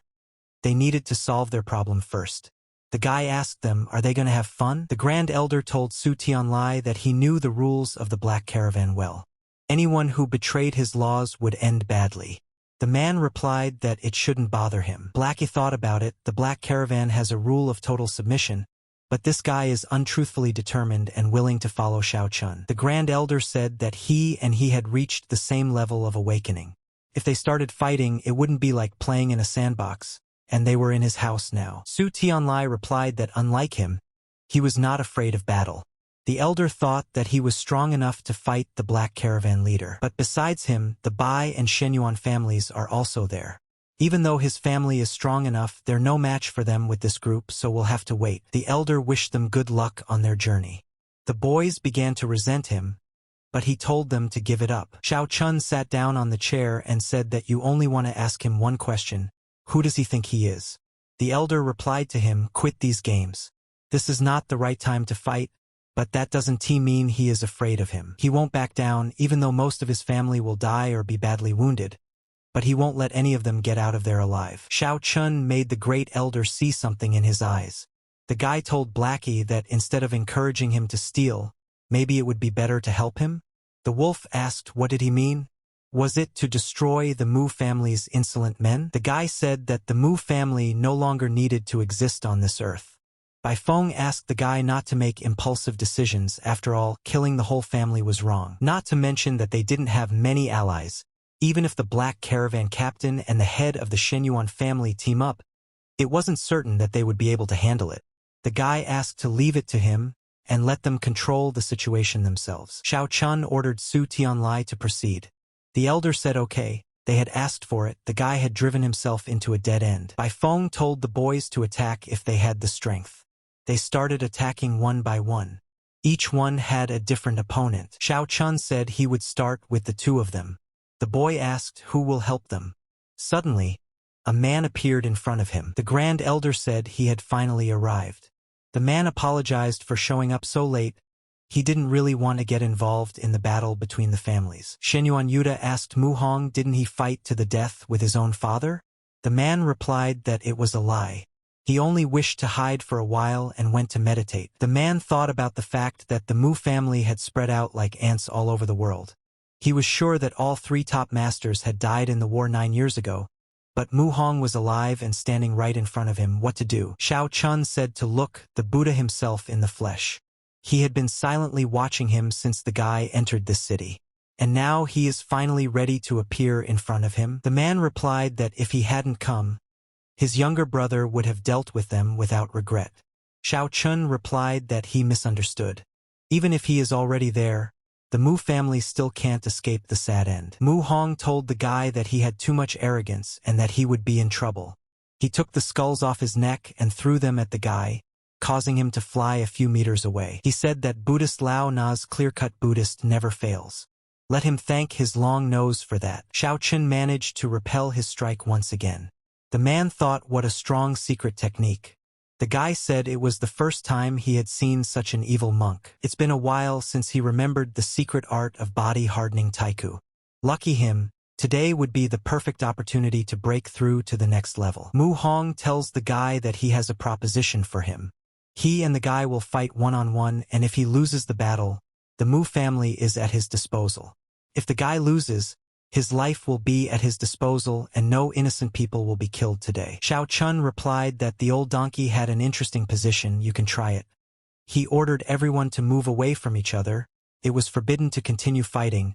They would now have a fair one-on-one fight. It's only necessary to change the position. Mu Hun said this place would be perfect. The guy said he's so cautious about trying that he's really starting to believe him. This whole circus is for the sake of his student Mu. Is he right? The man asked what he was talking about. Xiao Chun asked, bringing him there because that's where he can fully utilize his Buddha body technique, right? He's not evil, he's even starting to like it. The man asked, does he see it? The guy is also a little sympathetic to Lao Na. Xiao Chun said a sharp tongue and extreme caution in everything. He is really very good. But he lacks the most important thing, insight. Mu Qing replied that he was only a human, but dare to talk to him like that? Is it because of his three-eyed wolf? The guy said he's fighting against him now. What does that have to do with Blackie? Xiao Chun asked if that old bald donkey was ready. He replied that Lao Na was already shaking with anticipation. After which, they began to attack. The man shouted that the crisp Lao Na was not as simple as he thought. The guy replied that it was quite interesting. Xiao Chun said that technique, but suddenly, Blackie asked him if he needed his help. The guy replied that it looked like he would have to resort to the most primitive means. With a twist of his foot, he kicked him in the head with all his might. Then he said that this was not the end, and the blows came one after another. The guy gathered all his strength together. He began to strike one after another on the man's body. Mu Qing couldn't even attack back. Xiao Chun shouted a third strike. Prepare to attack, but all his strength started to go to the guy. He didn't realize what was going on. The guy said he was very good. First person to ever get 3 strikes in a row against him. The first person he's ever met in this town. Mu Qing replied that it was not for nothing that he paid so much attention to his physical training. His strikes were intimidatingly powerful. It was a pity that he would never achieve divine leniency in the end. He asked if it was time for the old man to show what he could do. Mu Qing shouted 9 times, boundless obedience to the Buddha. Xiao Chun asked, and that's it? He thinks that this is what boundless obedience is. Suddenly, these stones started attacking the guy. The man said he would pay his debt to Buddha. The man said hopefully the guy would forgive him for one more trick. The first heavenly stage, the 10 evil Tathagatas. After another attack, he asked the guy wasn't dead yet. Did he really have such a strong body? How much cultivation had he done? His Buddha is full of compassion. There is an interesting practice called lotus that can subdue the body of the dying. Thinks his body is worthy of experiencing this practice. Mu Qing saw that he had failed. The guy asked, how did he feel about his attempts to subdue his body? The man replied that his body, he shouted that it was impossible. How could his soul be so strong? Why couldn't even Lianhua Lao Na suppress his will? The guy replied that nothing was impossible. The interior was chained together. Suddenly, it was able to break free. The man yelled for the guy to stop it. Mu Qing shouted the third heavenly stage reincarnation of Buddha into a demon. Making an attack, the man shouted for him to die. Just as suddenly, everything disappeared. Xiao Chun said thank you to the old man. Thanks to him, he was able to break through. The guy used Taiko's body tempering technique, comparable to the basics of emperor cultivation. Well, in that case, it was time to test Tianhuang's 4th strike fist. But the man was clearly not going to give up. He said that Lao Na recognized that it was not easy for him as a physical practitioner to achieve such strength. But let him not forget who he was dealing with. Even if he's incredibly strong, he's nothing in front of the Sendai 5-footer, like a begging ant. Now he would see the true power of Lao Na. Xiao Chun replied that he knew that every cautious person like him must have many methods in reserve. Not a single blow touched the guy. The man asked how could this be? Xiao Chun replied that reaching unity with the sky and mastering the Sendai technique was indeed commendable. But even he wouldn't help him now. The man asked where this power came from. The guy replied that that's how you use Sendai. He yelled that he didn't believe it. Mu Qing didn't understand what was going on. He shouted that no, the guys wouldn't succeed. Lao Na's fifth step had absorbed the 8 great puppets of the emperor and sent them to the very depths of hell. There was no way he could defeat him, and finally the guy beat him. He said the fourth punch was really good. Chernish was surprised that he was able to break through. Had everyone before this old man turned out to be so powerful? It felt like he hadn't just gotten stronger, it was more like an ascension now. Just like he said, the Mu family doesn't deserve to exist. The Grand Elder said that they couldn't lose everything overnight. Turning to Su Tianlai, the guy said that he thought they could handle the rest on their own. Turning around, he left. The man said it was a fair victory. Bai Feng said it was as if a heavenly lord had come down to them. Blackie told the guy that he was so strong. Grabbing him, Xiao Chun replied that he had, saying that he would reveal all the cards when the guy reached the realm of the great emperor. Well, now was the time. He replied that okay, he would tell him his secret. The boy asked what kind of place was it. Chernish answered that he was born and grew up there. The memories of this place have been hidden in the depths of his memory for a long time. All creatures, the fiercest beasts born there, are comparable in power to the higher powers. Let him look there, that's his pack and his mother. Let him look at the white dragon that ruthlessly destroyed his mother and their entire clan completely. He himself had no memories of it. In the last moments of his life, his mother gave them to him so that he would not forget who he was and where he came from. Chernish told him that he hoped the mystery of his origins would not affect their relationship in any way. He exists apart from his pack, and is exactly what he has always seen in him, his loyal companion. Li Yunfei didn't understand how he even got there. Given his current level of cultivation, he would die if he continued like this. Looking over the top, the guy thought he was too strong. This is unbelievable. One more carelessness or stupid mistake would cost him his life. He decided it was time to leave, he'd be back there later. Chernish thought about the fact that Xiao Chun now knew his secret, and he hoped that the information about the cruelty he had endured would not change anything. Although such a story would make anyone shiver. He replied that it was great. The guy had long ago decided that his next breakthrough was not the limit of his dreams. If he wanted to reach the peak of cultivation, he needed to go to meet more serious challenges. And his world was the most suitable place for that. After returning to the higher realm, he wants to go to the extraterritorial world and experience how powerful the white dragon is, killing great clans for fun. Blackie thought something, he had a bad feeling. Xiao Chun said that he had kept it from him until now. But since Chernish shared his secret, he doesn't want to stay in debt. The guy said that he is now living his second life. He thought, well, then it's no wonder why the guy easily passes all the tests that fate presents him, getting stronger day by day. Xiao Chun's story, he was the strongest physical cultivator, but tragically died due to the betrayal of his best friend. Fortunately, the gods gave him a second chance and he was reborn. A guy who survived a betrayal from a loved one rekindles a friendship and trusts her wholeheartedly. He would follow him. Guy said that the dragon, having ruthlessly massacred his clan, would meet an equally brutal death. Su Tianlai knocked on the door. Bowing, the man said that he welcomed the master. The boy asked if he was done. He replied that the Mu family no longer exists. Mu Qing and Mu Feng are in custody and Mu Hong has been killed. So all the resources of the Mu family are transferred to the master. Xiao Chun touched him and said that it wasn't bad.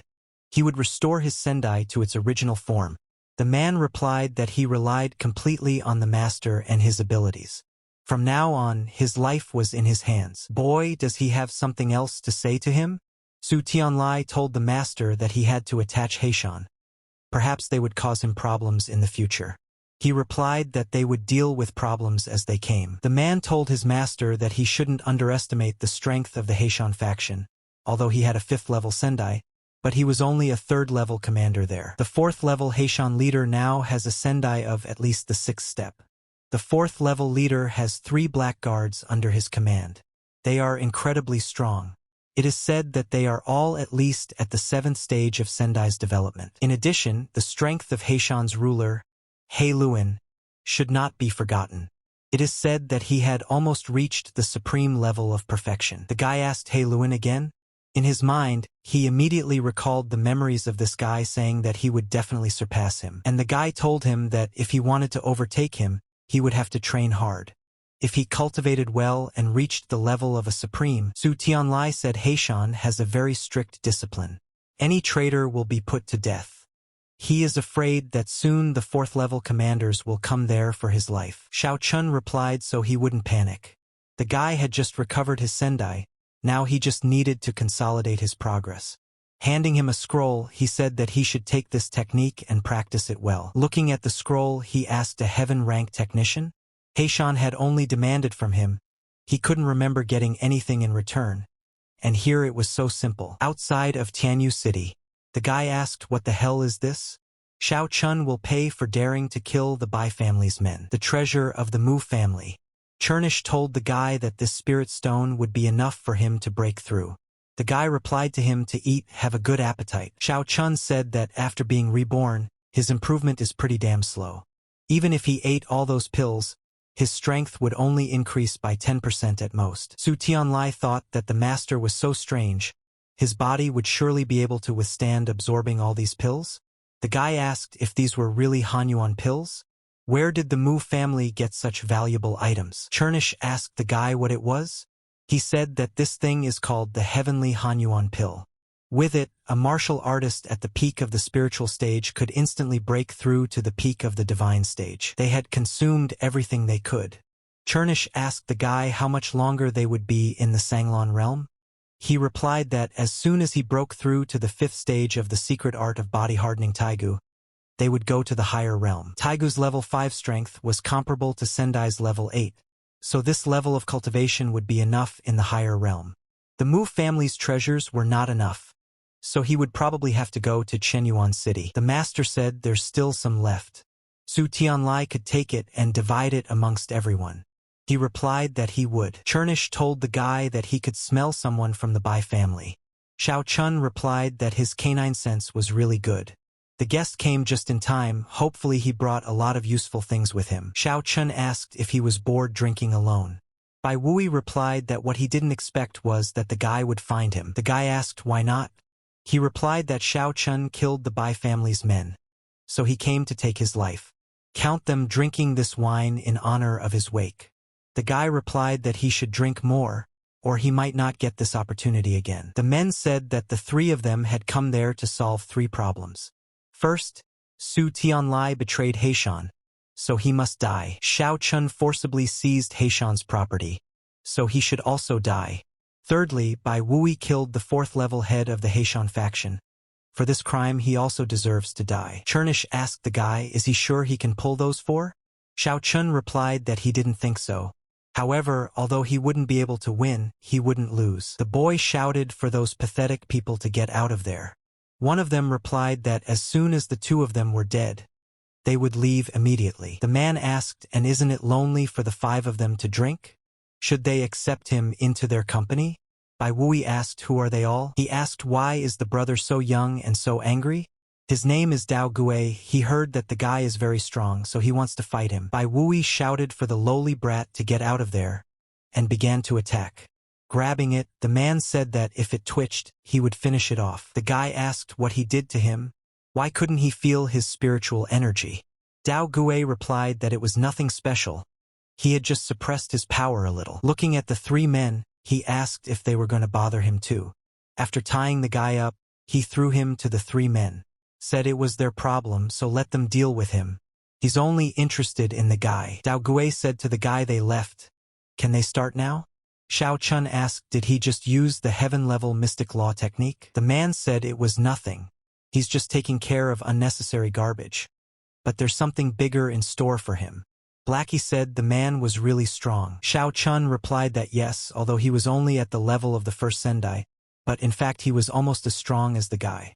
The wolf replied that he didn't know if he was praising him or himself. After which he drew his sword, the guy said he could attack. And so was furious. Blackus said to the guy, don't you think it's time to use some armor? Otherwise, after every battle, his clothes are just in shreds. Xiao Chun replied that it seems like he really needs armor. Dao Gui said the guy is really strong. But let him be careful, he's gonna pull the blade out of the sheath. Xiao Chun replied that it was fine. The name of this blade is Dragon Roar, a 4th level heavenly item. Not counting ordinary martial artists, more than 10 great emperors have been killed with this blade. Xiao Chun said that it was his fist, it was of peak supreme level, with it the guy had killed more than 10 supreme. Calling him an asshole, the man said he was interesting, let him attack.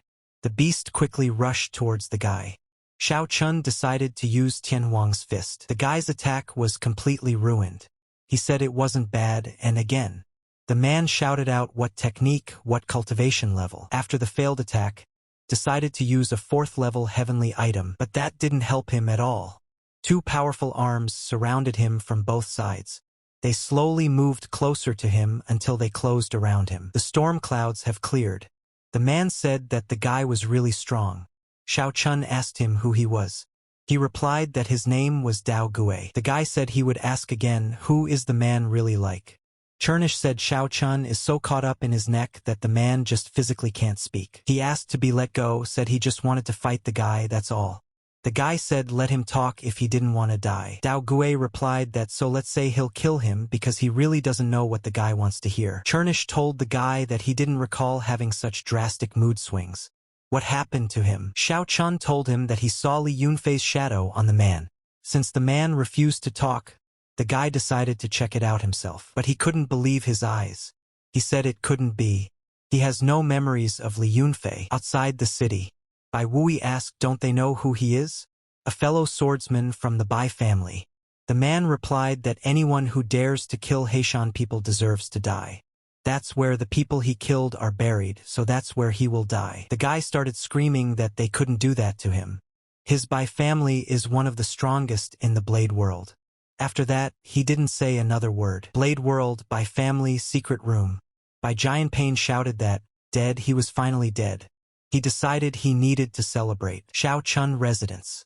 Opening his eyes, the man thought thank God he didn't die. Suddenly, the guy asked. Xiao Chun told him that there was a small misunderstanding recently, so don't let him take it personally. As an apology, he invites him to dinner. The man asked if he was sick. The guy replied that no objection was accepted, waiting for him outside. Dao Gui thought that if he had been a little longer, he would have died for sure. But now he seems to be safe. He asked for permission to introduce himself. His name is Dao Gui, he is a traveling warrior. The guys didn't say a word. They were busy eating. Xiao Chun told him to eat, or there would be nothing to eat. The man asked if they had come from a hungry land. Xiao Chun replied that you can't do great things on an empty stomach. Dao Gui interrogated the great deeds. The guy replied that he would find out when the time came. After a moment, he said it was time to go. Mu family mine. Bai Feng at her brother's video said that she was glad he had come. Xiao Chun apologized for making him wait for a long time. The girl replied that let him stop, it wasn't that long. She said that it was the Mu family's largest spiritual stone mine. The man thought that means they came there for the spirit stones. Xiao Chun ordered everyone to get ready. They are starting. Let him remember they are only interested in high-level spirit stones. Chernish felt a first-class heavenly spirit stone deep in the mine. The boy laughed and thought to himself, where is he rushing off to? Their kind are not going to be robbed by anyone. Xiao Chun asked, did this mine still have a magic field? The guy told the guys that they all act on their own. Dao Gui will go along with him. Chernish thought he had found it. Xiao Chun said that it was a rank 1 jade that doesn't burn or sink, and is incredibly strong. It's a great material for making protective armor. Seeing Blackie tensed up and the guy said he was all his. Xiao Chun would later choose a better armor material. Stroking it, the guy said its fur was much stronger than this jade. Let him absorb it quickly, and when he's done, he'll look for more interesting things. Looking at Dao Gui, the guy said that he looked so calm, as if he wasn't surprised at all. The man replied that he was a wandering warrior, so it was hard to surprise him. After Blackie absorbed his jade, he felt something strange. Suddenly, a passage opened up in front of them. As they walked a little further, a whole town opened up in front of them. The guy said that it looked like there was still a magical barrier. A voice said that the chosen one, he had been waiting for him for a very long time. But first, He must see if he is worthy of his inheritance. After checking on Chernish and Dao Gui, he said he was next. After reaching the guy, he just fell silent. Xiao Chun asked if it was worthy of their inheritance. The voice replied that it would do. He said there's a remnant of the soul of the great emperor of the five-tiered pagoda. What's that outfit he's wearing? A little let him open the palace and let them see what good things are there. The door opened and they decided to go in and take a look. In front of them was a table with 3 boxes. The boys approached them. Upon opening the first box, Xiao Chun said garbage. Opening the second box, they said there was a lot of trash. Opening the third box, the guy said there's some good in it after all. There's some good stuff in there. Ice feather silk. Blackie asked Xiao Chun what it was. The guy said that it was ice feather silk, a kind of silk made from the feathers of birds and animals called ice feathers. As a wizard's abilities increase, so does her power level and defenses. It can become an addition to his armor. Xiao Chun shouted for the rest of the soul to come out now. The guys heard a voice that he was there. Turning around, they saw an old man. He didn't understand what was wrong with these 3. One stronger than the other. The black dog's physical strength is stronger than his in the past. The guy who looks like a fool is actually talented. Looking at Xiao Chun said that he couldn't see anything at all from this guy. Could it be that his martial arts had developed to such an extent? The guy said he was sorry he took his stuff. Let him say what he wants. He'll do whatever he can for him. Xiao Chun said that no one would leave a chance without any reason. So let him speak soon, otherwise he would regret it. The old man replied that okay, he had one request. He told me he had a nemesis he hoped the guy would help him kill. All the guy asked was time, place, and who. The old man replied that he had waited so many years. How could he name the time, the place, and who? Turning around, the boy said they were leaving. The old man asked them to wait. He had another option. He transmitted the chi energy of the nemesis to Xiao Chun. If he met someone with that energy, let him help him kill that person. The guy replied that it sounded ominous. He seemed to be a bad guy. The old man said that the man had been his disciple, but unfortunately he had betrayed the path of evil. The boy replied that he understood. Watching them leave, the old man thought that he was too old. The world now belonged to the younger generation. As he walked out, the guy asked everyone how they were doing. The guys replied that there was a very big harvest. He said that was great. Then it was time to go home. Looking at himself, it was obvious from the black-robed man that he was furious. Xiao Chun asked him not to be angry and told him that he would grow back. The guy told Shen Yuan and Luan Ping what was needed now. They replied that it was fine, after which they attacked at the same time. A hazmat suit appeared before his eyes. The boy shouted that this was it, different. Suddenly, lightning flashed in the sky. The boy asked, is it really God's punishment again? Relying on the vastness of the heavenly realm, why can't she leave him? It was hard to believe, but she retreated once again. The old man told him it wasn't the first time. He'd get used to it in time. The suit came closer and closer to him. After that, the boy decided to try it out. Xiao Chun said that if we were to talk about level, it was at least rank 2. With the development of his cultivation, this armor should reach the 9th heavenly level, and in a short period of time. Chernish told the guy he owed him his fur. The guy replied that it was only a couple of hairs, so he shouldn't be so greedy. Turning to Chernish, the boy suggested he go try out the armor. A little indignant, he jumped on his head anyway. Xiao Chun shouted for him to attack. Chernish made a pretty good attack, but the suit was as good as new. The boy offered now to try out the hardness of this armor. Blackie bit his arm. Xiao Chun replied that the physical defense was flawless. He told Blackie that it was time to leave for the city of Chenyuan. They left. Some unusual bug landed and began to explode into the ground. Bai Feng told the guy that she was confident they were destined to meet again. Shenyuan Yuda told Xiao Chun that he hoped to meet if it was destined to happen, and let his daughter listen to him well. Xiao Chun asked the Beast King of the Cat Demon Clan, did they organize everything? He replied that yes, he had found an unpopulated place for them as their home. The guy said he hoped they would find their happiness. The boys didn't know what to do. One of them replied that they were not afraid of the enemy. He offered to take them out of there and then decide what to do. As soon as they started walking, the same beetle came out of the ground and sat on the man's leg. Xiao Chun said that the city is still thriving. Chime added that it's so lively. Old man Lao said that on the way there, they traveled through cities and rivers and visited many places and saw many big cities, but compared to this city they were really much worse. Xiao Chun asked what had happened there. People talked about how they were hungry. Stopping one of the passers-by, the guy asked why there were so many fugitives in Chenyuan. The man asked he was a foreigner, right? He told the guy that it's been turbulent there lately. All these refugees had come to seek shelter in nearby towns. The man heard that a pack of very strong beasts appeared nearby and many cities were destroyed by them. As the main city, they are ready to go on a killing spree and have been recruiting many troops lately. Xiao Chun replied that was it.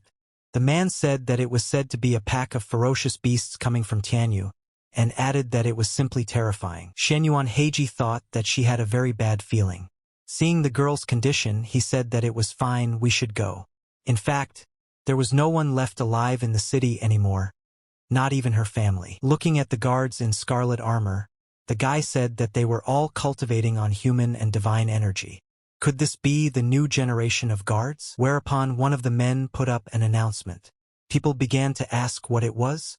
Xiao Chun offered to come over to see it too. The boy asked if the case was so serious that such violent measures were required. The ad said that volunteers were needed. People began to respond and say that they were willing to do their part.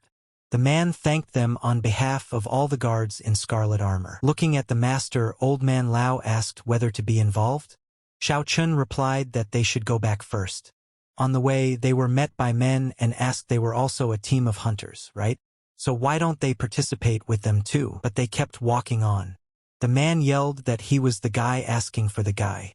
Everyone immediately turned their attention to them. He went on to say that they were trembling in fear for their own skin. People like them are not worthy of entering their Chenyuan city at all. Xiao Chun replied that everywhere you go, there is trouble everywhere. The guard in scarlet armor told Lao Hu that everyone has his own aspirations. Let him leave. The man replied that it was true, not all wars care about peace. A man began shouting that the whole town was on the alert.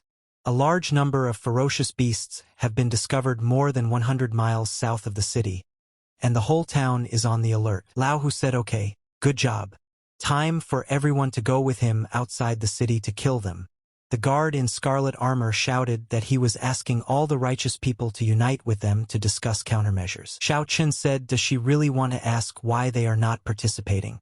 He replied that a person's courage is meaningless. Let them remember that at any moment, the first thing to keep is calm. He suggested that they calm down first, and then they would make plans. When they sat down at the table, they asked the man to bring some tasty food. He replied that it was fine. Let them wait a little longer. Lao Gui said that incidentally, he had been in the Chenyuan world for so long, and had never heard of such a large-scale animal period. Chernish told Xiao Chun what he felt. This matter is extraordinary. He vaguely feels that there is something unusual 100 miles to the south. The boy asked if it could be an invasion of extraterritorial creatures. Chernish replied that it was possible, but the extraterritorial aura is very weak, and it shouldn't be a pack of such creatures. More likely something is happening among the creatures. If he swallowed these extraterritorial creatures, his cultivation could be improved at a rapid pace. Chernish asked what the next step should be. Xiao Chun said that after all, this is an extraterritorial being. He and the guy, the sword ghost and the beast lord will go, and the others will stay in the city. Xiao Chun told everyone to finish eating quickly. After eating, Lao Zhou will find a place to put everyone. The sword ghost, the beast lord, the two of them will leave the city together. Chernish told the boy that he could feel the aura of the extraterritorial creatures getting stronger and stronger, and it seemed to be increasing at an alarming rate. The guy replied that he really didn't know what the hell it was. The man said that it seems to be a beast. Let everyone be careful. Lao Hu shouted that let him watch as he was about to destroy them. He said it wasn't that scary. Suddenly, the man yelled for everyone to defend themselves. He didn't understand why there were so many of them. The man said there are at least 1 million of them, let them get ready to fight. Xiao Chun said that was a lot. This level of cultivation was nothing short of the pinnacle of harmony. But with such a terrifying number, even a great emperor would have to expend a lot of effort. Blackie replied that it's much bigger. From behind, this grouping of bugs was also disintegrating. The man shouted to the army in scarlet armor to destroy them. Lao Hu shouted to everyone to be careful. These things are very painful to bite.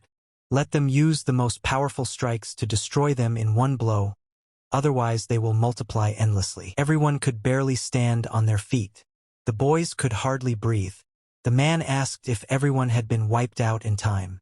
Xiao Chun said to get ready to fight, the biggest one would attack now. Everyone immediately stood in a pile. The monsters immediately began to attack. They were very big. Not everyone survived. Lao Hu began to fight back with his sword. The guys were told to all stick together. That way it would be much easier to attack them. The man saw the guy and asked if it was him. Xiao Chun replied for them to leave. Let them leave this matter to them. He asked if they were crazy. There are only 4 of them, how are they going to stop a whole pack of beasts? The guy replied that it didn't matter, just let them leave it to them and go back to town. The men immediately headed towards the city. Xiao Chun shouted to all his guys to destroy them. The guys proceeded with the order. The guy started pounding his feet on the ground and yelling for him to come out. Just then, a huge monster appeared in front of him. Xiao Chun asked Blackie, "Is this the same creature?" He replied that no, although it had an extraterritorial aura, it wasn't enough. It's very likely that he's just a clone of an extraterritorial animal. The guy told them to deal with the smaller ones and he would take care of the bigger ones. Xiao Chun started attacking them again and again. He thought how hard they were to deal with.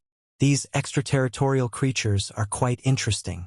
The boys were stranded as there were already monsters around them. After the guy's next attack, the monster pierced him with something.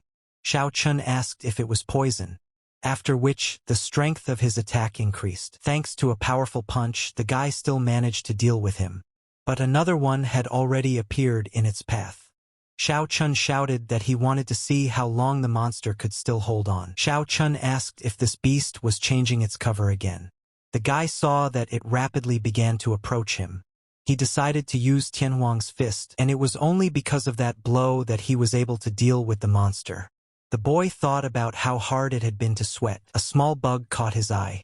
When he picked it up, he realized it was an extraterritorial black worm. He told me that this thing has no combat power, but it can continuously reproduce and clone itself. It can control other creatures and make them mutate.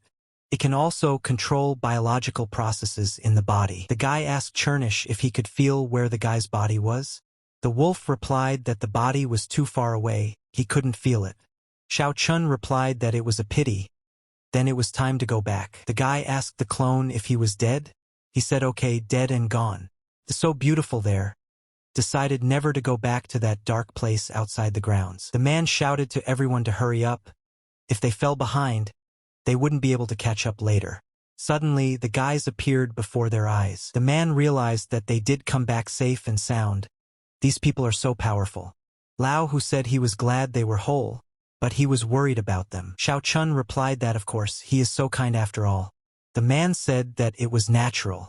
He didn't know him well before, so he was a little rude to him. Hopefully, the guy is not offended. He said that now that they're back, they should regain their strength first, and they would continue to kill those creatures. The boy asked who to kill. He's done with them all, let them go back. Is that them guys? Isn't there any left? Xiao Chun said there wasn't one. He told everyone they could go. One of the lads asked if he could return with him to the guard camp in scarlet armor. The lad said okay, and ordered the boys to go home first. Dao Gui asked he is really a human tool, thrown away as soon as used. The Animal King replied that yes, of course. Suddenly, Lao Hu suggested going out for a drink. The guys replied that it's fine, only he's buying. The guy said that they were in place. It was the camp of their guards in scarlet armor. Xiao Chun thought that yes, it was actually guarded by the great emperor. Den Ran asked not back? How is the fight going? The guy replied that thanks to him and his team of hunters, all the bugs in the south had been wiped out. The man couldn't believe what he heard. He said that very well, the boy is indeed a young hero. The guy started to tell that their scarlet armor guards are the biggest force in the city of Zhangzhou. The ringlets are their regular scarlet armor guards. The white armor medical guards and the black armor elite scarlet guards. Pointing at the man, the guy said that he was Den Ran, the captain of the 3rd Scarlet Armor Squad. He completely forgot to introduce himself. His name was Den Hui, the vice captain of the 3rd Scarlet Armor Squad. The guy replied that it was nice to meet you. Chernish told the guy that there are many strong men in this guard in red armor, and they have more than enough strength to handle a group of bugs. But they will still have to mobilize the warriors of the whole city to leave. Most of them are cunning. The boy answered him that this is what he doesn't know. Although the guards in scarlet armor are strong, they can't send an army at will. There are many ways to do it. He will tell him in detail later. Den Hui asked the guy if he would like to add someone to his scarlet armor guard. Den Ran told the guy that his hunting skills were very strong. If he could add to their army. The man is ready to convince the commander to give him a brigade to lead. Chernish told him that the brigade sounded awesome. Didn't he think so? The guy replied that he wouldn't stay there for long, so he couldn't join them. The man asked how about staying in their barracks tonight? The boy replied that he was afraid he couldn't, for trouble was coming to them. Dan Ran asked what he was talking about. The guy said you could feel it right away. They didn't understand what the guy meant. Chernish told Xiao Chun that how a large number of powerful forces were entering the city of Sanglon from all directions. The guy replied that he would like to tell them more about it later, but this group of people really know how to pick their time. Xiao Chun said that the Qianlong realm could be called the most chaotic place in the lower realm. Countless murders, hunts, and kidnappings. He doesn't think that the hunting team belongs to the city. Blackie asked what he meant by that. The guy explained that yes, most hunter-kill teams were looters and bandits. This group of hunting teams roamed around different cities burning, looting, and grabbing resources. Therefore, even if there was a large-scale invasion of ferocious beasts, the guards in scarlet armor wouldn't dare to come out with the entire army, otherwise. Chernish said that there would be a real mess. Den Ran slammed his fist on the table and said, "What the hell? They're coming again." The boy asked the commander what's wrong. He replied that the team of soul hunters was there again. Deng Hui asked another one is coming? If this group of beasts they could still be handled, but right now a large number of ferocious orcs were invading. He didn't expect that they would want to make a big grab. The man said he was afraid they would have to postpone drinking for next time. Right now they had to deal with the enemy. Xiao Chun replied that as it happened he was free now so he could help them. He said no, you shouldn't. This team of lonely soul hunters is very strong. Since he won't stay there for long, he'd better not participate. The guy replied that it was fine. Den Ran thanked him. Lao Hu yelled what the hell again. Dao Gui said they are so annoying. The man asked how about going with him to kill a few? Everyone was already at the ready. Su Tianlai went out to the guys and asked Old Man Lao if he could feel it. The old man replied that this Canlan kingdom is in a terrible mess. Shenyuan Heiji said that those guys only know how to burn, kill, and plunder. They are only harmful. Su Tianlai said that it was about time to move his bones. Shenyuan Heiji shouted that let this dog thief look at her hammer. A lonely soul shouted, "Where's that dog Den Run?" The man shouted that he'd stopped giving him a hard time. The lonely soul asked if he had been able to collect them. Den Ran replied that he always does things his way, but now he doesn't see what's at stake. There are ferocious beasts everywhere and they are still plundering the people. The lonely soul replied that it was not his concern. There are so many ferocious beasts there that they destroyed the city. He spared him the trouble. Xiao Chun realized that in his body was someone who wanted to kill. Den Ran ordered the red guards to kill them. Those two began to run to attack. The lone soul told the man that they could start as well. The man asked what? Had he broken them with one blow? Did he break through? The lonely soul replied that it wasn't bad. They had been fighting him for years. Did he really think his cultivation base would stay in the same state? Besides, has he seen these knives? The man prepared them especially for him. Laoji's knives are specifically aimed at him. Deng Ran turned to Xiao Chun and said that this lone soul had broken through. Their cultivation base used to be the same, but now he couldn't be his equal opponent. The guy should go first. Xiao Chun replied that there was no way he would leave. He began to approach the lonely soul. The man asked who the hell was he, touching the sword. In one easy movement the guy broke it and said that he was someone that a lonely soul couldn't reach. The man started shouting that they had invited a master, so they were retreating. Xiao Chun asked him not to run away. A lonely soul asked to stay there, unless only in his dreams. Calling him an idiot, the guy quickly grabbed him. Xiao Chun said let him see. Didn't he stay behind? The man asked does he really want to interfere in the affairs of the lone soul hunter team? Let him say. There are more than 100,000 people in his team of hunters. If he let him go, the man will leave the guy alone. The guy replied that don't worry, he wouldn't kill him. The lonely soul asked him to let him go, and his team of hunters would be in his debt. Den Ran said he was afraid. There's no way to let that man go. The war in the city, it will last for sure forever. The guy replied that he said he wouldn't kill him, but he didn't say he'd let him go. The man asked what he was talking about. If he let him go, he would be grateful to him. Dang Ran said that if Xiao Chun killed the lonely soul, he, the Red Guard, would be grateful to him. Xiao Chun asked how the lonely soul would thank him.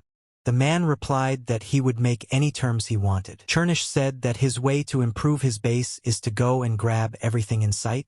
The guy replied, how can a physical workout be called looting? Xiao Chun said that he wanted him and his entire team of soul hunters to give him all the spirit stones, spirit herbs, and rank weapons. The lonely soul asked what he said. The guy replied that he believed the man heard clearly. Dan Ran said that was right. If he were in the man's shoes, he would have agreed to give up all the loot he had looted over the years to keep his life. The man thought that a lonely soul who had lost all his resources wouldn't bother him anymore. He'll find a chance in the future and finish him off. Turns out it's true that Brother Xiaochun is a ruthless man. The guy said that it seemed that all the members of his team were not interested in the man surviving. The lonely soul started telling him to be human and leave them something to live on in the future. Without letting him finish, the guy replied that he was afraid he had no future. Squeezing the man's throat even harder, the man shouted out what he promised. Xiaochun let him go.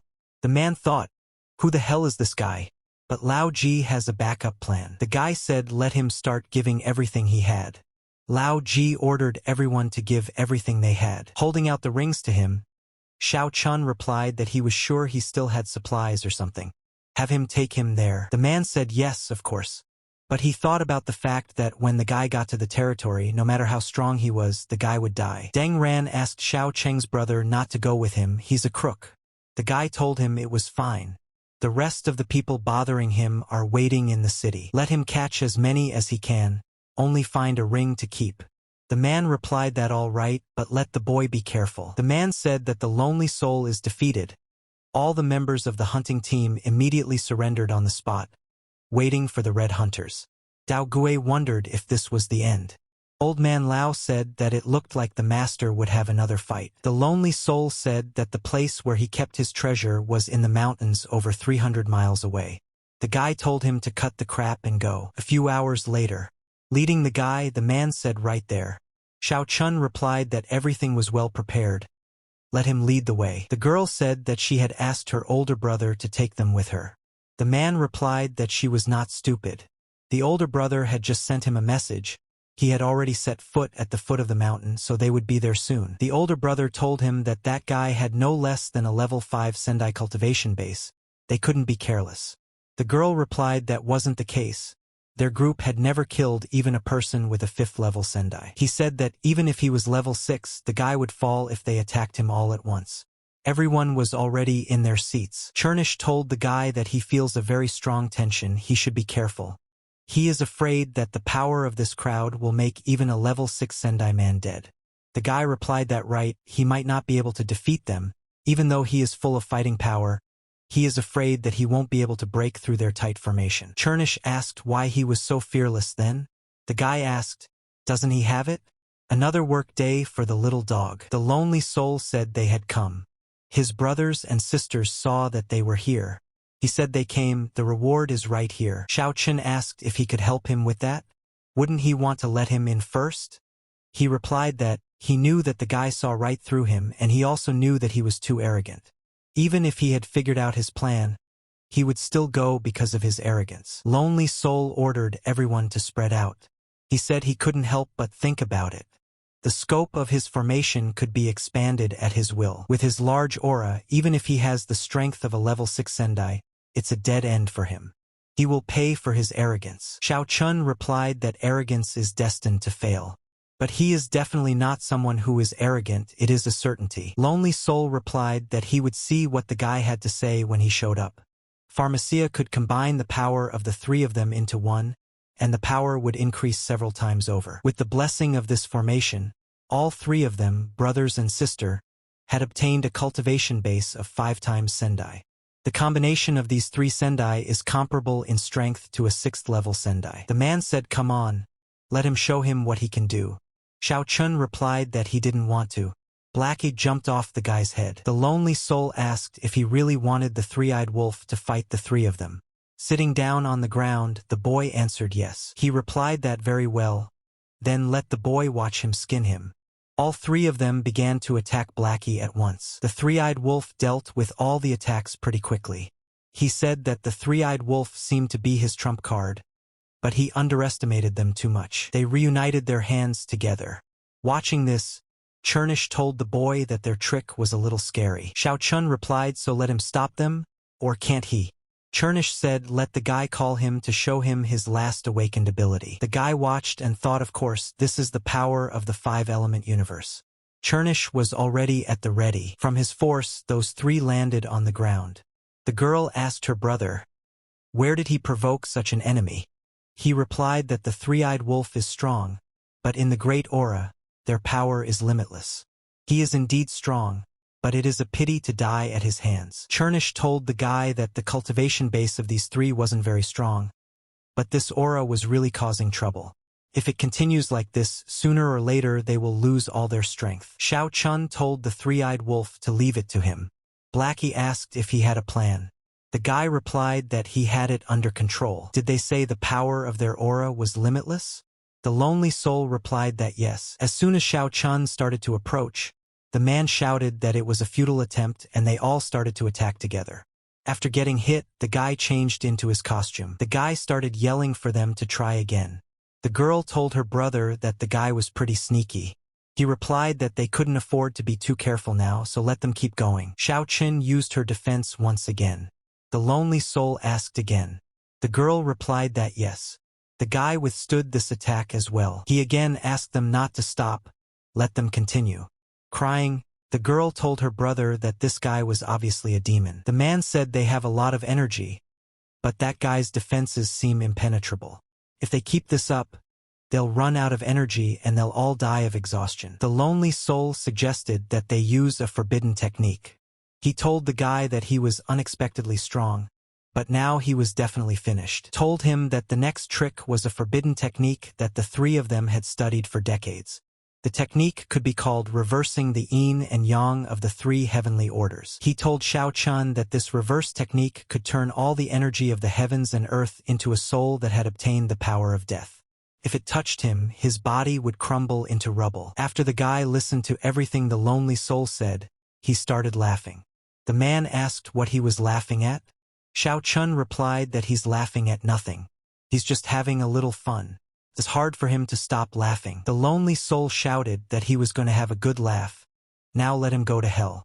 The attack flew towards the guy. He just raised his arm up and absorbed it completely. They once again tried to gather all their strength and attack the guy, but it was all in vain. Their attack didn't even stop him. Xiao Chun said that he had slightly improved his cultivation level. The guy asked, so is that all he has? Come on. Doesn't he have infinite energy? His brother and sister suggested he do it. They didn't believe he could absorb all their energy. The lonely soul, under the pressure of his brother and sister, attacking the guy at full strength, Xiao Chun once again absorbed his energies. The lonely soul asked what kind of evil power was this? The man said that he won. They surrendered. Xiao Chun told them to give up all their belongings. He said that suddenly they had a lot of treasures. Could the things they have helped him break through again? The boy replied that he was afraid they wouldn't be enough. It would take too much energy to break through the 5th level of Taiku's secret art of body hardening. The lonely soul asked the guy what about his men. Xiao Chun replied that let them take care of themselves. Dan Ran said that the guy is really awesome. Dan Mu admires him. The lonely soul has lost all the build-up over the years and won't be able to cause much trouble anymore. The Red Guard, also have the energy to clear the neighborhood of beasts. Turning to Brother Xiao, the man said that the Red Guard guards had gathered something. Everything is there. He also had some information that might be useful to the boy. Den Ran asked the guy if he knew about the Palace of Great Power. It is said that there is a Palace of Great Power hidden in the unknown mountains outside the city, but no one has ever found it in the past few hundred years. But his grandfather once said that the Great Palace does exist. 100 years ago, a palace of great power was occasionally shown on the tip of an iceberg. His grandfather was one of those who saw it with his own eyes.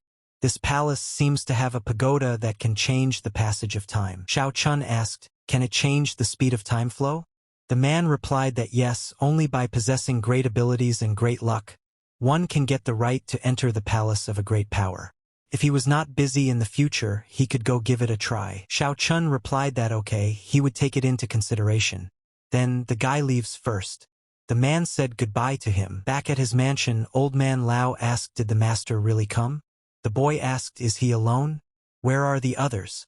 The old man replied that they all went to eat and drink. Xiao Chun asked, "So why didn't he go with them?" Lao Zhou replied that he was old enough. He didn't like the noisy company. Turning to old man Lao, the guy said that for some time he would devote himself to seclusion. It might take a few months. The old man asked, "For so long?" The boy replied that after all, there was too much to take in this time. Chernish tended to swallow all the stones. At some point, they could no longer fit inside him. At some point, Xiao Chun woke up. Chernish asked if he had finished his purification. The guy replied that it took a little longer than he expected. His inner space was astonishing.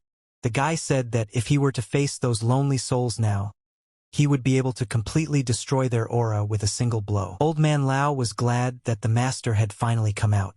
Xiao Chun asked what was wrong.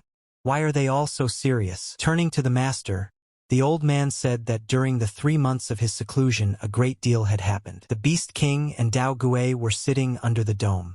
Opposite them was a huge pile of slaughtered people.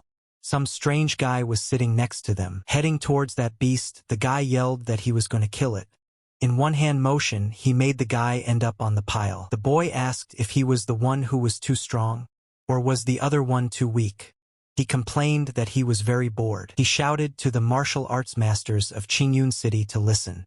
If no one else challenged him, he would kill 1,000 people a day until someone strong could entertain him. Or else, he would wipe this town off the face of the earth. The boys continued to watch him from the sidelines. Sensing this, he ordered them to hurry up with their training. He waited for them to break through. Xiao Chun slapped his hand on the table and asked what was this nonsense? He asked the old man why he didn't go into the secret room and tell him what was going on. Lao Zhou immediately fell to his knees and began to tell the master that it was his fault. He should punish him.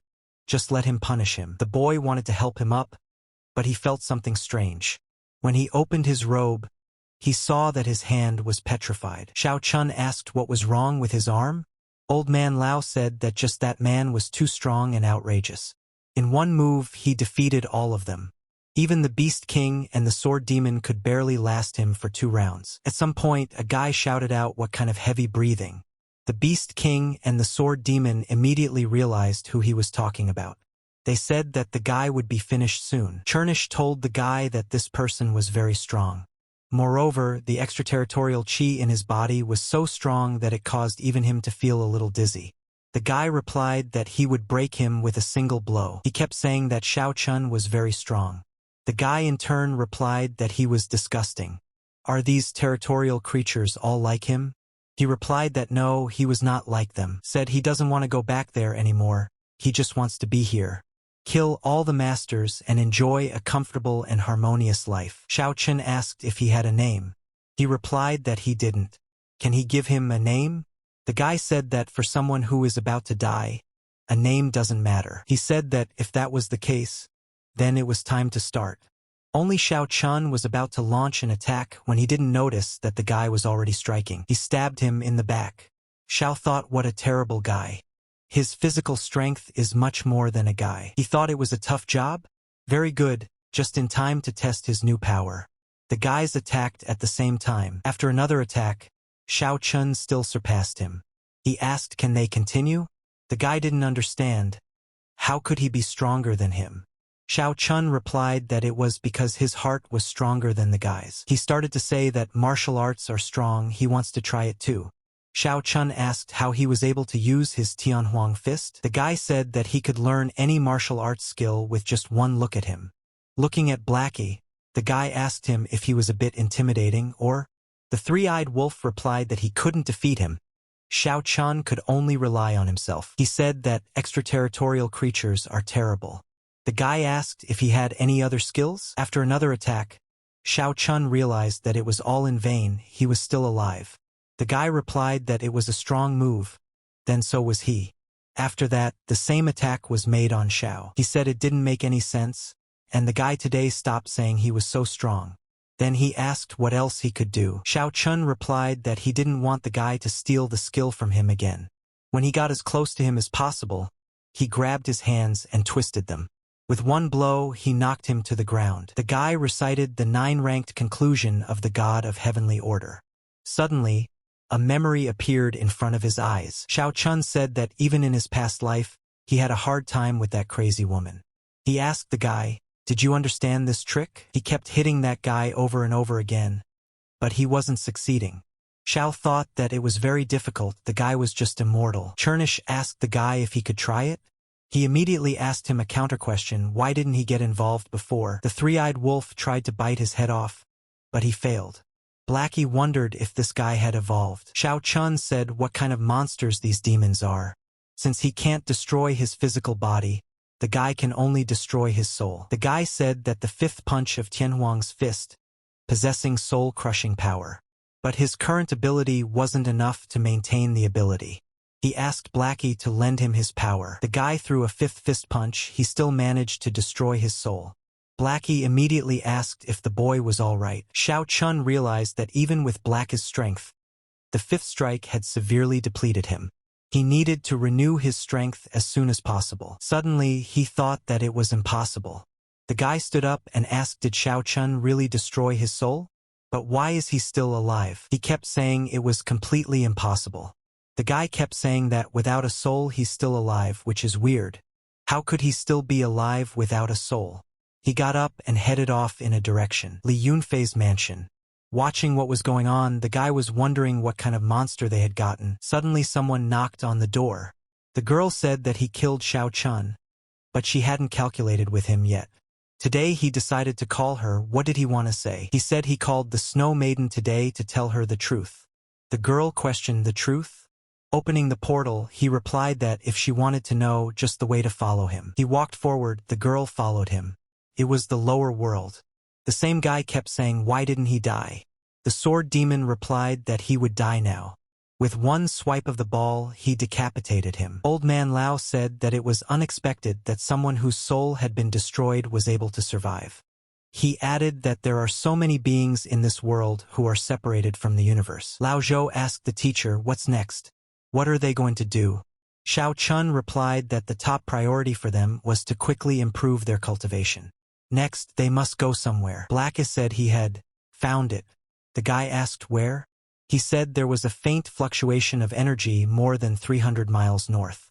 If he's not mistaken, this is it. The guy said it had to be here. Blackie shouted that it was over there. As soon as the palace appeared in front of their eyes, the guy told everyone to go ahead. Dao Gui said that he would do it. After trying several times, the guy replied that he couldn't even move, he was embarrassed. Shenyuan Heiji said that she would do it. With one hand, the girl ripped the door completely and threw it aside. Old man Lao said, it seems to be a spatial artifact? Xiao Chun replied that yes, it is still a heaven-ranked magic weapon. The guy took it in his hands. He said that Tianquan Tower had 7 floors. The first floor has half the speed of time, which is great. With a snap of their fingers, they found themselves inside the tower. Xiao Chun said that during the next period, everyone would focus on cultivating there. The time flow rate of each floor of the tower is excellent, but the body requirements are also different. If they don't have powers, don't let them go to a higher level. He said that when everyone broke through, they would go to the higher realm. The guy suggested that Chernish go up to the 7th floor and look at something good. The three-eyed wolf agreed. When they went up there, they saw animals closed in cages. They were obviously unusual animals. In one of the cages, they met a three-eyed wolf. Xiao Chun said, let Blackie look. He looked a lot like him. They began to growl at each other. Blackie immediately showed his superiority. The guy said that the 7 ferocious beasts there are all smaller and 7 times stronger. He said that's very good, even great. Xiao Chun just picked up and opened all the cages. The guy asked Chernish to stay out of the way for now. He would play with them for a while. After getting ready, the guy yelled that they could come up. After a while, he said he was done. They were too weak for him. He said that the speed of time there is about 700 times slower than in the outside world. It's time to train harder. 3 months later, Xiao Chun abruptly opened his eyes. All eyes were fixed on him alone. He said that the 5th stage of origin body tempering had broken through. The 5th level of the primordial body hardening art was comparable to the cultivation base of an emperor who had passed the 9-fold immortal platform. Even while in the lower worlds, he would be able to protect himself. Xiao Chun asked all of them had advanced to the 9th level of human god. Turning to Chernish, the guy asked how much his cultivation had improved. The three-eyed wolf offered to fight. Then he would understand everything at once. The boy agreed. They started running towards each other. The first to finally break through was the sword demon. Looking around, he thought that everyone was still working hard. He shouldn't be lagging behind either. Su Tianlai said, well, finally a breakthrough. After him, everyone else woke up as well. Dao Gui said that it seemed like everyone had gotten a little stronger. Blackie and Xiao Chun appeared in front of their eyes. Seeing their condition, the guys asked what happened. The guy replied that it was fine, just a little training, that the 3 of them could go up to the 7th floor and continue training. During this period, they should concentrate on their cultivation. When everyone breaks through to the 9th level of human and god, they will go to the higher realm. He said that he would take Blackie with him for a walk.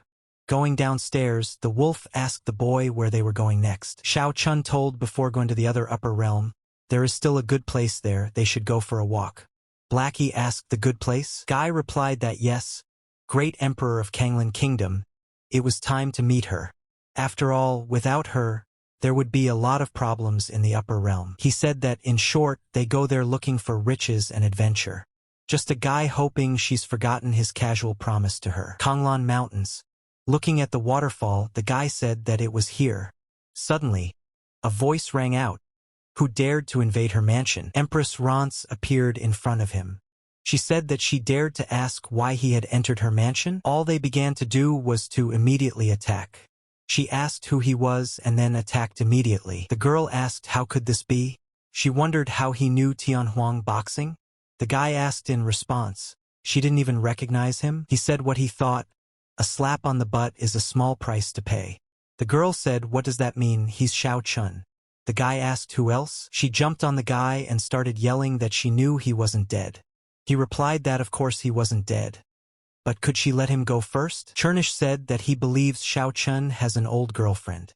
The guy asked what he was talking about. He raised this girl. Emperor Kanglin's boudoir. Xiao Chun asked her if she had had enough. The girl said no. He said that if she liked sitting in his arms so much, let her sit in his arms. Rance asked the boy when he learned the technique of reincarnation at the Buddha temple. He said that rebirth in the Buddha temple was practiced by nature, but he had never learned it. All he can say is that he shouldn't have died. She replied that clearly the girl wasn't the first to find out. So that guy, why did he find out before her? Xiao Chun replied that her focus is on the wrong side of the story. She began to tell Xiao Chun that he couldn't return to the higher realm yet. If Li Yunfei found out, he would order the heavenly emperors to hunt him down. The guy replied that of course he knows. He said that only a group of top emperors in the upper realm were a threat to him right now. As for the rest, it was not a problem. Rance asked why didn't he just focus on cultivating with her, waiting for him to return to the highest. Xiao Chun replied that she knew, but if she wanted to return to a higher form, it was impossible in the lower realm. Only by going to the higher realm can one regain one's form. He asked her not to worry too much. The guy came to see her today because he wanted to say something. She asked, and what? The guy replied that he wanted to borrow her broken pearl. The girl replied that whatever is hers is his, and vice versa. She handed him the pearl. Rance replied that he didn't have to thank him, since they were family. Chernish reminded the boy of what he said about raising her. But he thinks she is more like a wife than a child. The boy replied that the reason for this he would tell him in detail in the future. In short, it's very complicated. Xiao Chun promised her to come after he took revenge and made the first move. As soon as he wanted to run away, the girl grabbed him by the collar and said don't let him worry. They would get married first. He thought it was over. She still remembered. Li Yunfei said that now she knows why he is doing this. The girl replied that she couldn't believe a word he said. He said she might not believe him. The guy said absolutely everything, except everything she'd just seen couldn't be fake. Li Yunfei asked if he was so incomprehensible. The girl replied that she still couldn't fully trust him. Being misunderstood is really painful. But wouldn't it be even more painful to be betrayed by her most loyal brother? She replied that she would let him tell her later with his actions. The guy asked if this was a game to her. If he had the opportunity, he would naturally do so. Blackie couldn't stop laughing. He told the guy that no, his stomach hurt. Xiao Chun asked what he was laughing at. Better let him find a way to help him loosen the ropes. The three-eyed wolf asked how he could get involved in their love affairs. Besides, there's nothing he can do about it. She's strong enough to take him to the ground in one move. How can he fight her? He said that women are really intimidating. Xiao Chun called him a ruthless coward. The girl told him that, having waited for this for so many days, she had waited for this for so long. The guy replied that, at this point, he hadn't gotten his revenge yet. Why don't they talk about it later? Rance asked if he was in a hurry. Chernish told the guy what he thought. He should just do what she says, because he can't beat her, he won't be able to escape. Xiaoqin shouted, so what? If he wants something, then let her tell him. The guy asked why not let her go first. He started saying that marriage is important, you can't rush into it. The guy thought he'd had enough, and at some point he saw that she seemed angry. Rance asked, he's really that bad, isn't he? He lied to her and he doesn't like her at all? The guy replied that it was because he hadn't gotten his revenge yet. Something started happening. Blackie thought, what the hell is this? Ruining a chance to see a show. The girl shouted that it was him again. The guy thought he didn't know what kind of wonderful man had saved him at a critical moment. A male voice shouted that he was here again. This time he wouldn't lose to her. This time he would make her his wife. The guy asked when she had time to fall in love with such a sissy. The guy said it was useless, as usual. The girl asked if he was looking for death. He replied that the Rances were finally ready to see him. Xiao Chun at this time. The guy suggested that Chernish go and watch. The girl asked the sissy, why does he always end up like that? She had already said that she couldn't marry him. The guy replied that last time she said that if he could beat her, she would agree to his request. The girl replied that she had never said anything like that. Nezhenka replied that she was a great empress. How could she deny her words? The girl began to shout that he was so annoying. Very annoying indeed. The guy was insanely calm. He said he had already figured out her methods. Tender said a second-order martial art of a bunch of colors to kill. Xiao Chun said that this sissy had some skills. Blackie asked if they should go and help her. The guy replied that don't let him worry. If he helps, she will remember him again. Chernish advised the guy not to provoke this woman. Xiao Chun said that her cultivation level had already reached that level. Rance told the non-flower that if he didn't touch her anymore, she would let him live. He told the girl that it looked like she should marry him first. The girl realized that it was a spirit from the sword world. She was careless because she didn't know that it had the power of the sword world. He kept saying that he really liked the girl and wanted her to be his wife. For her sake, he promised to surrender to the white family of the Supreme Kingdom in exchange for that heavenly long sword. The guy asked, does pride matter if he's doing it for the one he loves? Leaning over to the girl, he offered her his help to stand up. Xiao Chun got closer and closer to them. Chernish said that this guy looked too smarmy. The guy told him not to dare touch her. Gentile asked, so she doesn't want to accept him because she already has someone? He yelled that he would kill him. Rance told the guy to be careful. That mannered scoundrel like her is also an emperor who stepped over the 9-tiered Sendai. With one-hand movement, the guy was already attacked. Xiao Chun said that he was starting to get sick of that guy, even considering that he used a Tianhuang fist. But that thunder palm of the 6th heavenly rank was very painful. The guy started yelling that this little bastard really pissed him off. Without thinking long, Xiao Chun asked Blackie to go play with him a little first. Jumping down to the ground, the three-eyed wolf quickly transformed. The guy obviously didn't expect to see such a thing. The three-eyed wolf quickly reincarnated. The boy started yelling for Blackie to stay away from him. The three-eyed wolf said he would teach him to be a real man. He didn't understand how a mere three-eyed wolf could dare to do such a thing to him. The guy shouted a heavenly order of the second-ranked martial arts, 100 colors of death. Opening his maw, Chernish swallowed them, then said that it was definitely good now. The boy shouted that it was simply impossible. Xiao Chun said that she still hasn't changed. Let her take this medicinal pill and quickly eat it. Rance said that she wanted the guy to feed her. All Xiao Chun had to do was to put a pill in her mouth. He said that her cultivation base was much stronger than that sissy. If she wasn't careless, the sword aura wouldn't have harmed her.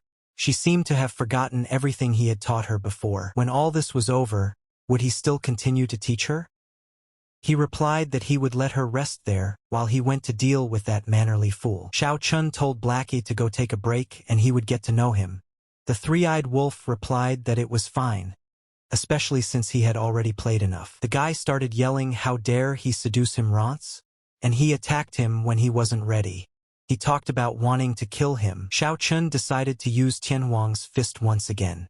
The guy responded with a sky-splitting sword, after which Xiao Chen's attack was destroyed. Quite interesting. He decided to use a second strike. The guy didn't realize what it was. A large number of fists flew towards him. The tendril shouted the highest third, heavenly ranked chrysanthemum blossom. Having dealt with this attack as well, he asked the guy, is this really all he has? Why did his Rance like him so much then? Xiao Chun replied not to think about it. After which, he decided to use the 9th rank god's conclusion. The guy didn't understand how it came to be that it was actually a rank 9 martial art. After the tying up, the fist punches to the face started coming. Afterwards, the guy asked is that all he knows how to do. Calling the guy a brat, he shouted that he was going to fix his face. Xiao Chun replied that the sissy was really interesting. The guy did not stop saying that he was so annoying to him, completely turned into a splinter and destroyed the past, present and future with his presence. After which, the unified god of swords shouted. Xiao Chun said that sword and magic power are one, a unique thing in their world.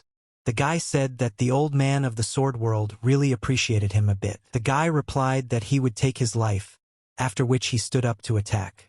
Xiao Chun realized that the swords were certainly breaking along with the body. The guy was able to fend off all of his sword strikes until, at one point, he got as close to him as possible and struck hard. The guy said that Xiao Chun was too open.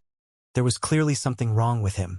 He shouted a rank 4 heavenly order, a frozen 100 miles away. As soon as the guy started to approach, he immediately squinted his eyes. After which, Xiao Chun once again slapped him in the face with his hand. He beat him without using any techniques. Nezhenka fell to the ground and started screaming that it was the guy who made him do it. Suddenly, he remembered the pill. Xiao Chun saw that this was the 4th heavenly rank, the Bi-Family Sword Realm Heavenly Ascension Pill. Tianxing Dan, Ascension to Heaven, is an extremely strong pill. Although it can greatly improve a person's strength, speed, and other abilities, the negative effects are also extremely strong. Ascension to Heaven, and those who accept it will either die immediately or be seriously injured and then die anyway. He shouted to the guy that this pill was enough for him to cross the 9th Sendai. His tally ended at the 13th level. The girl said 13 layers of Sendai. He pondered in the Great Emperor realm after crossing the 9-fold immortal form. If they wanted to ascend to the higher realm, they must cross the 9-fold immortal form again and reach the 99-fold realm. Xiao Chun realized that this guy had actually crossed the 13th Sendai. The guy shouted that he could now try the ultimate power, this magic ball possession. Everyone realized that he had become at least 10 times stronger. The guy shouted that this sword would definitely kill him now. Xiao Chun shouted a Tianhuang fist, the first strike. The guy said that with this sword he could kill even immortals. He uttered a second punch with his Tianhuang fist. All the dreams that were rushing towards the guy were shattered. The guy said that his sword could destroy both God and Buddha, while Xiao Chun was already using the 3rd strike of the Tianhuan fist. Nezhenka said that the 3rd sword could destroy all creatures. The guy used the Tianhuang fist, the 4th strike. Xiao Chun put on a protective suit. The guy replied that this was his last sword, so they would find out if he could handle it. This sword can cut through the turbulent flow of time and space. It can cut through the river of eternity. We'll see what he does next. The guy realized that he could only use Tianhuang's 5th strike against such a thing. Thanks to this strike, the last sword was shattered into small shards. The guy asked, and this is the emperor of the 13th layer of Sendai? Is that all he can do? Guy was thrown aside. Xiao Chun walked up to him. The guy questioned why him? Without answering anything, he simply walked over and picked up his sword. He asked that the boy said the ball skills were taught to him by the Bai family? Tenderfoot pointedly turned away. Xiao Chun asked why he was so stubborn. Stepping on him a second time, he broke 2 of his ribs. After which, the guy started to tell that ever since he surrendered to the Bai family, he naturally signed a martial arts contract. If he told, he would die. If he didn't, he would die too. So he decided not to say anything. He asked for the guy to just kill him. Xiao Chun replied that just dying was easy, but he wouldn't let him do it so easily. He knows a couple tens of thousands of unbearable kinds of torture. There are so many ways that he thinks the guy will tell sooner or later. After hearing everything Xiao Chun told, the guy shouted that he is a terrible devil. He's really terribly evil, and he's also the only one who does what he says. Xiao Chun told him that he had one last chance. If he doesn't affect him, the guy will let him try them out one by one. Hopefully, he would last a long time. He did reveal that his sword was gifted by the Bai family, by Wuxing, and the martial arts contract was also signed with him. The boy thought by Wuxing that name was a bit familiar to him. He asked him, didn't this old man die a long time ago? Niezheng realized that he really knew him. What kind of person Xiao Chun is and what kind of background he has only Bai Wuxing knows. The guy realized that the old man was pretending to be dead. He seemed to have some kind of plan. Looking at the guy, he said he wouldn't kill him, even help him heal. But he said that there was one simple condition. He had to obey him and sign a martial arts contract. The guy said he had already signed a contract with Bai Wuxing. Xiao Chun asked, well, what's the big deal? He just asked him if the guy was willing to obey him. He realized that the guy didn't seem to be lying. Could he really break the contract with Bai Wuxing? What's he hiding behind his horrible personality? He said he's willing. Only if the contract is cancelled will Bai Wuxing find out about it. Xiao Chun asked, and what is he afraid of? The guy replied that he was about to die. At the same time he could continue to live naturally. There was nothing to fear there. Xiao Chun replied that if he was afraid of him, the guy would not let him give up. He said he'd give him 3 seconds. Starting the countdown, the guy immediately shouted that he was willing to surrender. He would be loyal to him. Xiao Chun replied that fine. Let him lie down, he would break his shower contact right away. The guy said, well, the soul sharks had been completely destroyed. He was surprised because Xiao Chun had actually done it. The man realized that the soul shackles on Chrysanthemum's body had been broken. Was he really dead? Or had it betrayed him? Li Yunfei, Snow Maiden. He didn't realize who was strong enough to break the soul contract. Xiao Chun said that although they couldn't heal him immediately, but could protect him from death and would stabilize his condition. The guy asked if everything was all right. Then we can begin. As soon as Xiao Chun touched the guy thought what a terrible imprint of a martial soul. Xiao Chun said that like the Sendai Emperor, he must have a lot of everything. He needs speed and strength. Can he be stingy? The boy asked the teacher how dare he. He promised to take them to his mansion. Xiao Chun called Blackie and Ronce over. He told the guys that they would also go with them. The girl replied that she didn't want to go. Could we go without her? When he saw the look in the guy's eyes, he slapped him and said he wouldn't look at her like that. Xiao Chun replied that then let her stay there. He would bring her something tasty. Thinking that he didn't have enough, he decided to add more. He asked what the guy was doing. Let him show the way. The guy called him a cursed dog. He wants to fight him for another 100 rounds. Xiao Chun was already at his limit, so he told the guy to hurry up and show the way. The man ordered to send an elder to the Kanglan kingdom to check if the chrysanthemum was still alive.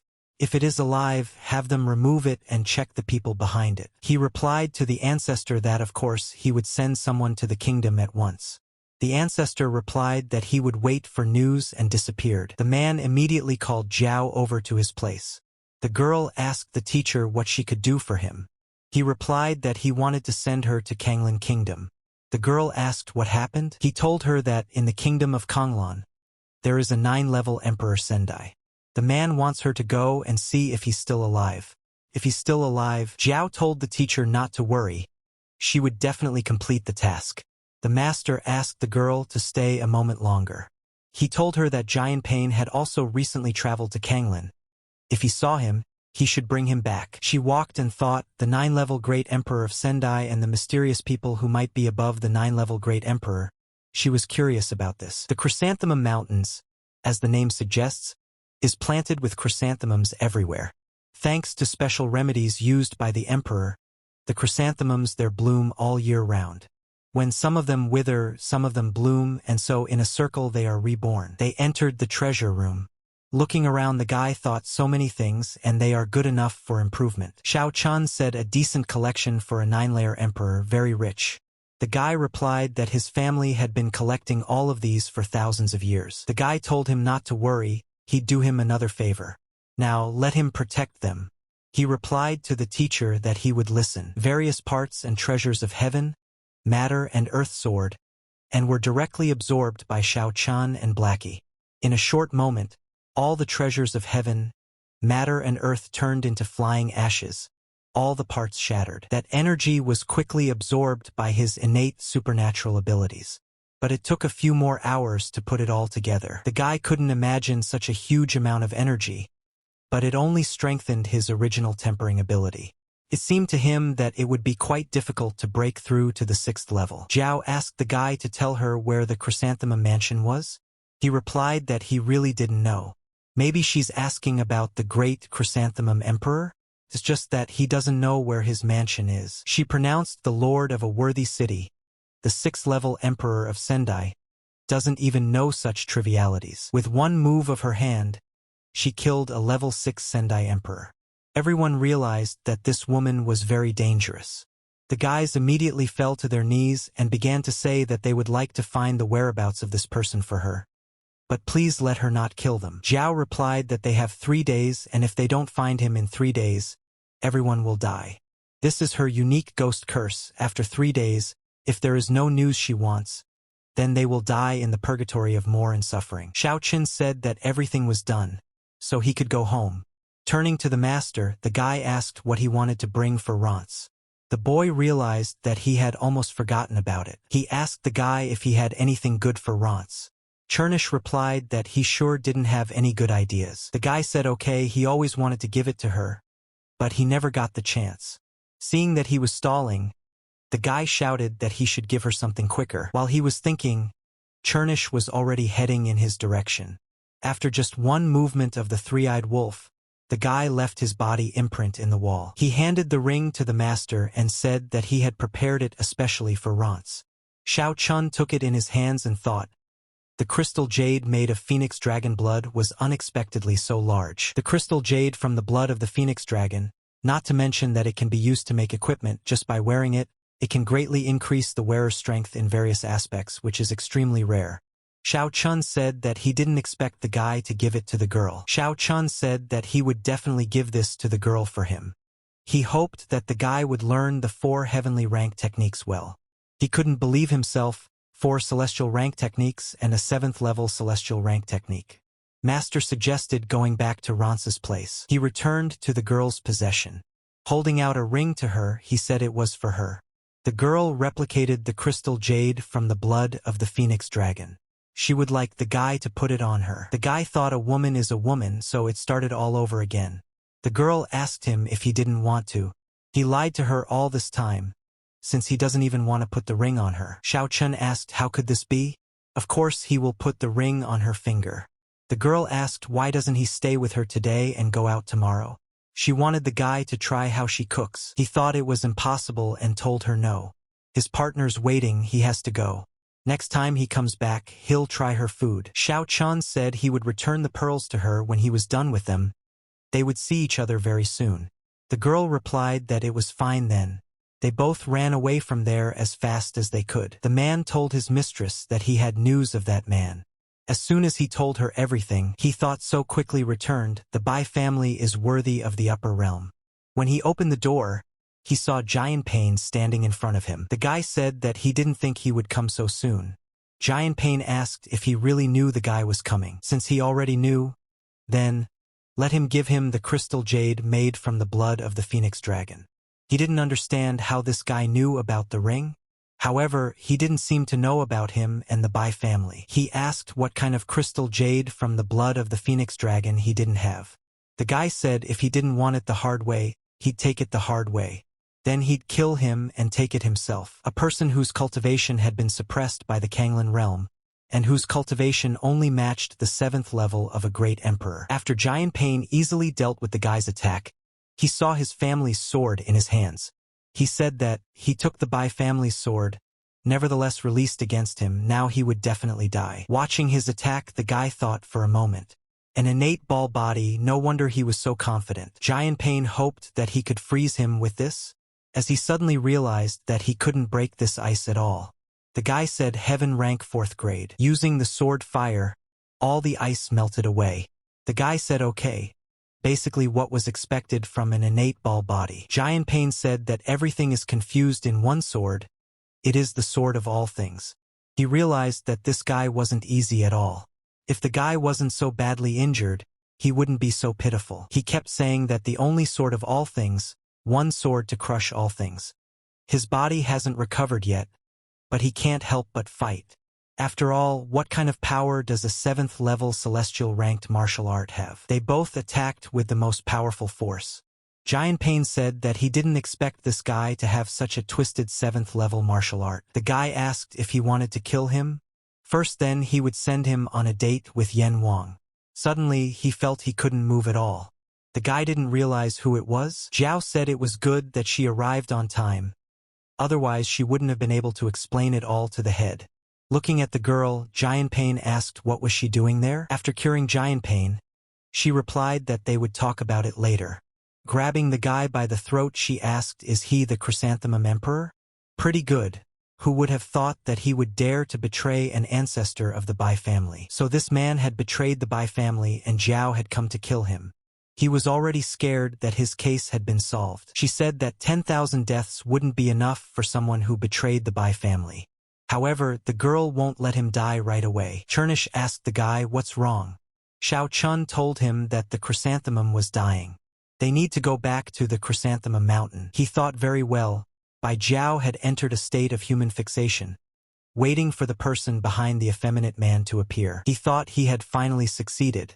As I expected, from the crystal jade from the blood of the phoenix dragon, instantly raised his spirit and strength. Biting the guy's hand, the chrysanthemum told him to give him back his ring. Punching him in the face, Giant Pain asked how could he be so arrogant even on the brink of death?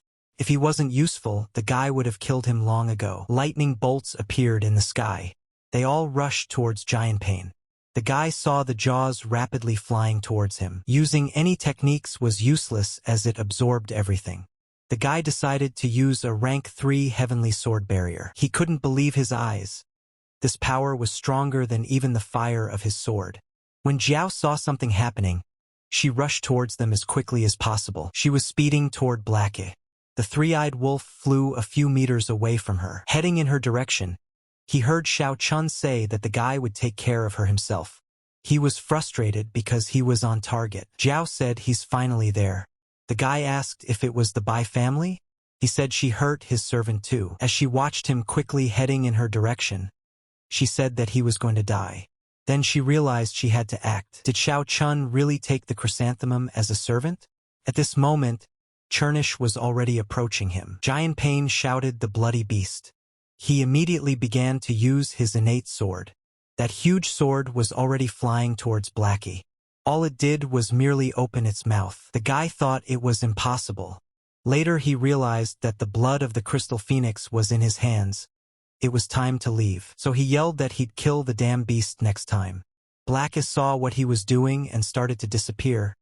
But not in time. Xiao Chun thought about the fact that this woman, a deeply suppressed Kanglan stage, is still at the same level of development, and her physical body was almost comparable to his.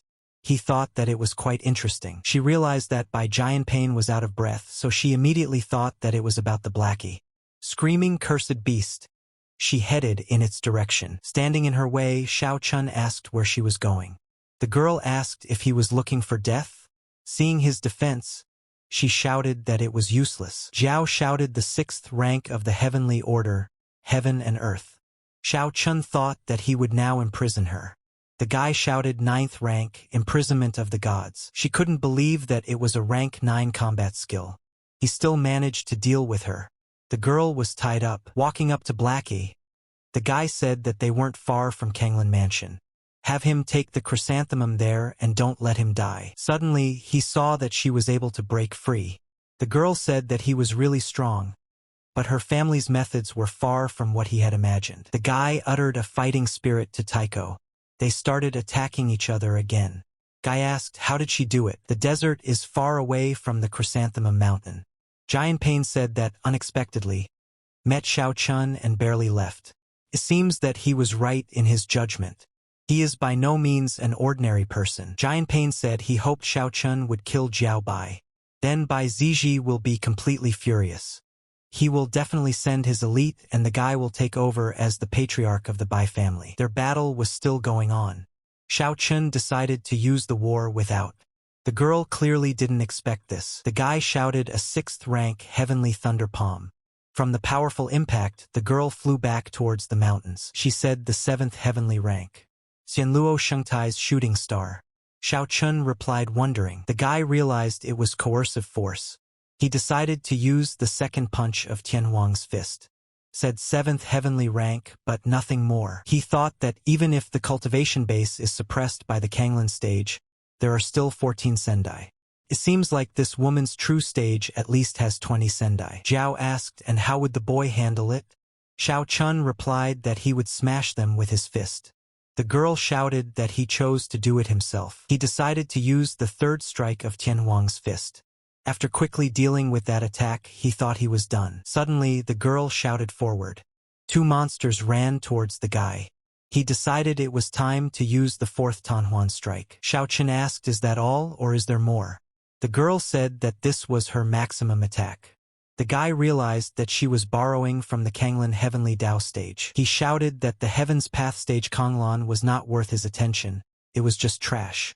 After that, a powerful discharge rushed straight towards him. The guy shouted the 5th strike of the Tianhuan's fist. The fist rushed towards her attack. The girl was stunned. Xiao Chun told the girl that the Bai family would miss her. She replied that if it wasn't for the suppression of the Kanglan stage, he wouldn't have affected anything. The girl yelled that she was from the Bai family, he wouldn't dare.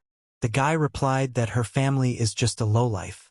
Soon he will destroy the entire Bai family and make them disappear from the world completely. She tried to escape but failed. A powerful fist of the guy hit her with all his might, and the girl died as a result. The patriarch of the Bai family Ziji. A man shouted who dared to kill Jiao. Entering, Giant Pain said he knew who. The guy asked if he knew Xiao Chun. The patriarch said he did. He said it was that guy, and not only the girl died at his hands, but several others. They must take revenge. The man shouted that whoever dared to oppose his Bai family should die. The boy thought very well, that's all. The giant Jushan asked if he could avenge Jiao. The man thought that the giant's cultivation base was a bit stronger than here Jiao, so there shouldn't be any problems. The guy thought that very well. If Bai Jushan went, Bai Ziji's combat power would be greatly reduced. The man told the patriarch that he and the girl had a very good friendship. Let him send him away. He should behead the one who did it, avenge her and promote the power of the Bai family. Bai Ziji replied that fine, let him do it. To do so, he would temporarily lend him a lightsaber. The giant replied so that the patriarch wouldn't worry. He would cut off that man's head and bring him back. Opening his eyes, the first person Chrysanthemum saw was Rance. He thought that this was the girl who had saved him. Xiao Chun walked through the door. Just as he wanted to say something to the master, he held out his hand. The boy immediately started saying that he didn't deserve it and cried. Rance thought about how this guy has annoyed her for so long, but this is the first time she's seen him cry. Chrysanthemum said that his jade ring made of phoenix dragon blood had disappeared. Chernish asked if this guy's head had been damaged. Doesn't she have the ring? The guy replied that he had another one. In fact, he had 2 crystal jades made from the blood of the phoenix dragon, and he made rings out of them. One for her, one for himself. Then he said he ended up having the ring taken from him. Realized it was the damn Chrysanthemum that kept it all a secret. Xiao Chun wondered, the phoenix dragon blood jade is extremely rare. How could there be 2 of them in this realm? He decided to ask the guy where did he get 2 jades from. Chrysanthemum said that from a mysterious mine in the valley of Kanglan Mountain. The girl wondered, is there really a mysterious mine in this mountain valley? She said bullshit, the girl had been there many times, but she had never seen the mysterious mine. The guy started telling me that he found it by accident and then he went in there, it was scary inside. With his strength at the time, he almost died in there. Finding and carrying away 2 Phoenix Dragon Blood Jade ores was indeed a great success in his life. Xiao Chun thought that if he could find this mine and absorb all the crystals in it, upgrading to the 6th level body tempering might not be an impossible task. He asked Rance to take care of the chrysanthemum, as he wanted to see the mine with Blackie. The girl suggested that Xiao Chun go with him, and that Blackie stay and take care of the chrysanthemum. She tried to persuade the three-eyed wolf to stay there, saying she would give him the valuable item as a reward. Xiao Chun let S reply that they will be back soon. She will stay with Chrysanthemum for a while. Besides, he had recovered a bit, so he didn't need any special treatment. After turning around, Chrysanthemum said that finally he and she could be alone in her house. When a man and a woman are alone, they can. He didn't even have time to agree before the girl immediately drew her sword. Rance replied that if he dared to speak disrespectfully to her, she would kill him with one blow. The guy replied that he knew she wouldn't do that since he had Xiao Chen's contract. He's his most loyal servant now, and if she kills him, she'll piss the guy off. And he knows for a fact that the girl wouldn't want him to hate her. Chrysanthemum said that he knew the girl wouldn't kill him. Rance replied that he was so annoying. She was going crazy. Suddenly, she had a brilliant idea. The girl thought that she could secretly follow Xiao Chun. The boy wondered if the secret mine that Chrysanthemum said was there. Jumping off the boy, Chernish said that there seemed to be something in the distance. Xiao Chun wondered if it was the power of the void. He wondered. The guy said that it was a very steep cliff and suggested that Chernish go down and have a look. There was some sort of crystal hovering in the air in front of them. Chernish asked if it was some kind of spell. The guy answered that yes, it can create a mysterious space that connects to the outside world. Usually it is used by the Supreme to hide or recover after a battle. He's sure that the space inside must be huge. That means there's a lot of treasure in it too, right? It must be what Chrysanthemum called a mysterious mine. If his hunch is correct, this crystal amulet needs artificial feeding, and once the energy matures and condenses, the door to its space will open. The boy suggested that Chernish open that door together. After energizing the crystal amulet, a door opened in front of them and they entered it. Chernish said that so much spiritual power, it was very pleasant. The boy replied that the aura there was denser and purer, compared to the 3 higher worlds. Lightning flashed in the sky. Chernish said he could handle it, so don't let the kid worry. He was able to absorb it. Xiao Chun said that it was so powerful that the Emperor Stage Wars would be instantly annihilated if hit by this power. Looking ahead, the boy said truly an energy-rich pool. Blackie immediately jumped into the water. A large number of balls immediately headed in his direction. His defense worked perfectly. Xiao Chun opened some kind of portal. The guy said that it looked like the Chrysanthemum had done it for them. They dived to the depths. A large number of crystals appeared before their eyes.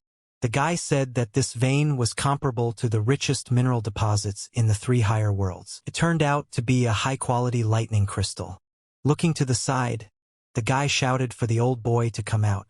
Blackie immediately got on his master's defense. The old man told the young man that he advised them to get out of there immediately, but if they really wanted to die, let them not blame him. Blackie immediately headed in his direction.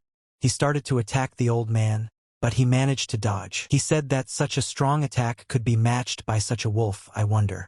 The man shouted, Lightning Sanxian. Xiao Chun said that of course it's the Supreme. The old man replied that now that they knew his identity, why don't they leave as soon as possible? The boy replied that he had once been a Supreme, but was now nothing more than a decrepit, frail, wandering spirit. The old man asked how dare he say such a thing? He would surely die today. Xiao Chun asked, does someone like him dare to threaten him? He is just a remnant spirit without a physical body. Is the old man sure he can kill them? He shouted that even without a physical body, he was still not their equal. Xiao Chun moved as close as possible to attack him. They got out of the water to the outside, and so they continued on both sides. The guy asked how he was doing. The old man yelled at him to go to hell. The guy shouted a second Tianhuang punch. The old man said that this guy, he didn't know he was so strong, even stronger than him when he was alive. The old man told the young man that he had forced him, after which he shouted Tianjin armor. He told that his armor was unmatched in defense, and all his attacks would be useless. Xiao Chun shouted that enough was enough, No matter how strong his armor was, it wouldn't be able to stop his strike. The old man replied that the young man was clearly a master of bragging. The guy shouted a third punch with his Tianhuang fist. The old man responded with a great heavenly split. Still his fist got the old man. Not waiting too long, the guy started to attack again. The old man used a level 6 heavenly technique, the Thunder Palm. He didn't succeed here either. Xiao Chen asked, "Is that all he can do?" The old man replied that he kept humiliating him. Did he think he would tolerate it? A girl appeared before his eyes. Looking at her, he thought she was quite strong. He thought he had seen her somewhere before. Calling him an ignorant boy, the old man said let him show the incomparable power of the Almighty. He shouted the forbidden spirit of the abyss. The girl started to approach him. Xiao Chen asked the charm? Does he, an old man, have a talent in charm magic? Placing her hands on his chest, the girl started to do something. Xiao Chen asked did he really think the guy would fall in love with an old man like him? The guy said let her go to hell. Grabbing her neck, the guy shouted the 5th Tianhuang strike. There was no trace of her left. He said that the last generation of higher-ups had become a pathetic puppet. The old man asked what he meant by that. The guy yelled for him to die. Xiao Chen got the old man's armor. Blackie came just in time. He asked if he could eat it. The girl felt that the old man's aura had disappeared. She immediately wondered, was he really dead? What about her mind? Looking at the crystals, the guy told Blackie that he could start. The guy thought so much energy. This mine is huge, and if he absorbed all the minerals there, his original body hardening art would rise to the 6th level. The guy said his aunt had been in seclusion for years. Why was she suddenly so angry? They ran up to her chambers. He asked his aunt what was wrong. She shouted that Supreme Muxie was dead. They wondered, he was so strong before, but now his death was known. The aunt shouted for Zhou Chang to come in. He thought it was strange. Not only had his aunt not aged over the years, but she had become even more beautiful and charming. She said she wanted the guy to send someone to kill the criminal. He didn't realize who was the man who dared to anger his great aunt. The boy asked where he was and who he was. He could see that he was afraid of his aunt. She asked him to come closer to her. The girl couldn't find Xiao Chen. Suddenly, she saw a man. His aura is so strong, it is the aura of the sword world, and she is sure that that man did not come with good intentions. The man thought that he didn't know he would meet a level 9 emperor there.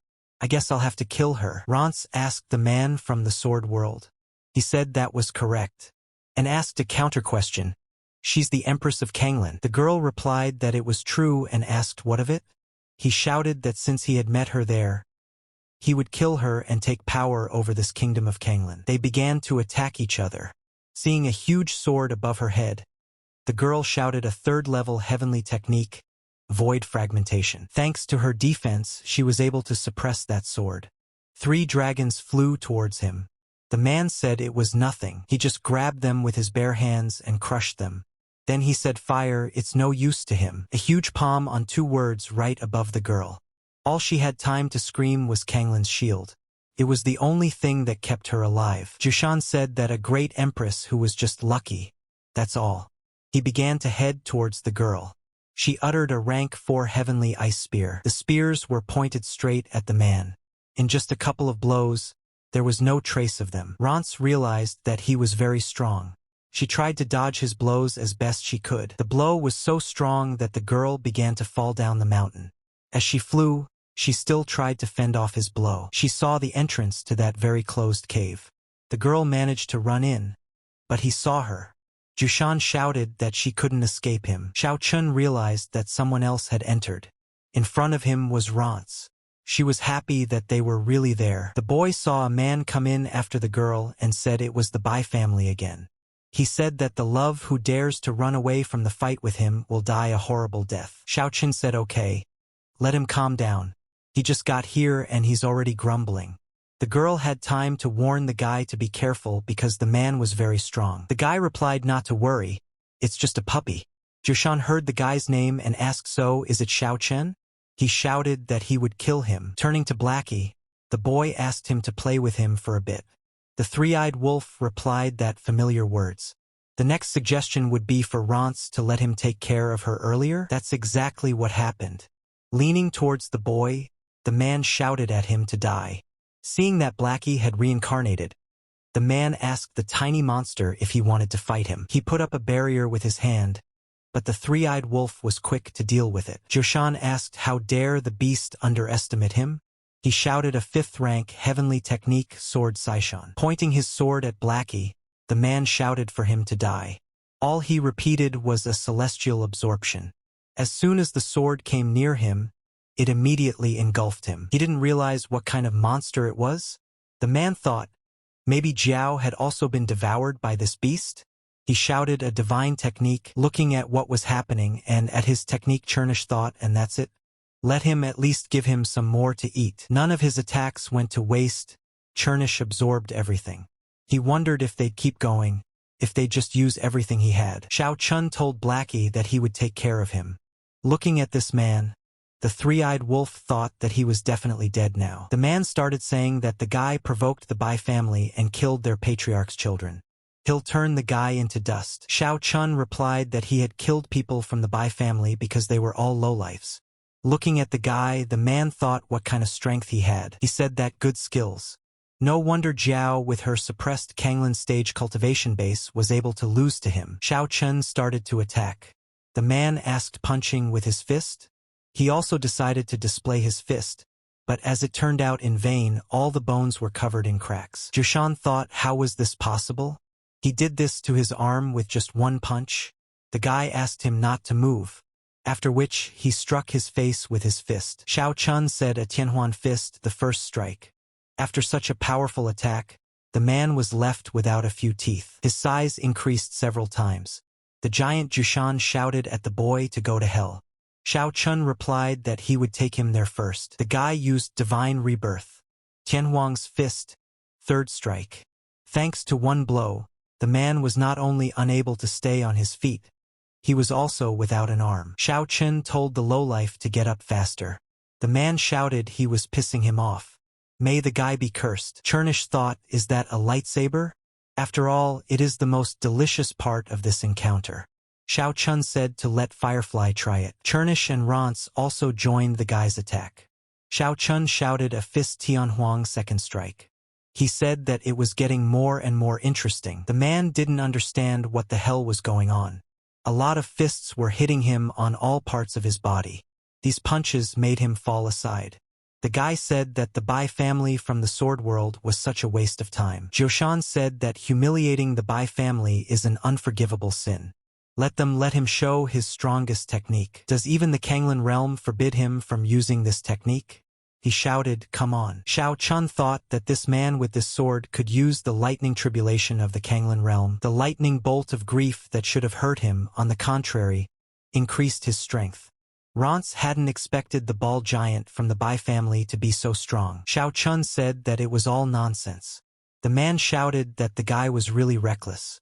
Just let them see him showing off. Jushan shouted for the guy to die. All the blows the man threw were dodged. Xiao Chun said that this sword in his hand was really a bit troublesome. The guy shouted a rank 9 heavenly technique, a swordsman's secret.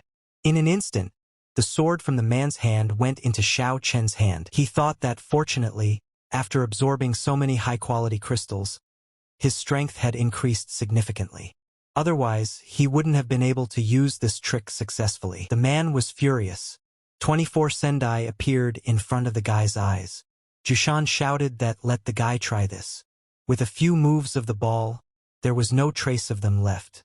The guy replied that he was done with them. The man said that it was just a warm-up. After a few attacks, the guy asked, is this the strength of the Bai family? Jushan didn't understand how this guy could be so strong. He once again shouted at the guy to die. The guys ran and said what a powerful force, space is falling apart. They need to protect the crystal vein. Xiao Chen shouted for him, go to hell, Tianhuang fist, fourth strike. His palms were already ready to strike. Leaning towards the guy, he shouted that it was his sacred technique. It took away a lot of spiritual power. He was going to kill him with that sword. Xiao Chun used the Tianhuan fist, the fifth strike. The guy said he would do it again. The Bai family of the sword world is nothing. After which, he killed Jushan. Bai Ziji shouted, what the hell? Not only did he kill Jushan, he completely severed his connection with the lightsaber. The guy thought, great job, the giant is dead too. Giant Pain said that unexpectedly, Even Senior Jushan was defeated at the hands of Shao Chun, and the lightsaber was lost. A man shouted that this damn Shao Chun must die. Looking at the men, he asked which elder was willing to go and kill him this time. They thought Zhao and Jushan couldn't handle it, what to say about them. The guy said that he knew who was capable of killing Shao Chun. The man asked who. Giant Pain replied that the second uncle would definitely be up to the task. One of the men said that right, the elder is also one of the experienced martial artists of the Bai family. He would definitely be able to kill that Shao Chun. The man replied that he too agreed. Elder Zixin's strength had been one of the highest in the Bai family for many years. He had studied kendo in seclusion for many years and must have gotten even stronger. Bai Zixi said that Zixin's strength is undeniable, but the problem is that he is guarding the formation in the north. Giant Pain started shouting that Shao Chun had already killed the Bai family members. If they didn't immediately ask someone to kill him, what would happen to their family's reputation as one of the strongest families in the three higher worlds? If it goes on like this, instead of just becoming a laughingstock for other families. Moreover, other families have been waiting for their family to be humiliated for a long time. The man ordered Giant Pain to quickly tell his second uncle to come over there. Leaving the room, the boy said to himself that Bai Zixi was good. Star destroyed mountains. Opening her eyes, the girl saw a bat in front of her. She asked what was the aura. Blackie said it was a bat from purgatory. As soon as Shao Chun wanted to grab it, it started to fly away. The guy still managed to grab her. After looking at her, he said it was really her. Rance asked, what is this purgatory? Shao Chun told the girl that this hidden place and its crystal veins belong to purgatory. They must kill this bat. She was sent to spy on them. As soon as the guy squeezed it in his hands, a voice immediately asked, how dare he? How dare he take his spirit crystals? He wouldn't let him live and make him suffer. Shao Chun said to free himself. He looked at Rance indignantly. The guy asked how could the darling do that to him? The girl replied that she was warning him. If he ever called her like that again, Shao Chun said that the chrysanthemum was a bit annoying. The boy replied to the master that he wouldn't do that again. They must have been tired after the journey. He said he would go. He would not disturb them to rest. The master told him to wait it out for him. It was the same Phoenix Dragon Blood Jade. The guy said that it was much bigger than the previous one. Shao Chun said that because he told him serving him was worth it. Silver Jade City. The man asked what he wanted. The guy replied that he just wanted them all to die. The man shouted that it was disgusting and began to attack. His attack didn't work and then he was hit hard. When he approached him, the boy said that he should go. He was waiting for the depths of purgatory, where the Supreme Being would give him eternal life. By family residence. The man said he asked Zixin to come today because he wanted him to kill someone. The man replied that he had heard that a man named Shao Chun had killed many members of his family. Killing him alone would not be enough to restore the pride of his Bai family as well. But lately relations between their tribes have gotten rather strained. The northern formation still needs someone to guard them. Bai Zixi asked if he had a worthy candidate. The man replied that he thought Bai Li could handle it. He replied that okay. Then let him take his place for a while. He thought that he couldn't be assigned to guard the northern formation. As Bai Li, anything can happen. Unknown mountains. They are the number of high-quality spiritual crystals. Old man Lao asked he robbed someone. Robbed? Luan Ping said that with so many spiritual power crystals, the power he dreamed of would come true. The guy said that these crystals would be able to help them cultivate faster, so let them divide them equally. Shao Chun went to the 7th floor. The guy tried it there for 3 days. Opening his eyes, Chernish looked at him and said what a nightmarish strength. The guy said a little more and his body hardening might increase. It seems that once he reached cultivation level 6, the divine power would completely fuse with his physical body. Right now, his physical strength was 10 times greater than before. If he met someone from the Bai family as strong as Jushan, one punch would be enough. After going down to the 6th floor, the guy saw that the guys were still cultivating. Shenyuan Heiji walked up to him.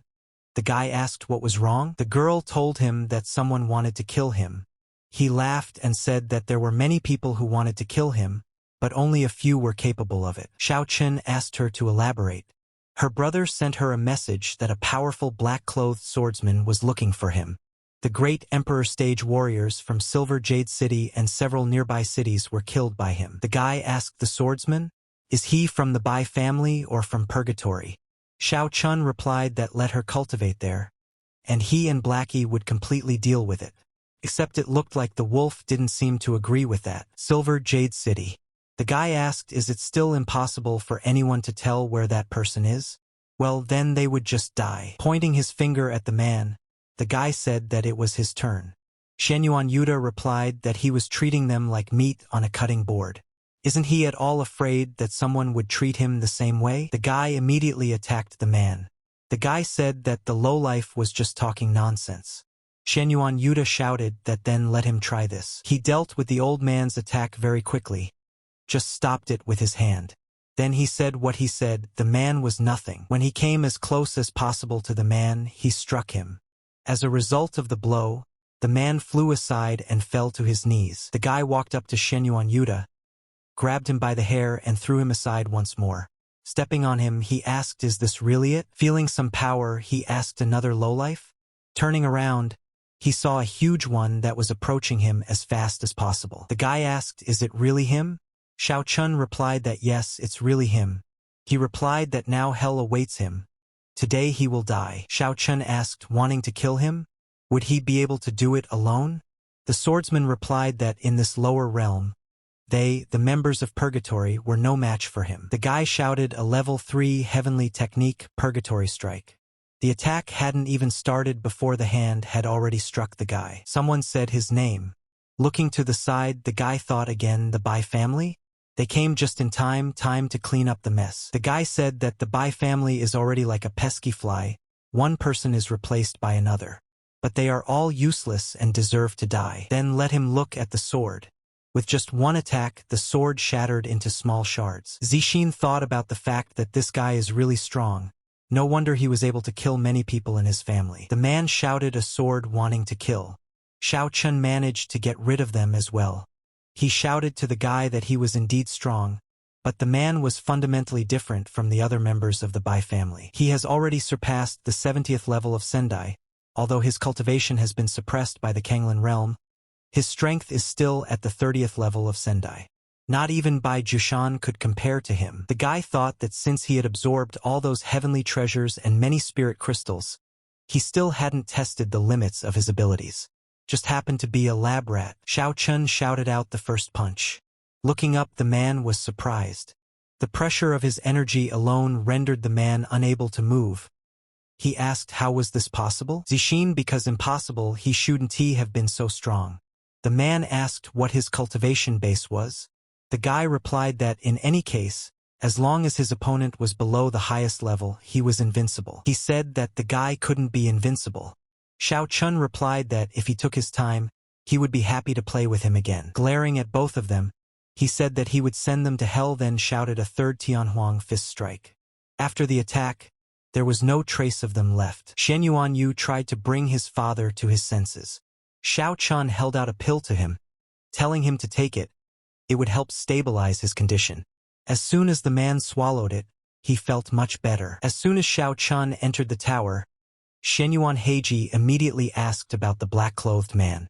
Xiao Chun replied that the matter was done. The black-clothed man added that it was very easy. The guy said that when everyone was done cultivating, let him tell them that they were going to a higher realm. He also added that many people from Silver Jade City would be coming in droves tomorrow to deliver the goods, so have them wait in the vicinity of the mountain. She replied that it was fine. Old man Lao said that he never thought he would be able to enter not only the Kanglan kingdom, but also the higher realm. As soon as the door opened, the guy said it was time to go. Chrysanthemum told the master that you will wait for his call. Rance asked him not to forget about their promise she would wait for him. He replied that yes. The guy immediately rushed through the passage. Old Lao thought that the master was not very friendly with women. The others followed after him. Looking up, they asked if this was the highest realm. Dao Gui replied that no, it was only the first gate of the 99 heavenly passages. Xiao Chun revealed that for centuries, all beings from the lower realm wishing to enter the higher realm had to pass through the heavenly gate to get approval. They must pass through the 99 heavenly passages before they can enter the higher realm. Only then will they be considered worthy to enter the higher realm. It was for this reason that he told them to first raise their cultivation base to level 9. They said that sounded interesting. The guy replied that then start climbing up. As they made their way to the first level, swords headed towards the guys. The master dealt with them rather quickly, and they followed on. Everyone asked if this was the end. Dao Gui said he thought so. Shenyuan Heiji said that the passage is closed. It seems like today is not a good day. Xiao Chun said that it would be easy for him. The guy thought about the fact that on this path, for every additional person, the difficulty of the sky passages would be doubled. Hopefully the last level wouldn't make him waste much energy. They passed the first 4 levels quite quickly. Old man Lao asked, is this really the 5th level? Chimei said that the first few levels they tested right away, but there was no movement there. Xiao Chun wondered to himself, should the ordeal take place? Or was he remembering something wrong? Suddenly, they saw a tree ahead of them, and beside it was a balloon containing a little girl. Shenyuan Heiji immediately rushed to the rescue. With her hammer, she smashed the very ball. Taking the girl in her arms, she asked if she was all right. The girl started asking why she was there. What was that place? Chimei immediately asked how she got there. The girl began to tell that first she was near her home, but then she met a beautiful lady. And then, she doesn't remember. Shenyuan Heiji asked the master if they should take her with them. Help her find her family. Suddenly, they heard a voice, who dare touch her food will know death. The roots of the tree began to rise up from the ground. Turning to Chernish, the boy said he could begin. Lighting the tree, he asked if his fire was so good. Xiao Chun wondered if it was a big willow tree. Why did it appear on the heavenly path? The guy made a hole in it. He asked everyone to move aside. Using a Tianhuang fist, the guy ripped out the tree along with the root. The girl immediately felt sick. Shenyuan Heiji asked her what was wrong. Xiao Chun replied that her body was completely destroyed, and naturally, she received a serious backlash. As soon as the girl heard this, immediately tossed her aside. The girl immediately asked if he had seen this before. Xiao Chun replied that this little trick, even a fool would be able to figure it out. The girls looked at each other and wondered if they were worse than fools. The girl immediately had a sword in her hands. As soon as she started to attack the guy, he immediately threw her aside. Xiao Chun asked, is that all? The girl replied that he was too arrogant. Only the guys wanted to get into their showdown. The teacher said he wanted to play with her himself. The girl started saying that if it weren't for his disgusting attitude, she would want him to stay there with her forever. But now she could only let him die. Xiao Chun replied that so mediocre. She still wants him to stay with her? Who betrayed her so much confidence? The girl started screaming for him to go to hell and then started attacking again. The boy immediately destroyed everything and then killed the girl. Xiao Chun told them that the heavenly path was full of difficulties, and a little carelessness could cost them their lives. He suggested that they go to the next level already. From there, they went through all the difficulties up to level 10 without any problems. Shenyuan Heiji said that it was gloomy and she felt a little strange. Just as suddenly, something grabbed her leg. Xiao Chun said that it was a little strange, but everyone should be careful. Xiao Chun realized that he was starting from the 5th level, each level different from what he remembered. Suddenly, skeletal arms began to appear from the ground. Old man Lao asked, what is this? The guy thought that it was quite interesting since it was a white bone knight. In his past life, he had fought shoulder to shoulder with Li Yunfei.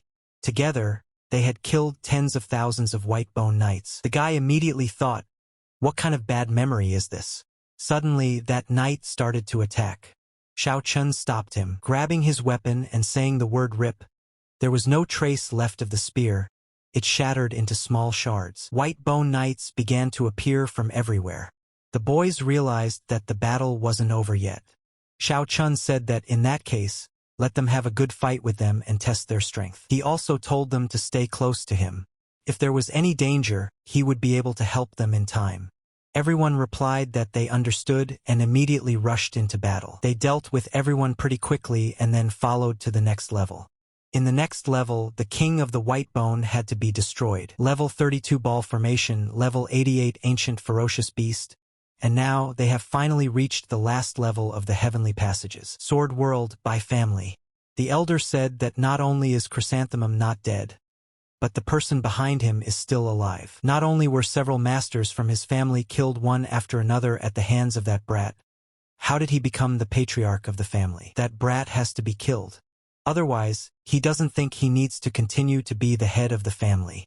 After which, the elder disappeared. Bai Jianping told his father that the guy had already headed towards the heavenly passages. Perhaps this Xiao Chun is there for the sake of his Bai family. Ziji said he went to look for him, but the guy in turn went to the passageways. The son asked his father what they should do about it. The man inquired what did he think. The guy replied that even his second uncle was defeated in the hands of that Xiao Chun. Although there are many strong people in his Bai family, but in the end, they are suppressed by the Kanglin kingdom. At this point, he fears, is the father the only one who can do this, or can the third uncle be released? The man asked how dare he say that? Does he even realize how serious this is? Let him go and leave him alone, the deepest place of Bai prison. Bowing to the third master, the guy said that he had come there to rescue him and let him out of there. The man asked if he was serious. The guy replied that yes, it was true. Old man Lao asked this formation leads to the higher realm? The guy replied that these three great formations lead to the Sword Realm, the Shen Realm, and the Zhoutian Realm. The Beast King asked, is this the last level and that's it?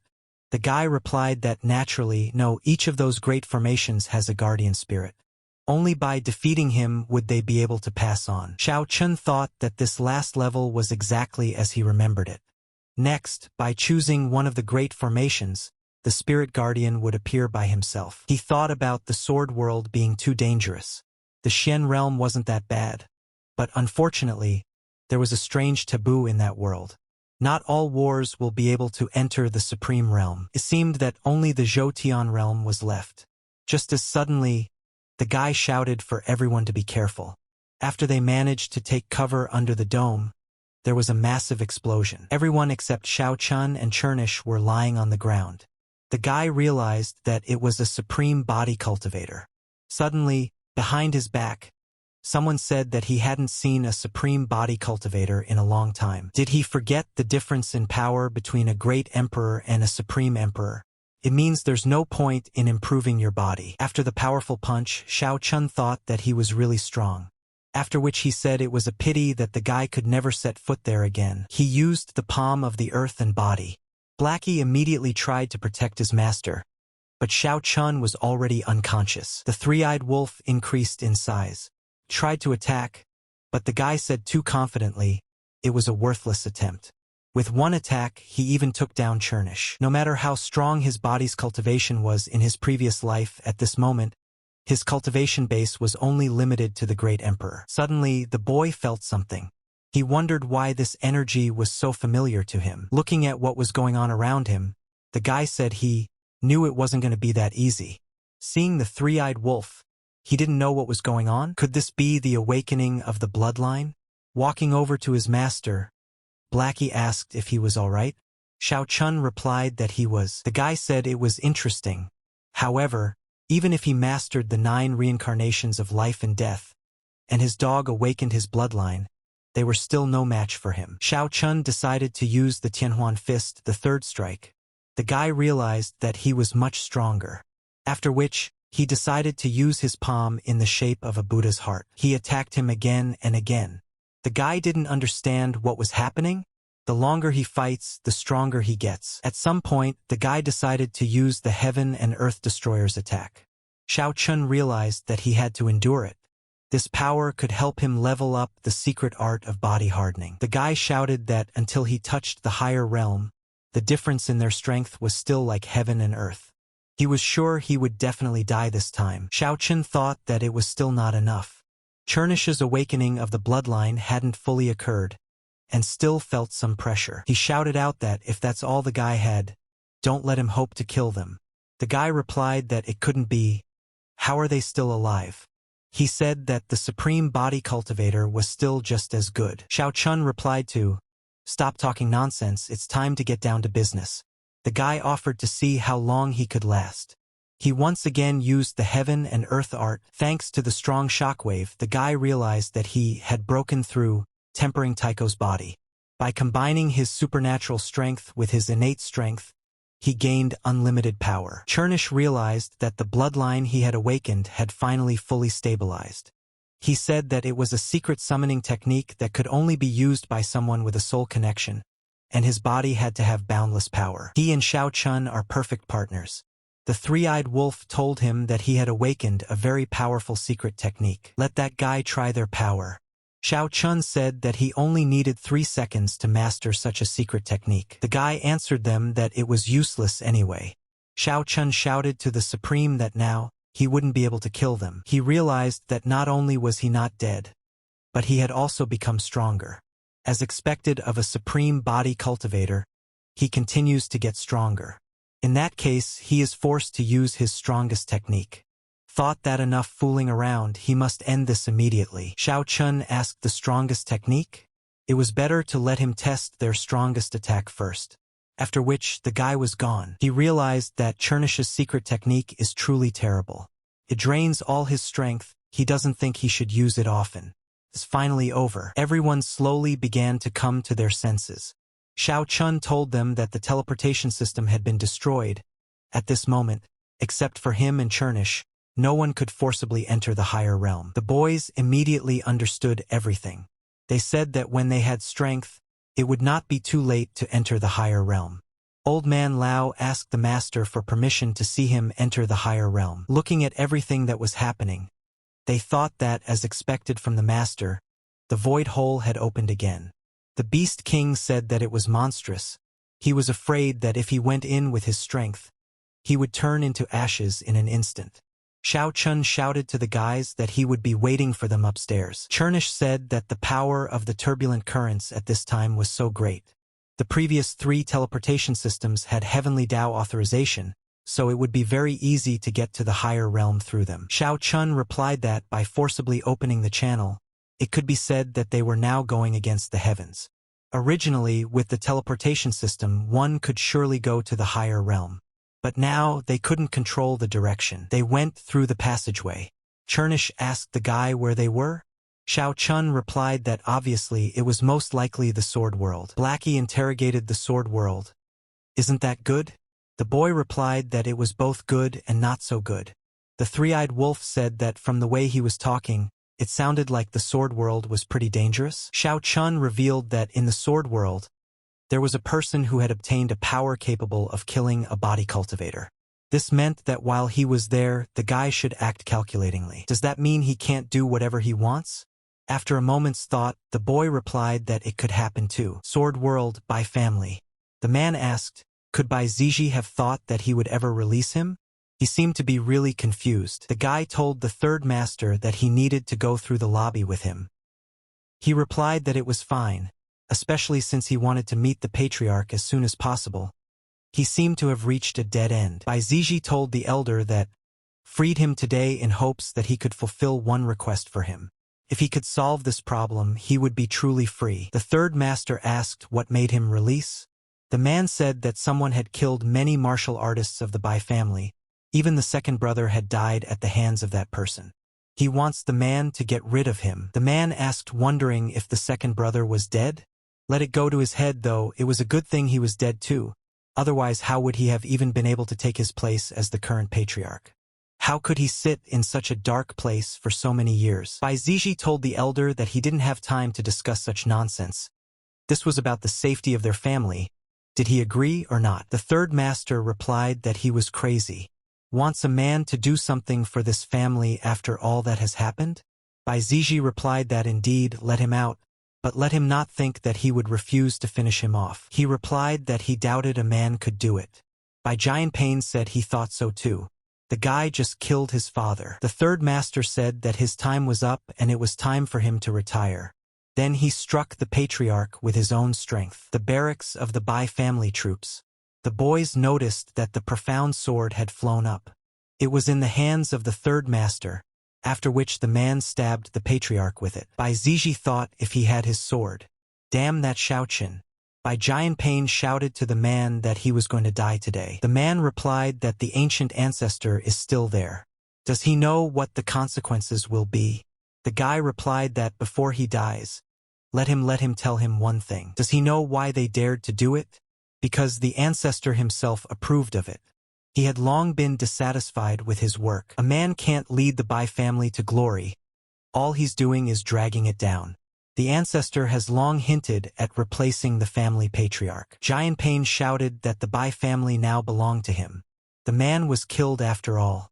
All the disciples shouted their greetings to the patriarch. Turning to the third uncle, the guy said that the one named Xiao Chun, he was asking him for a favor. The man replied not to worry about it. The third master asked, "What the hell is this? Why is the frustration channel not opening?" Suddenly, he felt a body cultivator. The man thought that it might be the same Xiao Chun. The boy thought again, the man from the Bai family. Then it was time to clean up the mess again. Blackie asked why that man was so slow. The boy thought, really. Blackie asked the guy, how strong is the Bai family in this sword world? He replied that the sword world was divided into 3 parts: the upper mysterious realm, the middle mysterious realm, and the lower mysterious realm. They were currently in the lower region. If he wasn't mistaken, there were 3 sects, 2 factions, and 8 great families. The 2 factions held the dominant power and were the strongest in the lower realms, and among the 8 previous families, the Bai family ranked 7th. Blackie replied that they were weaklings. The guy said that although the Bai family ranked 7th, they also had an ancestor who was a supreme, but most of them were nobodies. Compared to the clone of the supreme they had met before, how strong was this supreme from the Bai family? Xiao Chun replied that it couldn't be compared. They were only facing a clone of a supreme. From the real supreme, Wu Xian had such a powerful cultivation base. How could he even be compared to the scum from the Bai family? The three-eyed wolf started to say that these sword world wars have a special ability to kill body cultivators like the guy. Didn't that mean that he would be able to face a large group of supreme ones? Besides, Supreme Wu Xian already knew him before. The guy replied that most of the higher-ups just cultivate in seclusion, and it wasn't easy to force them out of there. So as long as they were good at hiding their identities, there would be no problem. As for Wu Xian, it was indeed a problem, but it could be put aside for now. The third master asked if he was that Xiao Chun. The guy replied that yes, he is. The man shouted, "What then?" He immediately began to attack, but the guy quickly dealt with his attack. The man pondered. This cultivator's body was much stronger than he had expected. No wonder he was able to kill so many people of the Bai family. The third master shouted that he recognized that the guy was strong, but today would show him the difference in strength between them. Grabbing his arm, the guy replied that he was bored. The man started shouting, "How could this be possible?" Xiao Chun asked if no one could hit him too. He motioned for the man to try again. The third master called out the profound sword. Xiao Chun replied that the sword is good, but the one who uses it is nothing. The man started to attack with his sword, but with a single movement of his hand, the guy made his attack interrupted. Xiao Chun noticed that he had just run away. The guy asked, "Where is this coward?" "Be that as it may, don't let him think that he can run away from him." The third master thought about the guy's terrible physical stamina. It was good that he had managed to escape. Suddenly, Xiao Chun appeared in front of him. The guy asked, did the old man really think he would run away? Xiao Chun attacked him. He said that killing a swordsman with a sword was truly ironic. Xiao Chun said that it was a good sword, but it was useless to him and threw it away. Blackie grabbed it in time and swallowed it. The guy suggested that the three-eyed wolf should first go to the Bai family's northern fortress. He needed something there. The northern fortress of the Bai family. Looking at the fortress, the guy said that it was time for them to collapse. As soon as the guy tried to destroy the fortress, they realized that there was a protective barrier that suppressed the power of the supreme cultivator. Xiao Chun said that although the Bai family is insignificant, but this defense structure is really interesting. People started shouting that the guy was already there. One of the guys asked them not to panic, there's a protective barrier, the guy can't do anything. Asked Xiao Chun really dared to come there? Was he really looking for death? Suddenly, they saw a sword of light in the guy's hand. The guy shouted that he was giving them 3 seconds to surrender. Laughing, the guy replied that he was so cocky. This barrier was created by the Bai family's supreme ancestor. Not even a supreme could pass through it. He doesn't stand a chance. Xiao Chun replied to him that then, let him just observe. The guy replied that it looks like he is really looking for death. Let the guys launch an attack. Chernish said it was indeed a power equal to the higher realm. A few swings of his sword and the barrier was gone. The boy wondered if he too was a supreme. Impossible. How could he become a supreme at such a young age? Xiao Chun said that time is up, since they are unwilling to surrender. Using Tianhuang's fist, there was no trace of the northern fortress left. The guy said, how could it be possible? How could he do that? After killing him, they moved on. Blackie asked what it was. The boy replied that it's the Sword World Stone. This Sword World Stone was born from heaven and earth and contains traces of a supreme power. There are 13 shards in the entire Sword World, and they belong to 3 sects, 2 factions, and 8 major families. The greatest effect of the Sword World Stone is that it can continuously seal the laws of heaven and earth invisibly. Moreover, this power can benefit those who are bound by blood ties. Chernish replied that he understood. But if this Sword World Stone is really so powerful, why didn't the 3 sects take it away from other factions or great families? Xiao Chun replied that it's not that simple. In fact, they are involved in a very complicated conflict.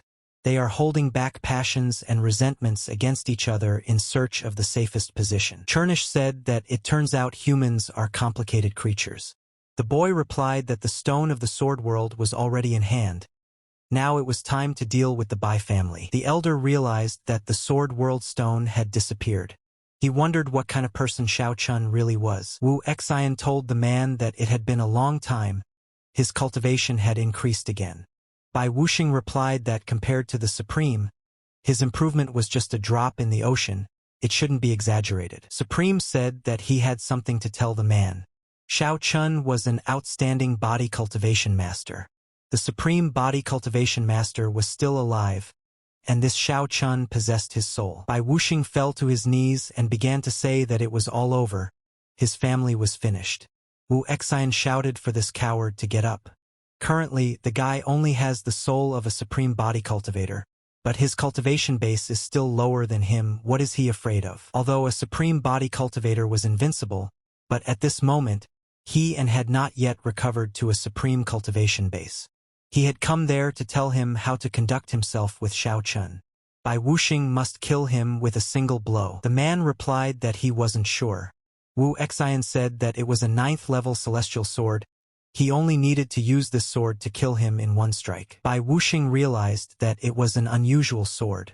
The guy asked if he was still afraid. The man replied that the celestial sword was a level 9 sword. If he still couldn't kill Xiao Chun with this sword, then it was completely useless.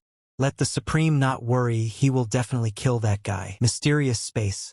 Li Yunfei asked the task he had given him, was it done? The guy replied that it was done. He replied that very well, now he has one more thing to do. Li Yunfei wants the guy to secretly protect Xiao Chun. Let him not let anything happen to him until he fully recovers his strength. Li Yunfei said okay. He would remove the soul traces in martial arts after he completed this task. The guy replied that it was fine. After which, he disappeared. Bai Jianpain realized that even the 3rd uncle had also been killed.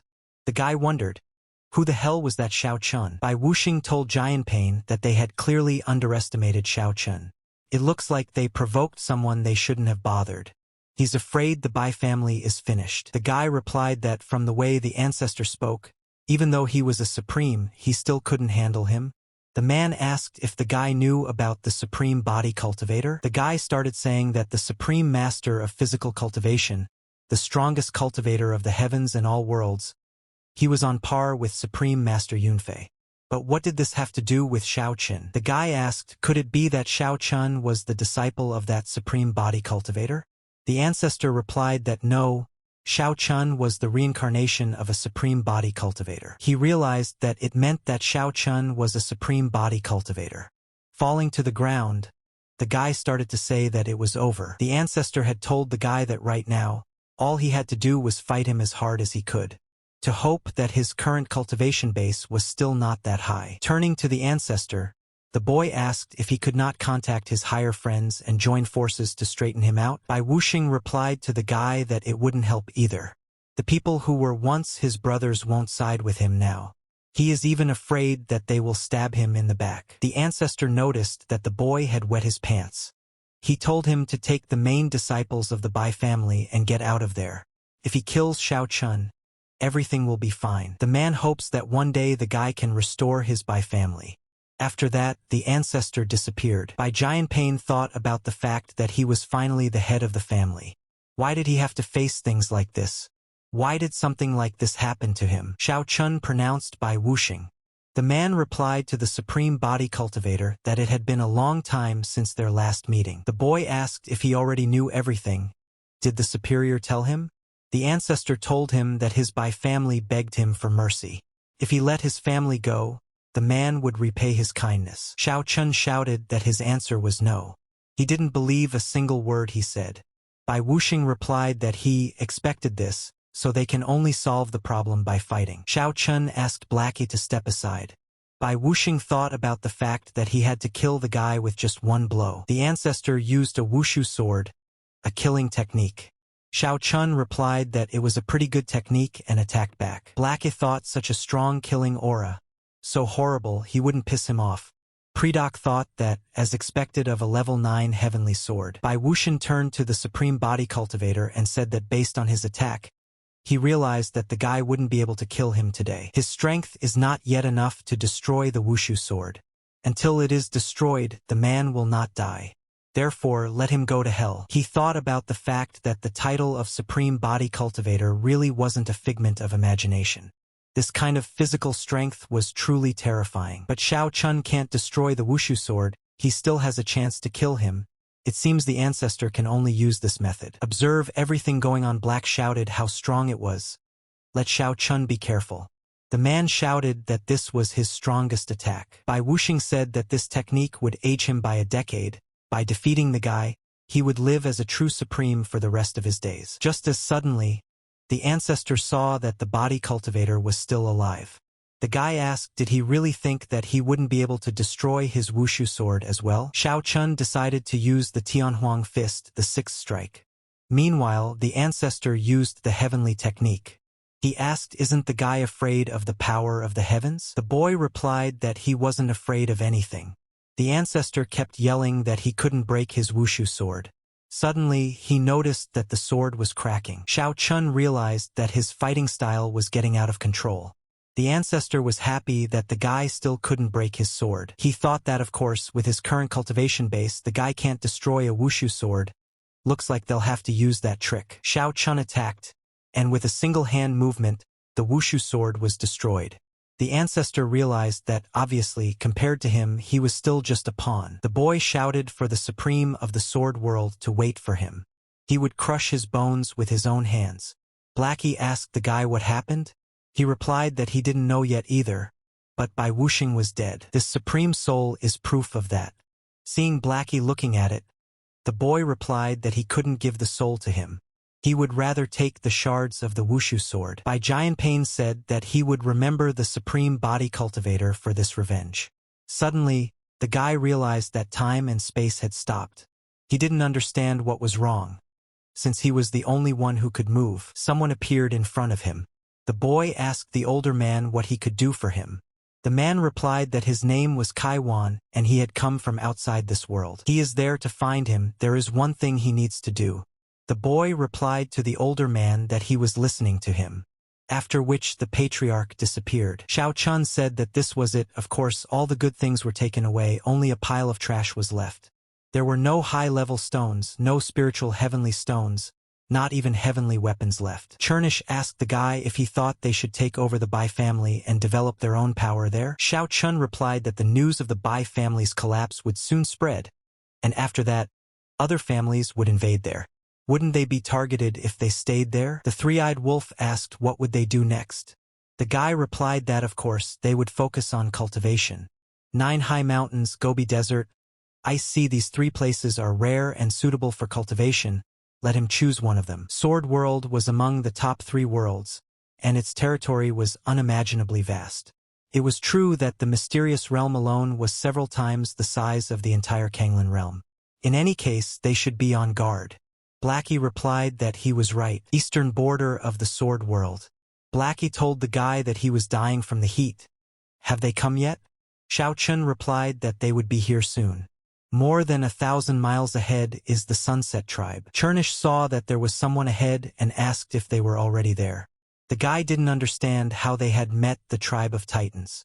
It looked like they were in trouble. He said that's strange, there shouldn't be a Titan's residence there. The Sunset Tribe is also still far away from there. What is it? Blackie asked what kind of Titans? Why shouldn't they bother them? Xiao Chun said that the Titans were a unique race, with only women among its members. They were born with divine power, so they didn't need to bother with cultivation. As long as they grow, their cultivation base could naturally grow to a level equivalent to the Great Emperor stage. Moreover, among them, some possessed greater innate strength than others. They even had the ability to directly kill a high-level Great Emperor or even a Supreme Emperor. Titans also have a secret technique. Every time a Titan dies, his power is inherited by another Titan. Blackie asked what the power of this race of Titans is then. The guy said that their clan numbered only a few hundred people, their life expectancy was extremely long, but their birth rate was extremely low. The gestation period lasted at least 100 years, so their strength was not at all what he imagined. The three-eyed wolf replied that he understood. But he saw that the Titans had captured a lot of people. Do they have bad relations with them? The boy answered that he was wrong. They are not hostile to humans at all. The Titan race only had females, so whenever they went hunting, they would kidnap male cultivators to continue their offspring. But although the Titans have beautiful faces, they have very strong physiques. Consequently, the people they catch will be severely tortured for a very long time. Blackie replied that it was horrible. The guy said that the worst part was not that, but their leader. Let him forget it for now, he would tell about it later, and now it was time to change places. Suddenly, a girl appeared behind them. The guys realized that they're screwed. The girl said she finally caught the right male. Now her sister will be able to mate and breed. Xiao Chun didn't understand when the Titans had such a young supreme. Chernish asked the guy what should they do. He replied that they should look around first. The guy greeted them and said that his name was Han Xian. He was the young master of the Han family. Xiao Chun thought Han family? He is only about 20 years old, but he has already reached the peak of the emperor stage. He is probably the chief disciple of the family, one of the 8 major families. Han Xian said that he had really had bad luck lately. He wanted to go to the Sunset Tribe to visit his old friend, but those barbarians caught him halfway there. But at least it was good that he was still alive and unharmed. The guy asked why he was there. Was he also going to the Sunset Tribe? Xiao Chun replied that he was. The girl told them that the Sunset Tribe had been destroyed by their Titans. Now there was only the Titans tribe. Han Xian asked, did they destroy the Sunset Tribe? The girl said that this tribe had killed their tribe members.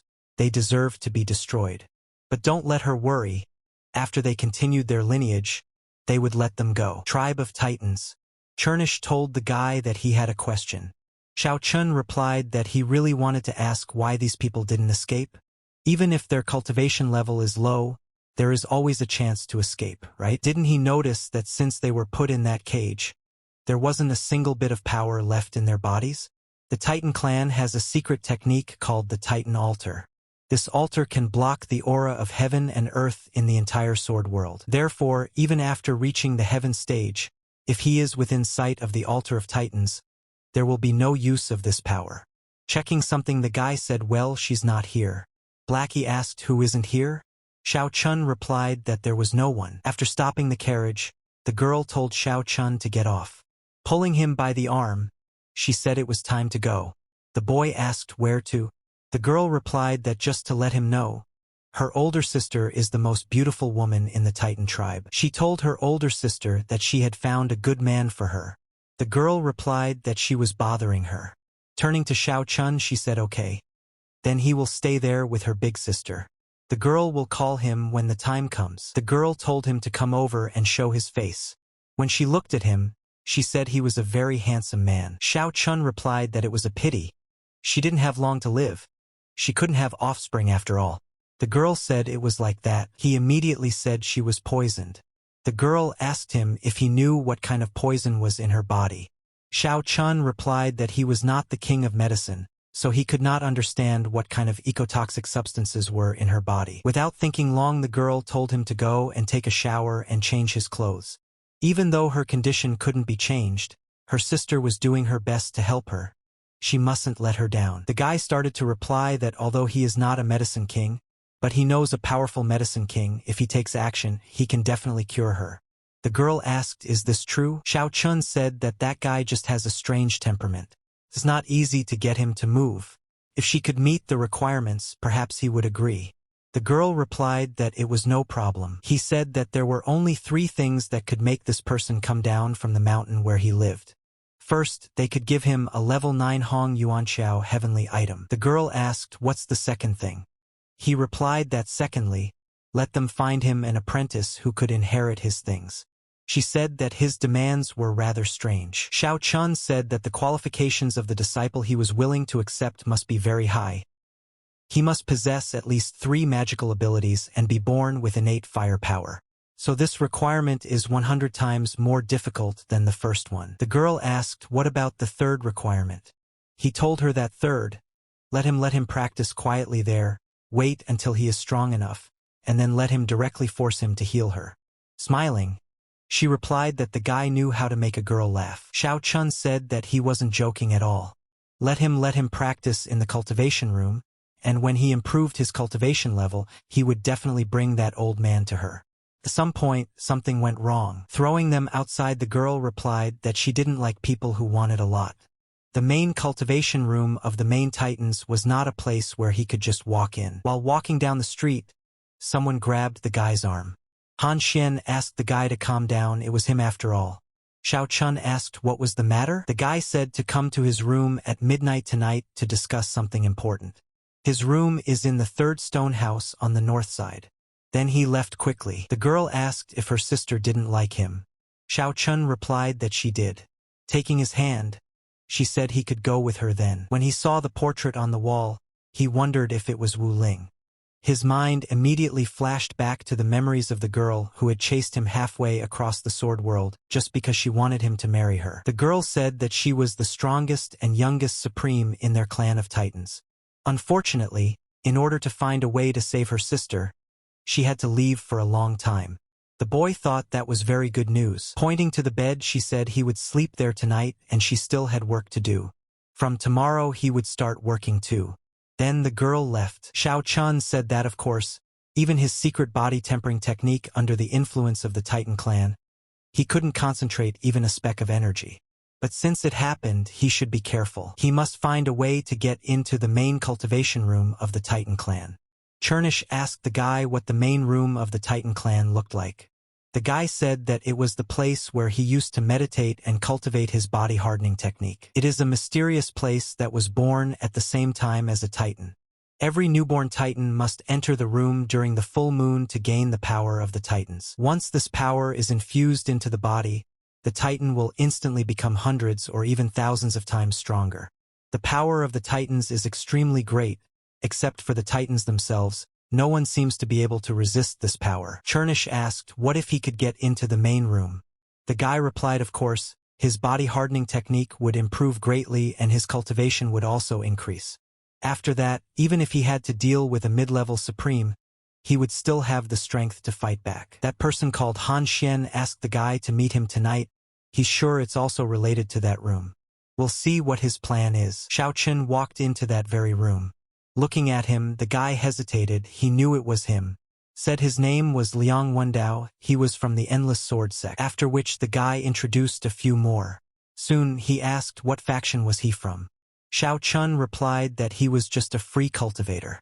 He saw that the 2nd and 3rd faction were both there. Liang Wendao replied that everyone in the cultivation world was their brother, no matter what faction or sect they belonged to. He started to say that he had gathered them together tonight because there was an important thing they needed to discuss together. The guy started to say that they have been planning this for months. 3 months ago he successfully infiltrated this Titan tribe. They also already know the key to the main Titan room. Xiao Chun realized that of course this was a meeting for the sake of the Titan's main room. The guy told the guys that he didn't need to explain how important the mission to infiltrate the Titan core room was. Right? He had gathered everyone today to capture the Titan core room. One of the guys said that their power was suppressed by the Titan altar. He can't use his cultivation, let alone when he was suddenly interrupted. Liang Wendao said what's more, the Titan tribe has terrible power, and the Titan core has immeasurable power. This mission is suicidal, isn't it? He kept talking so that no one would worry. As long as they followed the instructions, then they would be able to help them successfully capture the Titan core. After completing the mission, they could all join the Endless Sword sect or the Qingming sect. Xiao Chun said that the Sunset tribe was destroyed, This must be part of their plan? The guy replied that he was really smart. Yes, it's all their plan with brother. They Sunset Tribe to weaken the power of the Titan tribe by forcing the Titan tribe to leave to hunt males for mating. They used the 7 steps of soul chasing to leave Wu Hua's combat effectiveness. This forced Wu Ling to search for a way to save his sister. This way, no one in the Titan tribe would be able to threaten their plans. Xiao Chun told the guys that it was a great plan. The guy thought that this person had figured out his plan with Brother Lu at a glance. Such a genius is extremely rare. Is he really just a free cultivator? The guy told the guys to get serious, so he needs them to sign a soul contract. To make sure none of them betray. As he said, this is a serious matter, they have to sign this contract. Xiao Chun saw that this guy could still use his abilities. It looked like he had an artifact that could resist the Altar of Titans. Everyone started signing the contract immediately. It was the guy's turn. When he saw his signature, he said it was a very good name. Liang Wendao told Xiao that after everything was done, he would go to the Endless Sword Sect. He would guarantee his safety from now on. The guy thought that if this mission goes well, he too wanted to go all the Hu Infinity Sword. After all, there is one thing he left there. The guy ordered everyone to please listen carefully, whereupon he began to tell the guys what their plan would be.